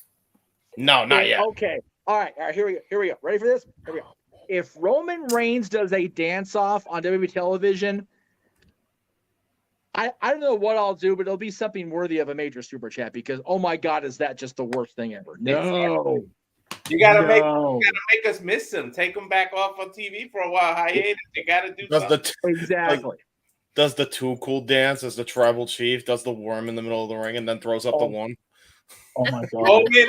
Roman, Rikishi, Jimmy, and Jay just all doing the Too Cool. Stop! You all stop! Stop! It would, now. dude. No. It would be just as bad as you and I doing it, Jeff, with Noah. Absolute train wreck that was. Oh my. Okay, JJ, your hands up. Please save us. Oh my god, no. We've already got Otis and Maxine doing the worm. Do we really want to see Roman doing it too? Hey, I like it when Otis does the Roman doing the Thriller. That's a picture with Rikishi from this year. Nice. Now, see, Roman doing the Thriller, maybe. Roman doing the worm, no. Yeah. No. What you do is you have Roman in the middle being Rikishi, even though the Usos are Rikishi's boys. Have Roman in the middle doing the Rikishi thing, and then have him do the whole hat thing, and just make it worse. Because make it worse for my brain to have to explode now. That'd be great. See what I did myself there? But then have the Usos do the worm and the Thriller thing, just to not have. I don't need to see Roman Reigns doing the worm. That's just not acceptable. No. My daughter is so twisted. She's over here saying, "Have Roman either whip and Nene or do the Cupid shuffle." I'm leaving. My God. I'm leaving. No. Who's like can break People are Wait, taking those their dances are still a headsets thing? off That's and still a thing? leaving. First ever Jay Hebert walk off.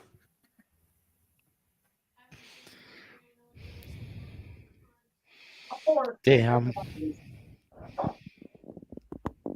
Mic drop. Your daughter has broken James and Jeff. All right. Well, if that's the case, we'll go ahead and go back to the shows and get out of here. Oh, I'm sorry for keeping you guys, for making you guys run a little extra. Oh, no, it's all good. You know, you're always welcome here, and you just happened to get free as we were starting to wind things down. But yeah. we extended the offer for you to come in, discuss your thoughts on SummerSlam, and then we can get back to the shills. And hey, you got to plug your stuff on nodq.com tonight. So there you go. That's right. There you go. Yeah, because we're going across a different channel, an extra channel tonight where there's 18 viewers currently watching us that have never been exposed to your stuff before. Oh, wow. Thanks. Oh, you guys are awesome.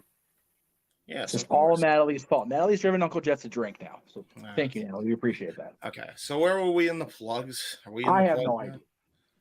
I'm lost. It's Jeff, just start at the top and start working your way down. Oh, I am. Trust me. Working my way down. Oh, you mean the plugs? Okay. Yeah. Okay.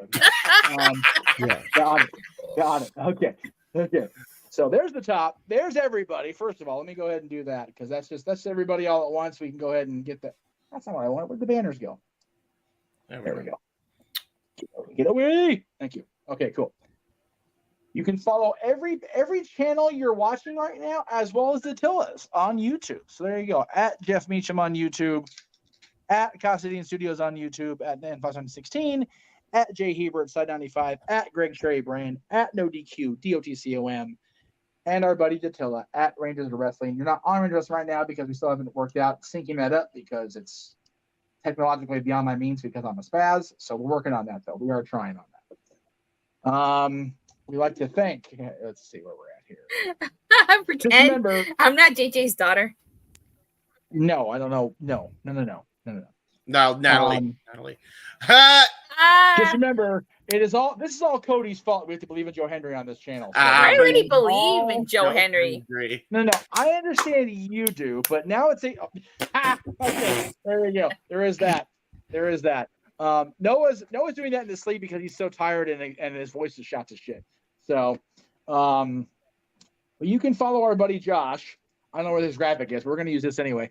At Natalie Mangram on Instagram, at Catholic Josh 22 on Twitter or X or whatever the hell it's called. 122. 122. There you go. Yes, okay. Catholic Josh 122. There you go. I don't know where the graphic went. I didn't delete it. If it got deleted, it wasn't my fault. Okay, Gene. If it wasn't, it was. Okay, Gene, it wasn't your fault. Thank you very much. Appreciate it. Let's see.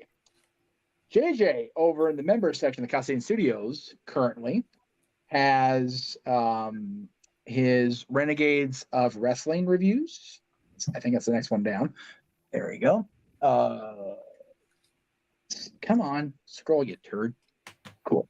JJ, so this week you had your first SummerSlam review go up, correct? Or did I jump the gun? Nope. Okay. Yep, went up earlier today. Okay, SummerSlam 88, where the Mega Powers meet the Mega Bucks. That's his review for this week. It's a throwback review every week. So check it out. If you haven't seen it yet, first of all, you have to be a member of the Castadian Studios members section. So join that today. It's $5 a month. So it's not that much. And JJ gives the reviews of this as well as once a month. There is a retro call that he and Noah will be conducting, and based on the votes they accumulated last month, is the match I was part of already up?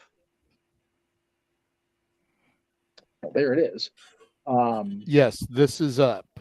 Okay, Money in the Bank, WrestleMania 21, the very first Money in the Bank match, as well as the cash-in, featuring a cash-in, if you will, by good old JM himself. That is now also member section. It was fun as hell to watch this match back, watch these two guys call the match. That was fun to see, and then be a part of the cash-in as well. Yes, sir. And currently in the community tab are polls for the next retro call, which will be a SummerSlam match. Yes. And assuming nothing changes come Monday when the poll ends, these are going to be the final four matches, if you will, for voting. Yes. SummerSlam 91, Bret Hart and Kurt Hennig, Mr. Perfect, one of my favorite matches of all time at SummerSlam, period. 1992. Now, there are 3 polls currently up in the members of the community. The reason Bret Hart and Davey Boy are in there for 92 is because that was the overwhelming pick from everywhere that JJ posted the original choice vote thread. So, and that's been universally accepted as probably the greatest SummerSlam match of all time. But I would argue that any of these 4 well deserves a retro callback by a lot. Yes, 92 SummerSlam, Davey and Bret. You've got 1998 Rock and Hunter, which I actually just watched the SummerSlam back recently, and despite JJ's belief that the oddities match is worth stopping for, even though the oddities part is everything out of the damn show, this match is just unbelievable, as is the Highway to Hell match with Undertaker and Austin. And then you have 2004, where despite the belief we've put out there for the better part of 10 years plus, there is an actual world championship match involving Randy Orton challenging in those god-awful peach tights, because he does wrestle Chris Benoit. So yes, we've put it out there for years that the world title floated from Madison Square Garden to Toronto and landed in Randy Orton's arms, but no, there was a match. And you, as members of the member section of Castadian Studios, can have a chance to have Noah and JJ call that. What I want to see personally as a fan is have JJ call a match where the champion isn't even really there, because that's what everybody wants you to believe. Exactly. There you go. So it must be a John Cena match at this point. Like, seriously. Yes, sir. I was going to say I've already have called a match where the person isn't there because we called Edge's cash in. That's true. Yep, that's true. Couldn't see him. That's just the pettiness. That's the pettiness of WWE. That match only existed because Brock left, and they were like pissed that we got to break its record now because of how he screwed us. So we'll give the belt to Orton as the youngest champion. We don't got to say on TV anymore that Brock's the youngest champion. That's basically why that match happened. Maybe. Well, what's so funny is I don't think Brock was all that much younger than Dwayne. When he first won the title. Like, they're both 26, but it was off by like a month, maybe 2. Yeah, it was like 2 or 3 months. Yeah. So Randy's like, well, he's 24. Let's do that instead. It's like, damn, that's messed up.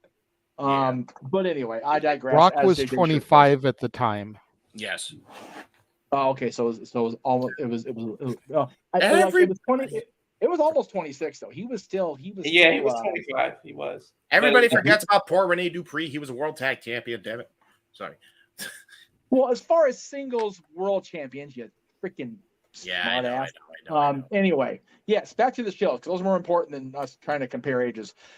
Datilla, again, our buddy, reviews Monday Night Raw, AEW Dynamite, Friday Night SmackDown, and Collision. Do you review those whether they're live or not, Datilla, or only if they don't interfere with WWE PLEs?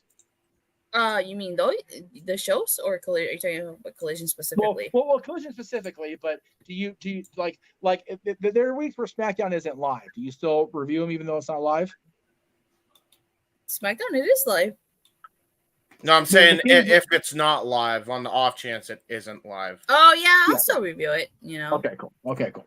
So yeah, please check out her reviews and all the other content I showed you on her channel at Rangers of Wrestling. The graphics in there somewhere, I'm sure. Let's see, what's after that? Oh yeah. Again, I told Mike I'm gonna change the logo. Anything? See, there you go. Datilla's in the same mindset as our. Excuse me, not Datilla. Arlene's in the same mindset as our buddy Sandy. Yeah. So there you go. And yeah, Sandy, we know you're not watching because you got Disney Legal on Monday and you gotta, do your thing. But we love you, Sandy. We miss you, and you should come back on the channel soon.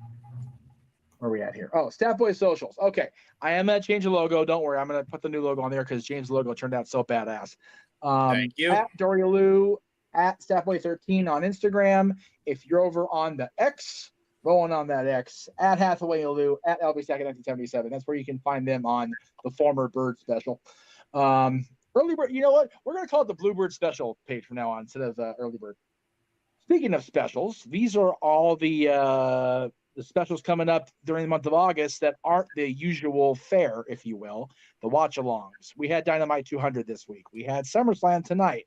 The next show we're going to have go live special is our top 10 Disney TV shows. I actually have a graphic for this, but again, not loaded. For Dads and Always on Wrestling. Then we do then we get to the point where we never stop working again until like November. Because we've got Open Mic Night Karaoke and British Invasion on the 19th, Multiverse United 2 on the 20th, our top 10 actors, actresses left us too soon on Dads on the 25th, NWA 75 on the 26th as well. And I think there's something else going on that Saturday too. I forget what else is going on, but I'll have to look up again. And then the 27th is Everything Happens on One Day. AEW All In, Impact Emergence, Night 2 of NWA, which will be recapped, not fully covered, but recapped during the course of the night of Emergence on Sunday, August 27th. That's just this month, not including Talk Wrestling, not including the Greg Sherry Show, not including Attila's recaps, not including Aaron's recaps, not including predictions for All In, not including predictions for All Out the following week, because that'll be before September starts. So all kinds of shit going on across the multiverse all month. As I mentioned, Talk Wrestling back at usual time slot on Tuesday night because there's nothing going on no DQ wise. So I'll be back on Tuesday. Greg Cherry Show on Wednesday. The No DQ review back in its time slot tomorrow.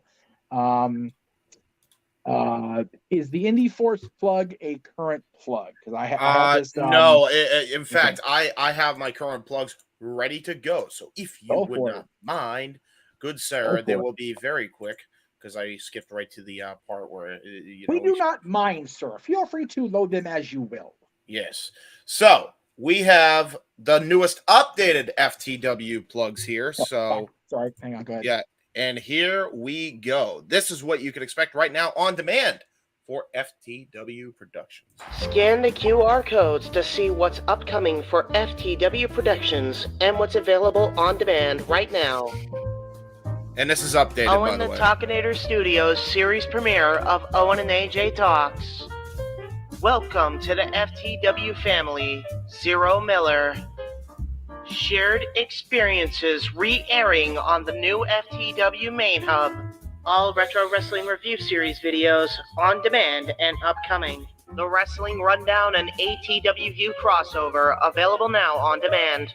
Fantasy Booking Series video. If Goldberg stayed in WWE in 2004. Pride CAW Supercard by Zero Entertainment. Available now on demand. All of A Simple Man's Brand Simply Predicting panels. Simple Bracketology season premiere covering the G1 Climax 33, AEW Spark, WWE Aftershock, and free show week by week. Indie Force episode 27, available now on demand. Jeff Meacham Network, all watch-along events. AEW Double or Nothing Go Home Week, Dynamite and Rampage watch parties. A Simple Take, WWE Simple Takes featuring Cassidy 18 Studios. Super Mario Bros. Z voice acting, episode 3 coming soon. La Strada 1954 watch-along, available on demand. WYW Intro and Immortal stream. Wrestling with Idiocy Episode 8, Fast Food and Restaurants discussion. Plugs have concluded. On to the video. And on top of all of that, another piece of on-demand content you could check out on the J Hebert Side of Things channel, which, by the way, is my username right here, is J Hebert Side of Things Episode 5. I talk about a whole hodgepodge of BS, including AEW, WWE, the Will Smith fiasco 1 year later, Smosh coming back, reliving the Psycho series from McJuggernauts, and so much more. And we also look at cat videos because I like cats. So You like cats? I do love cats. I love cats. They're adorable. So yeah, that's I just subscribe to you. There we go. See, cats always get the subscribers. Aaron Riff knows. So yeah, go check that out. Aaron's freaking cat page has more subscribers than his Android EQ page. Exactly. Ridiculous. So that's everything on FTW Productions info. Again, people still watch it after midnight. I just up to you from both my YouTube channels. My main YouTube channel, Rangers of Wrestling, and my Titsula YouTube channel, which I used to come into the chat. Exactly. Much appreciated. Yes. So the one takeaway I had from that, for two takeaways I had from that, the latest trailer, James. First of all, I love that picture I photoshopped of me and the purple JMN polo is a thing. That's still beautiful. I love that shit. Yeah, I love but that. Also, I need to have that picture of JJ you used because I need a much better updated picture for when we do watch-alongs, like for WrestleMania, where I have like the graphics. I'll send that to you. Because the one I screen capped of him that I actually took for that purpose turned out like dog shit. I edited it even worse than it turned out. So like, I don't want to use that one. Yep, got you. Absolutely. So please send that to me or whatever. Yeah. What's up to Till? Go ahead. I noticed you were covering Ben 10 and Avatar: The Last Airbender. I don't cover necessarily those. That's Owen and AJ. Owen and Owen and Talkinator Studios. Owen Finch and AJ Talent cover those. So you have you watched Avatar? I have. Yes, I have. Love Avatar. Oh, okay. Avatar's great. You kidding me? Okay. Yeah. Yeah, Shaolin Showdown was just a ripoff of Avatar. For those who don't know. I used to watch Shaolin Showdown. I actually liked Shaolin Showdown. Yeah, I always wish they did kind of a crossover, but that would have been cool. But, yeah. All right. Oh, there we go. All right. So the simple man with usually spectacular voice, but the chain smoker voice for tonight. Follow at nfoster1916. You can catch him on his channel where he covers pretty much everything professional wrestling. Damn it. Yeah. Again, nfoster1916. That's all the channels he appears on or helps run himself. God bless that man. He is the hardest working man in professional wrestling. I don't give a shit what anybody else says. By God. Absolutely. And then, of course, you can catch him on Simply Predicting for the month of August into – this one actually goes into October because we're talking about No Mercy as well. Oh, no, wait, no Mercy September. Just kidding. Sorry. August, September. But tonight was SummerSlam, of course. We had the Simply Predicting for that yesterday. Multiverse United 2, AEW All In, Emergence, Payback, All Out, both the same weekend. Victory Road the following weekend, and then No Mercy at the end of September. So if you want to hear Noah and his panel predict these shows, which we'll also be doing watch-alongs of throughout the course of the next 2 months, catch him again at nfoster1916. And that's going to be a very busy week. We also have for those of you that have forgotten already, and JJ, I see your hand up, but I'll go ahead and throw to you before I do my stupid plug that makes no sense. Oh, JJ, you're muted, by the way. Yeah, you're fine. Sorry. No, it's all good. I was just going to piggyback on the Noah thing because the graphic has been taken out of here for whatever reason. But following all of those watch-alongs and everything, you can join Noah for a simple take.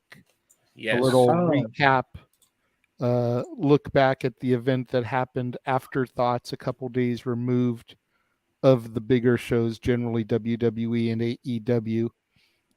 I know we're going to be doing one for SummerSlam. I think he said he's shooting for Tuesday. I don't know how realistic that is on my end with the kids going back to school starting on Monday. Yeah. We may have to try to reschedule that for either later in the week or on the weekend. I'll get with him, find out for sure so we can promote it. But yeah, all the big WWE and AEW shows, you can always tune into his channel and my channel for a simple take. Kind of like an old school fireside chat talking about the show. Yeah, hence the fireplace background that's usually on the graphic. Also, we promoted during our trailers throughout the day as far as open mic night, British Invasion karaoke. That will feature, thanks to a very timely super chat at the end of last week, Noah singing Barbie Girl. Oh, that's going to be fun. His face is all the reaction you need on that one, because that's exactly how it's going to be for poor Noah. You're talking about the Aqua version of Barbie Girl, right? Not the Nikki. Okay. The British Invasion version, absolutely. So, not only that, but because of things like that clip, at the end of the year, we're going to have a compilation, thanks to Mr. James. Noah, that's what I call Music Volume 1.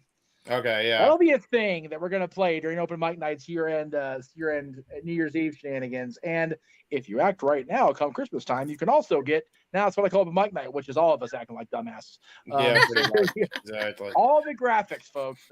It'll be good times. Yes, so, yeah, and that'll be. What this? I don't know, but we got something in the way. We have something in the way. The wheel. The Wheel of Fortune? Or the Wheel of Misfortune? I feel like the aliens from the Wheel of Misfortune. These are all of the prospective artists that could come up on British Invasion karaoke. Okay. Yes, and I was gonna say, I feel like the alien from Toy Story. The wheel. Yes. And it comes up to the Beatles, of course. The Beatles, yes, Ringo Starr. I'm doing it, and it's probably a shit because Noah's not doing it. I'm sorry. Arlene, trust and believe. Him singing Peaches will definitely be on that compilation. Oh, Emmanuel says, do I know if I might end up singing myself? If she's on the show on the 19th, I don't see why she couldn't if she wants to. I think I'm going to be busy that day. To be fair to be fair, even if you are on the show, you may not have to sing because your name goes on to a random wheel. Mm-hmm. And unless the fans super chat $20 to pick who they want to sing, your name's on the random wheel. You could go all night and not come up. Exactly. Oh, okay. That's true. Okay. Because a standard $5 super chat, we spin the name wheel, then we spin the Wheel of Misfortune. You know what I just realized? If we're going to do plugs, this man, I don't know if he's actually done his plugs. Poor guy. He has not done it yet, but I also know we don't have the traditional graphic for Walter. So I was just waiting until we got through all of the regular stuff, and then I was going to throw to him to get his plug in there. There you go. There you go. All right. So. But I do think that's pretty much all of the plugs, if we're being honest. Yes. Well, it was mentioned Arlene's. I keep saying Arlene for the till because my brain's all. The till's going to be busy for karaoke, but I know everybody's going to try to be busy for next week. I just said that. You're not, but it's okay. We love you anyway. Next week's open mic night, I know Josh wants to be busy, but he's going to be busy coming up and finishing his homework assignment. Mm-hmm. Next week's open mic night will be the day after the 70th birthday, brother, of the one and only Hulk Hogan. So, yeah, we will have it in tribute. We're not going to spend the entire freaking 4 hours on Hogan because that's just ridiculous, right? Yeah. But we'll be putting in little spurts about the Hulkster along the way, and everybody. The guy who hasn't contributed to nothing to wrestling business. Yeah, exactly, Walter. Exactly. Somebody read the memo. I say that next week the gimmick is for a certain amount dollar worth of super chat. Josh has to cut a Hogan promo. Yes. Yes. Points, brother. Yes. Oh, however much money someone donates, he has to say that many nice. He has to come up with that many things that Hogan contributed to the business. So if you trust me. that's 5 things he's got to say. To be fair, though, to be fair, some of y'all in our multiverse audience have deep pockets. I'm gonna have Josh rattling off freaking 50 things about Hogan because that's gonna take forever. That's true. Yeah, and to be fair, discourage that amount of super chat money, but I'm trying to save Josh a little bit. So. Yeah, that dude, Emmanuel, you forget, brother. You forget. We have a band out here based in Santa Clarita called We Are Wasted. They petitioned for over a year to get on the Jericho cruise, right? And they're going to be on in January. They're going to be on the cruise this coming year. Yes. But they have a heavy metal cover of Real American, and I have been authorized to use whenever I want, brother. That's so cool. So you got it as far as opening the show with Real American, because we had an 8-bit one for a promo I was going to put together for the show, and it's cute. It's it's cutesy wootsy WrestleFest style, but heavy metal. Oh yeah, brother, I'm here for it. So yes, we will open the show next week with Real American after we do the big, intro with Noah. Who wants to start? Because Lord knows that's the greatest opening video of all time. It will be like Metalocalypse this time. It's like a Metalocalypse version. I'm a real American. That's right. I mean, that's pretty much how it sounds. So I'll play it for you off air. But anyway, so that is next week's show. But again, we got lots to talk about coming up because they've finally made at least one match official for Wembley. So lots to talk about as we get closer to the end of this month. So I'm here for all of it. I know everybody here is happy that we finally have at least one match booked. I wonder what's going to happen though, because Adam Cole, baby, didn't read that contract. So he didn't. He didn't. And this has got such the dynamic of RK Bro, because everybody wants Cole to go heel on MJF instead of the other way around. So we'll see. So a part of me was kind of like, maybe the match doesn't happen because Cole didn't read the contract, but I don't feel like it's what like if you signed a piece of paper that says you're never going to get a title shot ever again? Yeah. Mac seems too willing to be everybody's scumbag. It's like, no. Yeah. So we'll see. We'll see what happens. We still got 4 weeks or whatever it is of Dynamite to go through. So we'll see. We'll see what happens. Yeah. But I am, and I know Walter. Again, we don't have your graphic ready unless I can fish it out of here real quick. I don't have it handy, but Walter Alex Cruz on the platform known as Twitter. Yeah. And on Instagram, it's Cal Fire Farms. Can you FYRE, right? Yeah. Yep. Exactly. Cal Fire Farms. So go check it out. It's exactly what it sounds like. So go help yourselves out while you're helping Walter out in the process. Exactly. It's good stuff out here. Anyway, yes, do the thing. YouTube channel should be coming soon. Oh, I like the sound of that. There you go. Boys coming in. I think that's everything as far as plugs. Again, Staff Boy Sports Bar coming up, featuring Dory. There it is. Boom. There's the YouTube. Instagram. It's time to go home. Jesus Christ. Okay. It's time for memes, Jay. It's very much time for memes. Yeah. Yes. Thank you all for sticking with us for 8.5 hours of this craziness. If you enjoyed SummerSlam, if you enjoyed our coverage, we are the Jeff Beach Network Multiverse of Media, as well as NoDQ.com. If you didn't enjoy it, we are WrestleZone Radio and the Wrestling Observer. So thank you for watching tonight. I am Dave Meltzer. If you didn't enjoy it, there you go. Thank you all very much.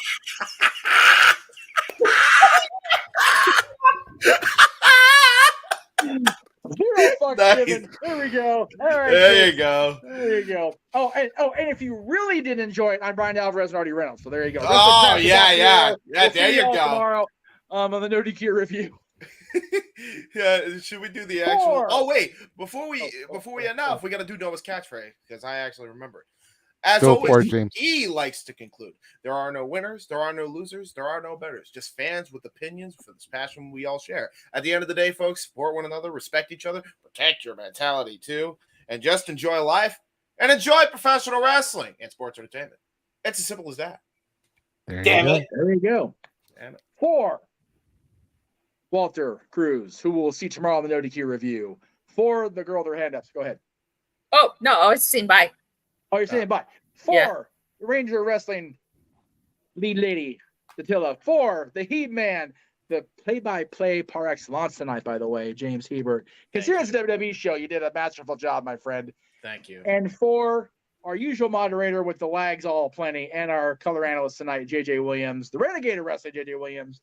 I am the founder, the West Coast Professor, Jeff motherfucking Meacham, and not to you guys in particular, but to everybody else, it is true.